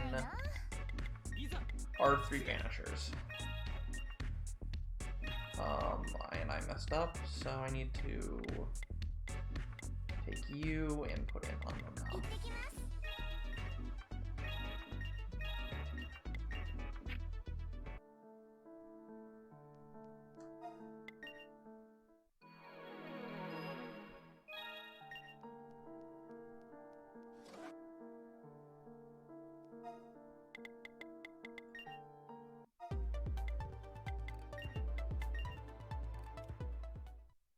So what happened to make everybody die? Basically the second true dragon awakened and caused the dragon sickness to run so rampant that everybody died from it.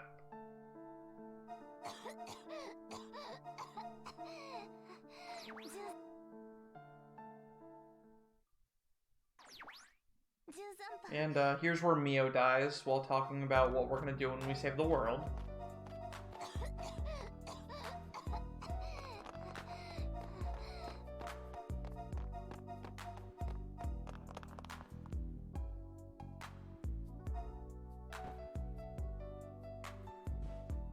Yeah, Smash has stolen the show, steals the show in this. Samurais get booted to the samurai-only party. That gets used in one more fight, which is the final boss.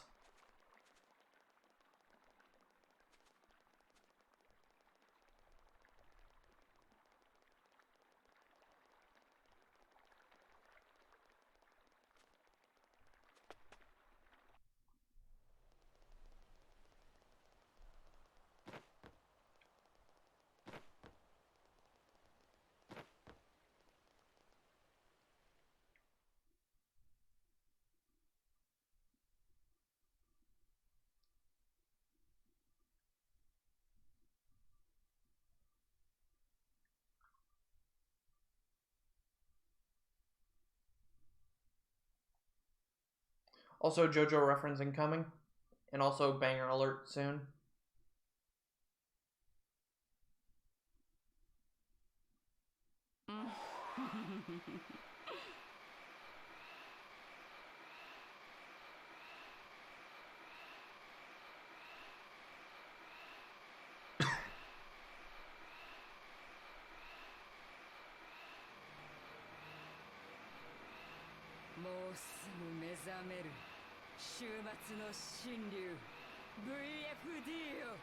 Kono deal wa?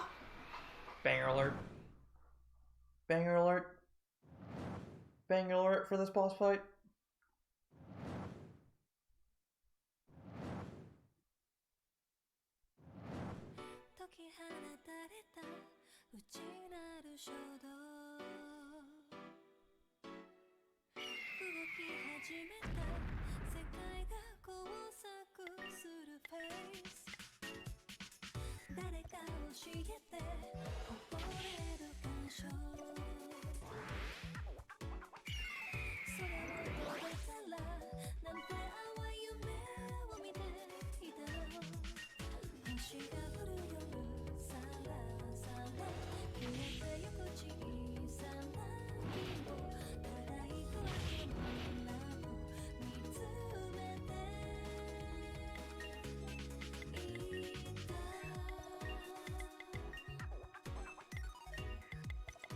To the sky!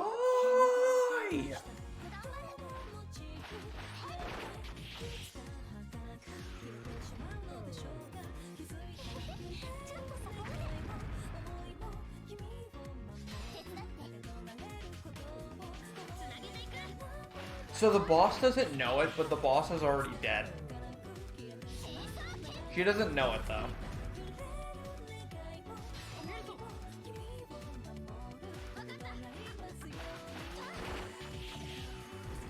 No, this is not final boss.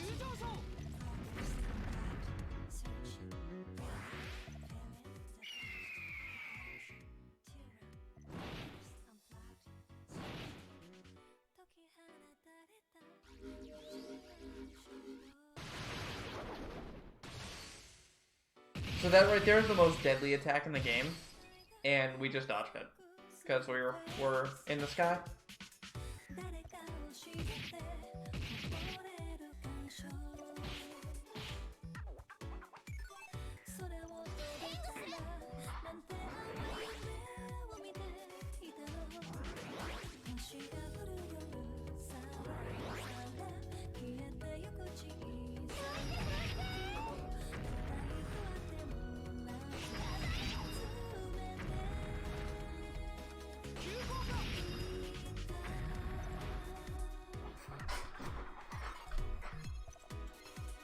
I told you the boss was dead.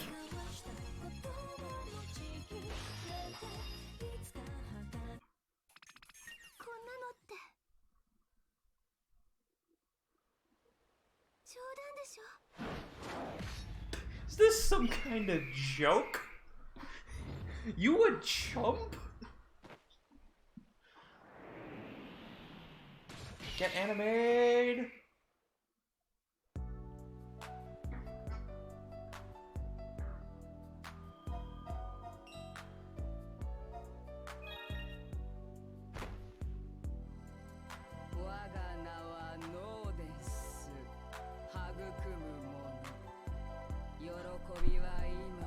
Hey, certainly someone here.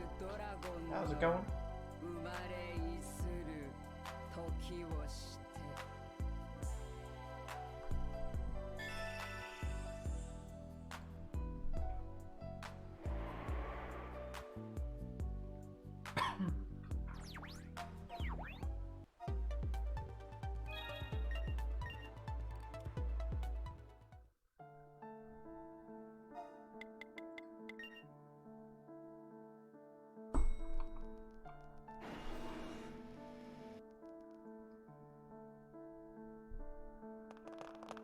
Looks like you see, the great thing about this game is those lines that your character actually says that's voiced like that, like, is this a joke? Those change for each voice in the entire game. So there's 20 different lines that can be said right there.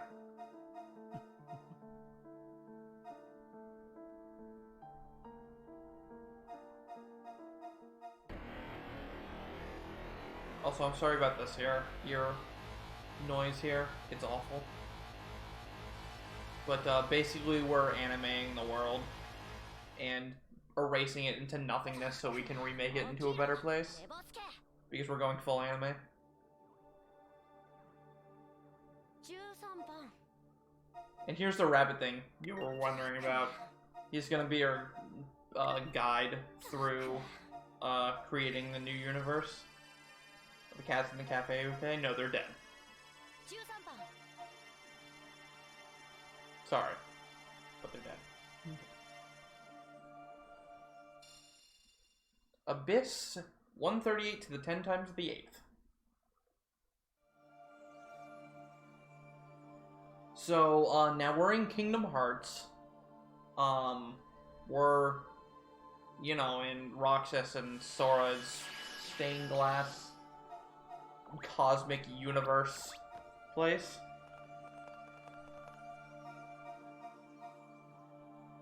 And this is the final dungeon.